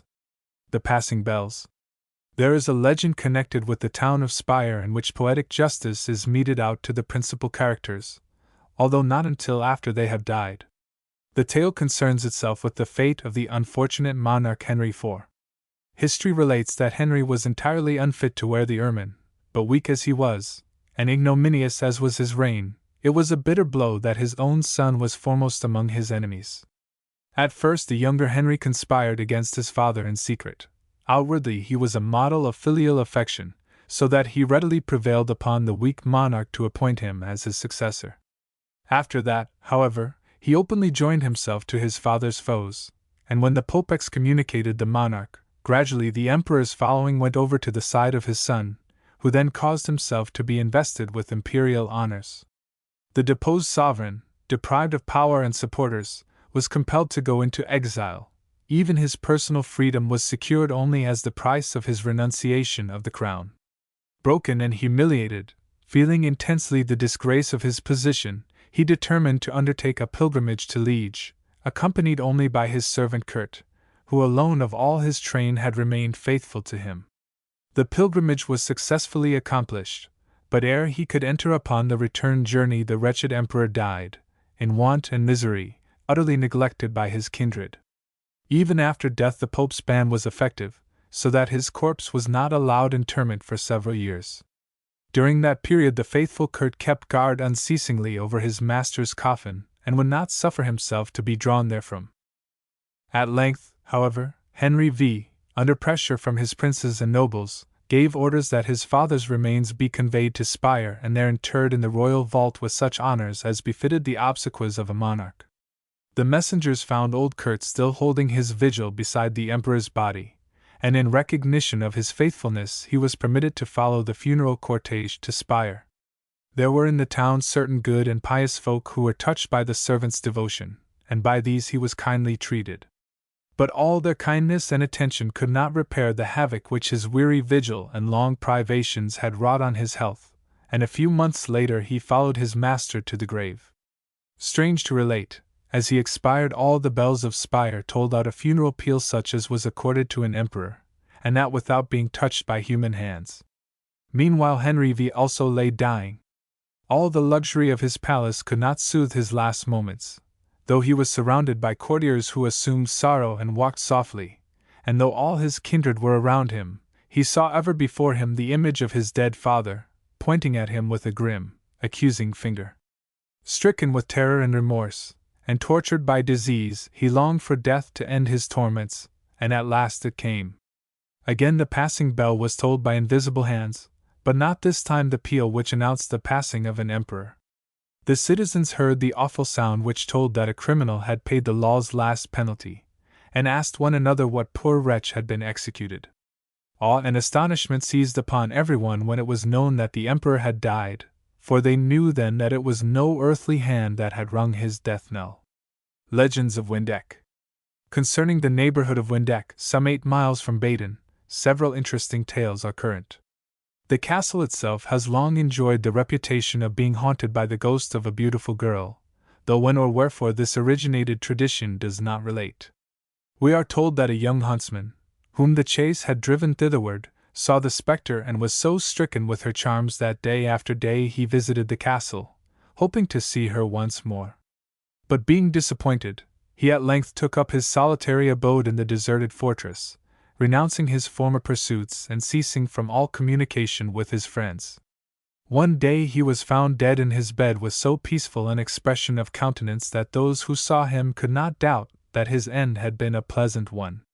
On his finger was a ring of quaint design which he had not been known to wear, and it was whispered among the peasantry that the ghost maid of Windeck had claimed her lover.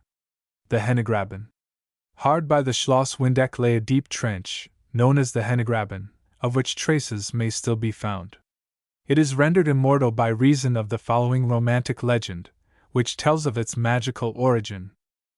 A certain young knight, lord of the castle of Windeck, for some unknown reason had seized and imprisoned the worthy Dean of Strasbourg. It is true that the churchman was treated with every consideration, more like a guest than a captive, but he nevertheless resented strongly the loss of his liberty, as did also the good folk of Strasbourg when they learned what had happened.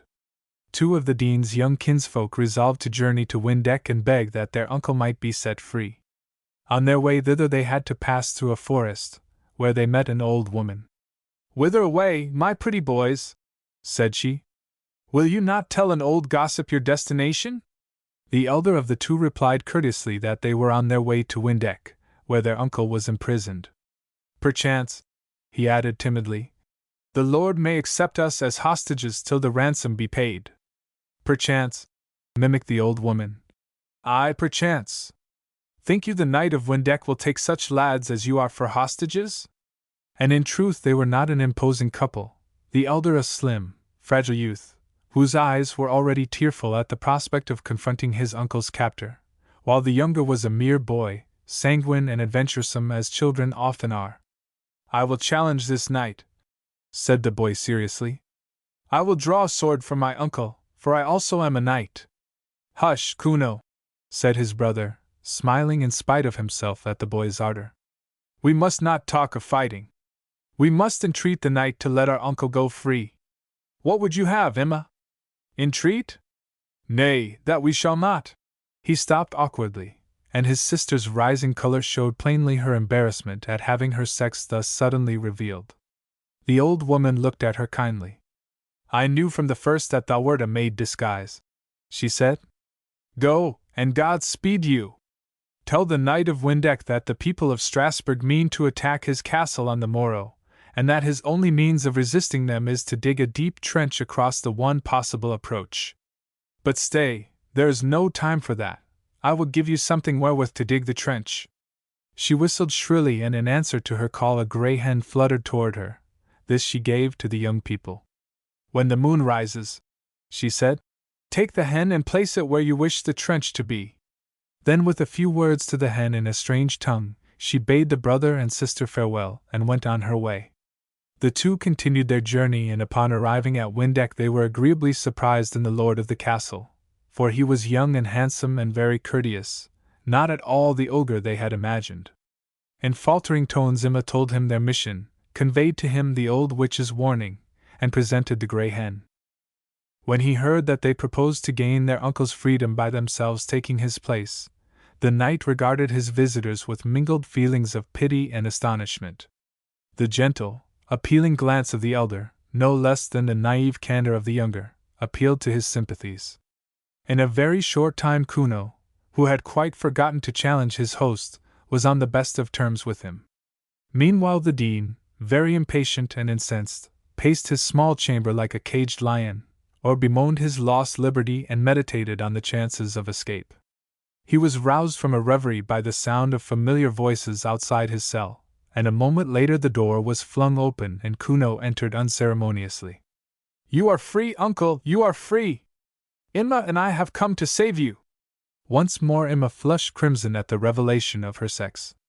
The astonished knight glanced with a new interest at her beautiful face, with its rosy color and downcast eyes. Turning to the dean, he greeted him cordially. "You are free," he said. "Your nephews have promised to remain with me as hostages till you have provided a ransom." Then, turning humorously to Emma, he added, "Wilt thou be a soldier in my employ, youth? Or wouldst have a place in my household?"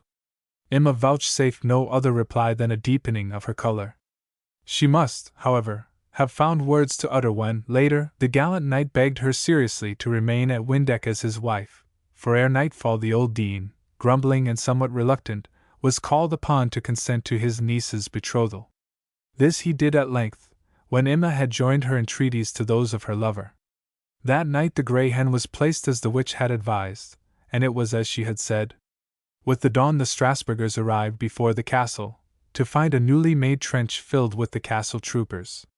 When they learned that the dean was free they called for a truce, and it was not blood, but wine, which flowed that day, for all were invited to share the wedding feast of Emma and the Knight of Windeck. The Klingel Kapelle. On the road between Jernsbach and Eberstein there once stood an ancient, moss-grown cell. It had been occupied by a beautiful pagan priestess, a devotee of Hertha, but when the preaching of the white monks had begun to spread Christianity among the people she left the neighborhood. In passing by that way a Christian monk noticed the deserted retreat and took possession of it, issuing at intervals to preach to the inhabitants of the surrounding country. One stormy night as he sat within his cell he fancied he heard a pleading voice mingling with the roar of wind and waters. Going to the door, he beheld a young girl who seemed to be half dead with cold and fatigue. The good monk, who was never indifferent to human suffering, drew her quickly inside, bade her seat herself by the fire, and set food and wine before her.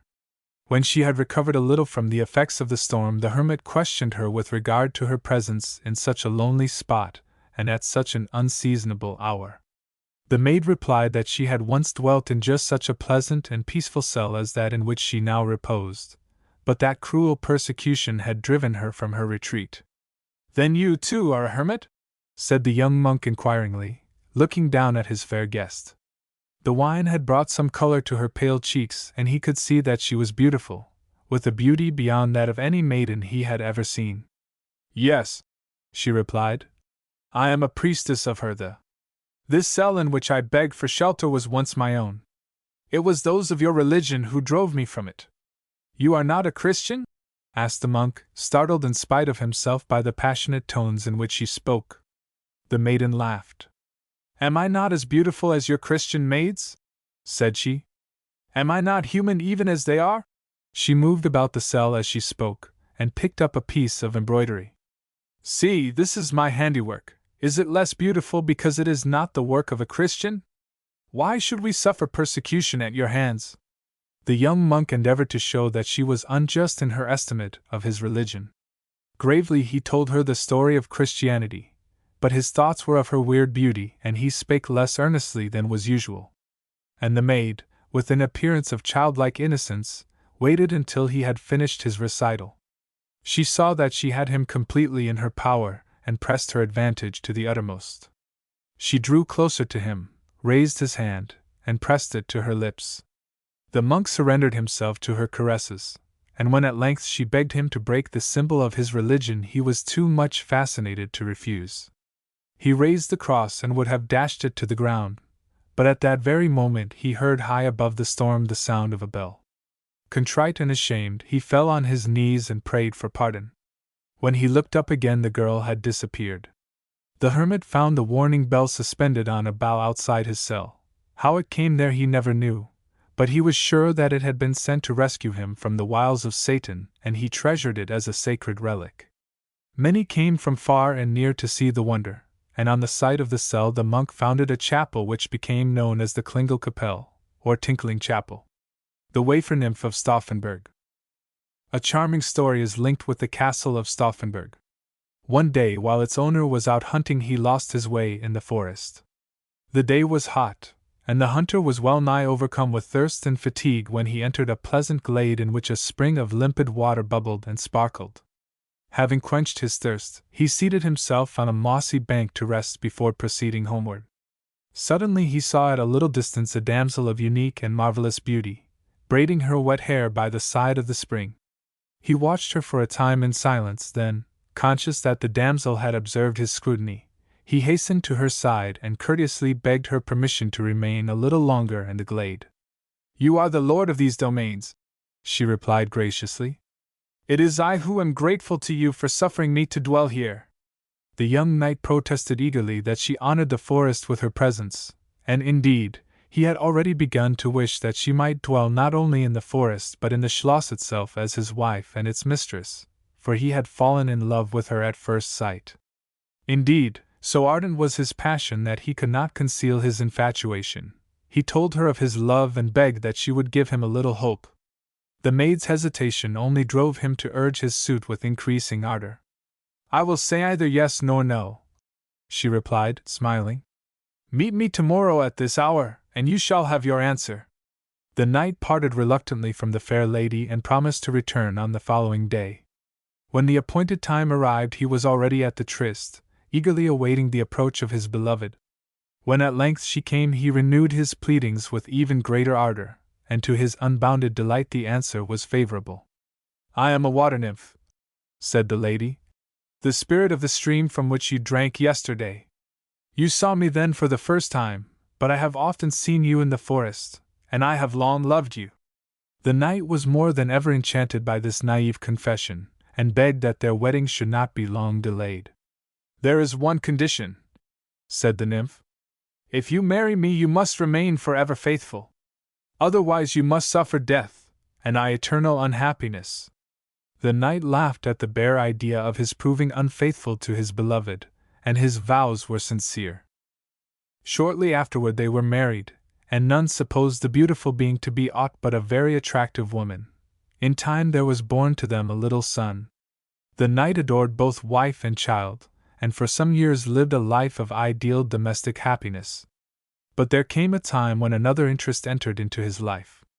Rumors of fighting reached him from France. He saw the knights of neighboring fortresses leading their troops to the war, and a martial spirit stirred within him. His wife was not slow to observe that his world was no longer bounded by the castle walls of Stauffenberg, and she wisely resolved not to stand in the way of her lord's ambitions, but rather, if possible, to help them to an honorable realization. So with much labor and skill she made him a strangely wrought belt, which she gave him at once as a love token and a charm to secure success in battle. She concealed her grief at his departure and bade him farewell bravely. At the head of his troop the knight rode boldly into France and offered his services to a distinguished French leader, to whom he soon became indispensable, so much so, in fact, that the nobleman cast about for a means of retaining permanently in his train a knight of such skill and courage. But he could think of nothing with which to tempt the young man, who was already possessed of gold and lands, till the artless glances of his youngest daughter gave him his cue. For he saw that she had lately begun to look with some favor on the simple knight of Stauffenberg, and it occurred to him that the hand of a lady of rank and beauty would be a very desirable bait. Nor was he mistaken, for the gaieties of the Frankish court had dazzled the knight, and the offer of the lady's hand completely turned his head, not that he felt a great affection for her, but because of the honor done to him. So he accepted the offer and drowned, as best as he could, the remembrance of his wife and child at Stauffenberg. Nevertheless, he sometimes felt that he was not acting honorably, and at length the struggle between his love for his wife and his pride and ambition became so severe that he determined to consult a priest. The good man crossed himself when he heard the story. "She whom you married is an evil spirit," said he. "Beneficent spirits do not wed human beings. It is your duty to renounce her at once and do penance for your sin."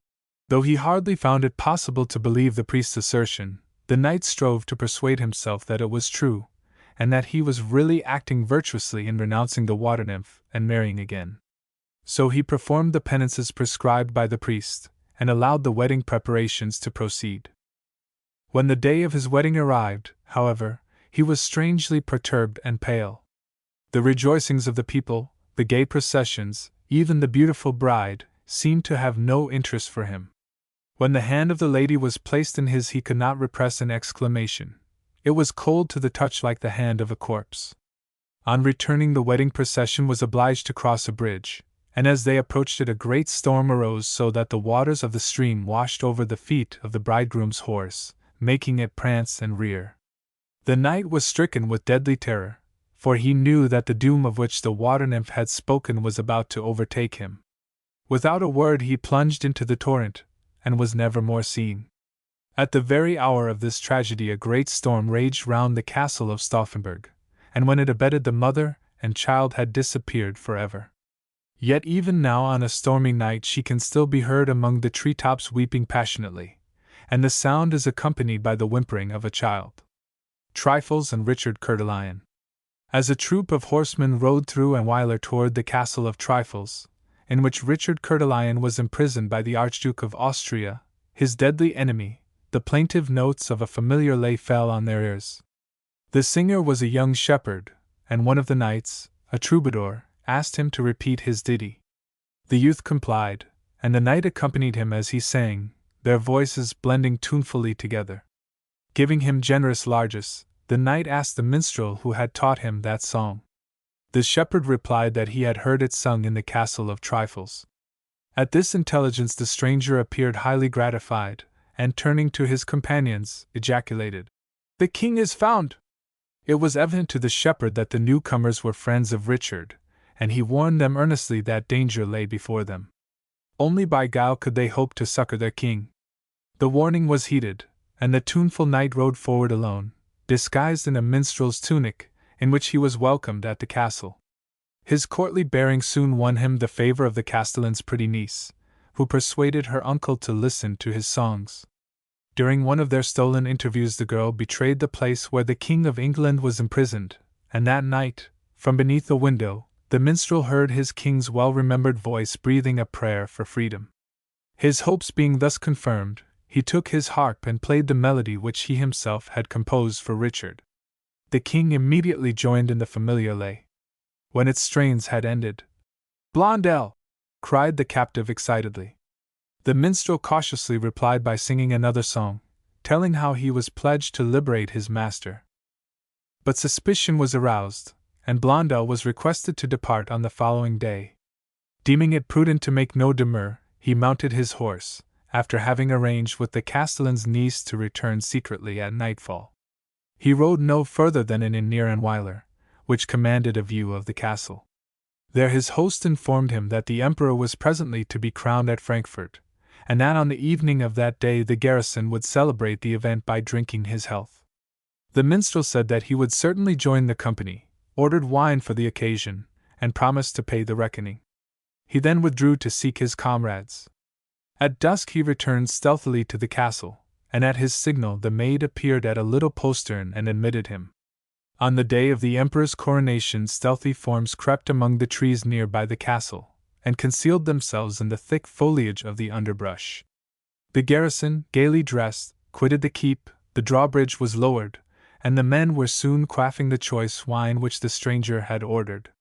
Meanwhile Blondel had appeared before the postern and had given his accustomed signal, For a time there was no response, and the minstrel was becoming impatient, when the gate was suddenly opened and the maiden appeared.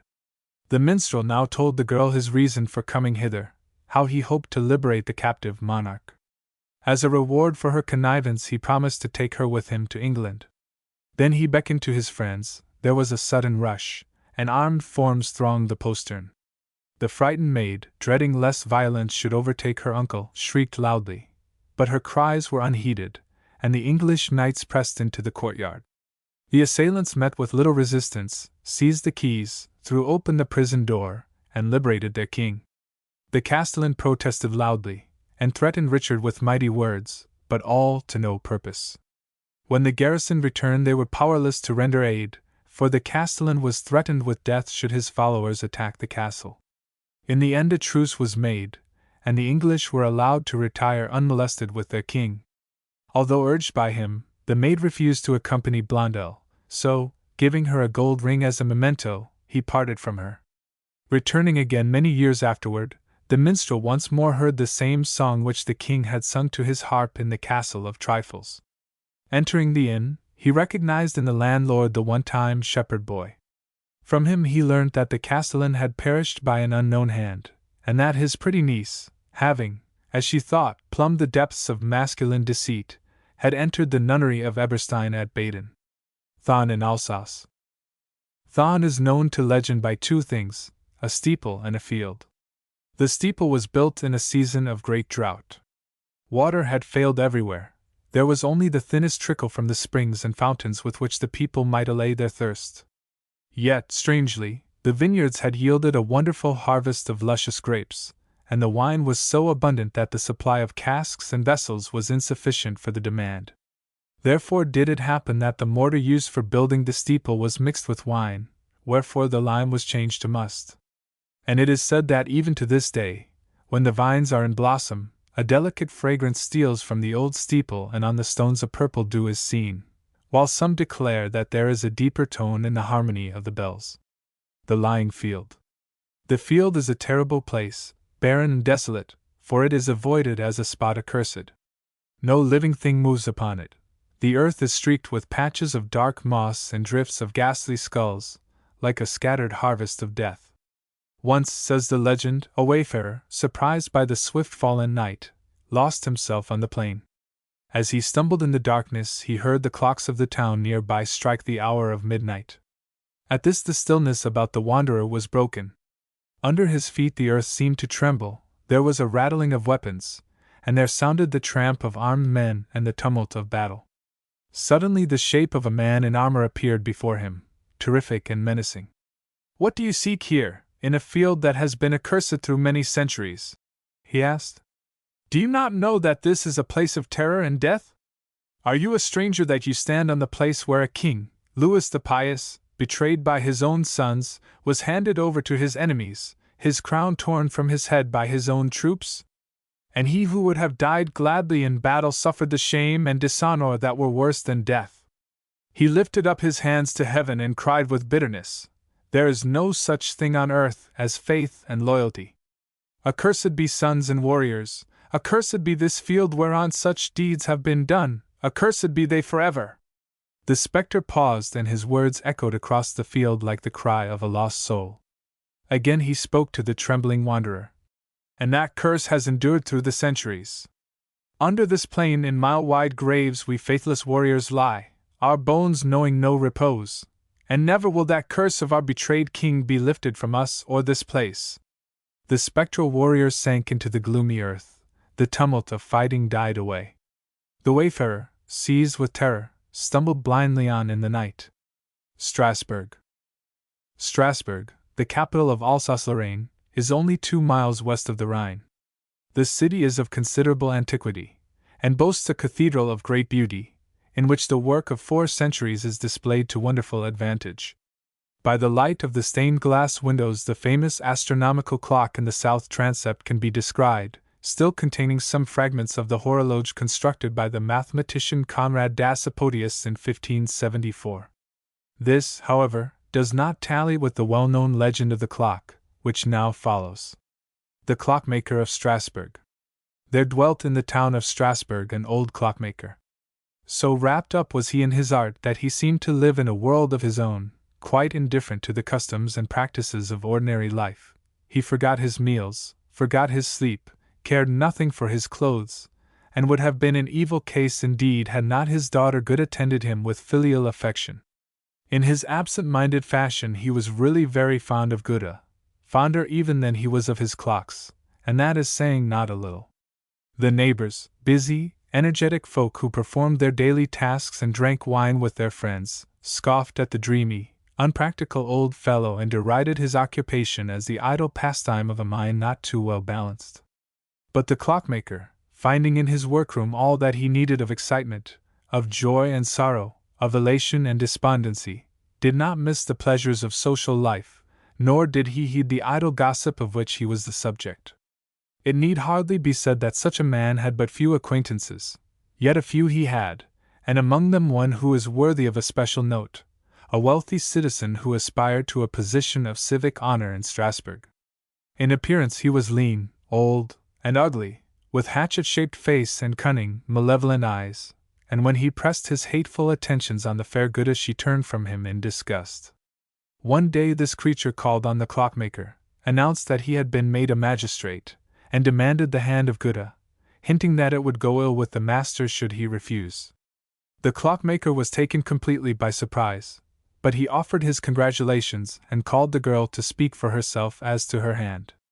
When Goethe heard the proposal she cast indignant glances at the ancient magistrate, whereupon he, without giving her an opportunity to speak, said quickly, "Do not answer me now, sweet maid. Do not decide hastily, I beg of you, for such a course might bring lasting trouble on you and your father. I will return tomorrow for your answer." When he was gone, Goethe flung herself into her father's arms and declared that she could never marry the aged swain.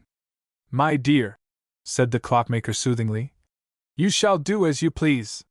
Heed not his threats, for when I have finished my great work we shall be as rich and powerful as he." On the following day the magistrate called again, looking very important and self-satisfied, and never doubting but that the answer would be favorable. But when Goethe told him plainly that she would not marry him, his rage was unbounded, and he left the house vowing vengeance on father and daughter. Scarcely was he gone ere a handsome youth entered the room and looked with some surprise at the disturbed appearance of Goethe and her father. When he heard the story he was most indignant. Later, when the clockmaker had left the young people alone, Goethe confessed that the attentions of the magistrate were loathsome to her, and burst into tears. The young man had long loved the maiden in secret, and he could conceal his passion no longer. He begged that she would become his bride, and Goethe willingly consented, but suggested that they should not mention the matter to her father till the latter had completed his great clock, which he fondly believed was soon to bring him fame and fortune. She also proposed that her lover should offer to become her father's partner, for he, too, was a clockmaker, so that in the event of the master's great work proving a failure his business should still be secure. The young man at once acted upon the suggestion, and the father gratefully received the proffered assistance. At last the day came when the clockmaker joyfully announced that his masterpiece was finished, and he called upon Goethe and his young partner to witness his handiwork. They beheld a wonderful clock, of exquisite workmanship, and so constructed that the striking of the hour automatically set in motion several small figures. The young people were not slow to express their admiration and their confidence that fame was assured. When the clock was publicly exhibited, the skepticism of the citizens was changed to respect. Praise and flattery flowed from the lips that had formerly reviled its inventor. Nevertheless, the civic authorities, urged thereto by Goethe's discarded lover, refused to countenance any attempt to procure the wonderful clock for the town. But soon its fame spread abroad to other cities. Members of the Clockmakers' Guild of Basel traveled to see it, and raised their hands in surprise and admiration. Finally, the municipal authorities of Basel made arrangements to purchase it. But at this point the citizens of Strasbourg stepped in and insisted on preserving the clock in their own city, and it was therefore purchased for a round sum and erected in a chapel of the Strasbourg Cathedral. The Corporation of Basel, having set their hearts on the wonderful timepiece, commissioned the clockmaker to make another like it, and offered substantial remuneration. The old man gladly agreed, but his arch-enemy, hearing of the arrangement, and scenting a fine opportunity for revenge, contrived to raise an outcry against the proposal. Where was the advantage, asked the magistrates, in possessing a wonderful clock if every city in Germany was to have one? So, to preserve the uniqueness of their treasure, they haled the old clockmaker before a tribunal and ordered him to cease practicing his art. This he indignantly refused to do, and the council, still instigated by his enemy, finally decided that his eyes be put out, so that his skill in clock-making should come to a decided end. Not a few objections were raised to so cruel a decision, but these were at length overruled. The victim heard the dreadful sentence without a tremor, and when asked if he had any boon to crave ere it were carried out, he answered quietly that he would like to make a few final improvements in his clock, and wished to suffer his punishment in its presence. Accordingly, when the day came, the old man was conducted to the place where his masterpiece stood. There, under pretense of making the promised improvements, he damaged the works, after which he submitted himself to his torturers. Hardly had they carried out their cruel task when, to the consternation of the onlookers, the clock began to emit discordant sounds and to whir loudly. When it had continued thus for a while, the gong struck 13 and the mechanism came to a standstill. "Behold my handiwork!" cried the blind clockmaker. "Behold my revenge!" His assistant approached and led him gently away. Henceforward he lived happily with Goethe and her husband, whose affectionate care compensated in part for the loss of his eyesight and his enforced inability to practice his beloved art. When the story became known, the base magistrate was deprived of his wealth and his office and forced to quit the town. And as for the clock, it remained in its disordered state till 1843, when it was once more restored to its original condition. The Trumpeter of Säckingen. A beautiful and romantic tale which has inspired more than one work of art is the legend of the Trumpeter of Säckingen. It shares with the Lorelei and a few other legends the distinction of being the most widely popular in Rhenish folklore. One evening in early spring, so the legend runs, a gallant young soldier emerged from the Black Forest opposite Säckingen and reined in his steed on the banks of the Rhine. Night was at hand, and the snow lay thickly on the ground. For a few moments the wayfarer pondered whither he should turn for food and shelter, for his steed and the trumpet he carried under his cavalry cloak were all he possessed in the world. Then with a reckless gesture he seized the trumpet and sounded some lively notes, which echoed merrily over the snow. The parish priest, toiling painfully up the hill, heard the martial sound, and soon encountered the soldier, who saluted him gravely. The priest paused to return the greeting, and entering into conversation with the horseman, he learned that he was a soldier of fortune, whereupon he invited him with simple cordiality to become his guest. The proffer of hospitality was gratefully accepted, and the kindly old man led the stranger to his home. The old priest, though not a little curious with regard to his guest's previous history, forbore out of courtesy to question him, but the warmth and cheer soon loosened the trumpeter's tongue, and he volunteered to tell the old man his story. Shorn of detail, it ran as follows. The soldier's youth had been passed at the University of Heidelberg, where he had lived a gay and careless life, paying so little attention to his studies that at the end of his course his only asset was a knowledge of music, picked up from a drunken trumpeter in exchange for the wherewithal to satisfy his thirst. The legal profession, which his guardian had designed for him, was clearly impossible with such meager acquirements, so he had joined a cavalry regiment and fought in the 30 Years' War. At the end of the war his horse and his trumpet were his sole possessions, and from that time he had wandered through the world, gaining a scanty livelihood with the aid of his music. Such was his history. That night Werner, for so the young man was called, slept soundly in the house of the old priest, and next morning he rose early to attend the festival of St. Fridolin, in celebration of which a procession was organized every year at Säckingen. There, at the head of a band of girls, he beheld a maid who outshone them all in beauty and grace, and to her he immediately lost his heart. From that moment the gaieties of the festival had no attraction for him, and he wandered disconsolately among the merrymakers, thinking only of the lovely face that had caught his fancy. Toward nightfall he embarked in a little boat and floated idly down the Rhine. Suddenly, to his amazement, there arose from the water the handsome, youthful figure of the Rhine god, who had recognized in his pale cheek and haggard eye the infallible signs of a lover. Indicating a castle at the edge of the river, the apparition informed Werner that his lady-love dwelt therein, and he bade him take heart and seek some mode of communicating with her. At this Werner plucked up courage to row ashore to his lady's abode. There in the garden, beneath a lighted window, he played an exquisite serenade, every perfect note of which told of his love and grief and the wild hopes he would never dare to express in words. Now, the lord of the castle was at that very moment telling to his beautiful daughter the story of his own long-past wooing. He paused in his tale and bade his daughter listen to the melting strains. When the notes had died away, an attendant was dispatched to learn who the musician might be. But ere he reached the garden, Werner had re-embarked and was lost to sight on the river. However, on the following day the nobleman pursued his inquiries in the village, and the musician was discovered in an inn. In obedience to a summons, the trumpeter hastened to the castle, where the old lord greeted him very kindly, giving him a place with his musicians, and appointing him music master to the fair Margaretha. Henceforward his path lay in pleasant places, for the young people were thrown a great deal into each other's society, and in time it became evident that the lady returned the young soldier's tender passion. Yet Werner did not dare to declare his love, for Margaretha was a maiden of high degree, and he but a poor musician who not so very long ago had been a homeless wanderer. One day Werner heard strange, discordant sounds issuing from the music room, and thinking that some mischievous page was taking liberties with his trumpet, he quietly made his way to the spot, to find that the inharmonious sounds resulted from the vain attempt of his fair pupil to play the instrument.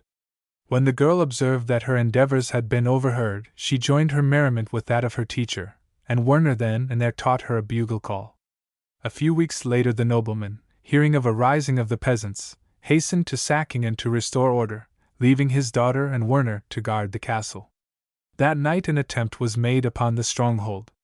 Werner courageously kept the foe at bay, but was wounded in the melee, and Margaretha, seeing her lover fall and being unable to reach him, took the trumpet and sounded the bugle call he had taught her, hoping that her father would hear it and hasten his return.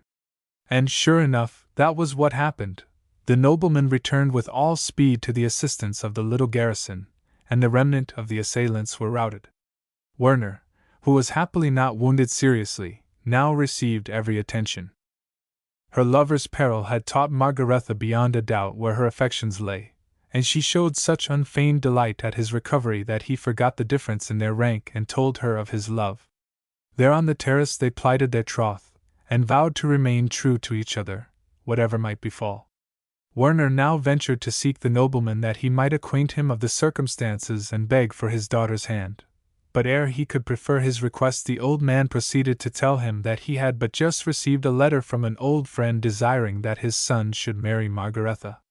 As the young man was of noble birth, he added, and eligible in every respect, he was disposed to agree to the arrangement, and he desired Werner to write to him and invite him to Säckingen. The unfortunate soldier now made his belated announcement, but the old man shook his head and declared that only a nobleman should wed with his daughter. It is true he was greatly attached to the young musician, but his ideas were those of his times, and so Werner was obliged to quit his service and fare once more into the wide world. Years passed by, and Margaretha, who had resolutely discouraged the advances of her high-born lover, grew so pale and woebegone that her father in despair sent her to Italy. When in Rome she went one Sunday with her maid to St. Peter's Church, and there, leading the papal choir, was her lover. Margaretha promptly fainted, and Werner, who had recognized his beloved, was only able with difficulty to perform the remainder of his choral duties. Meanwhile the Pope had observed that the young man was deeply affected, and believing this to be caused by the lady's indisposition, he desired that the couple should be brought before him at the conclusion of the service. With kindly questioning he elicited the whole story, and was so touched by the romance that he immediately created Werner Marquis of Santo Campo and arranged that the marriage of the young people should take place at once. Immediately after the ceremony, having received the papal blessing, they returned to Säckingen, where the father of the bride greeted them cordially, for Margaretha was restored to health and happiness, and his own condition was satisfied, for had she not brought home a noble husband? The charcoal burner. In the woods of Zähringen there dwelt a young charcoal burner. His parents before him had followed the same humble calling, and one might have supposed that the youth would be well satisfied to emulate their simple industry and contentment. But in truth it was not so. On one occasion, while on an errand to the town, he had witnessed a tournament, and the brilliant spectacle of beauty and chivalry had lingered in his memory and fired his boyish enthusiasm, so that thenceforth he was possessed by divine discontent. The romance of the ancient forests wherein he dwelt fostered his strange longings, and in fancy he already saw himself a knight, fighting in the wars, jousting in the lists, receiving, perchance, the prize of the tourney from the fair hands of its queen. And indeed, in all save birth and station he was well fitted for the profession of arms, handsome, brave, spirited, and withal gentle and courteous. Time passed, and his ambition seemed as far as ever from realization. Yet the ambitious mind lacks not fuel for its fires. The youth's imagination peopled the woody solitudes with braver company than courts could boast, vivid, unreal dream people, whose shadowy presence increased his longing for the actuality. The very winds whispered mysteriously of coming triumphs, and as he listened his unrest grew greater. At length there came a time when dreams no longer satisfied him, and he pondered how he might attain his desires. "I will go out into the world," he said to himself, "and take service under some great knight. Then, peradventure." At this point his musings were interrupted by the approach of an old man, clad in the garb of a hermit. "My son," he said, "what aileth thee?" "Nay," as the youth looked up in astonishment. "Nay, answer me not, for I know what thou wouldst have. Yet must thou not forsake thy lowly occupation. That which thou dost seek will only come to thee whilst thou art engaged thereon. Follow me, and I will show thee the spot where thy destiny will meet thee." The young man, not yet recovered from his surprise, followed his aged guide to a distant part of the forest. Then the hermit bade him farewell and left him to ponder on the cryptic saying. "Here thy destiny will meet thee. Time will show the old man's meaning, I suppose," he said to himself. "In any case, I may as well burn charcoal here as elsewhere." He set to work, hewed down some great trees, and built a kiln, which, before lighting, he covered with stony earth. What was his amazement when, on removing the cover of the kiln in due course, he discovered within some pieces of pure gold. A moment's reflection convinced him that the precious metal must have been melted out of the stones, so he again built a kiln, and experienced the same gratifying result. Delighted with his good fortune, he concealed his treasure in an appropriate hiding place, and proceeded to repeat the process till he had obtained and hidden a large fortune, of whose existence none but himself was aware. One night, as he lay awake listening to the wind in the trees, for his great wealth had this drawback, that it robbed him of his sleep, he fancied he heard a knock at the door. At first he thought he must have been mistaken, but as he hesitated whether to rise or not, the knock was repeated. Boldly he undid the door, a feat requiring no small courage in that remote part of the forest, where robbers and freebooters abounded, and there, without, stood a poor wayfarer, who humbly begged admittance. He was being pursued, he declared.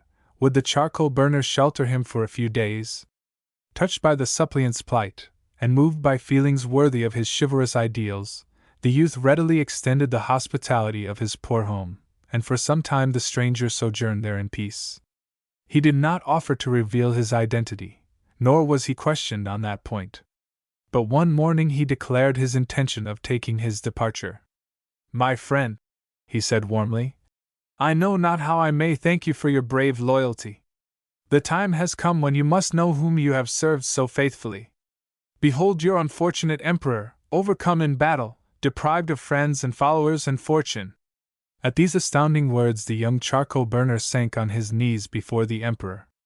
"Sire," he said, "you have yet one humble subject who will never forsake you while life remains to him." "I know," replied the emperor gently, raising him to his feet, "and therefore I ask of you one last service. It is that you may lead me by some secret path to the place where the remnant of my followers await me. Alas, that I, once so powerful, should be unable to offer you any token of a sovereign's gratitude."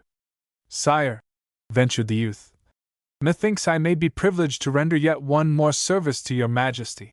Straightway he told the story of his hidden treasure and with simple dignity placed it at the disposal of his sovereign, asking for nothing in return but the right to spend his strength in the emperor's service, a right which was readily accorded him. The gold, now withdrawn from its place of concealment, proved to be a goodly store, and with it the emperor had no difficulty in raising another army. Such was the courage and confidence of his new troops that the first battle they fought resulted in victory. But the most valiant stand was made by the erstwhile charcoal burner, who found on that field the opportunity of which he had long dreamt. The emperor showed his recognition of the gallant services by knighting the young man on the field of battle. On the eminence whither the old hermit had led him, the knight built a castle which was occupied by himself and his successors for many generations. And thus did the charcoal burner become the Knight of Zähringen, the friend of his emperor, the first of a long line of illustrious knights, honored and exalted beyond his wildest dreams. Conclusion. With this legend we close on a brighter and more hopeful note than is usually associated with legends of the Rhine. The reader may have observed in perusing these romances how closely they mirror their several environments. For the most part, those which are gay and buoyant in spirit have for the places of their birth slopes where is prisoned the sunshine which later sparkles in the wine cup and inspires song and cheerfulness. Those, again, which are somber and tragic have as background the gloomy forest, the dark and windy promontory which overhangs the darker river, or the secluded nunnery. In such surroundings is fostered the germ of tragedy, that feeling of the inevitable which is inherent in all great literature. It is to a tragic imagination of a lofty type that we are indebted for the greatest of these legends, and he who cannot appreciate their background of gloomy grandeur will never come at the true spirit of that mighty literature of Germany, at once the joy and the despair of all who know it. Countless songs, warlike and tender, sad and passionate, have been penned on the river whose deathless tales we have been privileged to display to the reader. But no such strains of regret upon abandoning its shores have been sung as those which passed the lips of the English poet, Byron, and it is fitting that this book should end with lines so appropriate.